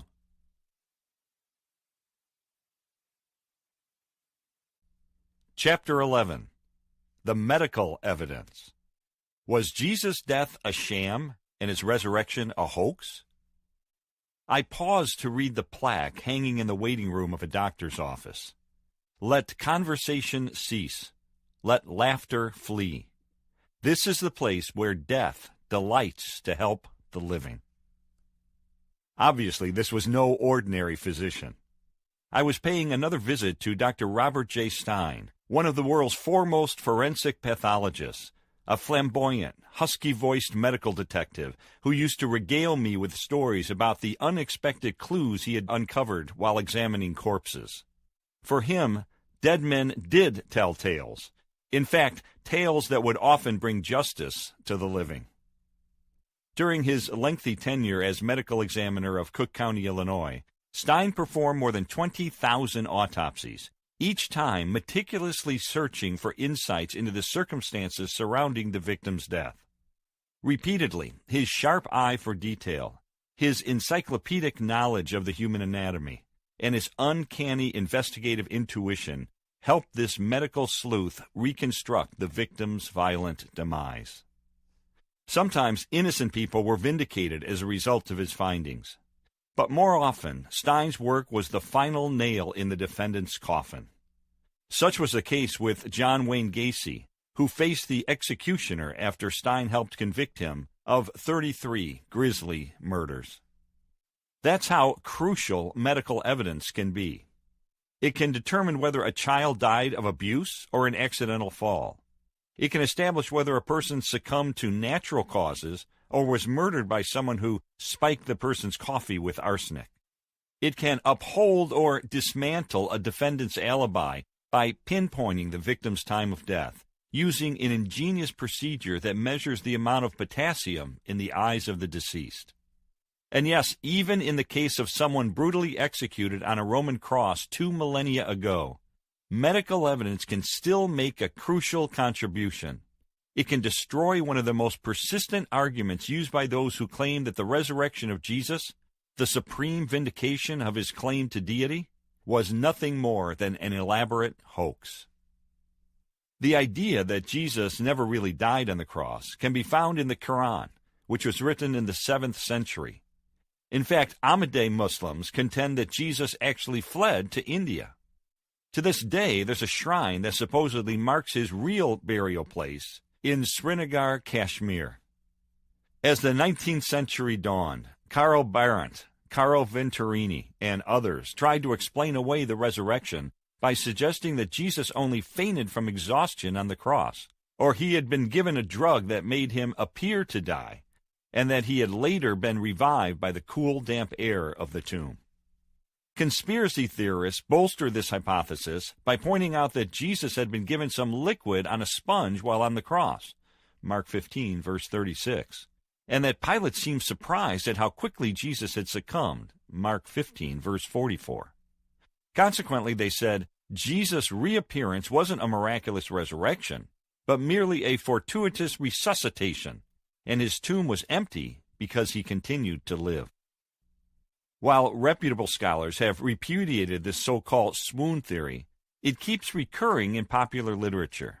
In 1929, D.H. Lawrence wove this theme into a short story, in which he suggested that Jesus had fled to Egypt, where he fell in love with the priestess Isis. In 1965, Hugh Schoenfield's bestseller, The Passover Plot, alleged that it was only the unanticipated stabbing of Jesus by the Roman soldier that foiled his complicated scheme to escape the cross alive, even though Schoenfield conceded, "We are nowhere claiming that the book represents what actually happened." The swoon hypothesis popped up again in Donovan Joyce's 1972 book, The Jesus Scroll, which contains an even more incredible string of improbabilities than Schoenfield's, according to resurrection expert Gary Habermas. In 1982, Holy Blood, Holy Grail added the twist that Pontius Pilate had been bribed to allow Jesus to be taken down from the cross before he was dead. Even so, the authors confess, we could not and still cannot prove the accuracy of our conclusion. As recently as 1992, a little-known academic from Australia, Barbara Thering, caused a stir by reviving the swoon theory in her book Jesus and the Riddle of the Dead Sea Scrolls, which was introduced with much fanfare by a well-respected U.S. publisher and then derisively dismissed by Emory University scholar Luke Timothy Johnson as being the purest poppycock, the product of fevered imagination rather than careful analysis. Like an urban myth, the swoon theory continues to flourish. I hear it all the time in discussing the resurrection with spiritual seekers. But what does the evidence really establish? What actually happened at the crucifixion? What was Jesus' cause of death? Is there any possible way he could have survived this ordeal? Those are the kinds of questions that I hoped medical evidence could help resolve. So I flew to Southern California and knocked on the door of a prominent physician who has extensively studied the historical, archaeological, and medical data concerning the death of Jesus of Nazareth. Although it seems that due to the mysterious missing body, no autopsy has ever been performed. The 10th interview, Alexander Metherell, M.D., Ph.D. The plush setting was starkly incongruous with the subject we were discussing. There we were, sitting in the living room of Metherell's comfortable California home on a balmy spring evening, warm ocean breezes whispering through the windows, while we were talking about a topic of unimaginable brutality, a beating so barbarous that it shocks the conscience, and a form of capital punishment so depraved that it stands as wretched testimony to man's inhumanity to man. I had sought out Metherell because I heard he possessed the medical and scientific credentials to explain the crucifixion. But I also had another motivation. I had been told he could discuss the topic dispassionately as well as accurately. That was important to me because I wanted the facts to speak for themselves, without the hyperbole or charged language that might otherwise manipulate emotions. As you would expect from someone with a medical degree, University of Miami in Florida, and a doctorate in engineering, University of Bristol in England, Metherell speaks with scientific precision. He is board certified in diagnosis by the American Board of Radiology and has been a consultant to the National Heart, Lung, and Blood Institute of the National Institutes of Health in Bethesda, Maryland. A former research scientist who has taught at the University of California, Metherell is editor of 5 scientific books and has written for publications ranging from Aerospace Medicine to Scientific American. His ingenious analysis of muscle contraction has been published in The Physiologist and Biophysics Journal. He even looks the role of a distinguished medical authority. He's an imposing figure with silver hair and a courteous yet formal demeanor. I'll be honest.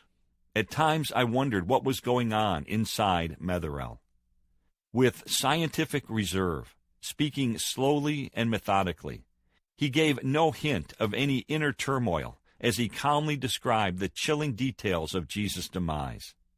Whatever was going on underneath, whatever distress it caused him as a Christian to talk about the cruel fate that befell Jesus, he was able to mask with a professionalism born out of decades of laboratory research. He just gave me the facts. And after all, that was what I had traveled halfway across the country to get. Initially, I wanted to elicit from Metherell a basic description of the events leading up to Jesus' death. So after a time of social chat, I put down my iced tea and shifted in my chair to face him squarely. "Could you paint a picture of what happened to Jesus?" I asked. He cleared his throat. "It began after the Last Supper," he said. "Jesus went with his disciples to the Mount of Olives, specifically to the Garden of Gethsemane. And there, if you remember, he prayed all night. Now, during that process, he was anticipating the coming events of the next day. Since he knew the amount of suffering he was going to have to endure, he was quite naturally experiencing a great deal of psychological stress." I raised my hand to stop him. "Whoa, here's where skeptics have a field day," I told him. "The Gospels tell us he began to sweat blood at this point. Now, come on, isn't that just a product of some overactive imaginations? Doesn't that call into question the accuracy of the Gospel writers?" Unfazed, Metherell shook his head. "Not at all," he replied. "This is a known medical condition called hematidrosis. It's not very common, but it is associated with a high degree of psychological stress. What happens is that severe anxiety causes the release of chemicals that break down the capillaries in the sweat glands. As a result, there's a small amount of bleeding into these glands, and the sweat comes out tinged with blood. We're not talking about a lot of blood. It's just a very, very small amount." Though a bit chastened, I pressed on. "Did this have any other effect on the body?" "What this did was set up the skin to be extremely fragile, so that when Jesus was flogged by the Roman soldier the next day, his skin would be very, very sensitive." Well, I thought, here we go. I braced myself for the grim images I knew were about to flood my mind. I'd seen plenty of dead bodies as a journalist, casualties of car accidents, fires, and crime syndicate retribution. But there was something especially unnerving in hearing about someone being intentionally brutalized by executioners determined to extract maximum suffering. "Tell me," I said, "what was the flogging like?" Metherell's eyes never left me. Roman floggings were known to be terribly brutal. They usually consisted of 39 lashes, but frequently were a lot more than that, depending on the mood of the soldier applying the blows. The soldier would use a whip of braided leather thongs with metal balls woven into them. When the whip would strike the flesh, these balls would cause deep bruises or contusions, which would break open with further blows. And the whip had pieces of sharp bone as well, which would cut the flesh severely. The back would be so shredded that part of the spine was sometimes exposed by the deep, deep cuts.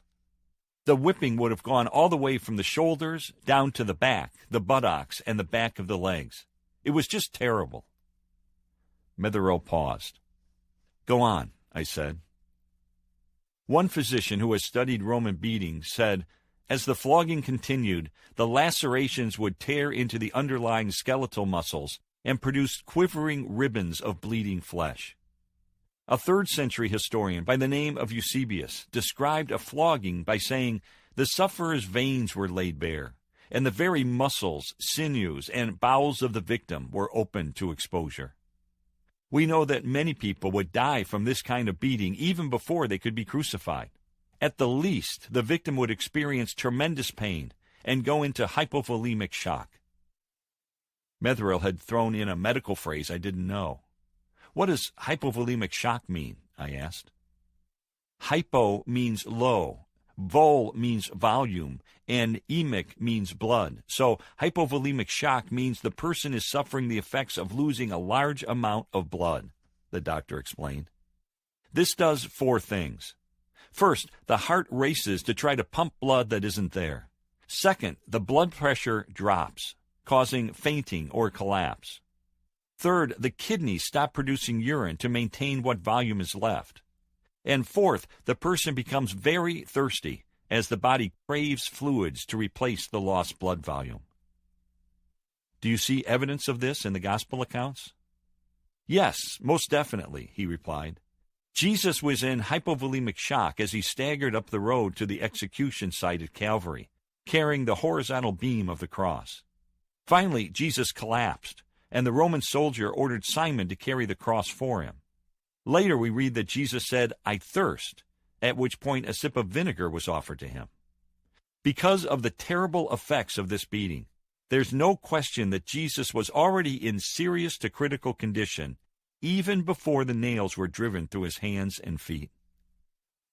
As distasteful as the description of the flogging was, I knew that even more repugnant testimony was yet to come.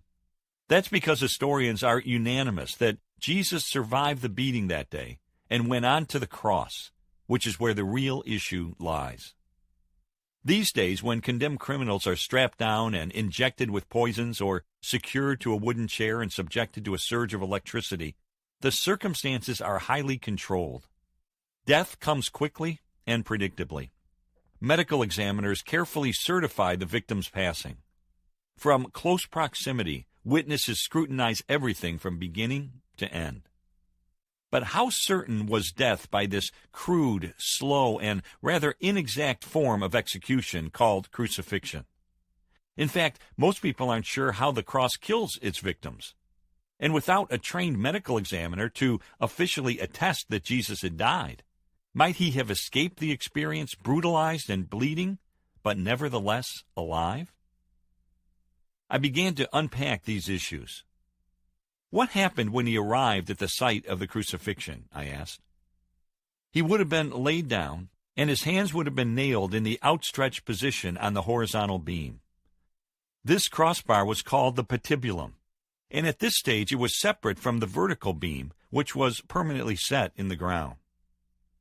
I was having difficulty visualizing this. I needed more details. Nailed with what? I asked. Nailed where? The Romans used spikes that were 5 to 7 inches long and tapered to a sharp point. They were driven through the wrists, Metherell said, pointing about an inch or so below his left palm. Hold it, I interrupted. I thought the nails pierced his palms. That's what all the paintings show. In fact, it's become a standard symbol representing the crucifixion. Through the wrists, Metherell repeated. This was a solid position that would lock the hand. If the nails had been driven through the palms, his weight would have caused the skin to tear, and he would have fallen off the cross.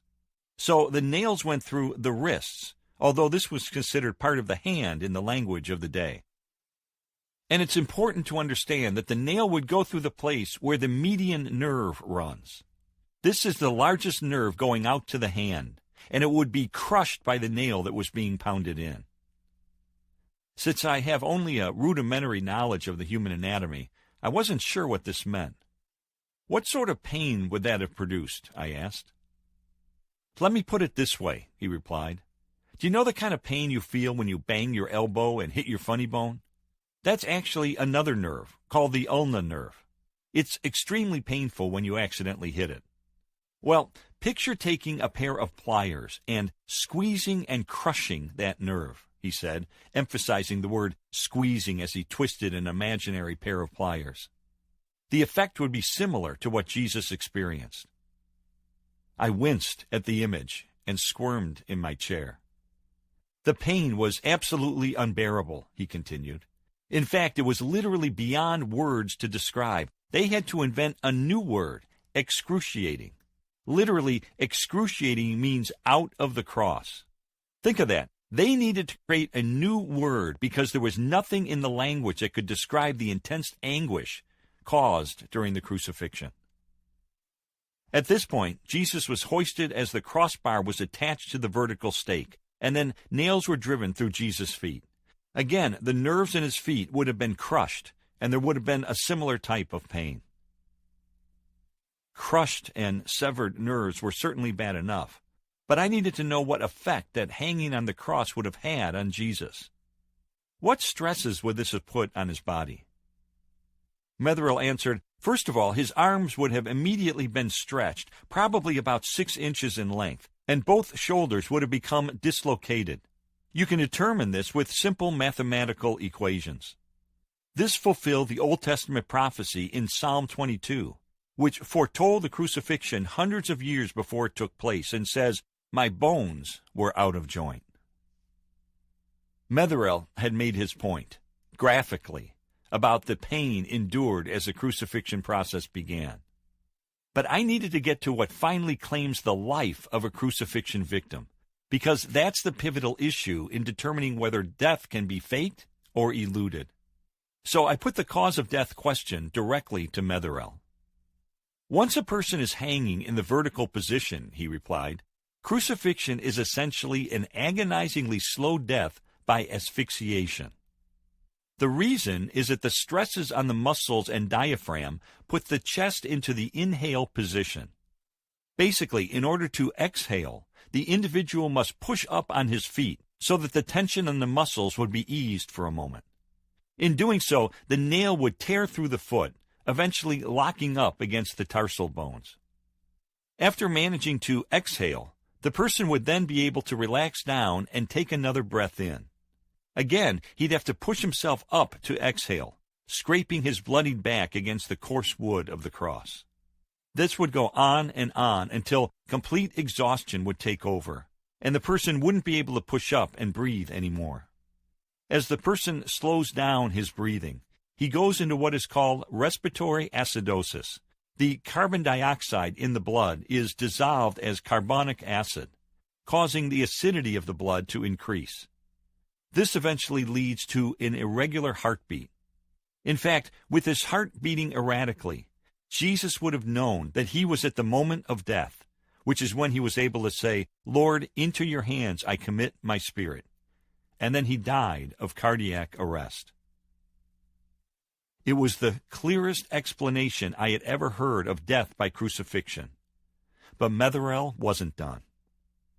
Even before he died, and this is important too, the hypovolemic shock would have caused a sustained rapid heart rate that would have contributed to heart failure, resulting in a collection of fluid in the membrane around the heart, called a pericardial effusion, as well as around the lungs, which is called a pleural effusion. Why is that significant? Because of what happened when the Roman soldier came around and, being fairly certain that Jesus was dead, confirmed it by thrusting a spear into his right side. It was probably his right side, that's not certain, but from the description it was probably the right side, between the ribs. The spear apparently went through the right lung and into the heart. So when the spear was pulled out, some fluid, the pericardial effusion and the pleural effusion, came out. This would have the appearance of a clear fluid, like water, followed by a large volume of blood, as the eyewitness John described in his gospel. John probably had no idea why he saw both blood and a clear fluid come out. Certainly that's not what an untrained person like him would have anticipated. Yet John's description is consistent with what modern medicine would expect to have happened. At first, this would seem to give credibility to John being an eyewitness. However, there seemed to be one big flaw in all of this. I pulled out my Bible and flipped to John 19, verse 34. "Wait a minute, Doc," I protested. "When you carefully read what John said, he saw blood and water come out. He intentionally put the words in that order. But according to you, the clear fluid would have come out first, so there's a significant discrepancy here." Metherell smiled slightly. "I'm not a Greek scholar," he replied, "but according to people who are, the order of words in ancient Greek was determined not necessarily by sequence, but by prominence. This means that since there was a lot more blood than water, it would have made sense for John to mention the blood first." I conceded the point, but made a mental note to confirm it myself later. At this juncture, I said, "What would Jesus' condition have been?" Meserel's gaze locked with mine. He replied with authority, "There was absolutely no doubt that Jesus was dead." Dr. Metherell's assertion seemed well supported by the evidence. But there were still some details I wanted to address, as well as at least one soft spot in his account that could very well undermine the credibility of the biblical account. "The Gospels say the soldiers broke the legs of the two criminals being crucified with Jesus," I said. "Why would they have done that?" If they wanted to speed up death, and with the Sabbath and Passover coming, the Jewish leaders certainly wanted to get this over before sundown, the Romans would use the steel shaft of a short Roman spear to shatter the victim's lower leg bones. This would prevent him from pushing up with his legs so he could breathe, and death by asphyxiation would result in a matter of minutes. Of course, we're told in the New Testament that Jesus' legs were not broken, because the soldiers had already determined that he was dead, and had just used the spear to confirm it. This fulfilled another Old Testament prophecy about the Messiah, which is that his bones would remain unbroken. Again, I jumped in. "Some people have tried to cast doubt on the gospel accounts by attacking the crucifixion story," I said. "For instance, an article in the Harvard Theological Review concluded many years ago that there was astonishing little evidence that the feet of a crucified person were ever pierced by nails. Instead," the article said, "the victim's hands and feet were tied to the cross by ropes." Won't you concede that this raises credibility problems with the New Testament account? Dr. Metherell moved forward until he was sitting at the edge of his chair. "No," he said, "because archaeology has now established that the use of nails was historical, although I'll certainly concede that ropes were indeed sometimes used." "What's the evidence?" In 1968, archaeologists in Jerusalem found the remains of about 36 Jews who had died during the uprising against Rome around AD 70. One victim, whose name was apparently Yohanan, had been crucified, and sure enough, they found a 7-inch nail still driven into his feet, with small pieces of olive wood from the cross still attached. This was excellent archaeological confirmation of a key detail in the Gospel's description of the crucifixion. Touché, I thought. But one other point of dispute concerns the expertise of the Romans to determine whether Jesus was dead, I pointed out. These people were very primitive in terms of their understanding of medicine and anatomy and so forth. How do we know they weren't just mistaken when they declared that Jesus was no longer living? I'll grant you that these soldiers didn't go to medical school, but remember that they were experts in killing people. That was their job, and they did it very well. They knew without a doubt when a person was dead.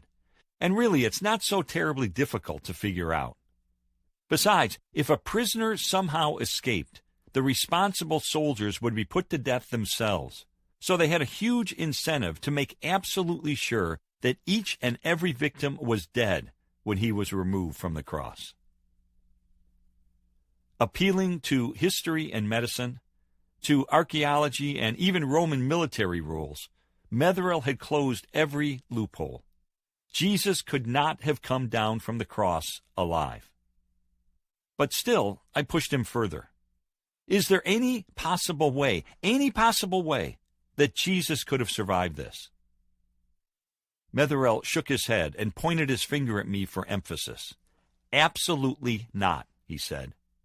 Remember that he was already in hypovolemic shock from the massive blood loss even before the crucifixion started. He couldn't possibly have faked his death because you can't fake the inability to breathe for long. Besides, the spear thrust into his heart would have settled the issue once and for all. And the Romans weren't about to risk their own death by allowing him to walk away alive. So I said, when someone suggests to you that Jesus merely swooned on the cross, I tell them it's impossible. It's a fanciful theory without any possible basis in fact. Yet I wasn't quite ready to let go of the issue. At the risk of frustrating the doctor, I said, let's speculate that the impossible happened and that Jesus somehow managed to survive the crucifixion. Let's say he was able to escape from his linen wrappings, roll the huge rock away from the mouth of his tomb, and get past the Roman soldiers who were standing guard.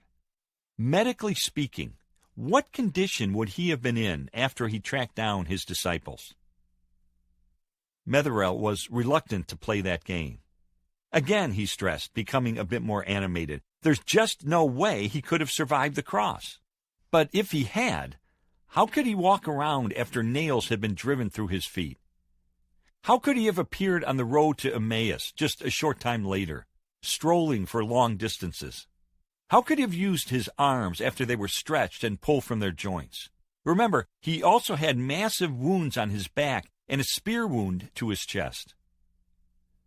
Then he paused. Something clicked in his mind, and now he was ready to make a closing point that would drive a final stake through the heart of the swoon theory once and for all. It was an argument that nobody had been able to refute ever since it was first advanced by German theologian David Strauss in 1835. Listen, Metherell said, a person in that kind of pathetic condition would never have inspired his disciples to go out and proclaim that he's the Lord of life and had triumphed over the grave. Do you see what I'm saying? After suffering that horrible abuse, with all the catastrophic blood loss and drama, he would have looked so pitiful that the disciples would never have hailed him as a victorious conqueror of death. They would have felt sorry for him and tried to nurse him back to health. So it's preposterous to think that if he had appeared to them in that awful state, his followers would have been prompted to start a worldwide movement based on the hope that someday they too would have a resurrection body like this. There's just no way. Convincingly, masterfully, Metherell had established his case beyond a reasonable doubt. He had done it by focusing exclusively on the how question. How was Jesus executed in a way that absolutely ensured his death? But as we ended, I sensed that something was missing. I had tapped into his knowledge, but I hadn't touched his heart. So as we stood to shake hands, I felt compelled to ask the why question that begged to be posed. Alex, before I go, let me ask your opinion about something. Not your medical opinion, not your scientific evaluation, just something from your heart. I felt him let down his guard a bit. Yes, he said, I'll try. Jesus intentionally walked into the arms of his betrayer. He didn't resist arrest. He didn't defend himself at his trial. It was clear that he was willingly subjecting himself to what you've described as a humiliating and agonizing form of torture.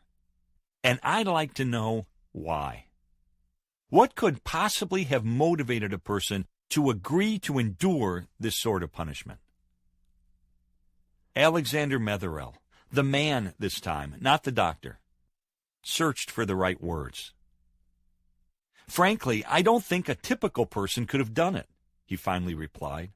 "But Jesus knew what was coming, and he was willing to go through it, because this was the only way he could redeem us, by serving as our substitute and paying the death penalty that we deserve because of our rebellion against God.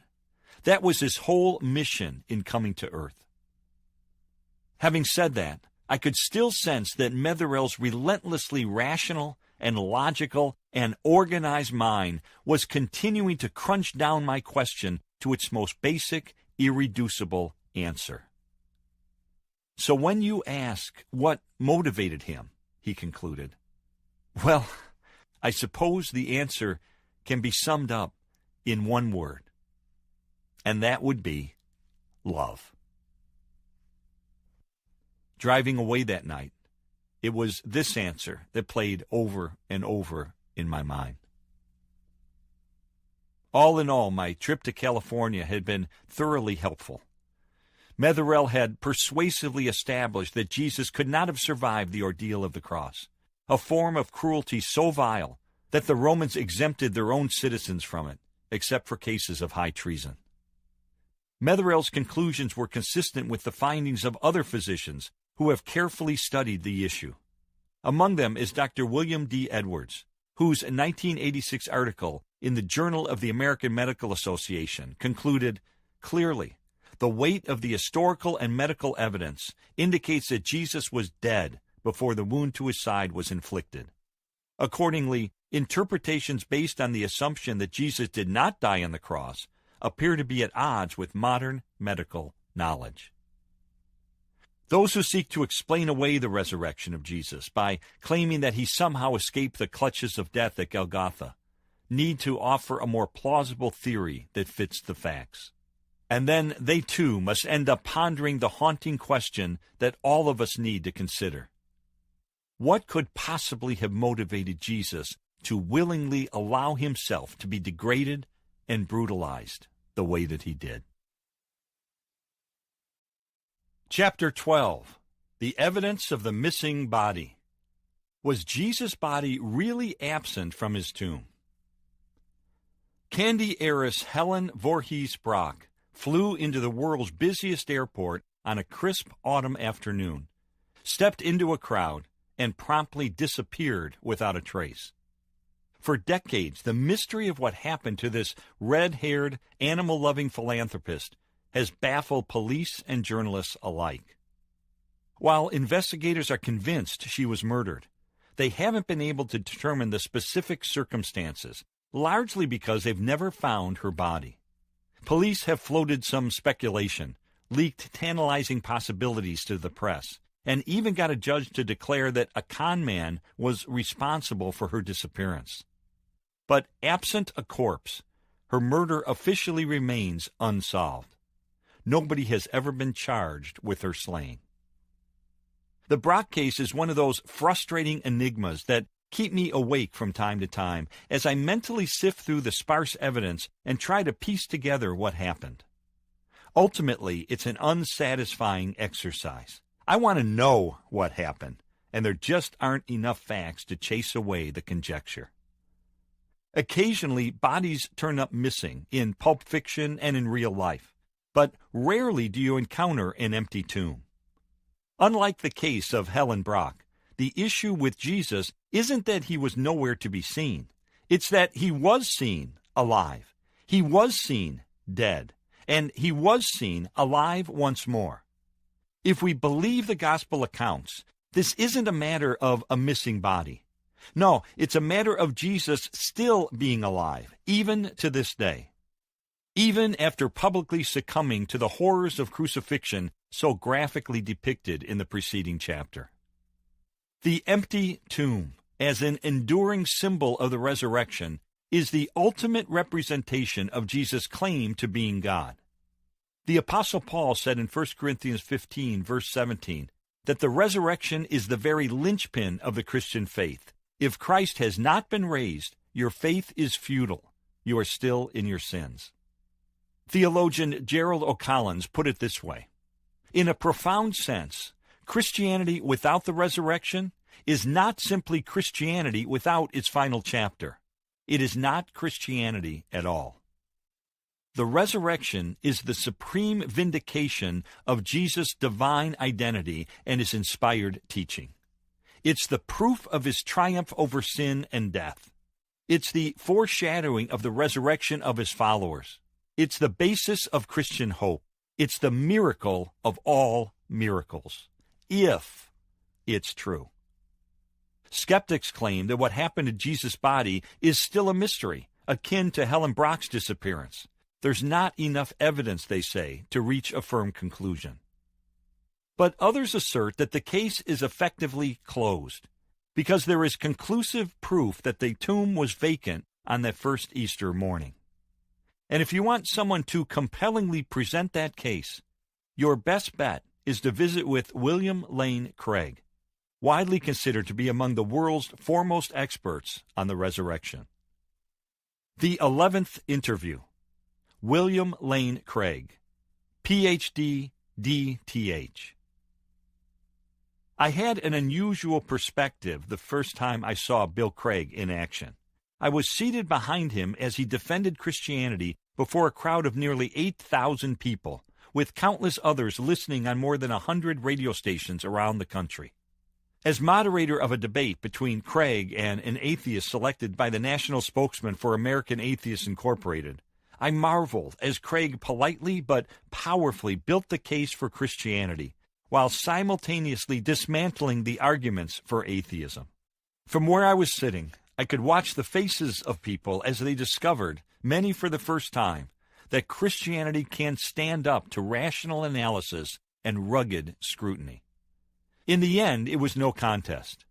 Among those who had entered the auditorium that evening as avowed atheists, agnostics, or skeptics, an overwhelming 82% walked out concluding that the case for Christianity had been the most compelling. 47 people entered as non-believers and exited as Christians. Craig's arguments for the faith were that persuasive, especially compared with the paucity of evidence for atheism. Incidentally, nobody became an atheist. So when I flew down to Atlanta to interview him for this book, I was anxious to see how he'd respond to the challenges concerning the empty tomb of Jesus. He hadn't changed since I had seen him a few years earlier. With his close-cropped black beard, angular features, and riveting gaze, Craig still looks the role of a serious scholar. He speaks in cogent sentences, never losing his train of thought, always working through an answer methodically, point by point, fact by fact. Yet he isn't a dry theologian. Craig has a refreshing enthusiasm for his work. His pale blue eyes dance as he weaves elaborate propositions and theories. He punctuates his sentences with hand gestures that beckon for understanding and agreement. His voice modulates from near giddiness over some arcane theological point that he finds fascinating to hushed sincerity as he ponders why some scholars resist the evidence that he finds so compelling. In short, his mind is fully engaged, but so is his heart. When he talks about skeptics he has debated, it isn't with a smug or adversarial tone. He goes out of his way to mention their endearing qualities when he can. This one was a wonderful speaker. That one was charming over dinner. In the subtleties of our conversation, I sense that he isn't out to pummel opponents with his arguments. He's sincerely seeking to win over people whom he believes matter to God. He seems genuinely perplexed why some people cannot or will not recognize the reality of the empty tomb. Wearing blue jeans, white socks, and a dark blue sweater with a red turtleneck collar, Craig lounged on a floral couch in his living room. On the wall behind him was a large frame scene of Munich. It was there, fresh with a Master of Arts degree from Trinity Evangelical Divinity School and a doctorate in philosophy from the University of Birmingham, England, that Craig studied the resurrection for the first time, while earning another doctorate, this one in theology, from the University of Munich. Later, he taught at Trinity Evangelical Divinity School and then served as a visiting scholar at the Higher Institute of Philosophy at the University of Louvain near Brussels. His books include Reasonable Faith, No Easy Answers, Knowing the Truth About the Resurrection, The Only Wise God, The Existence of God and the Beginning of the Universe, and, with Quentin Smith, Theism, Atheism, and Big Bang Cosmology, published by Oxford University Press. He also contributed to The Intellectuals Speak Out About God, Jesus Under Fire, In Defense of Miracles, and Does God Exist? In addition, his scholarly articles have appeared in such journals as New Testament Studies, Journal for the Study of the New Testament, Gospel Perspectives, Journal of the American Scientific Affiliation, and Philosophy. He is a member of 9 professional societies, including the American Academy of Religion and the American Philosophical Association. While he is internationally known for his writings about the intersection of science, philosophy, and theology, he needed no prompting to discuss the subject that still makes his heart beat fast, the resurrection of Jesus. Before looking at whether the tomb of Jesus was empty, I needed to establish whether his body had been there in the first place. History tells us that, as a rule, crucified criminals were left on the cross to be devoured by birds or were thrown into a common grave. This prompted John Dominic Crossan of the Jesus Seminar to conclude that Jesus' body probably was dug up and consumed by wild dogs. Based on these customary practices, I said to Craig, wouldn't you admit that this is most likely what happened? If all you looked at was the customary practice, yes, I'd agree, came his reply. But that would ignore the specific evidence in this case. Okay, then let's look at the specific evidence, I said. With that, I pointed out an immediate problem. The Gospels say Jesus' corpse was turned over to Joseph of Arimathea, a member of the very council, the Sanhedrin, that voted to condemn Jesus. That's rather implausible, isn't it? I demanded in a tone that sounded more pointed than I had intended. Craig shifted on the couch as if he were getting ready to pounce on my question. No, not when you look at all the evidence for the burial, he said. So let me go through it. For one thing, the burial is mentioned by the Apostle Paul in 1 Corinthians 15, verses 3 through 7, where he passes on a very early creed of the church. I acknowledge this with a nod, since Dr. Craig Blomberg had already described this creed in some detail during our earlier interview. Craig agreed with Blomberg that the creed undoubtedly goes back to within a few years of Jesus' crucifixion, having been given to Paul after his conversion in Damascus or in his subsequent visit to Jerusalem when he met with the apostles James and Peter. Since Craig was going to be referring to the creed, I opened the Bible in my lap and quickly reviewed the passage. For what I received, I passed on to you as of first importance, that Christ died for our sins according to the Scriptures, that he was buried, that he was raised on the third day according to the Scriptures. The creed then goes on to list several appearances of the resurrected Jesus. This creed is incredibly early and therefore trustworthy material, Craig said. Essentially, it's a 4-line formula. The first line refers to the crucifixion, the second to the burial, the third to the resurrection, and the fourth to Jesus' appearances. As you can see, the second line affirms that Jesus was buried. That was too vague for me. Wait a minute, I interjected. He may have been buried, but was it in a tomb? And was it through Joseph of Arimathea, this mysterious character who comes out of nowhere to claim the body? Craig remained patient. This creed is actually a summary that corresponds line by line with what the Gospels teach, he explained. When we turn to the Gospels, we find multiple, independent attestation of this burial story, and Joseph of Arimathea is specifically named in all 4 accounts. On top of that, the burial story in Mark is so extremely early that it's simply not possible for it to have been subject to legendary corruption. How can you tell it's early? I asked. 2 reasons, he said. First, Mark is generally considered to be the earliest gospel.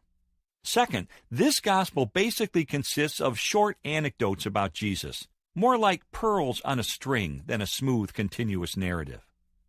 But when you get to the last week of Jesus' life, the so-called Passion story, then you do have a continuous narrative of events in sequence.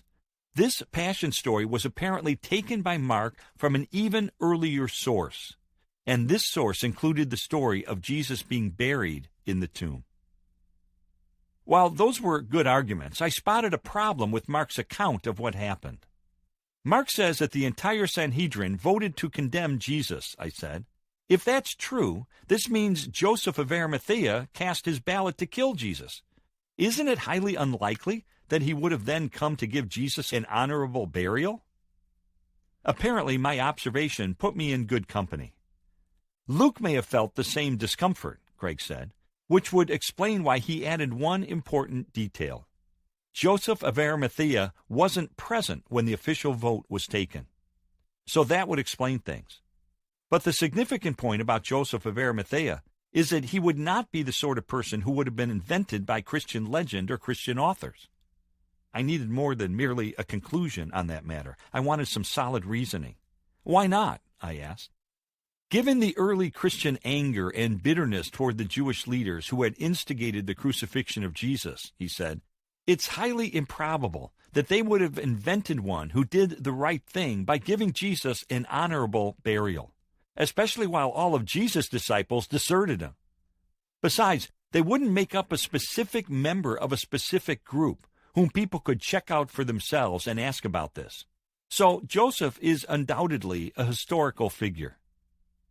Before I could ask a follow-up question, Craig continued, I'll add that if this burial by Joseph were a legend that developed later, you'd expect to find other competing burial traditions about what happened to Jesus' body.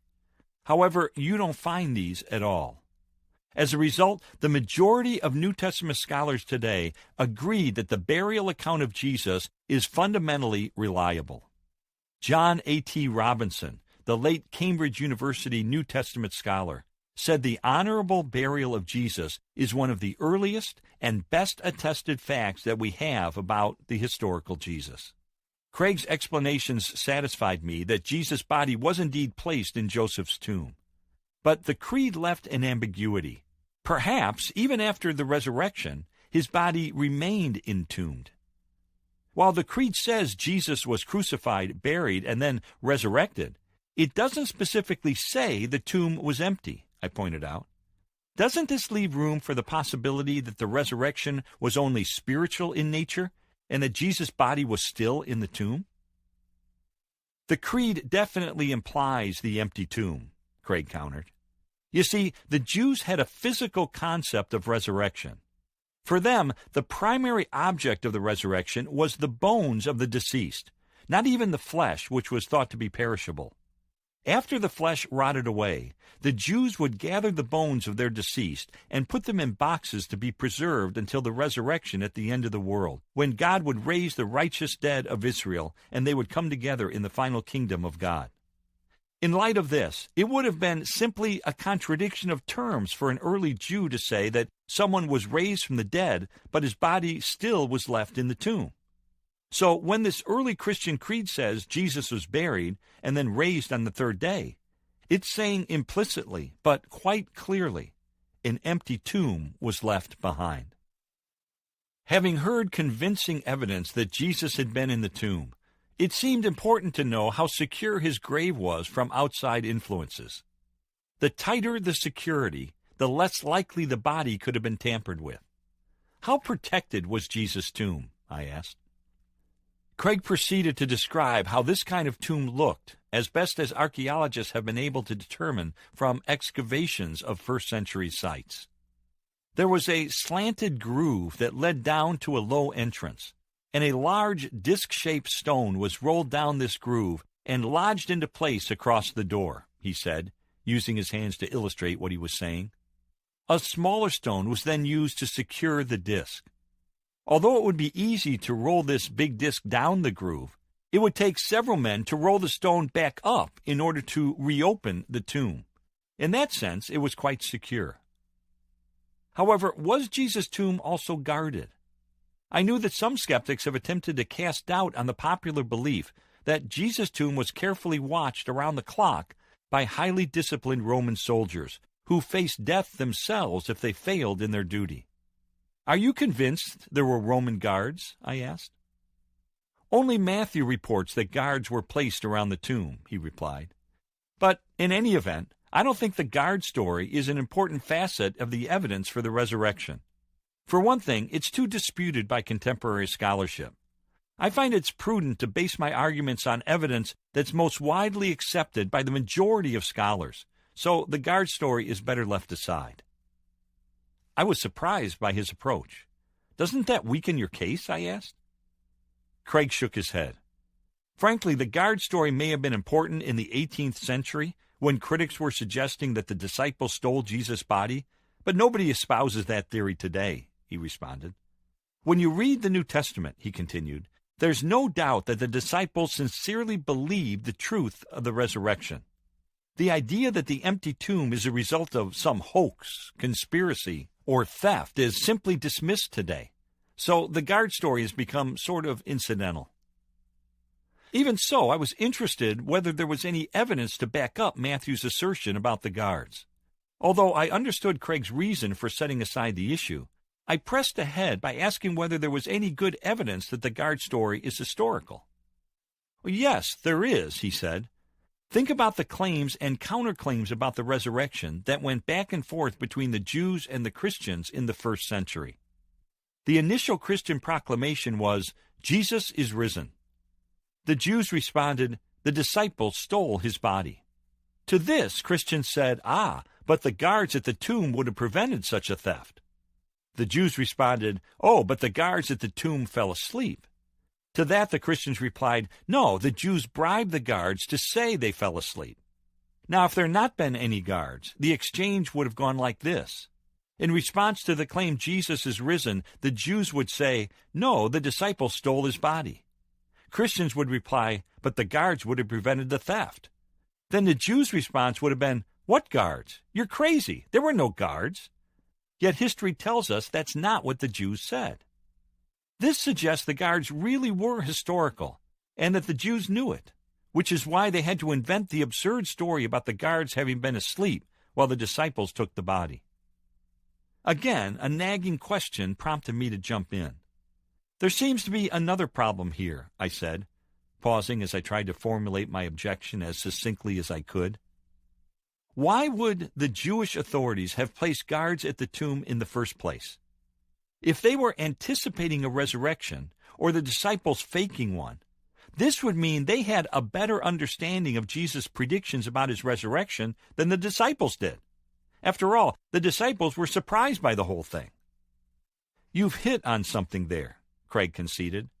However, maybe they placed the guards there to prevent any sort of tomb robbery or other disturbances from happening during Passover. We don't know. That's a good argument. I grant its full force, but I don't think it's insuperable. Yes, but it does raise some questions concerning the guard story. Plus, another objection came to mind. Matthew says the Roman guards reported to the Jewish authorities, I said, but doesn't that seem unlikely since they were responsible to Pilate? A slight smile came to Craig's face. If you look carefully, he said, Matthew doesn't say the guards are Romans. When the Jews go to Pilate and ask for a guard, Pilate says, you have a guard. Now, does he mean, all right, here's a detachment of Roman soldiers? Or does he mean, you've got your own temple guards, use them? Scholars have debated whether or not it was a Jewish guard. I was initially inclined, for the reason you mentioned, to think that the guard was Jewish. I've rethought that, however, because the word Matthew uses to refer to the guards is often used with respect to Roman soldiers rather than just temple officers. And remember, John tells us it was a Roman centurion who led Roman soldiers to arrest Jesus under the direction of Jewish leadership. So there is precedent for Roman guards reporting to Jewish religious leaders. It seems plausible that they could also be involved in the guarding of the tomb. Weighing the evidence, I felt persuaded that guards had been present, but I decided to drop the line of questioning since Craig doesn't rely on the guard story anyway. Meanwhile, I was anxious to confront Craig with what seems to be the most persuasive argument against the idea that Jesus' tomb was vacant on Easter morning. Through the years, critics of Christianity have attacked the empty tomb story by pointing out apparent discrepancies among the gospel accounts. For example, skeptic Charles Templeton said, "The four descriptions of events differ so markedly at so many points that, with all the goodwill in the world, they cannot be reconciled." Taken at face value, this objection seems to penetrate to the heart of the reliability of the empty tomb narratives. Consider this summary by Dr. Michael Martin of Boston University, which I read to Craig that morning. In Matthew, when Mary Magdalene and the other Mary arrived toward dawn at the tomb, there is a rock in front of it. There is a violent earthquake, and an angel descends and rolls back the stone. In Mark, the women arrive at the tomb at sunrise, and the stone had been rolled back. In Luke, when the women arrive at early dawn, they find the stone had already been rolled back. In Matthew, an angel is sitting on the rock outside the tomb, and in Mark, a youth is inside the tomb. In Luke, 2 men are inside. In Matthew, the women present at the tomb are Mary Magdalene and the other Mary. In Mark, the women present at the tomb are the 2 Marys and Salome. In Luke, Mary Magdalene, Mary the mother of James, Joanna, and the other women are present at the tomb.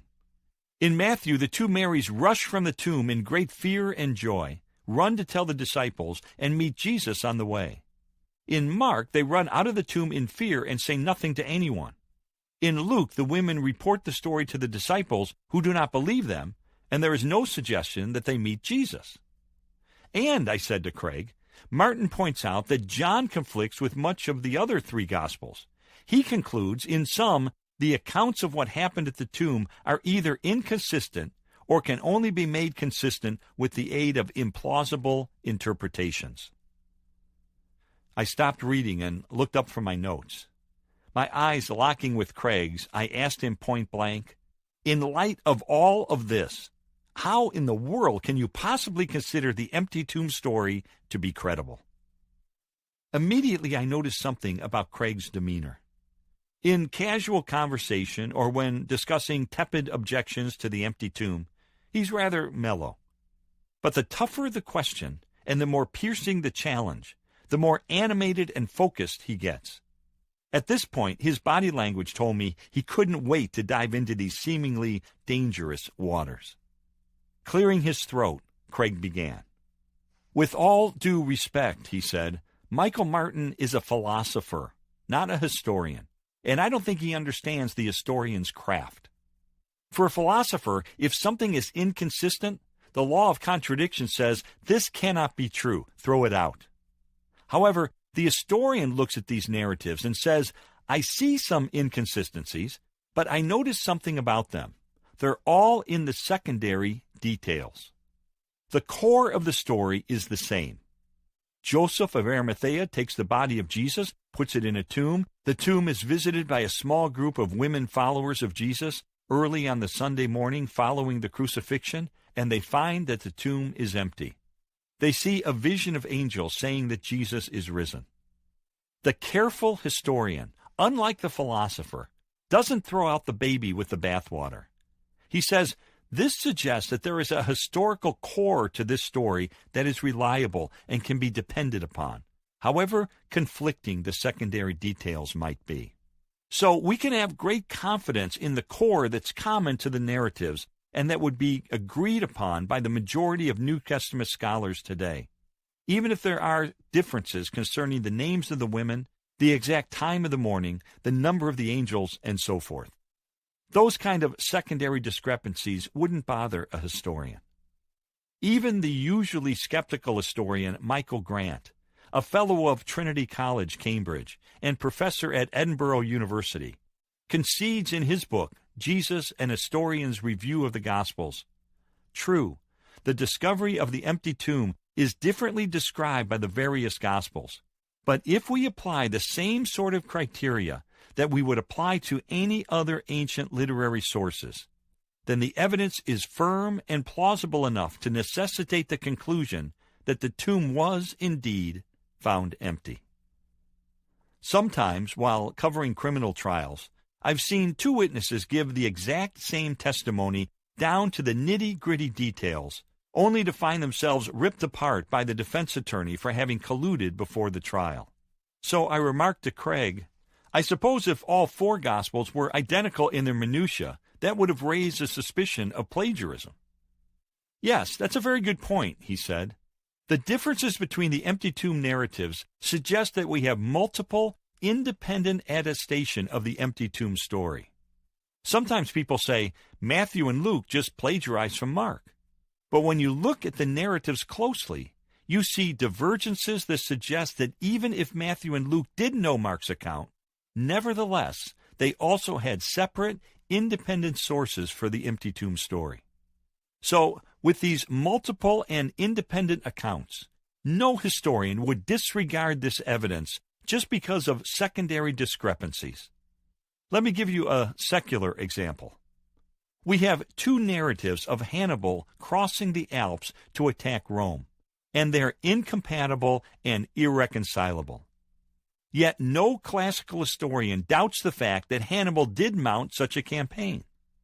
That's a non-biblical illustration of discrepancies in secondary details failing to undermine the historical core of a historical story.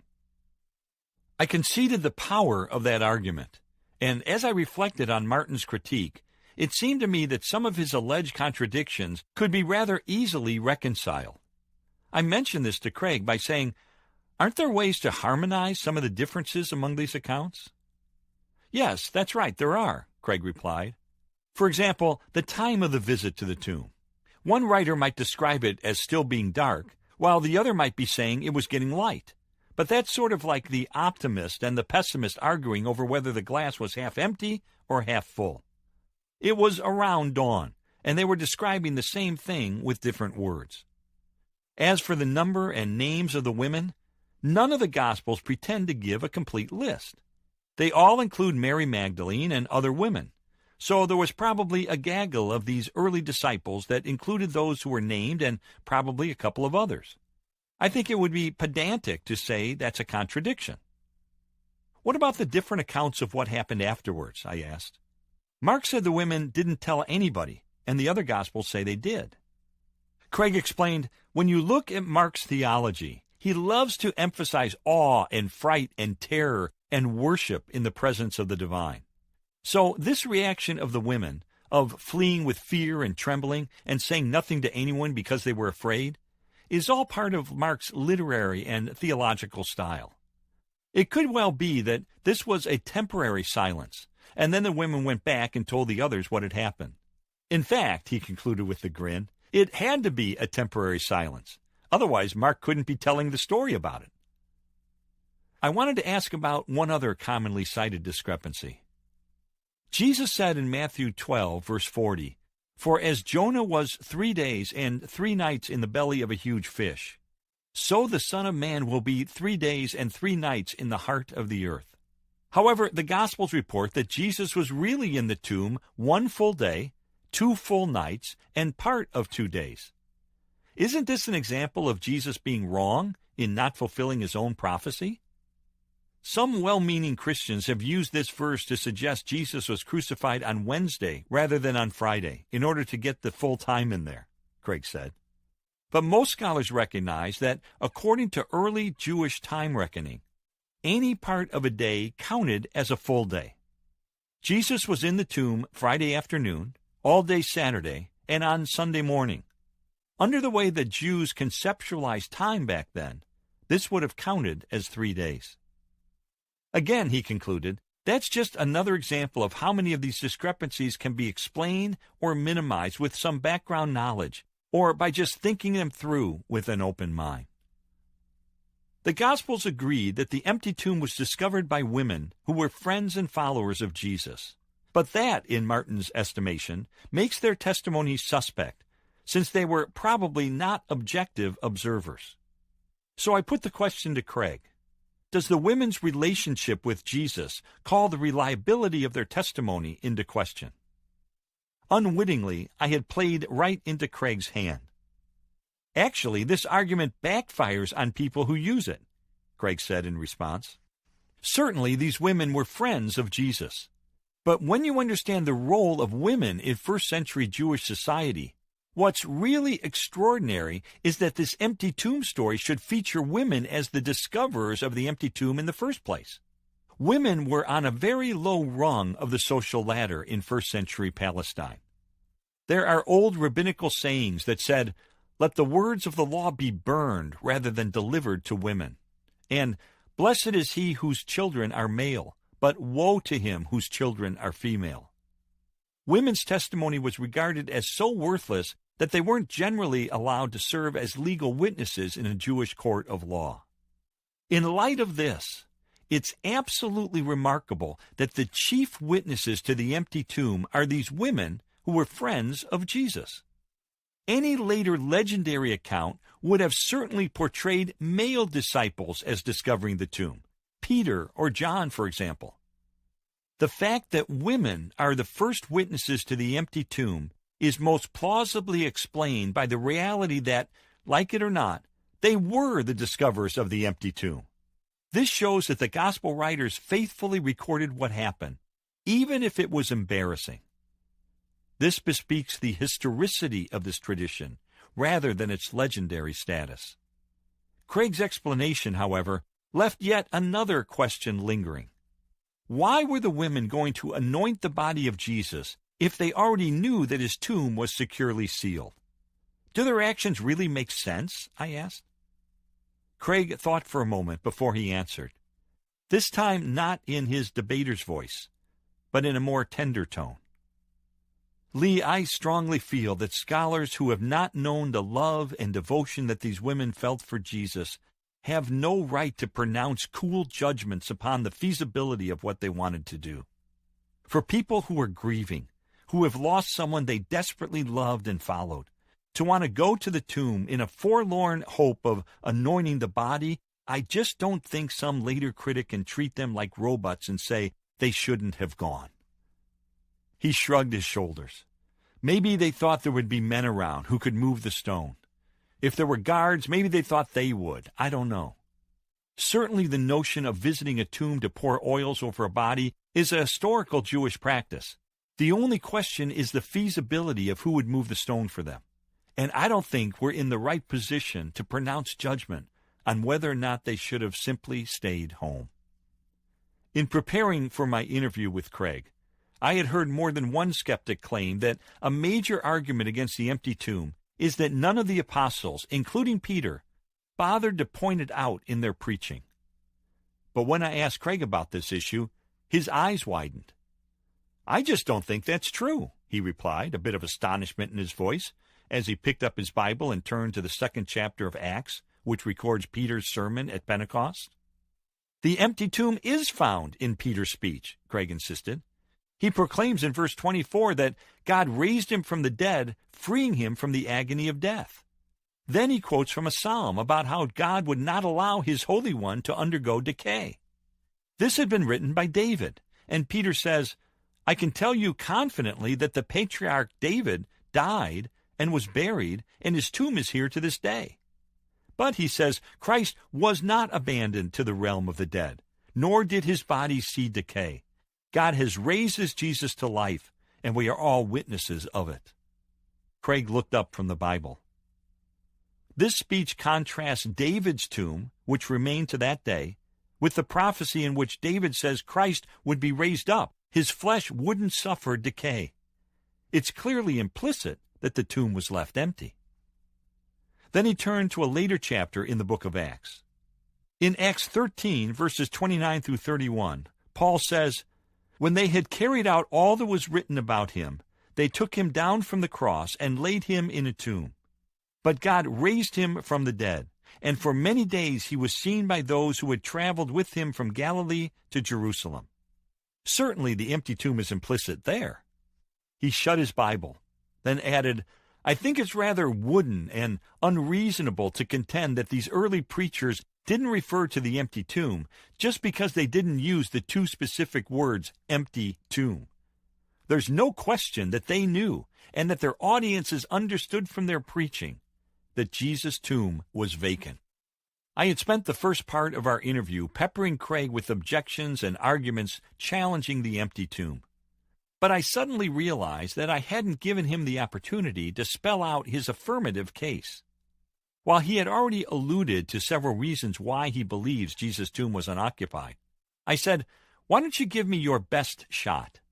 Convince me with your top 4 or 5 reasons that the empty tomb is a historical fact." Craig rose to the challenge. One by one, he spelled out his arguments concisely and powerfully.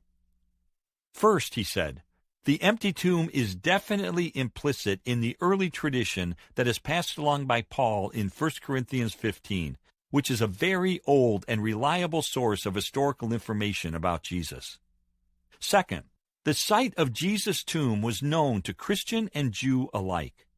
So if it weren't empty, it would be impossible for a movement founded on the belief in the resurrection to have come into existence in the same city where this man had been publicly executed and buried. Third, we can tell from the language, grammar, and style that Mark got his empty tomb story, actually his whole passion narrative, from an earlier source. In fact, there's evidence it was written before AD 37, which is much too early for legend to have seriously corrupted it.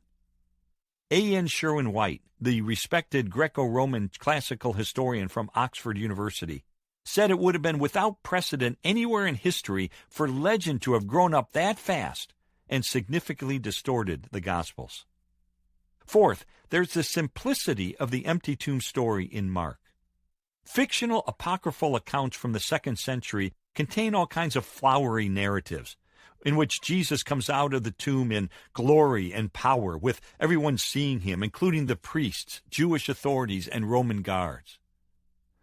Those are the way legends read, but these don't come until generations after the events, which is after eyewitnesses have died off.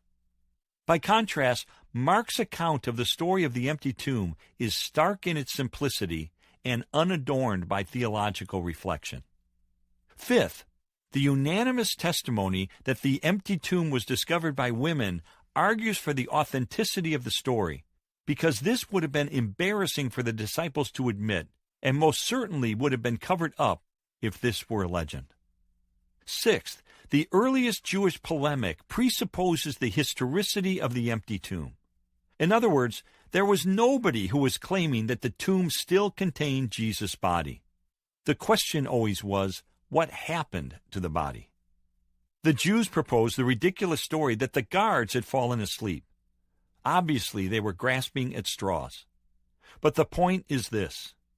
They started with the assumption that the tomb was vacant. Why? Because they knew that it was.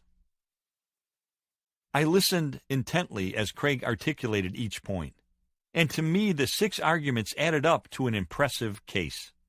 However, I still wanted to see if there were any loopholes before concluding it was airtight. Kersop Lake suggested in 1907 that the women merely went to the wrong tomb, I said. He says they got lost, and a caretaker at an unoccupied tomb told them, "You're looking for Jesus of Nazareth. He is not here." And they ran away afraid. Isn't that a plausible explanation? Craig sighed. Lake didn't generate any following with this, he said. The reason is that the site of Jesus' tomb was known to the Jewish authorities. Even if the women had made this mistake, the authorities would have been only too happy to point out the tomb and correct the disciples' error when they began to proclaim that Jesus had risen from the dead. I don't know anybody who holds to Lake's theory today. Frankly, other options didn't sound very likely either. Obviously, the disciples had no motive to steal the body and then endure deprivation and suffering as a result. And certainly the Jewish authorities wouldn't have removed the body. I said, we're left with the theory that the empty tomb was a later legend, and that by the time it developed, people were unable to disprove it because the location of the tomb had been forgotten. That has been the issue ever since 1835, when David Strauss claimed these stories are legendary, Craig replied. And that's why in our conversation today, we focus so much on this legendary hypothesis by showing that the empty tomb story goes back to within a few years of the events themselves. This renders the legend theory worthless. Even if there were some legendary elements in the secondary details of the story, the historical core of the story remains securely established. Yes, there were answers for these alternative explanations. Upon analysis, every theory seemed to crumble under the weight of evidence and logic. But the only remaining option was to believe that the crucified Jesus returned to life, a conclusion some people find too extraordinary to swallow. I thought for a moment about how I would phrase this in a question to Craig. Finally, I said, even though these alternative theories admittedly have holes in them, aren't they more plausible than the absolutely incredible idea that Jesus was God incarnate who was raised from the dead? This, I think, is the issue, he said, leaning forward. I think people who push these alternative theories would admit, yes, our theories are implausible, but they're not as improbable as the idea that this spectacular miracle occurred. However, at this point, the matter is no longer a historical issue. Instead, it's a philosophical question about whether miracles are possible. And what, I asked, would you say to that? I would argue that the hypothesis that God raised Jesus from the dead is not at all improbable. In fact, based on the evidence, it's the best explanation for what happened. What is improbable is the hypothesis that Jesus rose naturally from the dead. That, I would agree, is outlandish. Any hypothesis would be more probable than saying the corpse of Jesus spontaneously came back to life. But the hypothesis that God raised Jesus from the dead doesn't contradict science or any known facts of experience. All it requires is the hypothesis that God exists. And I think there are good, independent reasons for believing that he does. With that, Craig added this clincher. As long as the existence of God is even possible, it's possible that he acted in history by raising Jesus from the dead. Craig was convincing. The empty tomb, admittedly a miracle of staggering proportions, did make sense in light of the evidence. And it was only part of the case for the resurrection.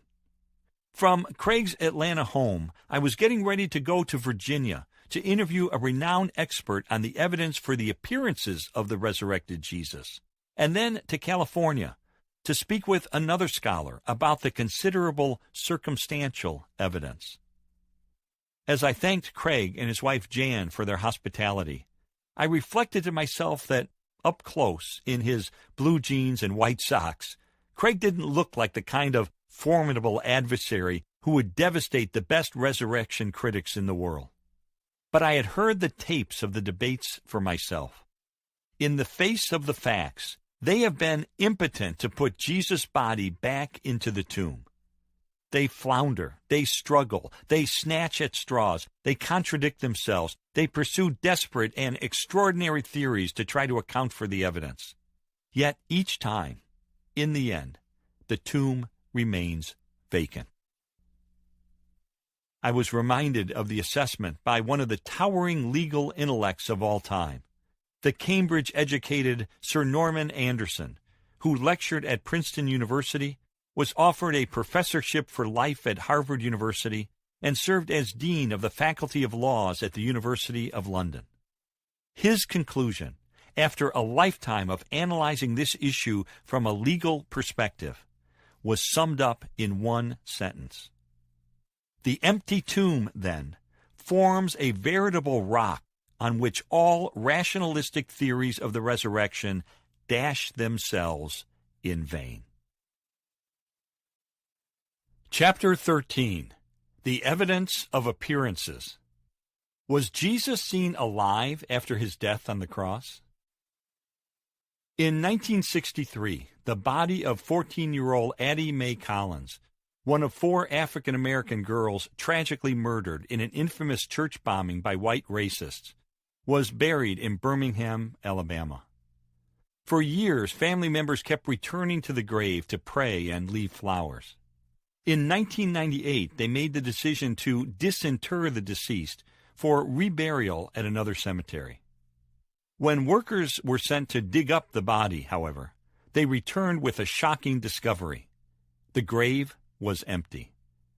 Understandably, family members were terribly distraught. Hampered by poorly kept records, cemetery officials scrambled to figure out what had happened. Several possibilities were raised, the primary one being that her tombstone had been erected in the wrong place. Yet in the midst of determining what happened, one explanation was never proposed. Nobody suggested that young Addie Mae had been resurrected to walk the earth again. Why? Because by itself, an empty grave does not a resurrection make. My conversation with Dr. William Lane Craig had already elicited powerful evidence that the tomb of Jesus was empty the Sunday after his crucifixion. While I knew that this was important and necessary evidence for his resurrection, I was also aware that a missing body is not conclusive proof by itself. More facts would be needed to establish that Jesus really did return from the dead. That's what prompted my plane trip to Virginia. As my flight gently banked over the wooded hills below, I was doing some last-minute reading of a book by Michael Martin, the Boston University professor who had sought to discredit Christianity. I smiled at his words. Perhaps the most sophisticated defense of the resurrection to date has been produced by Gary Habermas. I glanced at my watch. I would land with just enough time to rent a car, drive to Lynchburg, and make my 2:00 appointment with Habermas himself. The 12th interview. Gary Habermas, Ph.D., D.D. 2 autographed photos of hockey players, shown in flat-out combat on ice, hang on the walls of Habermas's austere office. One features the immortal Bobby Hull of the Chicago Blackhawks. The other depicts Dave the Hammer Schultz, the brawling, tough-as-nails forward for the Philadelphia Flyers. Hull is my favorite hockey player, explains Habermas. Schultz is my favorite fighter. He grinned, then added, "There's a difference." Habermas, bearded, straight-talking, rough-hewn, is also a fighter, an academic pit bull who looks more like a nightclub bouncer than an ivory tower intellectual. Armed with razor-sharp arguments and historical evidence to back them up, he's not afraid to come out swinging. Antony Flew, one of the leading philosophical atheists in the world, found that out when he tangled with Habermas in a major debate on the topic, "Did Jesus rise from the dead?" The results were decidedly one-sided. Of the 5 independent philosophers from various colleges and universities who served as judges of the debate's content, 4 concluded that Habermas had won. 1 called the contest a draw. None cast a ballot for Flew. Commented one judge, "I was surprised, shocked might be a more accurate word, to see how weak Flew's own approach was. I was left with this conclusion. Since the case against the resurrection was no stronger than that presented by Antony Flew, I would think it was time I began to take the resurrection seriously." One of 5 other professional debate judges who evaluated the contestants' argumentation techniques, again, Habermas was the victor, felt compelled to write, "I conclude that the historical evidence, though flawed, is strong enough to lead reasonable minds to conclude Christ did indeed rise from the dead." Habermas does end up providing highly probable evidence for the historicity of the resurrection with no plausible naturalistic evidence against it. Habermas, therefore, in my opinion, wins the debate. After earning a doctorate from Michigan State University, where he wrote his dissertation on the resurrection, Habermas received a Doctor of Divinity degree from Emmanuel College in Oxford, England. He has authored 7 books dealing with Jesus rising from the dead, including The Resurrection of Jesus, A Rational Inquiry, The Resurrection of Jesus, An Apologetic, The Historical Jesus, and Did Jesus Rise from the Dead, The Resurrection Debate, which was based on his debate with Flew. Among his other books are Dealing with Doubt, and with J.P. Moreland, Beyond Death, Exploring the Evidence for Immortality. In addition, he co-edited In Defense of Miracles and contributed to Jesus Under Fire and Living Your Faith, Closing the Gap Between Mind and Heart. His 100 articles have appeared in popular publications, such as the Saturday Evening Post, scholarly journals, including Faith and Philosophy and Religious Studies, and reference books, for example, the Evangelical Dictionary of Theology. He's also the former president of the Evangelical Philosophical Society. I don't mean to suggest by my earlier description that Habermas is unnecessarily combative. He's friendly and self-effacing in casual conversations. I just wouldn't want to be on the other side of a hockey puck or an argument from him. He has an innate radar that helps him zero in on his opponent's vulnerable points. He also has a tender side, which I would discover quite unexpectedly before our interview was over. I found Habermas in his no-nonsense office at Liberty University, where he is currently Distinguished Research Professor of Apologetics and Philosophy at the School of Divinity. The room, with its black file cabinets, metal desk with simulated wood top, threadbare carpet, and folding guest chairs, is certainly no showplace. Like its occupant, it's free from pretension. Habermas, sitting behind his desk, rolled up the sleeves of his blue button-down shirt as I turned on my tape recorder and started our interview. "Isn't it true," I began with prosecutorial bluntness, "that there are absolutely no eyewitnesses to Jesus' resurrection?" "That's exactly right. There's no descriptive account of the resurrection," Habermas replied, in an admission that might surprise people who only have a casual knowledge of the subject. When I was young, I was reading a book by C.S. Lewis, who wrote that the New Testament says nothing about the resurrection. I wrote a big no in the margin. Then I realized what he was saying. Nobody was sitting inside the tomb and saw the body start to vibrate, stand up, take the linen wrappings off, fold them, roll back the stone, wow the guards, and leave. That, it seemed to me, might pose some problems. Doesn't this hurt your efforts to establish that the resurrection is a historical event? I asked. Habermas pushed back his chair to get more comfortable. No, this doesn't hurt our case one iota, because science is all about causes and effects. We don't see dinosaurs. We study fossils. We may not know how a disease originates, but we study its symptoms. Maybe nobody witnesses a crime, but police piece together the evidence after the fact. So, he continued, here's how I look at the evidence for the resurrection. First, did Jesus die on the cross? And second, did he appear later to people? If you can establish those two things, you've made your case, because dead people don't normally do that. Historians agree there's plenty of evidence that Jesus was crucified. And Dr. Alexander Metherell demonstrated in an earlier chapter that Jesus could not have survived the rigors of that execution. That leaves the second part of the issue. Did Jesus really appear later? What evidence is there that people saw him? I asked. I'll start with evidence that virtually all critical scholars will admit, he said, opening the Bible in front of him. Nobody questions that Paul wrote 1 Corinthians. And we have him affirming in two places that he personally encountered the resurrected Christ.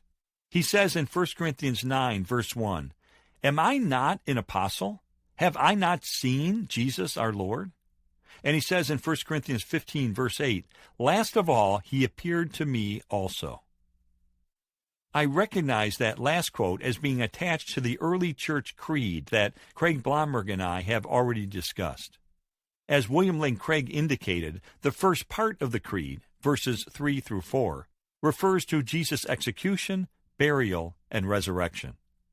The final part of the creed, verses 5 through 8, deals with his post-resurrection appearances. Christ appeared to Cephas and then to the 12. After that, he appeared to more than 500 of the brothers and sisters at the same time, most of whom are still living, though some have fallen asleep. Then he appeared to James, then to all the apostles. In the next verse, Paul adds, "And last of all, he appeared to me also, as to one abnormally born." On the face of it, this is incredibly influential testimony that Jesus did appear alive after his death. Here were the names of specific individuals and groups of people who saw him, written at a time when people could still check them out if they wanted confirmation. Since I knew that the creed would be pivotal in establishing the resurrection, I decided to subject it to greater scrutiny. Why are historians convinced it's a creed? How trustworthy is it? How far back does it go? "Do you mind if I cross-examine you on this creed?" I asked Habermas. He extended his hand as if to invite the inquiry. "Please," he said politely, "go ahead." Initially, I wanted to determine why Habermas, Craig, Blomberg, and others are convinced that this passage is a creed of the early church, and not just the words of Paul, who wrote the letter to the Corinthian church in which it's contained. My challenge to Habermas was simple and direct. Convince me it's a creed. Well, I can give you several solid reasons. First, Paul introduces it with the words received and delivered, or passed on in the NIV, which are technical rabbinic terms indicating he's passing along holy tradition. Second, Habermas said, looking down at his hands as he grabbed a finger at a time to emphasize each point he was making, the text's parallelism and stylized content indicate it's a creed. Third, the original text uses Cephas for Peter, which is his Aramaic name. In fact, the Aramaic itself could indicate a very early origin. Fourth, the creed uses several other primitive phrases that Paul would not customarily use, like the 12, the third day, he was raised, and others. Fifth, the use of certain words is similar to Aramaic and Mishnaic Hebrew means of narration. Having run out of fingers, he looked up at me. "Should I go on?" he asked. Okay, I said. "You're saying that these facts convince you, as a conservative evangelical Christian, that this is an early creed." Habermas seemed a bit offended by that admittedly barbed remark. "It's not just conservative Christians who are convinced," he insisted indignantly. "This is an assessment that's shared by a wide range of scholars from across a broad theological spectrum. The eminent scholar Joachim Jeremias refers to this creed as the earliest tradition of all, and Ulrich Wilkins says it indubitably goes back to the oldest phase of all in the history of primitive Christianity." That raised the question of how primitive the creed is. "How far back can you date it?" I asked. We know that Paul wrote 1 Corinthians around AD 55 and 57. He indicates in 1 Corinthians 15, verses 1 through 4, that he has already passed on this creed to the church at Corinth, which would mean it must predate his visit there in AD 51. Therefore, the creed was being used within 20 years of the resurrection, which is quite early. However, I'd agree with the various scholars who trace it back even further, to within 2 to 8 years of the resurrection, or from about AD 32 to 38, when Paul received it either in Damascus or Jerusalem. So this is incredibly early material, primitive, unadorned testimony to the fact that Jesus appeared alive to skeptics like Paul and James, as well as to Peter and the rest of the disciples. In fact, I would learn later that prominent New Testament scholar James D.G. Dunn of the University of Durham, a fellow of the British Academy, said, "This tradition, we can be entirely confident, was formulated as tradition within months of Jesus' death." But, I protested, it's not really a first-hand account.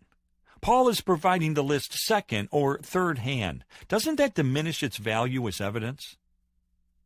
Not to Habermas. Keep in mind that Paul personally affirms that Jesus appeared to him as well, so this provides first-hand testimony. And Paul didn't just pick up this list from strangers on the street. The leading view is that he got it directly from the eyewitnesses Peter and James themselves, and he took great pains to confirm its accuracy. That was a strong claim. "How do you know that?" I asked. I would concur with the scholars who believe Paul received this material 3 years after his conversion, when he took a trip to Jerusalem and met with Peter and James. Paul describes that trip in Galatians 1, verses 18 and 19, where he uses a very interesting Greek word, hysterio. I wasn't familiar with the meaning of the word. Why is that significant? Because this word indicates that he didn't just casually shoot the breeze when he met with them. It shows this was an investigative inquiry. Paul was playing the role of an examiner, someone who was carefully checking this out. So the fact that Paul personally confirmed matters with 2 eyewitnesses who are specifically mentioned in the Creed, Peter and James, gives this extra weight. One of the few Jewish New Testament scholars, Pinchas Lapide, said, "The evidence in support of the Creed is so strong that it may be considered as a statement of eyewitnesses." Richard Bauckham, senior scholar at Ridley Hall in Cambridge, said, "There can be no doubt that Paul is citing the eyewitness testimony of those who were recipients of resurrection appearances." Before I could jump in, Habermas added, and later in 1 Corinthians 15, verse 11, Paul emphasizes that the other apostles agreed in preaching the same gospel, this same message about the resurrection. This means that what the eyewitness Paul is saying is the exact same thing that the eyewitnesses Peter and James are saying. I'll admit it. All this sounded pretty convincing. Still, I had some reservations about the Creed, and I didn't want Habermas's confident assertions to deter me from probing further. The Creed in 1 Corinthians 15 is the only place in ancient literature where it is claimed that Jesus appeared to 500 people at once. The Gospels don't corroborate it. No secular historian mentions it, and to me, that raises a yellow flag. If this really happened, why doesn't anyone else talk about it? I asked Habermas. You'd think the apostles would cite this as evidence wherever they went. As the atheist Michael Martin says, one must conclude that it is extremely unlikely that this incident really occurred, and that this, therefore, indirectly casts doubt on Paul as a reliable source. That remark bothered Habermas. Well, it's just plain silliness to say this casts doubt on Paul, he replied, sounding both astonished and annoyed that someone would make that claim. I mean, give me a break. First, even though it's only reported in one source, it just so happens to be the earliest and best authenticated passage of all. That counts for something. Second, Paul apparently had some proximity to these people. He says, most of whom are still living, though some have fallen asleep. Paul either knew some of these people, or was told by someone who knew them that they were still walking around and willing to be interviewed. Now, stop and think about it.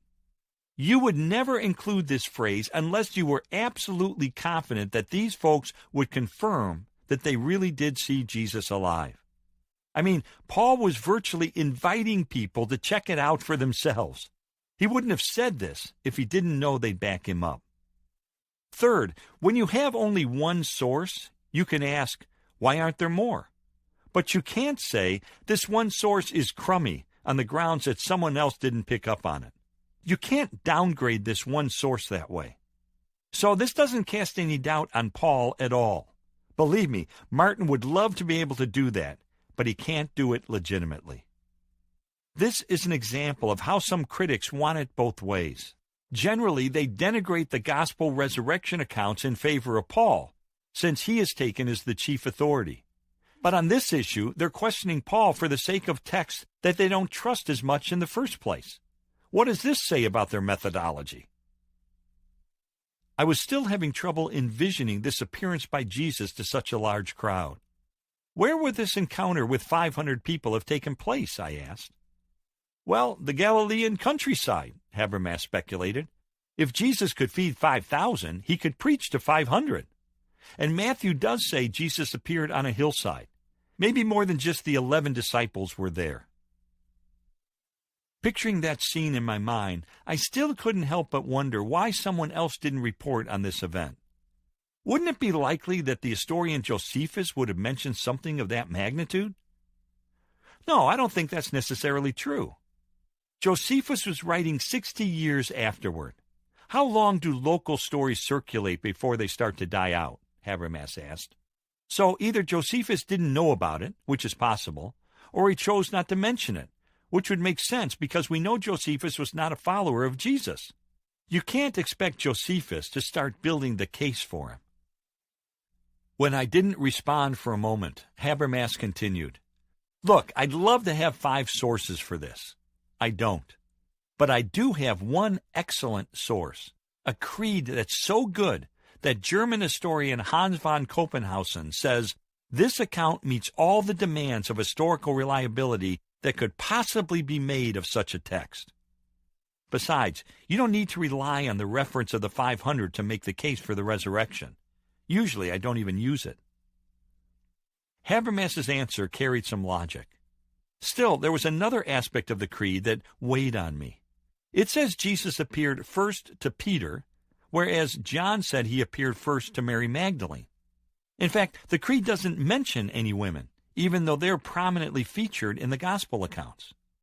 Don't these contradictions hurt its credibility? I asked. No, came the reply. First of all, look at the creed carefully. It doesn't say Jesus appeared first to Peter. All it does is put Peter's name first on the list.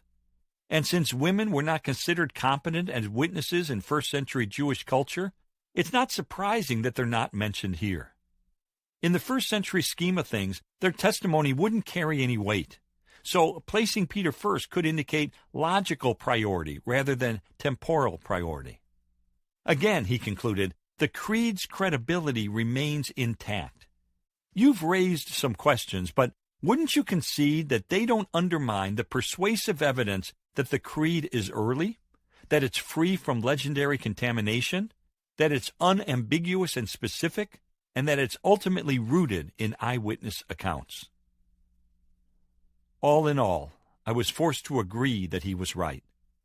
The weight of the evidence clearly and convincingly supports the creed as being powerful evidence for Jesus' post-resurrection appearances.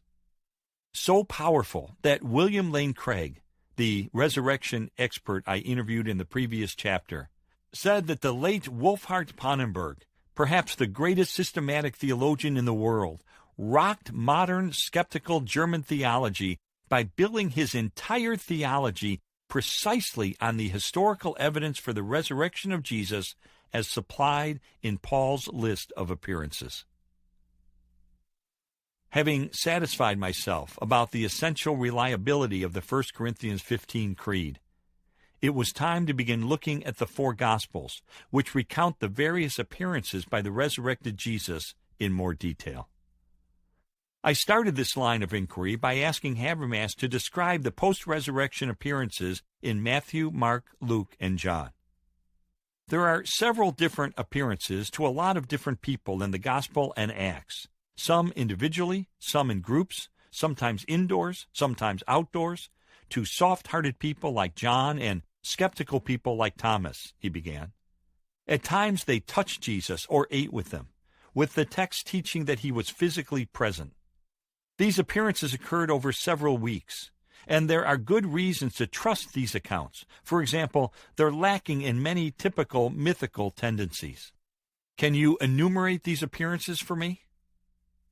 From memory, Habermas described them one at a time. Jesus appeared to Mary Magdalene in John 20, verses 10 through 18, to the other women in Matthew 28, verses 8 through 10, to Cleopas and another disciple on the road to Emmaus in Luke 24, verses 13 through 32, to 11 disciples and others in Luke 24, verses 33 through 49, to 10 apostles and others with Thomas absent in John 20, verses 19 through 23, to Thomas and the other apostles in John 20, verses 26 through 30, to 7 apostles in John 21, verses 1 through 14, to the disciples in Matthew 28, verses 16 through 20, and he was with the apostles at the Mount of Olives before his ascension in Luke 24, verses 50 through 52, and Acts 1, verses 4 through 9. It's particularly interesting, Habermas added, that C.H. Dodd, the Cambridge University scholar, has carefully analyzed these appearances and concluded that several of them are based on especially early material, including Jesus' encounter with the women in Matthew 28, verses 8 through 10, his meeting with the 11 apostles, in which he gave them the Great Commission in Matthew 28, verses 16 through 20, and his meeting with the disciples in John 20, verses 19 through 23, in which he showed them his hands and side. Again, here was a wealth of sightings of Jesus. This was not merely a fleeting observance of a shadowy figure by one or two people. There were multiple appearances to numerous people, several of the appearances being confirmed in more than one gospel or by the 1 Corinthians 15 creed. Is there any further corroboration, I asked? Just look at Acts, replied Habermas, referring to the New Testament book that records the launch of the church.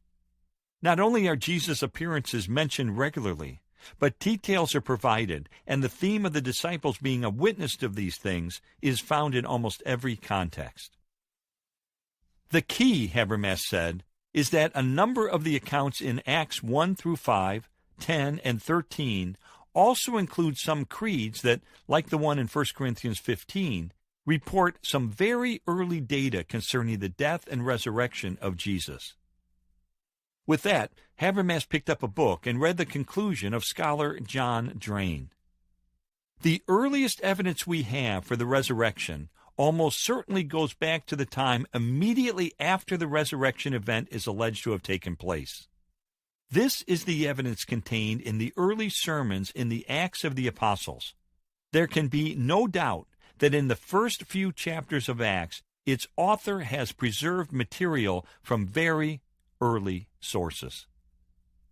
Indeed, Acts is littered with references to Jesus' appearances. The Apostle Peter was especially adamant about it.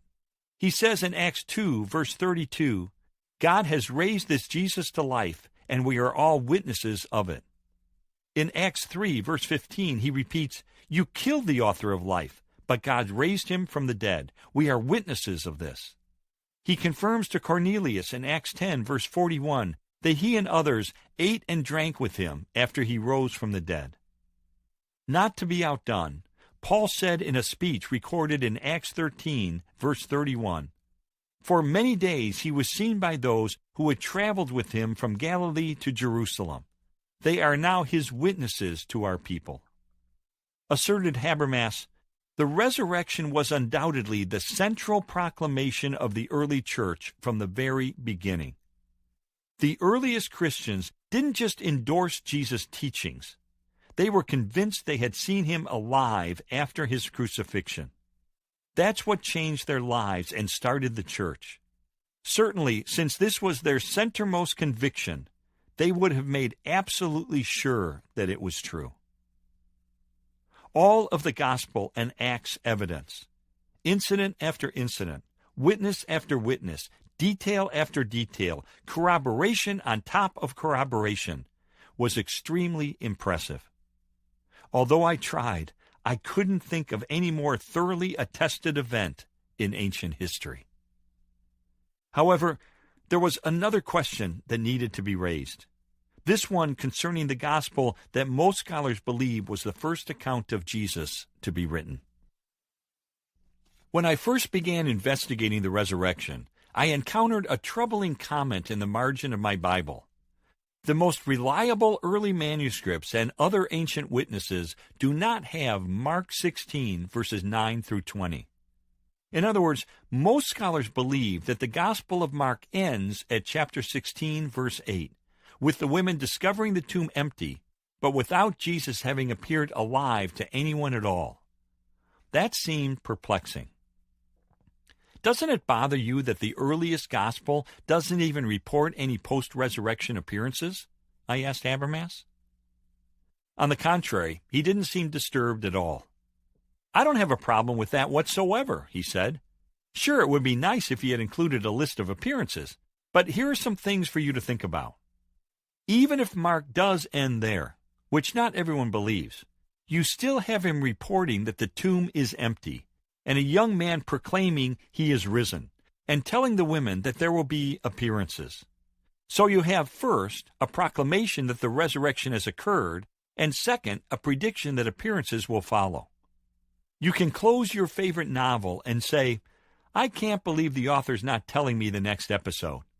But you can't close the book and say, the writer doesn't believe in the next episode. Mark definitely does. He obviously believed the resurrection had taken place. He ends with the women being told that Jesus will appear in Galilee, and then others later confirm that he did. According to church tradition, Mark was a companion of the eyewitness Peter. Isn't it odd, I asked, that Mark wouldn't mention that Jesus appeared to Peter if he really had? Mark doesn't mention any appearances, so it wouldn't be peculiar that Peter isn't listed, he said. However, note that Mark does single out Peter. Mark 16, verse 7 says, But go, tell his disciples and Peter, he is going ahead of you into Galilee. There you will see him, just as he told you. This agrees with 1 Corinthians 15, verse 5, which confirms that Jesus did appear to Peter, and Luke 24, verse 34, another early creed, which says, It is true, the Lord has risen and has appeared to Simon, or Peter.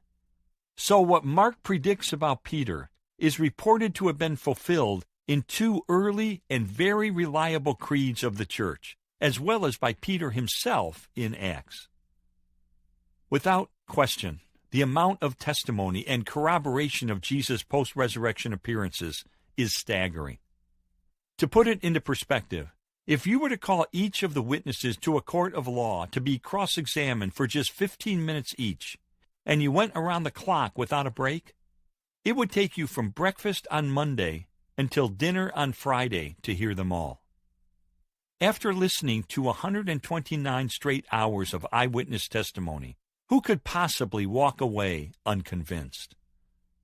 Having been a legal affairs journalist who has covered scores of trials, both criminal and civil, I had to agree with the assessment of Sir Edward Clarke, a British High Court judge who conducted a thorough legal analysis of the first Easter. To me, the evidence is conclusive, and over again in the High Court, I have secured the verdict on evidence not nearly so compelling. As a lawyer, I accept the gospel evidence unreservedly as the testimony of truthful men to facts that they were able to substantiate. However, could there be any plausible alternatives that could explain away these encounters with the risen Jesus? Could these accounts be legendary in nature? Or might the witnesses have experienced hallucinations? I decided to raise those issues with Habermas to get his response. Possibility 1. The appearances are legendary. If it's true that the Gospel of Mark originally ended before any appearances were reported, it could be argued that there's evolutionary development in the Gospels. Mark records no appearances, Matthew has some, Luke has more, and John has the most. Doesn't that demonstrate that the appearances are merely legends that grew up over time? I asked. For a lot of reasons, no, it doesn't, Habermas assured me. First, not everyone believes Mark is the earliest gospel. There are scholars, admittedly in the minority, who believe Matthew was written first. Second, even if I accept your premise as true, it only proves that legends grow up over time. It can't explain away the original belief that Jesus was risen from the dead. Something happened that prompted the apostles to make the resurrection the central proclamation of the earliest church. Legend can't explain those initial eyewitness accounts. In other words, legend can tell you how a story got bigger. It can't tell you how it originated when the participants are both eyewitnesses and reported the events early. Third, you're forgetting that the 1 Corinthians 15 creed predates any of the Gospels, and it makes huge claims about the appearances. In fact, the claim involving the biggest number, that he was seen alive by 500 people at once, goes back to this earliest source. That creates problems for the legendary development theory. The best reasons for rejecting the legend theory come from the early creedal accounts in 1 Corinthians 15 and Acts, both of which predate the gospel material. And fourth, what about the empty tomb? If the resurrection were merely a legend, the tomb would be filled. However, it was empty on Easter morning. That demands an additional hypothesis. Possibility 2. The appearances were hallucinations. Maybe the witnesses were sincere in believing they saw Jesus. Perhaps they accurately recorded what took place. But could they have been seeing a hallucination that convinced them that they were encountering Jesus when they really weren't? Habermas smiled at the question. "Do you know Gary Collins?" he asked. The question took me off guard. "Sure," I replied. "I know him. I was in his office just recently to interview him for this same book," I said. "Do you believe he's qualified as a psychologist?" Habermas asked. "Yes," I answered warily, since I could tell he was setting me up for something. "A doctorate, a professor for 20 years, the author of dozens of books on psychological issues, president of a national association of psychologists? Yeah, sure, I'd consider him qualified." Habermas handed me a piece of paper. I asked Gary about the possibility that these were hallucinations, and this is his professional opinion, he told me. I looked at the document. Hallucinations are individual occurrences. By their very nature, only one person can see a given hallucination at a time. They certainly aren't something which can be seen by a group of people. Neither is it possible that one person could somehow induce an hallucination in someone else. Since an hallucination exists only in this subjective, personal sense, it is obvious that others cannot witness it. That, said Habermas, is a big problem for the hallucination theory, since there are repeated accounts of Jesus appearing to multiple people who reported the same thing. And there are several other arguments why hallucinations can't explain away his appearances, he continued. The disciples were fearful, doubtful, and in despair after his crucifixion, whereas people who hallucinate need a fertile mind of expectancy or anticipation. Peter was hard-headed, for goodness sake. James was a skeptic, certainly not good candidates for hallucinations. Also, hallucinations are comparably rare. They're usually caused by drugs or bodily deprivation. Chances are you don't know anybody who's ever had a hallucination not caused by one of those two things. Yet we're supposed to believe that over a course of many weeks, people from all sorts of backgrounds, all kinds of temperaments, in various places, all experience hallucinations? That strains the hypothesis quite a bit, doesn't it? Besides, if we establish the gospel accounts as being reliable, how do you account for the disciples eating with Jesus and touching him? How does he walk along with two of them on the road to Emmaus? And what about the empty tomb? If people only thought they saw Jesus, his body would still be in his grave. Okay, I thought, if it wasn't a hallucination, maybe it was something more subtle. Could this have been an example of groupthink, in which people talk each other into seeing something that doesn't exist? I asked. As Michael Martin observed, a person full of religious zeal may see what he or she wants to see, not what is really there. Habermas laughed. You know, one of the atheists I debated, Anthony Flew, told me he doesn't like it when other atheists use that last argument, because it cuts both ways. As Flew said, Christians believe because they want to, but atheists don't believe because they don't want to. Actually, there are several reasons why the disciples couldn't have talked each other into this. At the center of their faith, there was too much at stake. Wouldn't some of them rethink the groupthink at a later date and recant or just quietly fall away? And what about James, who didn't believe in Jesus, and Paul, who was a persecutor of Christians? How did they get talked into seeing something? Further, what about the empty tomb? And on top of that, this view doesn't account for the forthright language of sight in the 1 Corinthians 15 Creed and other passages. The eyewitnesses were at least convinced that they had seen Jesus alive, and groupthink doesn't explain that aspect very well. Habermas paused long enough to pull out a book and cap his argument with a quote from prominent theologian and historian Corroborating. Even the more skeptical historians agree that for primitive Christianity, the resurrection of Jesus from the dead was a real event in history, the very foundation of faith, and not a mythical idea arising out of the creative imagination of believers. Sometimes, concluded Habermas, people just grasp at straws trying to account for the appearances. But nothing fits all of the evidence better than the explanation that Jesus was alive. Jesus was killed on the cross. Alexander Metherell had made that graphically clear. His tomb was empty on Easter morning. William Lane Craig left no doubt about that.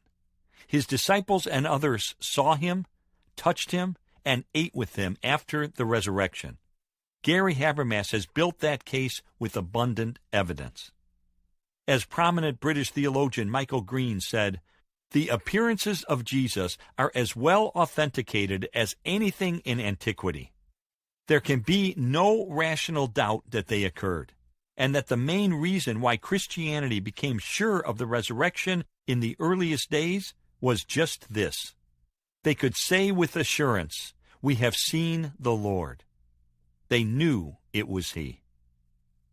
And all this doesn't even exhaust the evidence. I had already made plane reservations for a trip to the other side of the country to interview one more expert on the final category of proof that the resurrection is a real event of history. Before I left Habermas's office, however, I had one more question. Frankly, I hesitated to ask it because it was a bit too predictable, and I thought I'd get an answer that was a little too pat. The question concerned the importance of the resurrection. I figured if I asked Habermas about that, he'd give the standard reply about it being at the center of Christian doctrine, the axis around which the Christian faith turned.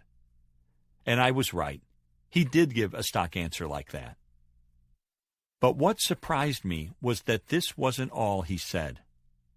This nuts and bolts scholar, this burly and straight-shooting debater, this combat-ready defender of the faith, allowed me to peer into his soul as he gave an answer that grew out of the deepest valley of despair he had ever walked through. Habermas rubbed his graying beard. The quick-fire cadence and debater's edge to his voice were gone. No more quoting of scholars, no more citing of Scripture, no more building a case. I had asked about the importance of the resurrection, and Habermas decided to take a risk by hearkening back to 1995, when his wife Debbie slowly died of stomach cancer. Caught off guard by the tenderness of the moment, all I could do was listen. I sat on our porch, he began, looking off to the side at nothing in particular. He sighed deeply, then went on. My wife was upstairs, dying. Except for a few weeks, she was home through it all. It was an awful time. This was the worst thing that could possibly happen. He turned and looked straight at me. But do you know what was amazing? My students would call me, not just one, but several of them, and say, at a time like this, aren't you glad about the resurrection? As sober as those circumstances were, I had to smile for two reasons. First, my students were trying to cheer me up with my own teaching. And second, it worked. As I would sit there, I'd picture Job, who went through all that terrible stuff and asked questions of God, but then God turned the tables and asked him a few questions. I knew if God were to come to me, I'd ask only one question. Lord, why is Debbie up there in bed? And I think God would respond by asking gently, Gary, did I raise my son from the dead? I'd say, come on, Lord. I've written 7 books on that topic. Of course he was raised from the dead. But I want to know about Debbie. I think he'd keep coming back to that same question. Did I raise my son from the dead? Did I raise my son from the dead? Until I got his point. The resurrection says, if Jesus was raised 2,000 years ago, there's an answer to Debbie's death in 1995. And you know what?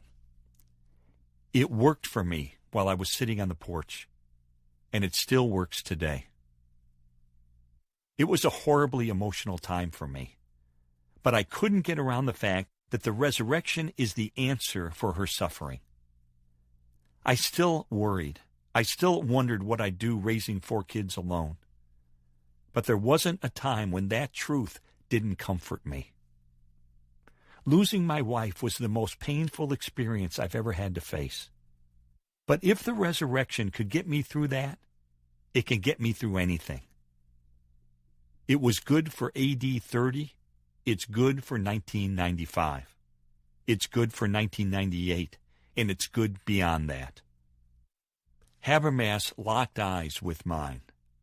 That's not some sermon, he said quietly. I believe that with all my heart.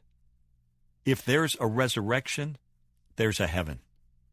If Jesus was raised, Debbie will be raised. And I will be someday, too. Then, I'll see them both. Chapter 14. The Circumstantial Evidence. Are there any supporting facts that point to the resurrection? No witnesses watched Timothy McVeigh load 2 tons of fertilizer-based explosives into a Ryder rental truck. Nobody saw him drive the vehicle to the front of the federal building in Oklahoma City and detonate the bomb, killing 168 people. No video camera captured an image of him fleeing the scene. Yet a jury was able to conclude beyond a reasonable doubt that McVeigh was guilty of the worst act of domestic terrorism in U.S. history. Why? Because fact by fact, exhibit by exhibit, witness by witness, prosecutors used circumstantial evidence to build an airtight case against him. While none of the 137 people called to the witness stand had seen McVeigh commit the crime, their testimony did provide indirect evidence of his guilt. A businessman said McVeigh rented a Ryder truck. A friend said McVeigh talked about bombing the building out of anger against the government. And a scientist said McVeigh's clothes contained a residue of explosives when he was arrested. Prosecutors buttressed this with more than 700 exhibits, ranging from motel and taxi receipts to telephone records to a truck key to a bill from a Chinese restaurant. Over 18 days, they skillfully wove a convincing web of evidence from which McVeigh was woefully unable to extricate himself. Eyewitness testimony is called direct evidence because people describe under oath how they personally saw the defendant commit the crime. While this is often compelling, it can sometimes be subject to faded memories, prejudices, and even outright fabrication.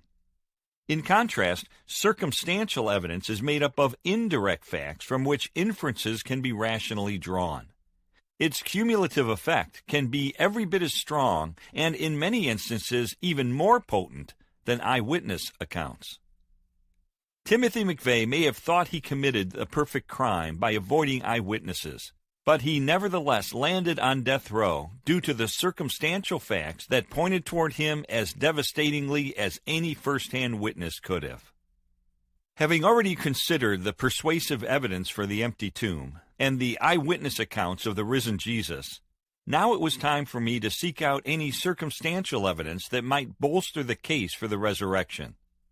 I knew that if an event as extraordinary as the resurrection of Jesus had really occurred, history would be littered with indirect evidence backing it up.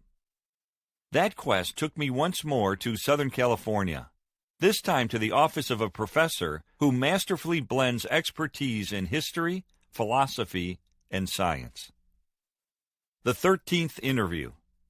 J.P. Moreland, Ph.D. J.P. Moreland is brimming with energy.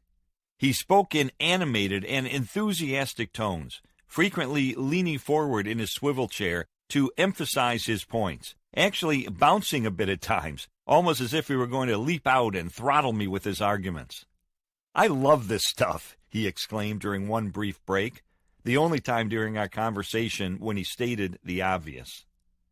Moreland's highly organized mind works so systematically, so logically, that he seems to effortlessly construct his case in complete sentences and whole paragraphs, without wasted words or extraneous thoughts, ready for proofreading and printing.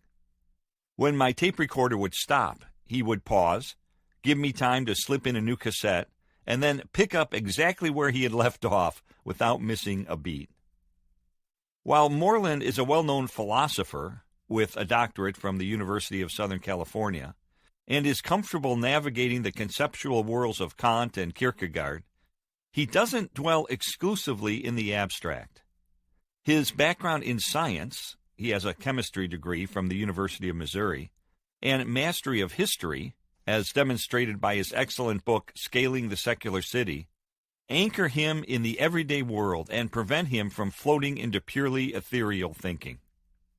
Moreland, who also has a master's degree in theology from Dallas Theological Seminary, currently is a distinguished professor of philosophy at the Talbot School of Theology, where he teaches in the master's program in philosophy and ethics.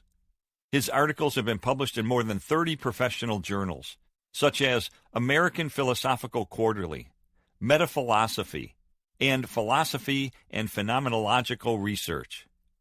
He has written, co-authored, or edited a dozen books, including Christianity and the Nature of Science, Does God Exist?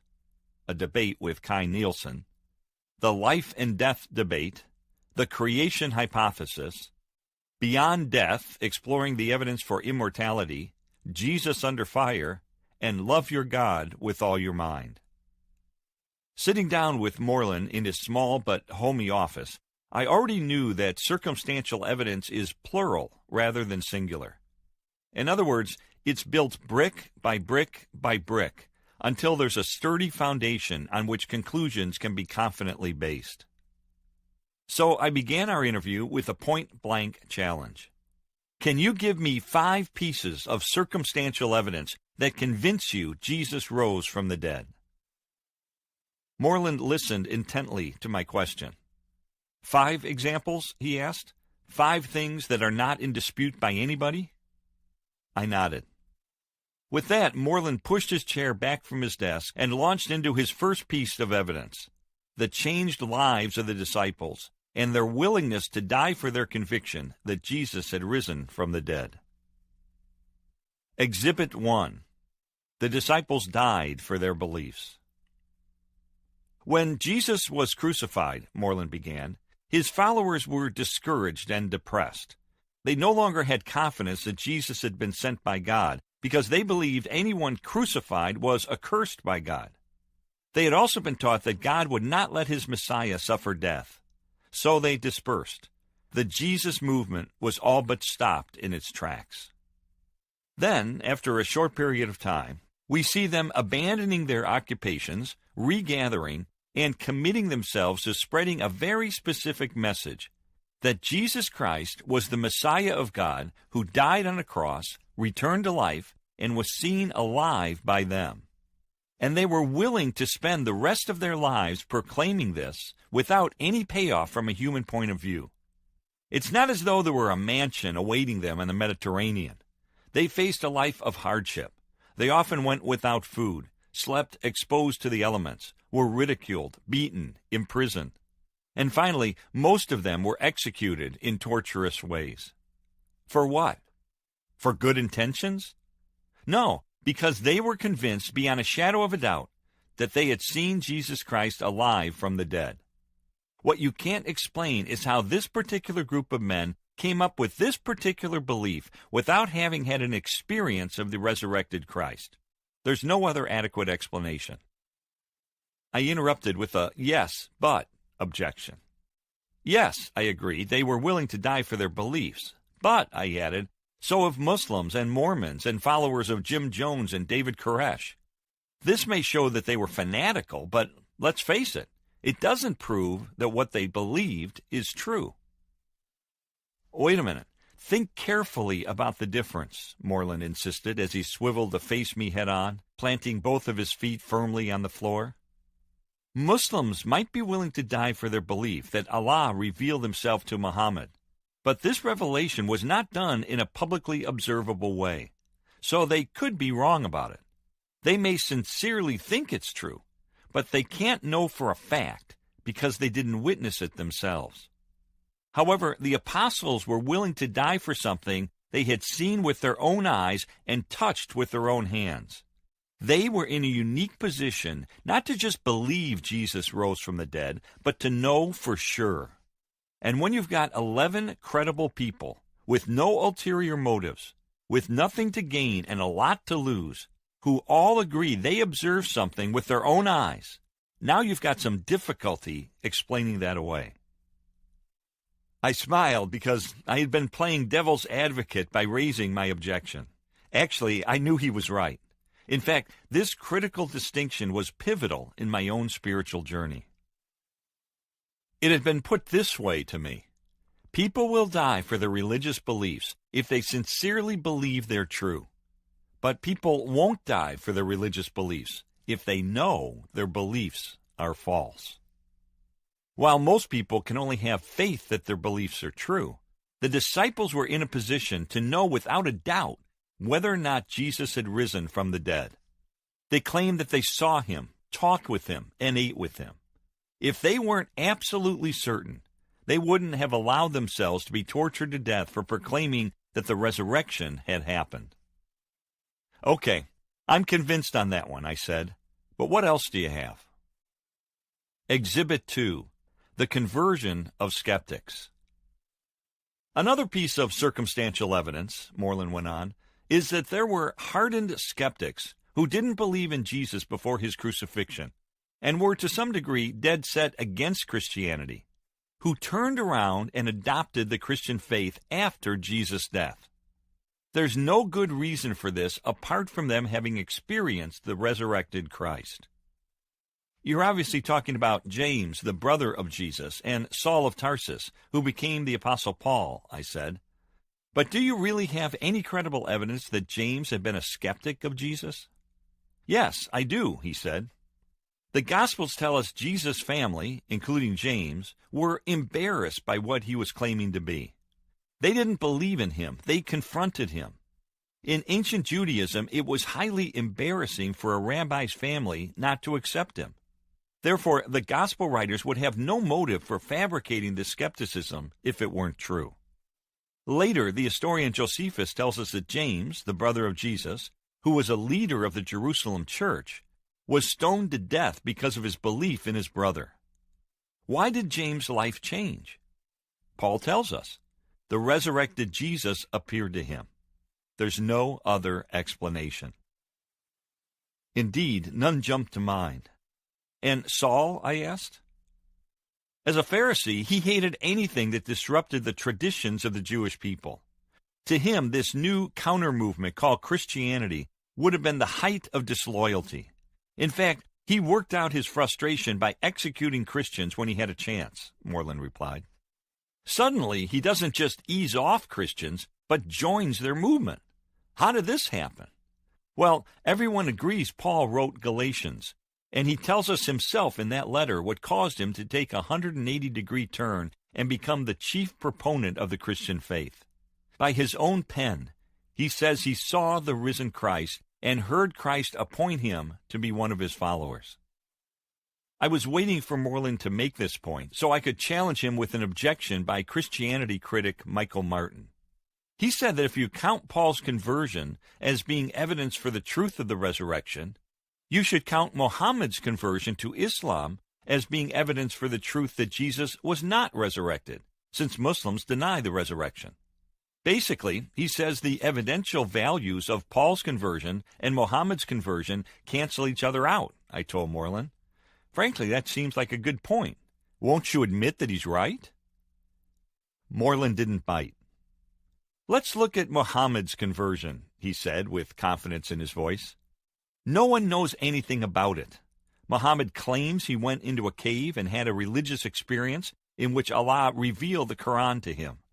There's no other eyewitness to verify this. Muhammad offered no publicly miraculous signs to certify anything. And someone easily could have had ulterior motives in following Muhammad, because in the early years, Islam was spread largely by warfare. Followers of Muhammad gained political influence and power over the villages that were conquered and converted to Islam by the sword. Contrast that with the claims of the early followers of Jesus, including Paul. They claim to have seen public events that other people saw as well. These were things that happened outside their minds, not just in their minds. Furthermore, when Paul wrote 2 Corinthians, which nobody disputes he did, he reminded the people in Corinth that he performed miracles when he was with them earlier. He'd certainly be foolish to make this statement if they knew he hadn't. "And your point?" I asked. "Remember," he said, "it's not the simple fact that Paul changed his views.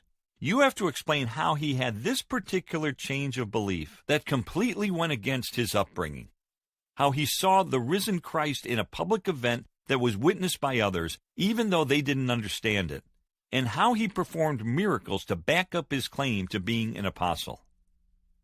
All right, I said. "I see your point, and I'll admit it. It's a good one." With that, I gestured for him to go on to his next piece of evidence. Exhibit 3. Changes to key social structures. In order to explain his next category of circumstantial proof, Moreland had to provide some important background information about Jewish culture. At the time of Jesus, the Jews had been persecuted for 700 years by the Babylonians, Assyrians, Persians, and now the Greeks and the Romans, Moreland explained. Many Jews had been scattered and lived as captives in these other nations. However, we still see Jews today, while we don't see Hittites, Perizzites, Ammonites, Assyrians, Persians, Babylonians, and other people who had been living in that time. Why? Because these people got captured by other nations, intermarried, and lost their national identity. But why didn't that happen to the Jews? Because the things that made the Jews Jews, the social structures that gave them their national identity, were unbelievably important to them. The Jews would pass these structures down to their children, celebrate them in synagogue meetings every Sabbath, and reinforce them with their rituals, because they knew if they didn't, there soon would be no Jews left. They would be assimilated into the cultures that captured them.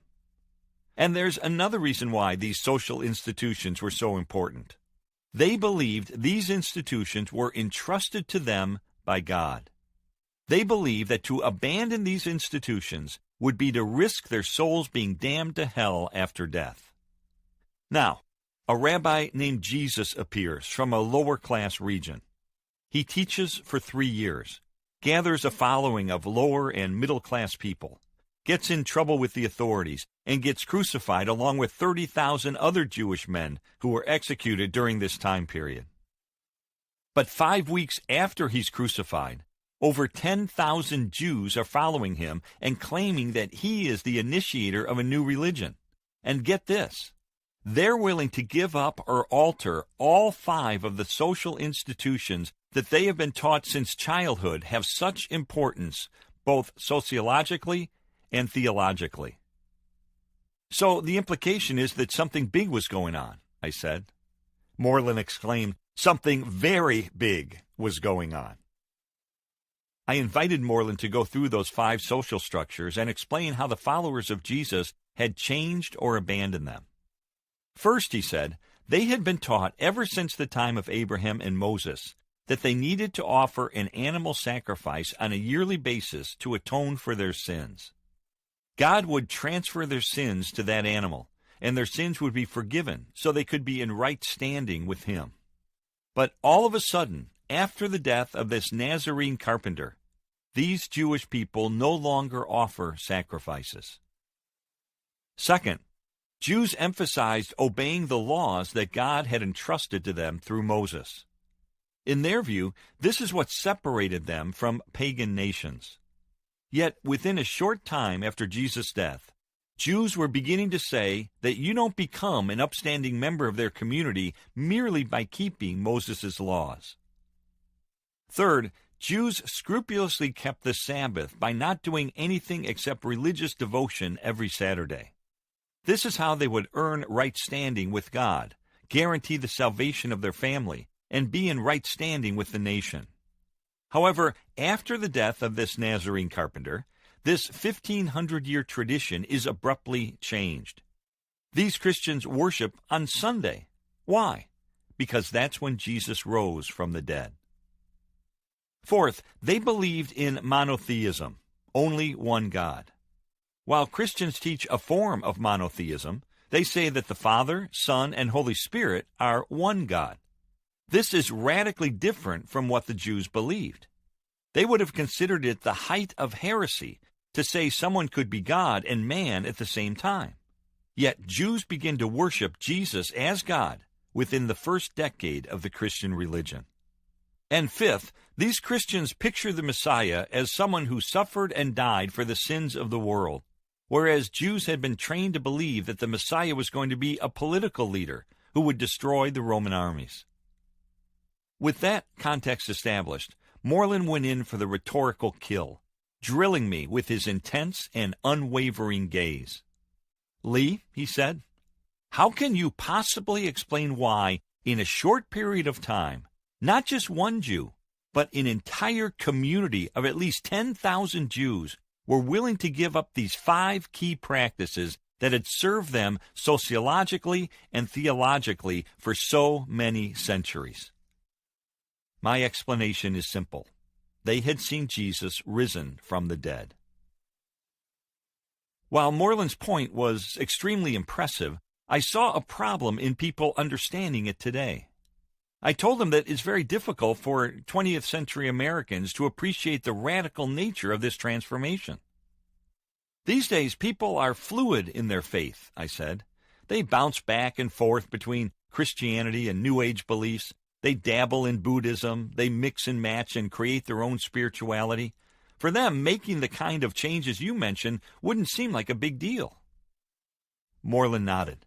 He had apparently heard this objection before. I'd ask a person like that, what's your most cherished belief? That your parents were good people? That murder is immoral? Think about how radical something must be to get you to change or give up that belief you treasure so much. Now we're starting to get close. Keep in mind that this is an entire community of people who are abandoning treasured beliefs that had been passed on for centuries and that they believed were from God Himself. They were doing it even though they were jeopardizing their own well-being, and they believed that they were risking the damnation of their souls to hell if they were wrong. What's more, they were not doing this because they had come upon better ideas. They were very content with the old traditions. They gave them up because they had seen miracles that they could not explain, and that forced them to see the world another way. We're Western individualists who like technological and sociological change, I observed. Traditions don't mean as much to us. I'll grant that, Moreland replied. But these people did value tradition. They lived in a period in which the older something was, the better. In fact, for them, the farther back they could trace an idea, the more likely it was to be true. So to come up with new ideas was opposite of the way we are today. Believe me, he concluded, these changes to the Jewish social structures were not just minor adjustments that were casually made. They were absolutely monumental. This was nothing short of a social earthquake. And earthquakes don't happen without a cause. Exhibit 4. Communion and Baptism. Moreland pointed to the emergence of the sacraments of communion and baptism in the early church as more circumstantial evidence that the resurrection is true. But I had some doubts. Isn't it only natural that religions would create their own rituals and practices, I asked? All religions have them. So how does that prove anything about the resurrection? But let's consider communion for a moment, he replied. What's odd is that these early followers of Jesus didn't get together to celebrate his teachings or how wonderful he was. They came together regularly to have a celebration meal for one reason: to remember that Jesus had been publicly slaughtered in a grotesque and humiliating way. Think about this in modern terms. If a group of people loved John F. Kennedy, they might meet regularly to remember his confrontation with Russia, his promotion of civil rights, and his charismatic personality. But they're not going to celebrate the fact that Lee Harvey Oswald murdered him. However, that's analogous to what these early Christians did. How do you explain that? I explain it this way. They realized that Jesus' slaying was a necessary step to a much greater victory. His murder wasn't the last word. The last word was that he had conquered death for all of us by rising from the dead. They celebrated his execution because they were convinced that they had seen him alive from the tomb. What about baptism? I asked. The early church adopted a form of baptism from their Jewish upbringing called proselyte baptism. When Gentiles wanted to take upon themselves the laws of Moses, the Jews would baptize those Gentiles in the authority of the God of Israel. But in the New Testament, people were baptized in the name of God the Father, God the Son, and God the Holy Spirit, which meant they had elevated Jesus to the full status of God. Not only that, but baptism was a celebration of the death of Jesus, just as communion was. By going under the water, you're celebrating his death. And by being brought out of the water, you're celebrating the fact that Jesus was raised to newness of life. I interrupted by saying, you're assuming that these sacraments weren't merely adapted from the so-called mystery religions. And for good reasons, Moreland replied. First, there's no hard evidence that any mystery religion believed in God's dying and rising until after the New Testament period. So if there was any borrowing, they borrowed from Christianity. Second, the practice of baptism came from Jewish customs, and the Jews were very much against allowing Gentile or Greek ideas to affect their worship. And third, these two sacraments can be dated back to the very earliest Christian community, too early for the influence of any other religions to creep into their understanding of what Jesus' death meant. Exhibit 5. The Emergence of the Church.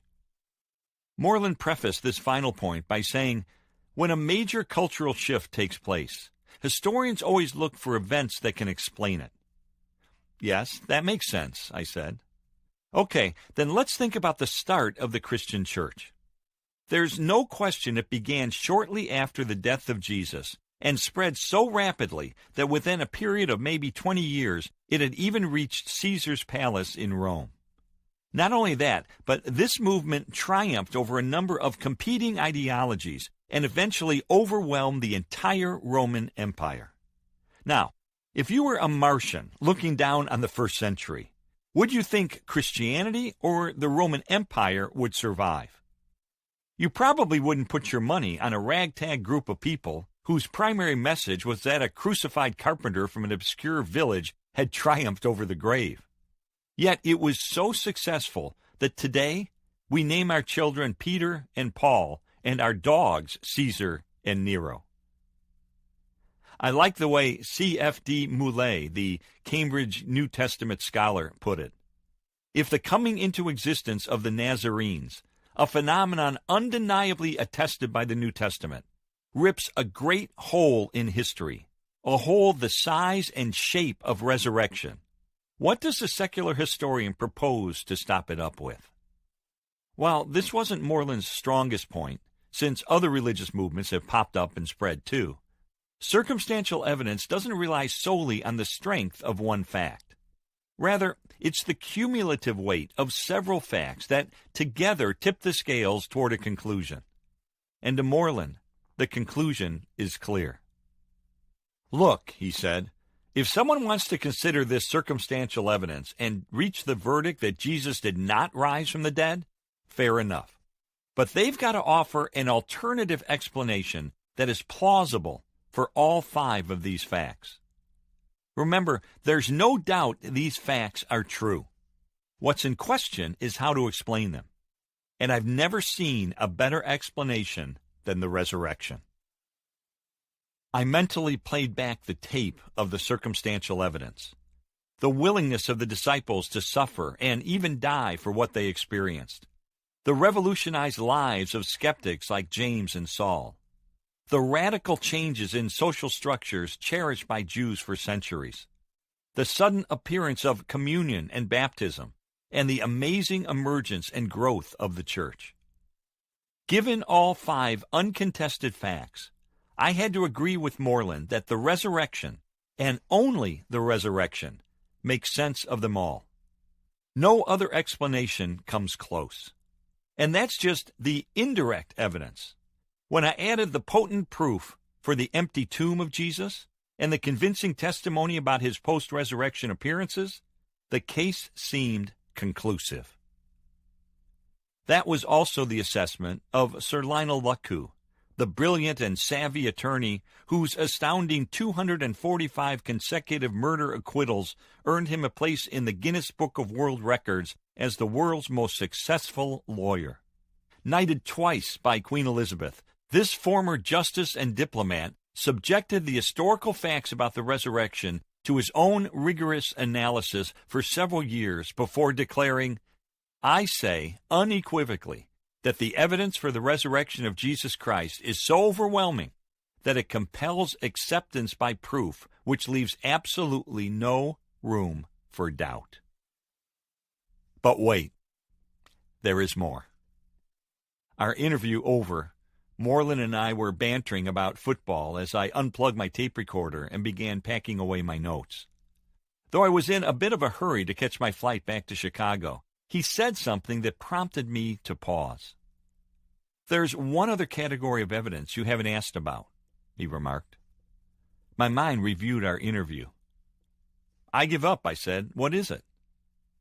"It's the ongoing encounter with the resurrected Christ that happens all over the world, in every culture, to people from all kinds of backgrounds and personalities, well-educated and not, rich and poor, thinkers and feelers, men and women," he said.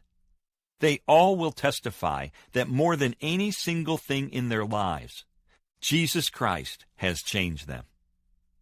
Moreland leaned forward for emphasis. "To me, this provides the final evidence. Not the only evidence, but the final confirming proof that the message of Jesus can open the door to a direct encounter with the risen Christ." "I assume you've had an encounter like that," I said. "Tell me about it."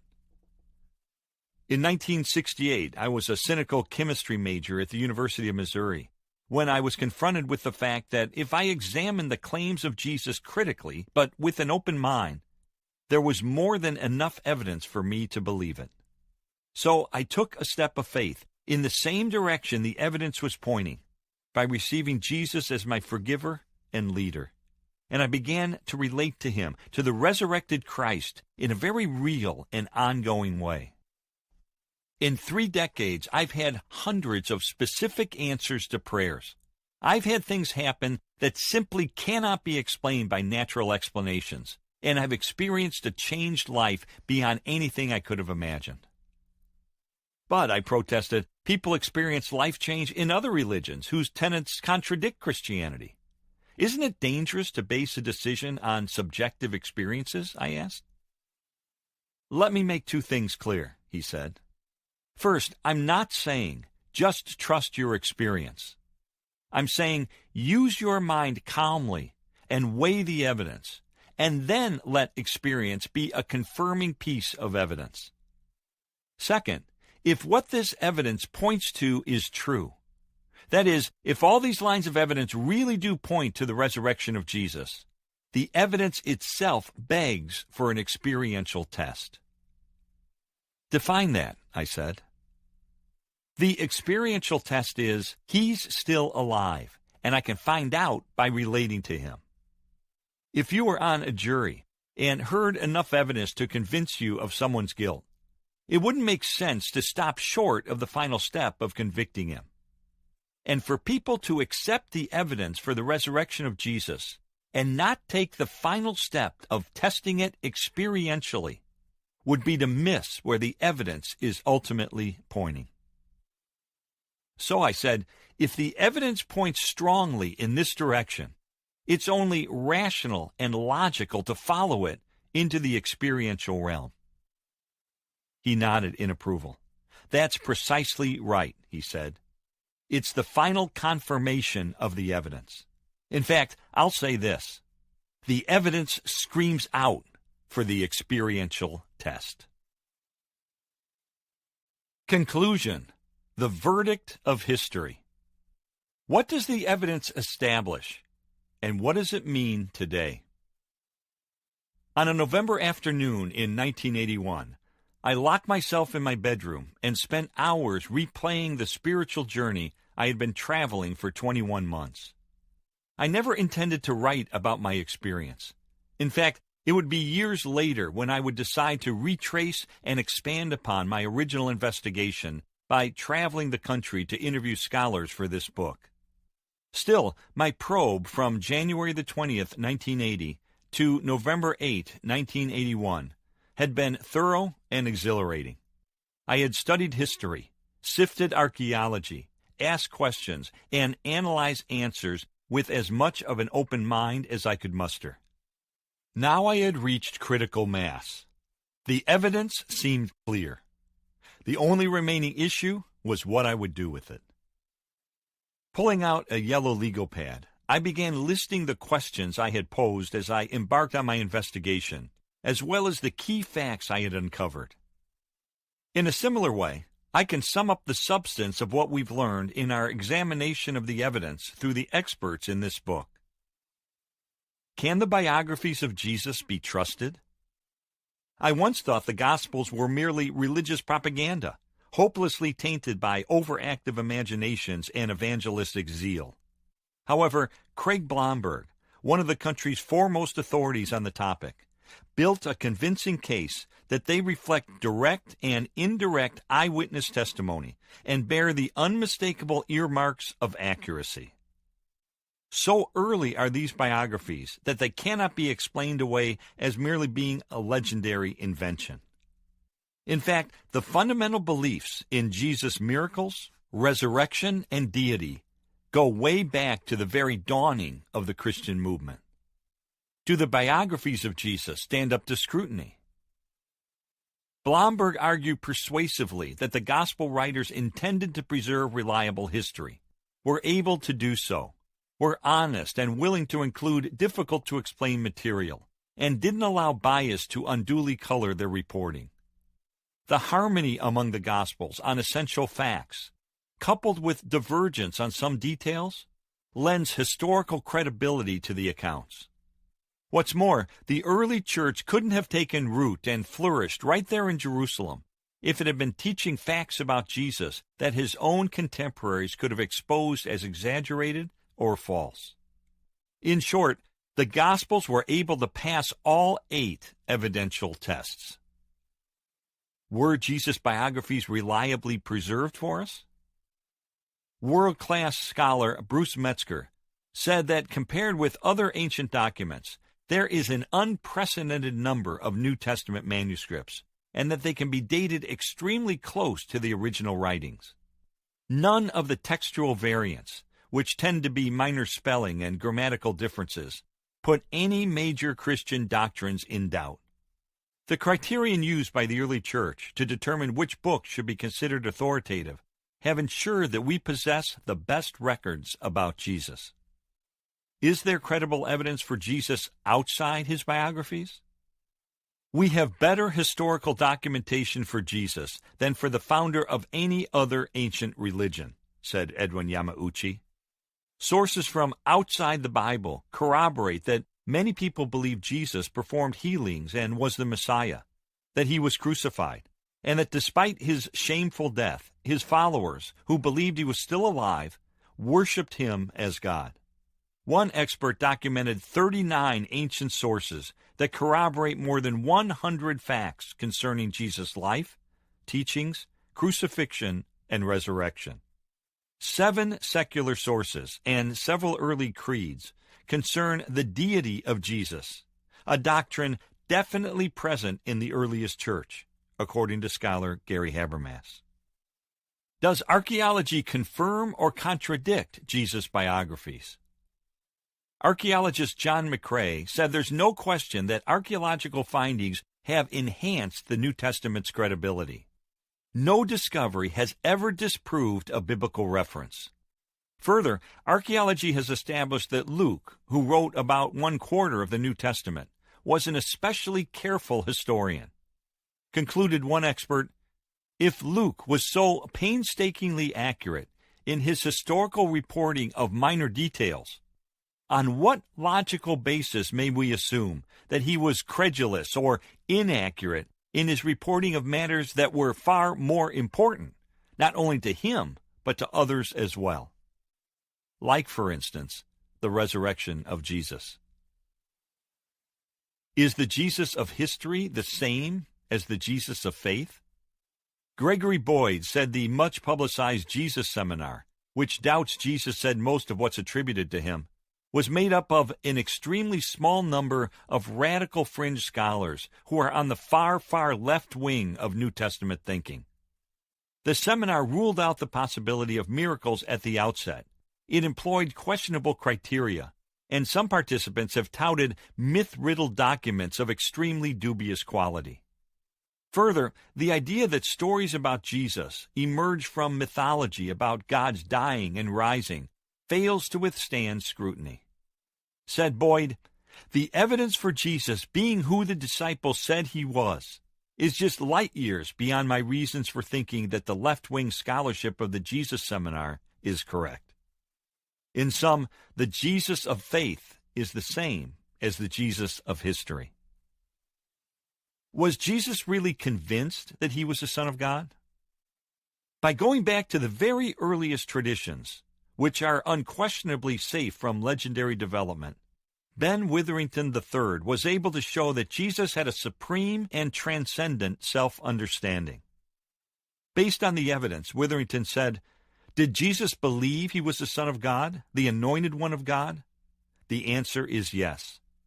Did he see himself as the Son of Man? The answer is yes. Did he see himself as the final Messiah?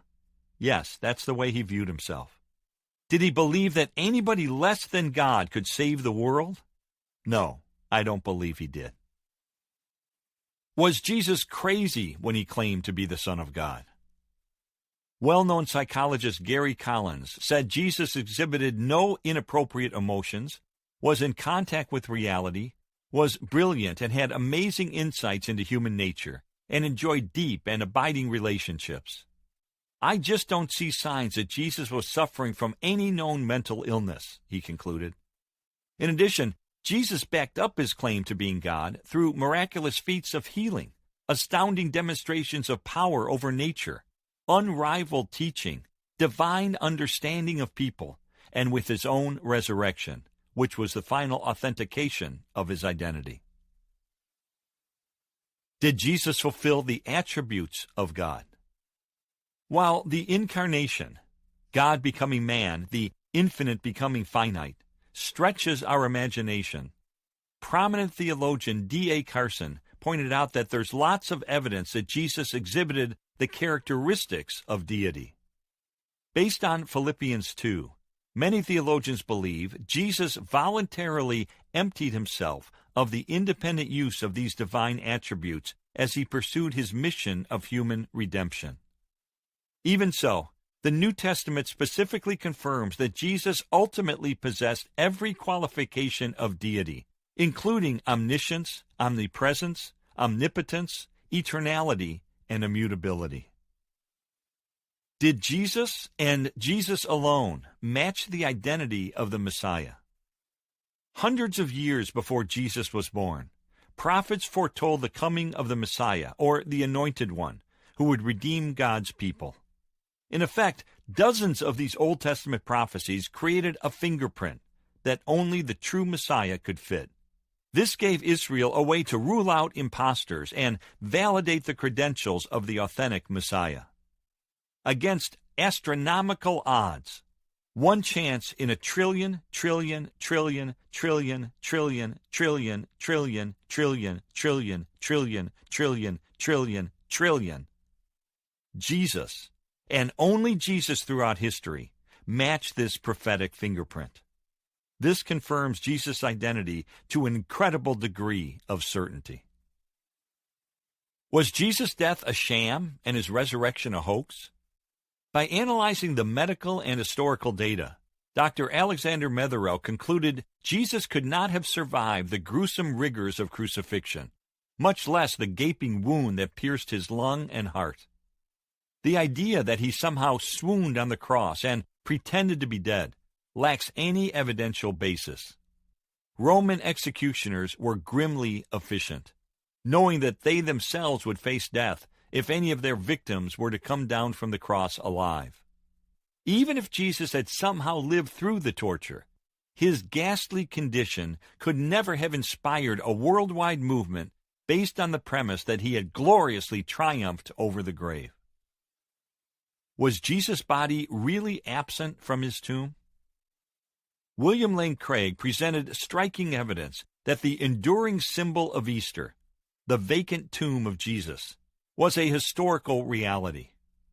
The empty grave is reported or implied in extremely early sources, Mark's Gospel and the 1 Corinthians 15 Creed, which date so close to the event that they could not possibly have been the products of legend. The fact that the Gospels report that women discovered the empty tomb bolsters the story's authenticity. The site of Jesus' tomb was known to both Christian and Jew alike, so it could have been checked by skeptics. In fact, nobody, not even the Roman authorities or Jewish leaders, ever claimed that the tomb still contained Jesus' body. Instead, they were forced to invent the absurd story that the disciples, despite having no motive or opportunity, had stolen the body, a theory that not even the most skeptical critic believes today. Was Jesus seen alive after his death on the cross? The evidence for the post-resurrection appearances of Jesus didn't develop gradually over the years as mythology distorted memories of his life.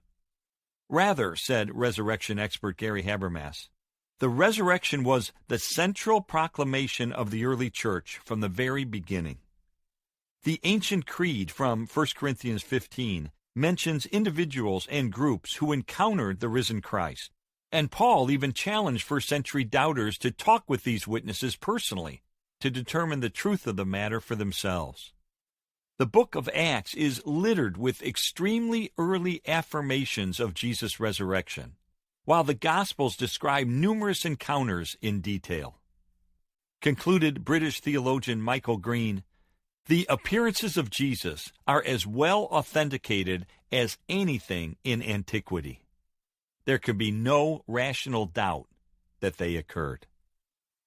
Are there any supporting facts that point to the resurrection? J.P. Moreland's circumstantial evidence added final documentation for the resurrection. First, the disciples were in a unique position to know whether the resurrection happened, and they were willing to endure suffering and deprivation, proclaiming it was true. Second, apart from the resurrection, there's no good reason why skeptics like Paul and James would have been converted and would have died for their faith. Nobody knowingly and willingly dies for a lie. Third, within weeks of the crucifixion, thousands of Jews began abandoning key social practices that had critical sociological and religious importance for centuries. They believed they risked damnation if they were wrong. Fourth, the early sacraments of communion and baptism affirmed Jesus' resurrection and deity. And fifth, the miraculous emergence of the church in the face of brutal Roman persecution rips a great hole in history, a hole the size and shape of resurrection, as C.F.D. Moulet put it. I'll admit it, I was ambushed by the amount and quality of the evidence that Jesus is the unique Son of God. As I sat in my room that Sunday afternoon, I shook my head in amazement. I had seen defendants carted off to the death chamber on much less convincing proof. the cumulative facts and data pointed unmistakably toward a conclusion that I wasn't entirely comfortable in reaching. Frankly, I had wanted to believe that the deification of Jesus was the result of legendary development, in which well-meaning but misguided people slowly turned a wise sage into the mythological Son of God. That seemed safe and reassuring. After all, a roving apocalyptic preacher from the first century could make no demands on me. But while I went into my investigation thinking that this legendary explanation was intuitively obvious, I emerged convinced it was totally without basis. What clinched it for me was the comment by A.N. Sherwin White, the great classical historian from Oxford University, that William Lane Craig alluded to in our interview. Sherwin White understood the rate at which legend accrued in the ancient world. His conclusion? Not even 2 full generations was enough time for legend to develop and to wipe out a solid core of historical truth. Now, consider the case of Jesus. Historically speaking, the news of his empty tomb, the eyewitness accounts of his post-resurrection appearances, and the conviction that he was indeed God's unique Son emerged virtually instantaneously. The 1 Corinthians 15 Creed, affirming Jesus' death for our sins and listing his post-resurrection appearances to named eyewitnesses within months after the crucifixion. Mark's account of the empty tomb was drawn from material that dates back to within a few years of the event itself. The Gospels, attesting to Jesus' teachings, miracles, and resurrection, were circulating within the lifetimes of Jesus' contemporaries, who would have been all too glad to set the record straight if there had been embellishment or falsehood. The most primitive Christian hymns affirm Jesus' divine nature. Blomberg summed it up this way.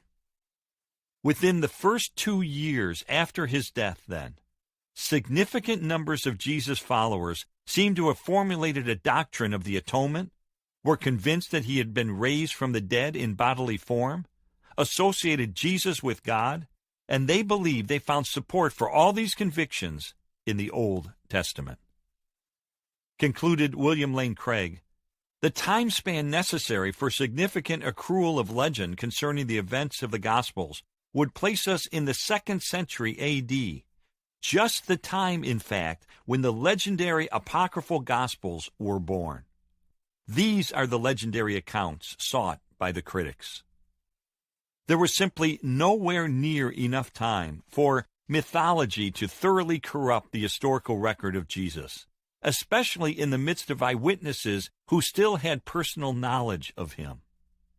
When German theologian Julius Müller in 1844 challenged anyone to find a single example of legend developing that fast anywhere in history, the response from the scholars of his day and to the present time was resounding silence. On November the 8th, 1981, I realized that my biggest objection to Jesus also had been quieted by the evidence of history. I found myself chuckling at how the tables had been turned.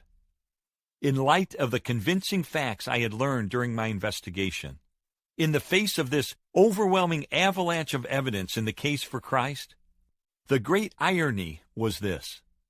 It would require much more faith for me to maintain my atheism than to trust in Jesus of Nazareth.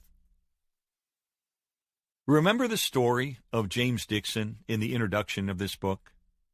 The evidence pointed powerfully toward his guilt for shooting a Chicago police sergeant. He even admitted he did it. Yet when a more thorough investigation was conducted, suddenly a shift occurred. The scenario that fit the facts most perfectly was that the sergeant had framed Dixon, who was innocent of the shooting. Dixon was set free, and it was the officer who found himself convicted. As we conclude our investigation in the case for Christ, it's worth revisiting the 2 big lessons from that story. First, has the collection of evidence really been thorough? Yes, it has been. I selected experts who could state their position and defend it with historical evidence that I could then test through cross-examination. I wasn't merely interested in their opinions. I wanted facts. I challenged them with the current theories of atheists and liberal professors. Given their background, credentials, experience, and character, these scholars were more than qualified to present reliable historical data concerning Jesus. Second, which explanation best fits the totality of the evidence? By November the 8th, 1981, my legend thesis, to which I had doggedly clung for so many years, had been thoroughly dismantled. What's more, my journalistic skepticism toward the supernatural had melted in light of the breathtaking historical evidence that the resurrection of Jesus was a real historical event. In fact, my mind could not conjure up a single explanation that fit the evidence of history nearly as well as the conclusion that Jesus was who he claimed to be, the one and only Son of God. The atheism I had embraced for so long buckled under the weight of historical truth. It was a stunning and radical outcome, certainly not what I had anticipated when I embarked on this investigative process. But it was, in my opinion, a decision compelled by the facts. All of which led me to the so what question. If this is true, what difference does it make? There were several obvious implications.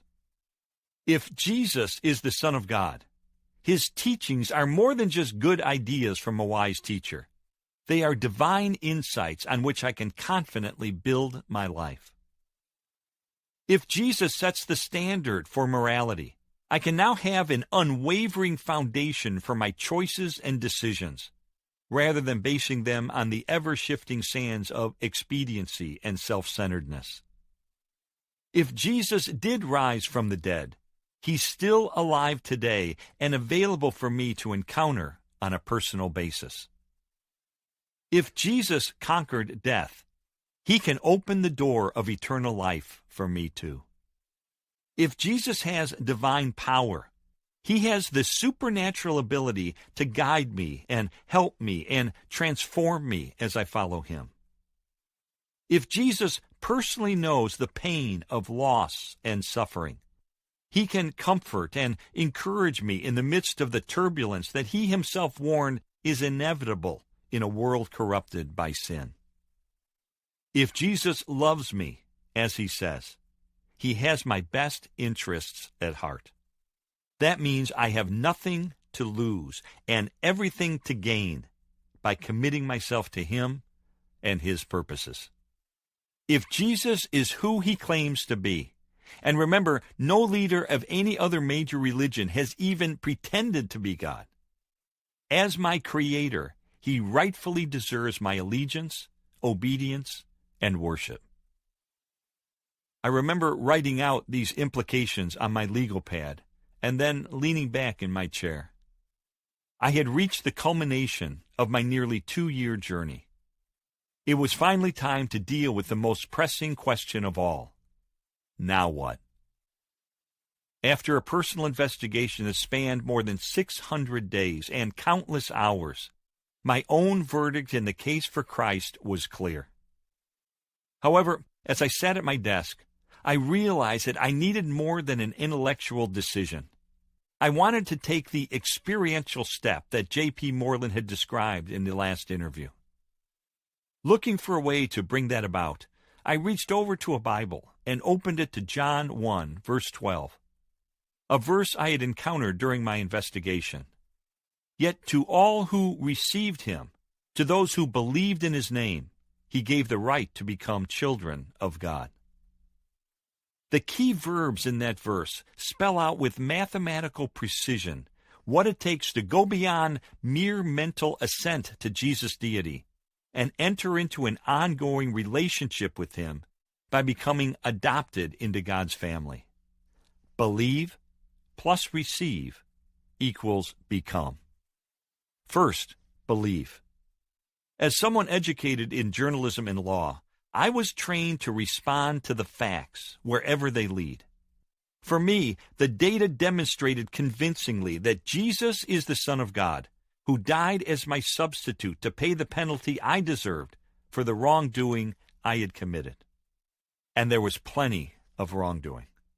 I'll spare myself the embarrassment of going into details, but the truth is that I have been living a profane, drunken, self-absorbed, and immoral lifestyle. In my career, I had backstabbed my colleagues to gain a personal advantage and had routinely violated legal and ethical standards in pursuit of stories.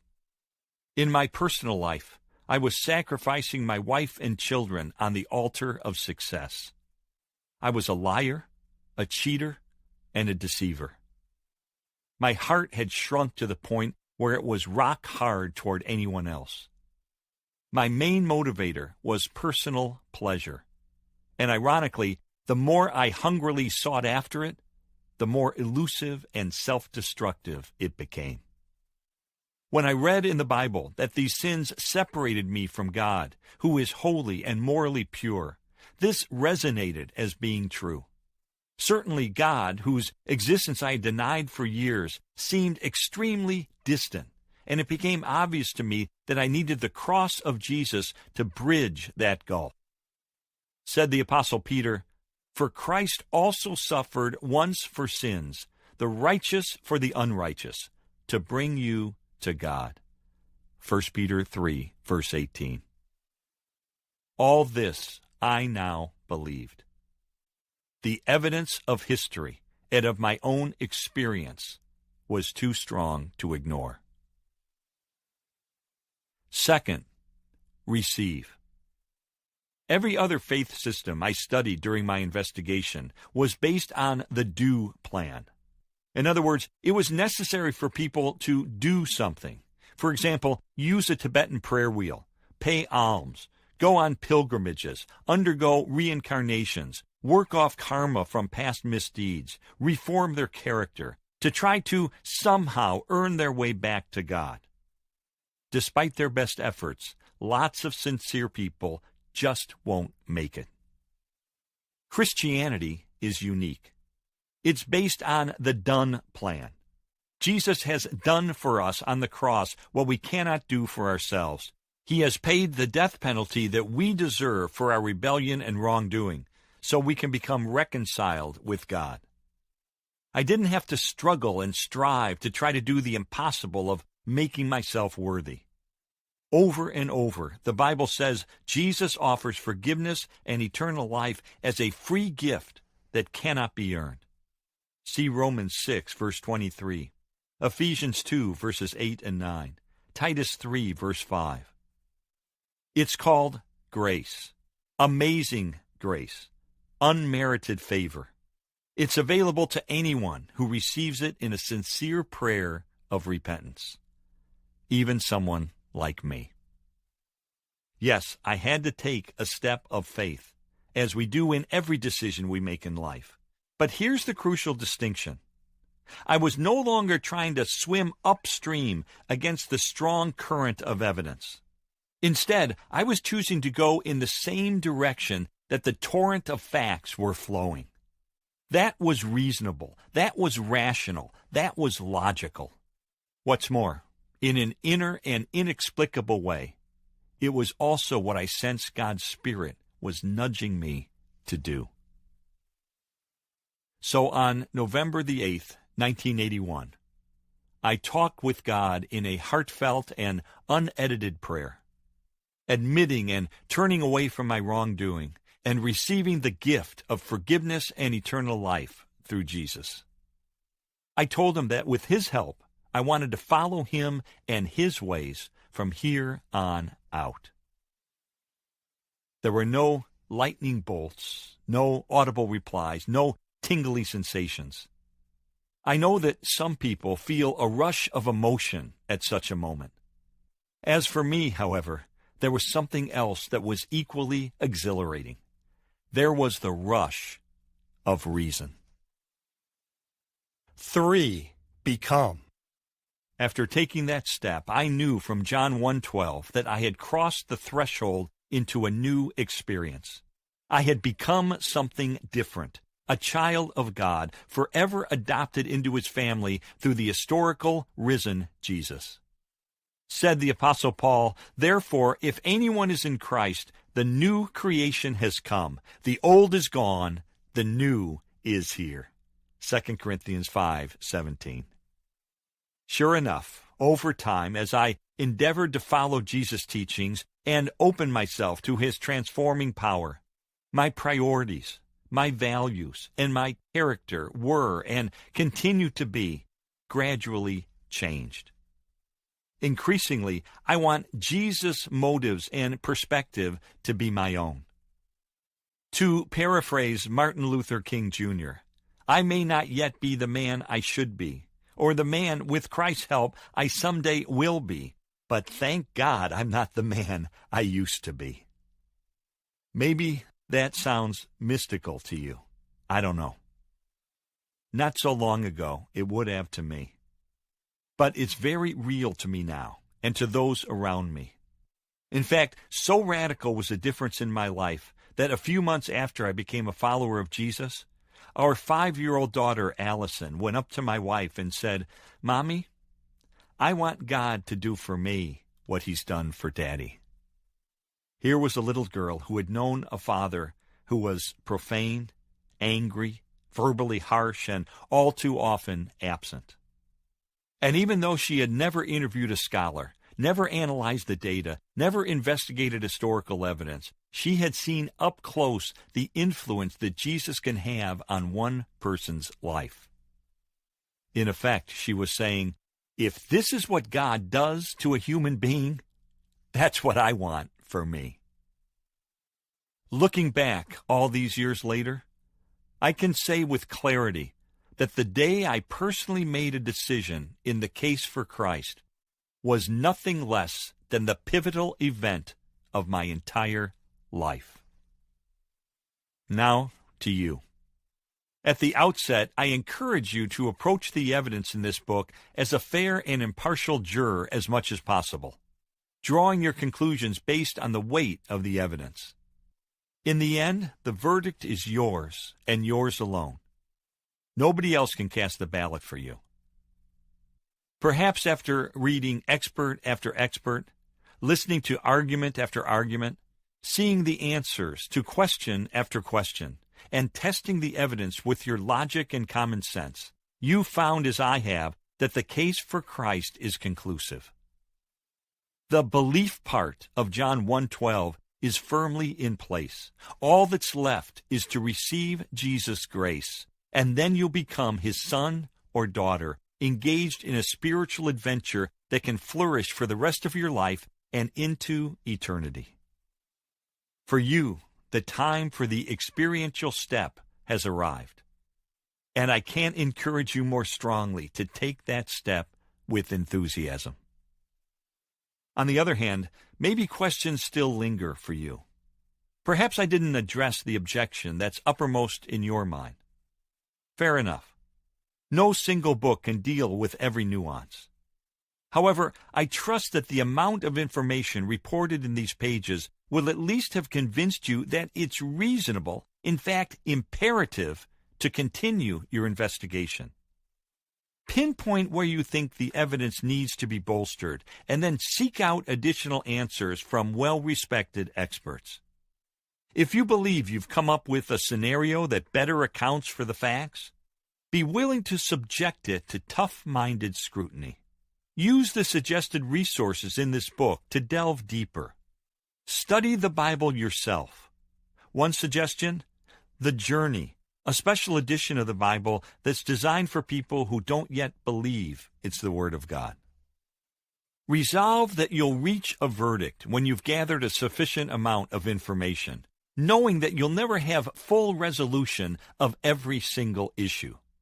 You may even want to whisper a prayer to the God you're not yet sure exists, asking him to guide you to the truth about him. And through it all, you'll have my sincere encouragement as you continue in your spiritual quest. At the same time, I do feel a strong obligation to urge you to make this a front-burner issue in your life. Don't approach it casually or flippantly, because there's a lot riding on your conclusion. As Michael Murphy aptly put it, we ourselves, and not merely the truth claims, are at stake in the investigation. In other words, if my conclusion in the case for Christ is correct, your future and eternity hinge on how you respond to Christ. As Jesus declared, "If you do not believe that I am He, you will indeed die in your sins." John 8, verse 24. Those are sober words, offered out of authentic and loving concern. I cite them to underline the magnitude of this matter, and with the hope that they will spur you to actively and thoroughly examine the case for Christ.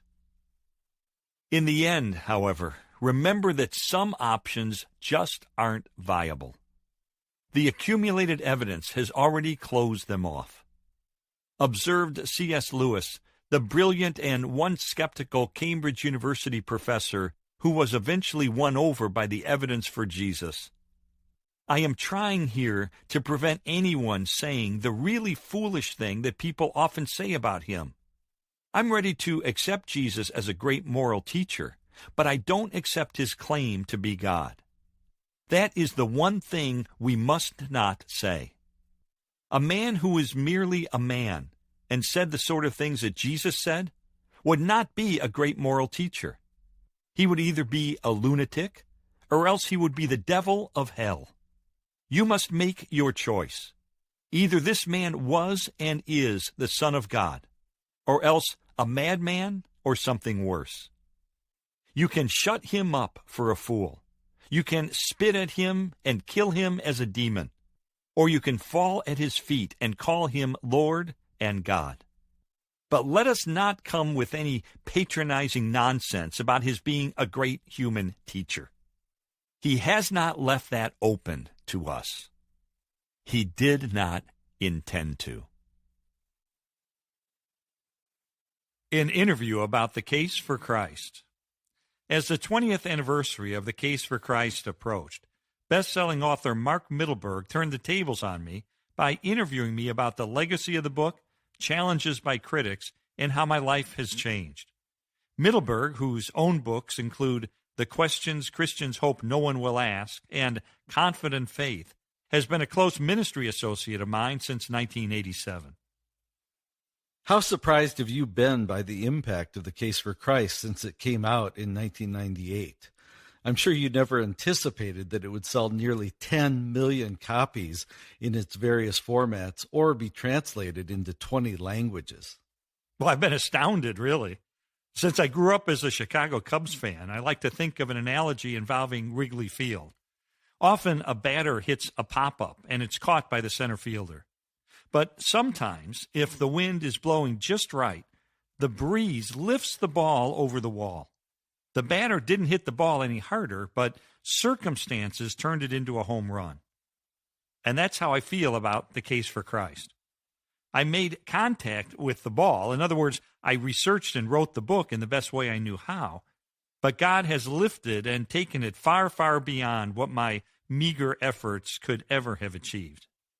I know you've got some great stories about people who have been influenced by the book. Are there a few that stand out in your mind? Well, it's been humbling and encouraging.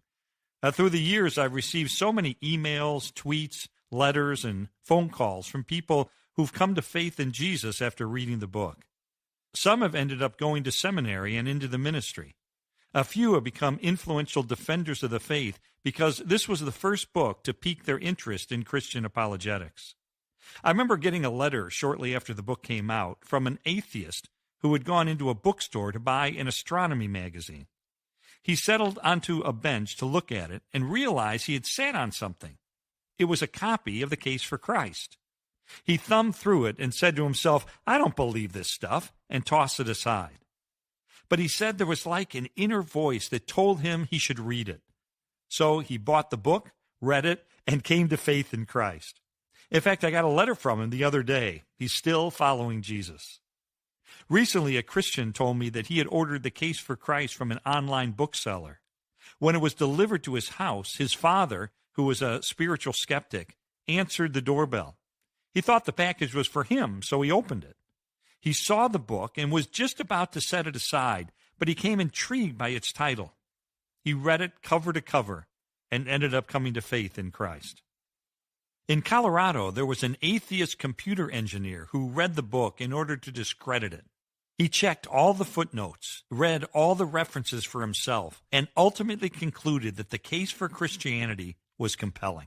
He put his trust in Jesus, and then he went to a large church the following Sunday. At the point in the service where the pastor encouraged everyone to greet one another, he turned around and extended his hand to me. I had recently moved to Colorado and was visiting the church. I just happened to take the seat directly behind him. When he told me his story, we were astounded by the coincidence. Since then, Doug and I have become close friends. I could go on and on. Whenever I do a speaking engagement, people tell me story after story about how God has used the book in their lives or their dad's life or a friend's life. It's been very inspiring.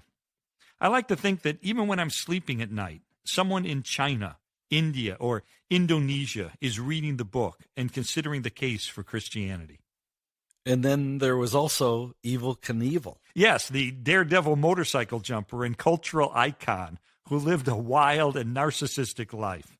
He was on the beach one day, and out of the blue, he felt God saying to him, "Robert, I've saved you more times than you'll ever know. Now I need you to come to me through my son, Jesus." He was stunned. He called the only Christians he knew and asked them about Jesus. They recommended The Case for Christ. He read it and said that God used it to cement his new faith in Jesus. God radically changed his values, character, and morality. When he was baptized, he told his story, and hundreds of people responded by receiving Christ and being baptized on the spot. We became friends. He would call and ask me historical and theological questions. He died a couple of years later, and his tombstone, by his request, is etched with the words, "Believe in Jesus." That's fantastic. You know, the book has been so well received by a wide range of readers, men, women, those who are religious as well as skeptics, and folks from different races and cultures. But how have young people responded? This has been especially surprising. When I was interviewing one of the scholars for the book... Which one? Well, I don't want to say. But during a break in our conversation, while I was putting a new tape in my recorder, he said, "I'm afraid nobody's going to read your book." I was startled. I asked, "Why not?" He said, "We live in a postmodern culture. Nobody is interested in historical evidence for Christianity anymore, especially young people." I remember getting depressed and going home to lament to Leslie, "Nobody's going to read my book." Well, so what happened? We were stunned when the book came out because the biggest response we received was from 16 to 24-year-olds. This was the group that reported the most people who had received Christ after reading the book. It turns out that they are very interested in evidence for the faith. In fact, that's what prompted me to team up with Jane Vogel to write the student edition of the book. Lee, our friend Cliff Connectley says that a person coming to faith is like a chain with many links. There's a beginning link, a middle link, and a final link. What do you say to readers for whom the book is just the beginning of their spiritual journey, or maybe one step along a long path? I know what it's like to be in the process of spiritual seeking. It's exhilarating, it's exciting, it's challenging, it's frustrating, it's confusing at times, and ultimately, it's worth it. My advice is to persevere, to weed out bias and prejudice as much as possible, to follow the evidence wherever it leads, and to keep asking questions. Oh, and to ask God, even if you're not sure he exists, to guide you to the truth. Then once the evidence is in, courageously reach a verdict. Are there aspects of the case for Christ that have gotten even stronger since the book came out? Well, one trend is that scholars are taking the New Testament a lot more seriously these days. Mark D. Roberts, who earned his doctorate in New Testament at Harvard, observed that Some of the brightest and most influential New Testament scholars have argued that the New Testament Gospels are reliable sources of historical information about Jesus. And he added, if you look squarely at the facts as they are widely understood, and if you do not color them with pejorative bias or atheistic presuppositions, then you'll find that it's reasonable to trust the Gospels. One of the most highly respected New Testament scholars is Craig A. Evans, who has written or edited 50 books and lectured at Cambridge, Oxford, and Yale. He told me, I would say the Gospels are essentially reliable, and there are lots and lots of other scholars who agree. There's every reason to conclude that the Gospels have fairly and accurately reported the essential elements of Jesus' teachings, life, death, and resurrection. They're early enough. They're rooted into the right streams that go back to Jesus and the original people. There's continuity. There's proximity. There's verification of certain distinct points with archaeology and other documents. And then there's the inner logic. There have also been strides in research on the resurrection. A few years ago, Michael Licona wrote a landmark 718-page book called The Resurrection of Jesus, A New Historiographical Approach, while N.T. Wright authored an ambitious work called The Resurrection of the Son of God. As scholarship has increased in these areas, the strength of the case for Christianity has grown along with it. Certainly the field of Christian apologetics, or the defense of the faith, has changed since the time your book came out. Yes, enormously. When I wrote The Case for Christ, there weren't many popular books available on the evidence for faith. Today, there's a proliferation of excellent books, academic programs, websites, blogs, videos, and curricula. Plus, there's more and more preaching on the topic at churches. Do you think your book might have helped spark any of that? I think it's largely due to changes in the culture that are creating an increasing demand for the answers found in Christian apologetics. In spite of the growing body of evidence that supports Christianity, there are more and more people who doubt. In 2014, I commissioned a national poll and found that while 82% of baby boomers, ages 50 through 68, are certain God exists, just 62% of millennials, ages 18 through 30, said the same thing. Researcher David Kinnaman discovered that 3 of the 6 reasons young people give for leaving the church are related to intellectual questions and concerns. So there's a big need for apologetics, and I'm glad to see more and more materials being produced to meet that demand. Because of its high profile, The Case for Christ has attracted a lot of attention, including from some critics. I've actually been encouraged by the reception the book has received from most skeptics because their objections seem so unconvincing to me. One critic called the scholars I interviewed alleged experts, as if Bruce Metzger, William Lane Craig, D.A. Carson, Ben Witherington III, Craig Blomberg, Edwin Yamauchi, J.P. Moreland, and others, with doctorates from Cambridge, Princeton, Brandeis, and elsewhere, and with hundreds of scholarly publications, are somehow underqualified. Other reviewers have been more thoughtful, but I'm always relieved when I read the critiques because they are usually pretty easily answered. Some critics claim that you weren't really an atheist when you wrote the book. Well, they're right. I never claimed to be. It's true that I was an atheist for much of my life, until my wife Leslie's conversion to Christianity prompted me to use my journalism and legal training to investigate whether there's any credibility to Christianity or any other world religion. I did that for a year and 9 months. So what happened next? On November the 8th, 1981, alone in my bedroom, I summarized the evidence for and against Christianity on a yellow legal pad. Based on the avalanche of evidence that pointed so powerfully toward the truth of Christianity, I concluded that it would take more faith for me to maintain my atheism than to become a Christian. That's when I prayed to receive Jesus as my forgiver and leader. It wasn't until the late 1990s that I wrote The Case for Christ. As I said in the introduction, the book retraces and expands upon my original investigation. Why did you feel a need to do that? because when I did my personal investigation, I was never intending to write anything about it. I didn't keep very good notes. In fact, to this day, I can't find that yellow legal pad. I did read books, both for and against Christianity. I asked experts questions.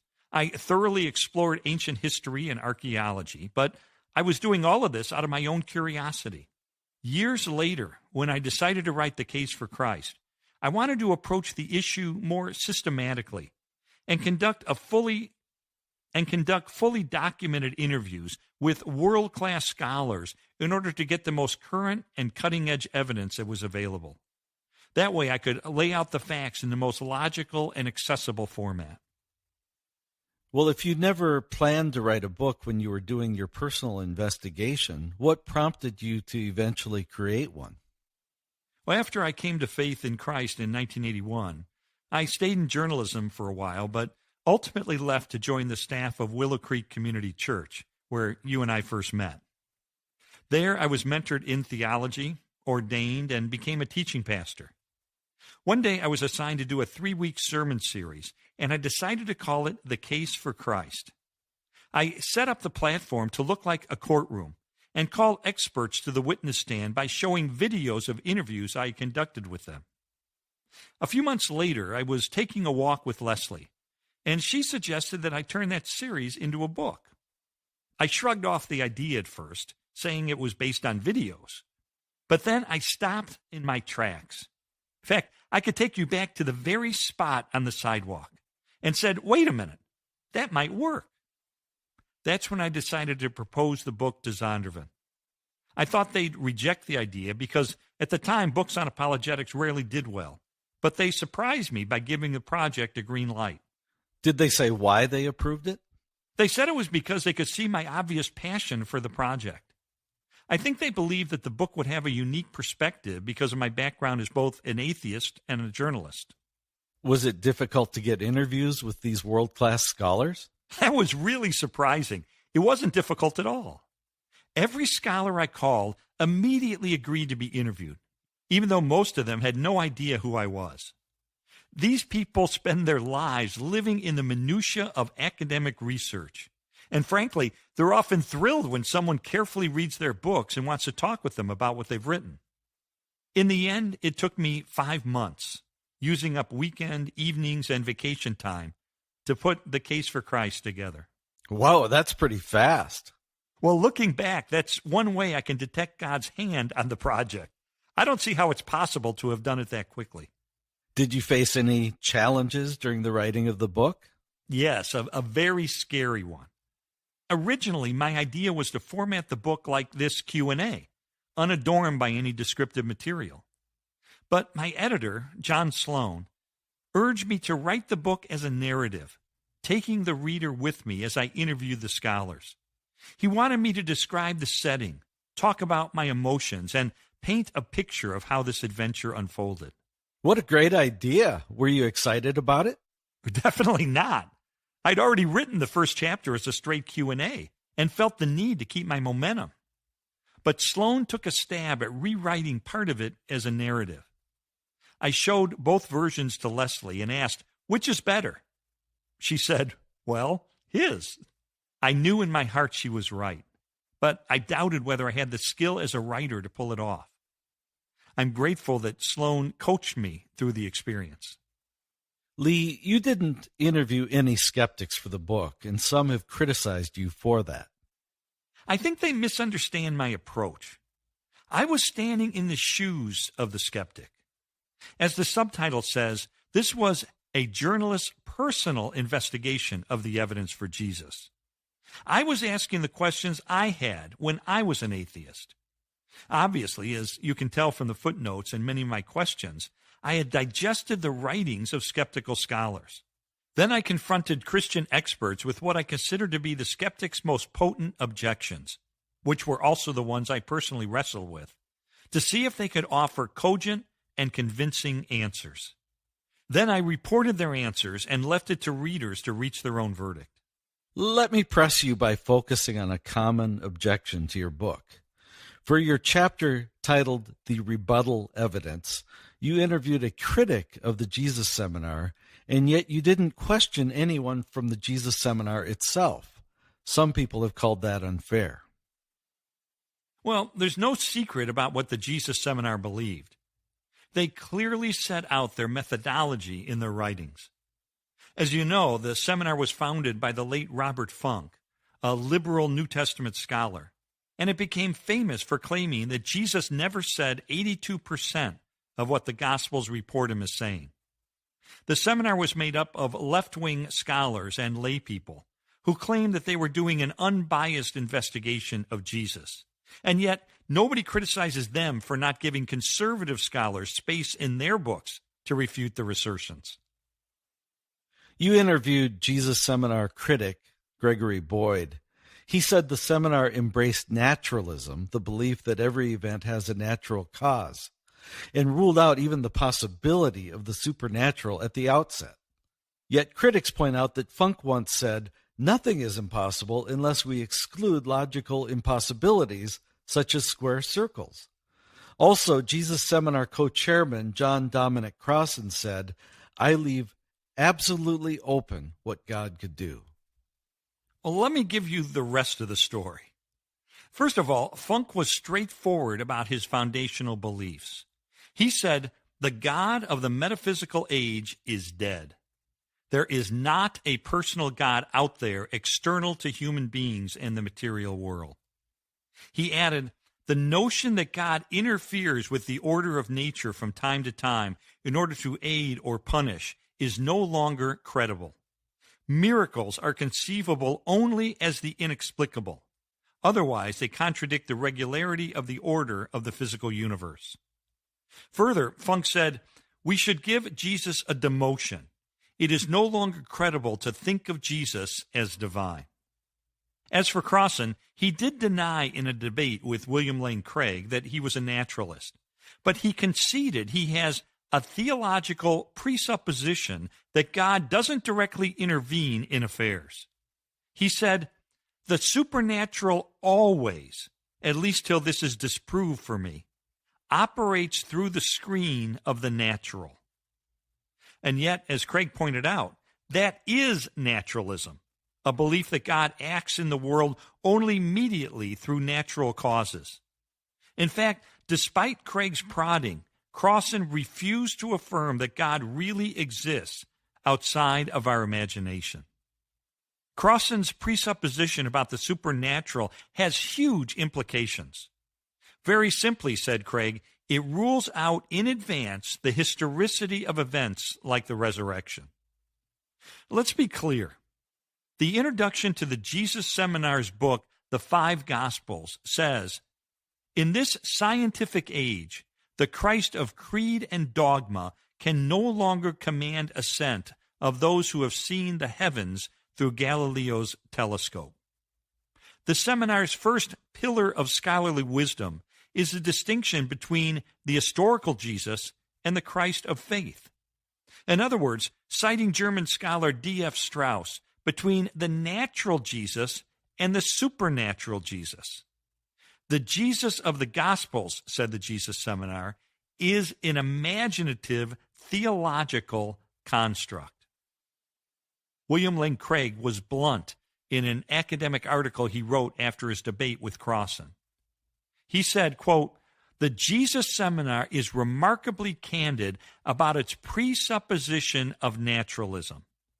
If you begin by presupposing naturalism, then of course what you wind up with is a purely natural Jesus. This reconstructed naturalistic Jesus is not based on evidence, but on definition. What is amazing is that the Jesus Seminar makes no attempt to defend this naturalism. It is just presupposed. But this presupposition is wholly unjustified. Reject this presupposition, and the whole construction collapses. End of quote. Scholar Mark Roberts was a colleague of 7 of the Jesus Seminar participants at Harvard. He wrote, though some of the fellows are fine biblical scholars, the seminar itself was not a truly academic exercise. It was, in fact, a carefully contrived effort to erode classic Christian faith. Funk was quite clear about his anti-Christian agenda. It was obvious from the beginning that Funk's agenda for the Jesus Seminar was not consistent with classical Christianity. Now, undoubtedly, there were some differences between the beliefs of various members of the seminar. I know at least one who goes so far as to say that there's insufficient evidence that Jesus ever lived, which is absurd in my opinion. But as a group, the seminar made its positions very clearly known. And consequently, it should expect them to be open to critique, just as everyone's writings are. But there are a few people who have critiqued your book by saying you were too easily persuaded by the people you interviewed. Evidently, you didn't ask some of the follow-up questions they wish you had. Everyone approaches the topic of Jesus with their own set of questions or objections. One book can't deal with every possible issue. Anyone can say, you could have gone deeper on this or that topic, but the mass market paperback of The Case for Christ was already 400 pages. So I determined to stay focused on the subjects that most concerned me. Hopefully, they are the same topics that are in the minds of most readers, but others may have different issues. That's okay. For those who want more information, I have now updated the recommended reading list at the end of each chapter. These resources can be a great next step. Also, my follow-up book, The Case for the Real Jesus, which is currently being reissued under the title In Defense of Jesus, delves further into such issues as the resurrection, mythology, the reliability of the New Testament text, fulfilled prophecies, and claims about alternative gospels. When it comes to Christianity, Lee, do you think some people erect walls of resistance that they don't generally erect in other areas of their lives? Most of the spiritual seekers I meet are sincere and authentically interested in finding answers, which is great.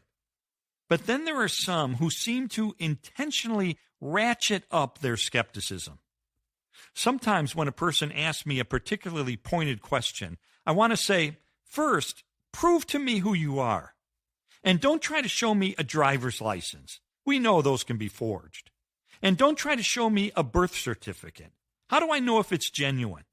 Don't have a friend or spouse attest to your identity, because we all know that people can lie.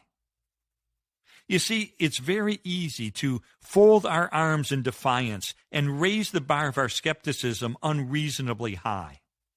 But that's not how we live our lives in other areas. When we use our common sense and evaluate the evidence for Christianity as we would for anything else, I think it's very persuasive. That's great. You must be really excited about the news that The Case for Christ has now been translated into Arabic. Yes, my hope is that it will reach a larger Muslim audience than before. After all, the book offers strong evidence in support of several key points denied by Islam: that Jesus is the unique Son of God, that he was killed by crucifixion, and that he was resurrected from the dead. Perhaps it will encourage Muslims to investigate where history really does point. I've seen in my own friend Faiz how The Case for Christ can help Muslims find the real Jesus. Do you have more books planned? Well, as you know, there are several books already in the series. The Case for a Creator looks at scientific evidence that points toward a creator who happens to look a lot like the God of the Bible. The Case for Faith, which opens with an interview with an outspoken spiritual skeptic, explores the 8 biggest objections to Christianity. I've mentioned The Case for the Real Jesus, which deals with many of the current objections to the claims of Christ. That's being currently reprinted as In Defense of Jesus. And The Case for Grace offers the experiential evidence by telling the stories of lives so radically changed that God seems the best explanation. I've also produced the Case for Christ Study Bible and gift books called The Case for Hope and The Case for Christianity Answer Book. I'm working on several other projects right now, but I don't want to say anything about them quite yet. How has your life changed, Lee, since The Case for Christ first came out? Well, you and I wrote a book together called The Unexpected Adventure, and that's a pretty good description of what life has been like for me. I've had the pleasure of hosting a national network television show called Faith Under Fire, during which I moderated debates between Christians, atheists, Muslims, Hindus, Baha'is, and others on a variety of religious and social topics. I've spoken at conferences, seminars, and churches around the world. And today I'm a professor of Christian thought at Houston Baptist University, where you also are a professor. That's right. Well, in your talks, Lee, you're painfully candid about the way your life as an atheist negatively affected your children when they were young. You admit to living an immoral, drunken, and narcissistic lifestyle. Well, I don't want to suggest that all spiritual skeptics live that way. Most certainly don't. But in my opinion, if there were no God or ultimate accountability, then the most logical way to live my life was as a hedonist, someone who just pursued pleasure. And that's what I did, to the detriment of my family and myself. So how have your kids been impacted by the difference in your life since you became a follower of Jesus? They saw the changes God brought about in my character, values, and morality. And I'm grateful that today they're both devoted followers of Jesus. Allison has written several novels with Christian themes, and she and her husband Dan, who has a graduate degree in apologetics, have authored 2 children's books about God. Kyle received his doctorate in theology from the University of Aberdeen and is now a professor at the Talbot School of Theology at Biola University. He's written both popular and academic books, and his scholarly work has been published in the Harvard Theological Review and elsewhere. Plus, I've been blessed with 3 wonderful granddaughters and 1 grandson, Oliver Lee Strobel. I notice you mentioned his full name. Yeah, I had to get that middle name in. Very proud of that. You said in The Case for Christ that after your investigation was over, it would have taken more faith for you to maintain your atheism than to just become a Christian. Do you ever wrestle with doubts? Sure, there are difficult times when I might question aspects of my faith, but they're only temporary. I always go back to the evidence of science. Cosmology, physics, biochemistry, genetics, and human consciousness point powerfully toward the existence of a creator. And I go back to history. Jesus claimed to be divine and then backed up that assertion by returning from the dead. Still, there's more to my faith than that. William Lane Craig crystallized the issue for me. He told me, ultimately, the way a Christian really knows that Christianity is true is through the self-authenticating witness of God's Spirit. The Holy Spirit whispers to our spirit that we belong to God. That's one of his roles. Other evidence, though still valid, is basically confirmatory. He illustrated the point this way. Let's say you're going to the office to see if your boss is in. You see his car in the parking lot. You ask the secretary if he's in, and she says, yes, I just spoke with him. You see the light from under his office door. You listen and hear his voice on the telephone. On the basis of all this evidence, you have good grounds for concluding that your boss is in the office. But you could do something quite different. You could go to the door and knock on it and meet the boss face to face. At that point, the evidence of the car in the parking lot, the secretary's testimony, the light under the door, the voice on the telephone, all of that would still be valid. But it would take a secondary role because now you've met the boss face to face. And in the same way, when you've met God, so to speak, face to face, all of the arguments and evidence for his existence, though still perfectly valid, take a secondary role. They now become confirmatory of what God himself has shown us in a supernatural way through the witness of the Holy Spirit in our hearts. So I'm grateful for the evidence described in the Case for Christ because it was pivotal in knocking down the barriers between Jesus and me.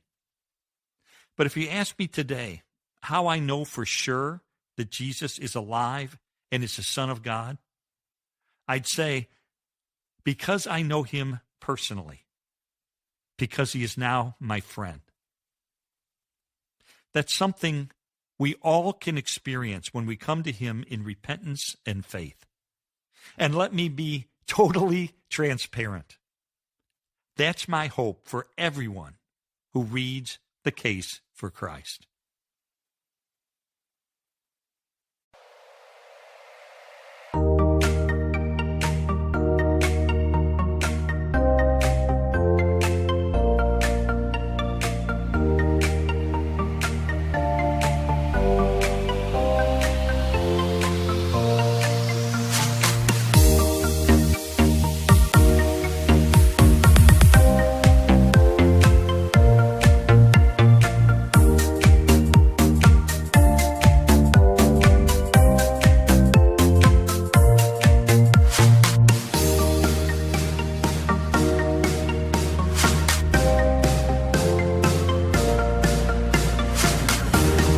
You've been listening to the audio production of The Case for Christ. Text copyright 2013 by Lee Strobel. Production copyright 2016 by Zondervan. No portion of this recording may be reproduced without the prior written consent of the publisher. For more information on other fine books and audio products from Zondervan, please visit your favorite retailer or visit us online at zondervan.com.